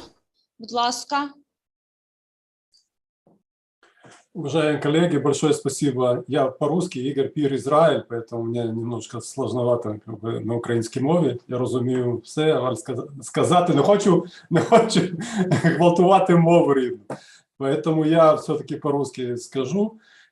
Большое удовольствие получил от конференции. Действительно, браво всем организаторам, которые могли собрать в такой сложный период, в такой сложный, такие сложные времена, такую почетную аудиторию, которая здесь присутствовала и присутствует. Поэтому и те проблемы, которые обсуждались, они действительно до такой степени сейчас важны для всего, не только для Украины, но для всего человечества, потому что та легкость, с которой сейчас началась эта война, в которую никто не верил, и которая на первом этапе вообще был определенным шоком, и та легкость, с которой она началась, несмотря вот на все, что мы вчера говорили, о том, что вообще страны, в которых есть атомные станции, атомные реакторы, они должны быть вынесены за пределы вообще каких-то военных действий. Но это, видать, никого не останавливает, и это все очень и очень прискорбно. Но я верю в нашу победу, я верю в победу Украины. Мы обязательно поставим на место всех, кто посягается на независимость и целостность нашей страны, нашей державы. И я считаю, что то, что мы проводим научную конференцию именно в такое время, оно показывает то, что здесь большая научная школа, много людей. Очень радует большое количество людей, которые со всех стран мира присоединяются к этому форуму, и это тоже достойно большого-большого уважения. Еще один момент, на который бы хотел бы в конце обратить внимание, что вот если мы работаем с жидкими радиоактивными отходами, альфа-атом, мы делали очень интересный проект прямо в зоне, и наши сотрудники должны быть там с 24 по конец этого месяца, и по чистой вот такой, знаете, там безопасности не оказались там. То есть невероятно они могли оказаться были в зоне во время этих всех действий. Мы провели очень интересные эксперименты, которые показали, как мы можем уменьшать значительно объем жидких радиоактивных отходов. И сейчас просто вот в этой ситуации жидкие радиоактивные отходы, они тоже становятся своего рода большой грязной бомбой, которая где-то хранится, и которая, если туда, не дай бог, что-то попадет, то это все может выйти в окружающую среду и превратиться в очень опасное место. Поэтому мне кажется, что это сегодня не только как мы можем это мобилизовать и куда-то сохранить, а мы должны ускорить этот процесс, именно работать тоже с жидкими радиоактивными отходами, потому что, не дай бог, они попадают в грунтовые воды, не дай бог, они попадают в окружающую среду, и это становится очень и очень плохо для всех. Еще раз большое спасибо. Надеюсь, в следующем году мы опять будем вместе, и будут новые интересные доклады. Спасибо организаторам, спасибо Славутичу, потому что который пережил такие тяжелые дни и сейчас полной силой вернулся в вот такую деятельность. И надеюсь, что в следующем году будем в Славутиче все вместе. Всего хорошего, спасибо. Дуже дякуємо за приємні слова на нашу адресу, на адресу міста Славутича. Дійсно, хочеться і навіть і не згадувати про ті події, які були ось буквально нещодавно в Славутичі, все те, що ми разом пережили тут, але майже одразу ми вирішили після деокупації, що обов'язково будемо проводити нашу Inudeco конференцію, тому це завдяки нашим, в тому числі постійним учасникам ми її проводимо, і дуже дякую всім колегам, постійним нашим учасникам, які майже щороку, от сьогодні виступала пані Мігумі, яка була учасницею першої нашої конференції, так?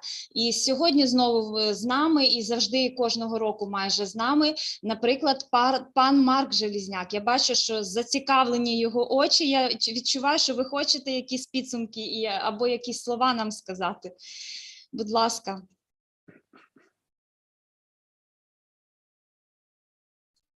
Перш за все, ми за вас дуже переживали.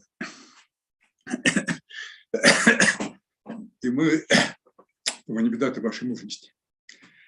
Я думаю, всі учасники, ми бачимо, що цього року стало найбільше багато людей за кордон. Люди бачать, ніхто не сподівався, що в цьому році буде Inudeco після блокади, після окупації, після ваших боїв. Ми щасливі, що ми вас бачимо. І всі віддаємо шану Славутичу, взагалі, і організаторам цієї конференції, хто з нею стоїть. Браво вашій мужності. Це перший коментар. А другий, я дуже під враженням великим рівня цієї конференції, тому що рівень молодих, перше за все, ну, взагалі рівень дуже високий, але рівень молодих українських науковців, таке бачення, що дуже виріс. Багато вільно розмовляють англійською мовою. Доклади, які засновані на сучасних технологіях, це наше майбутнє нашої країни. Ну, за наше майбутнє і наступного року в Славутичі. Дякую. Дуже дякуємо. Так, дійсно, сподівання всі тільки на наших молодих, але дуже завжди дякуємо за той досвід, який мають наші досвідчені вчені, які завжди до нас приєднуються з гарними порадами, коментарями. Я навіть була рада почути навіть невеличку суперечку, півтори майже годинку тому. Це було цікаво і завжди класно, коли є дискусія, дійсно диспут. І дякую пану Марку. І хочу передати слово ще пану Норберту Молітору. І я бачу, є підняті руки, але давайте після пана Норберта.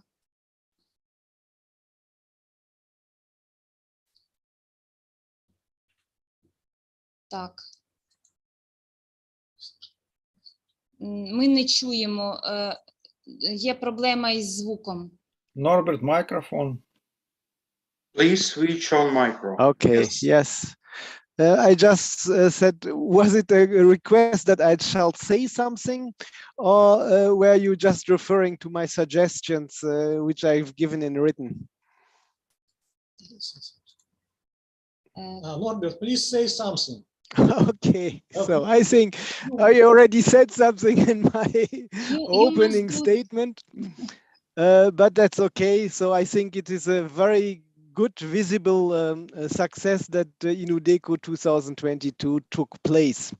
And I think we have learned a lot that on one hand, the new situation is of course a major issue which draws all the attention. We have also learned that already the work which has been started before the events or the Marshall events since February this year is also still on the agenda, which is also a good sign. I have recommended during my presentation that also I make the observation that there is a high awareness and willingness for solidarity support at very many places.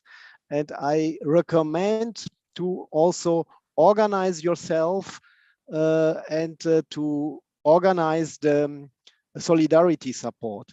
The most important thing has been already said by the representative of the European Commission.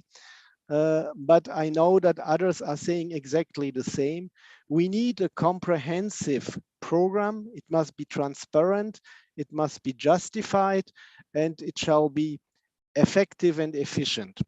And this is what, if Ukraine will manage to organize that, I am quite sure that there will be not only just small solidarity support initiatives, but quite important ones, and I recommend to go for it.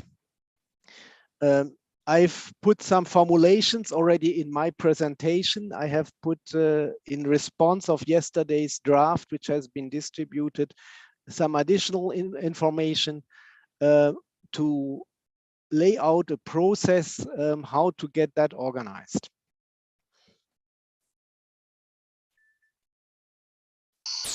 And I can help you in the next steps. That's not a problem. Yeah, I'm willing to do that.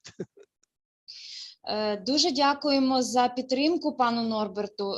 І хочемо зазначити, що В тому числі завдяки пану Норберту ми зібрали всі думки разом у наше рішення конференції. І відповідаючи на запитання в чаті від наших учасників, хочу сказати, що рішення конференції буде українською, англійською мовою, направлено усім учасникам і найближчим часом опубліковано на сайті і на всіх ресурсах конференції. So thank you, Norbert, so much, and we have to say that thanks to your activity, we was able to bring a lot of comments related to the conclusion of our conference, and we have to state that we will publish this conclusion of the summary of the conference in a PDF format. It will be both in Ukrainian and in English. And we will publish this on the website of the conference soon when we will able to do it technically. So the conclusion, the conference summary will be published. І ми запрошуємо пана Луца Кюхлера до слова. Ми бачимо вашу підняту руку. Mr. Lutz, could you please start your speech? Yeah, thank you very much for the opportunity to say a few words. After Norbert, I know him for a very long time, so I'm feeling very close to him. So with his conclusions as well, so I was hearing that, and hopefully we will can continue together and jointly to work for Ukraine. I'd like to thank the organizers. I was, frankly speaking, surprised that you were able to organize this conference during this time. So thank you very much that it was possible. I think it's very important. Exactly this time, I'm repeating what was said already by other persons, that you showed with that Ukraine is strong and willing to overcome all the consequences and going to the future.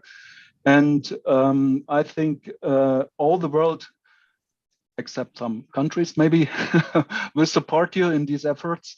And I will not speak for Germany here, but I'm living here in Germany. So I think there will be also a certain support from Germany. And we are thinking about this, and we are looking for also for some projects on that where we can assist you, but also from the European Commission side, from the European Union. Of course, you were giving to the European Union a document, a questionnaire, so going closer to the access and to join the European Union. So this is also a step forward. And for the moment, I think we are working in the framework of the European Commission projects. And just, you know that we have some projects, and one large project for the support of the Ukrainian regulator for SNRAU.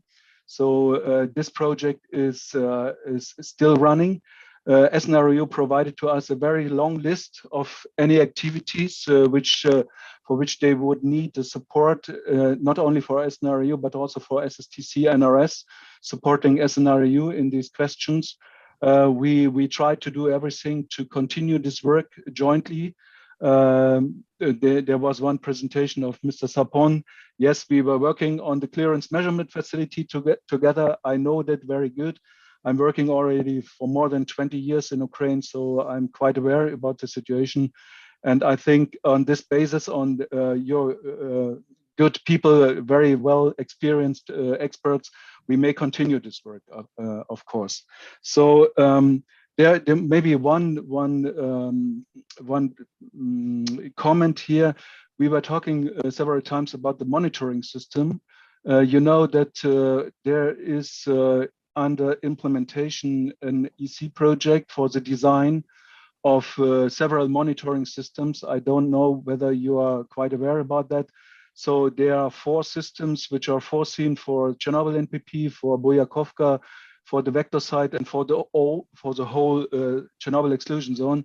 I think this is exactly a point where these efforts should be brought together. First of all, to make an analysis, what is the status for the moment, and to look what is the situation, what was damaged, what is not working, and in order to define in which way, in the most efficient way, this work can be continued, and to re-establish the system, or where it is not existing yet, to establish these systems.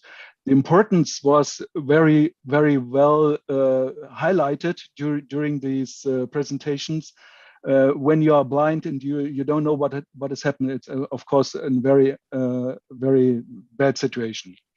So thanks again. So I think that I will have soon also the possibility to go to Ukraine again. So to be on site. Of course, the next Inudeco should be organized in Slavutic, and I'm very happy and looking forward to meet you there, and wish you success. Wish us also success in the work, and good luck. Stay healthy and strong, and all the best for you, for the country, for you personally. So I think that is the most important for the moment. Thank you very much. Ми дуже дякуємо вам. Thank you for your supporting us, for your support.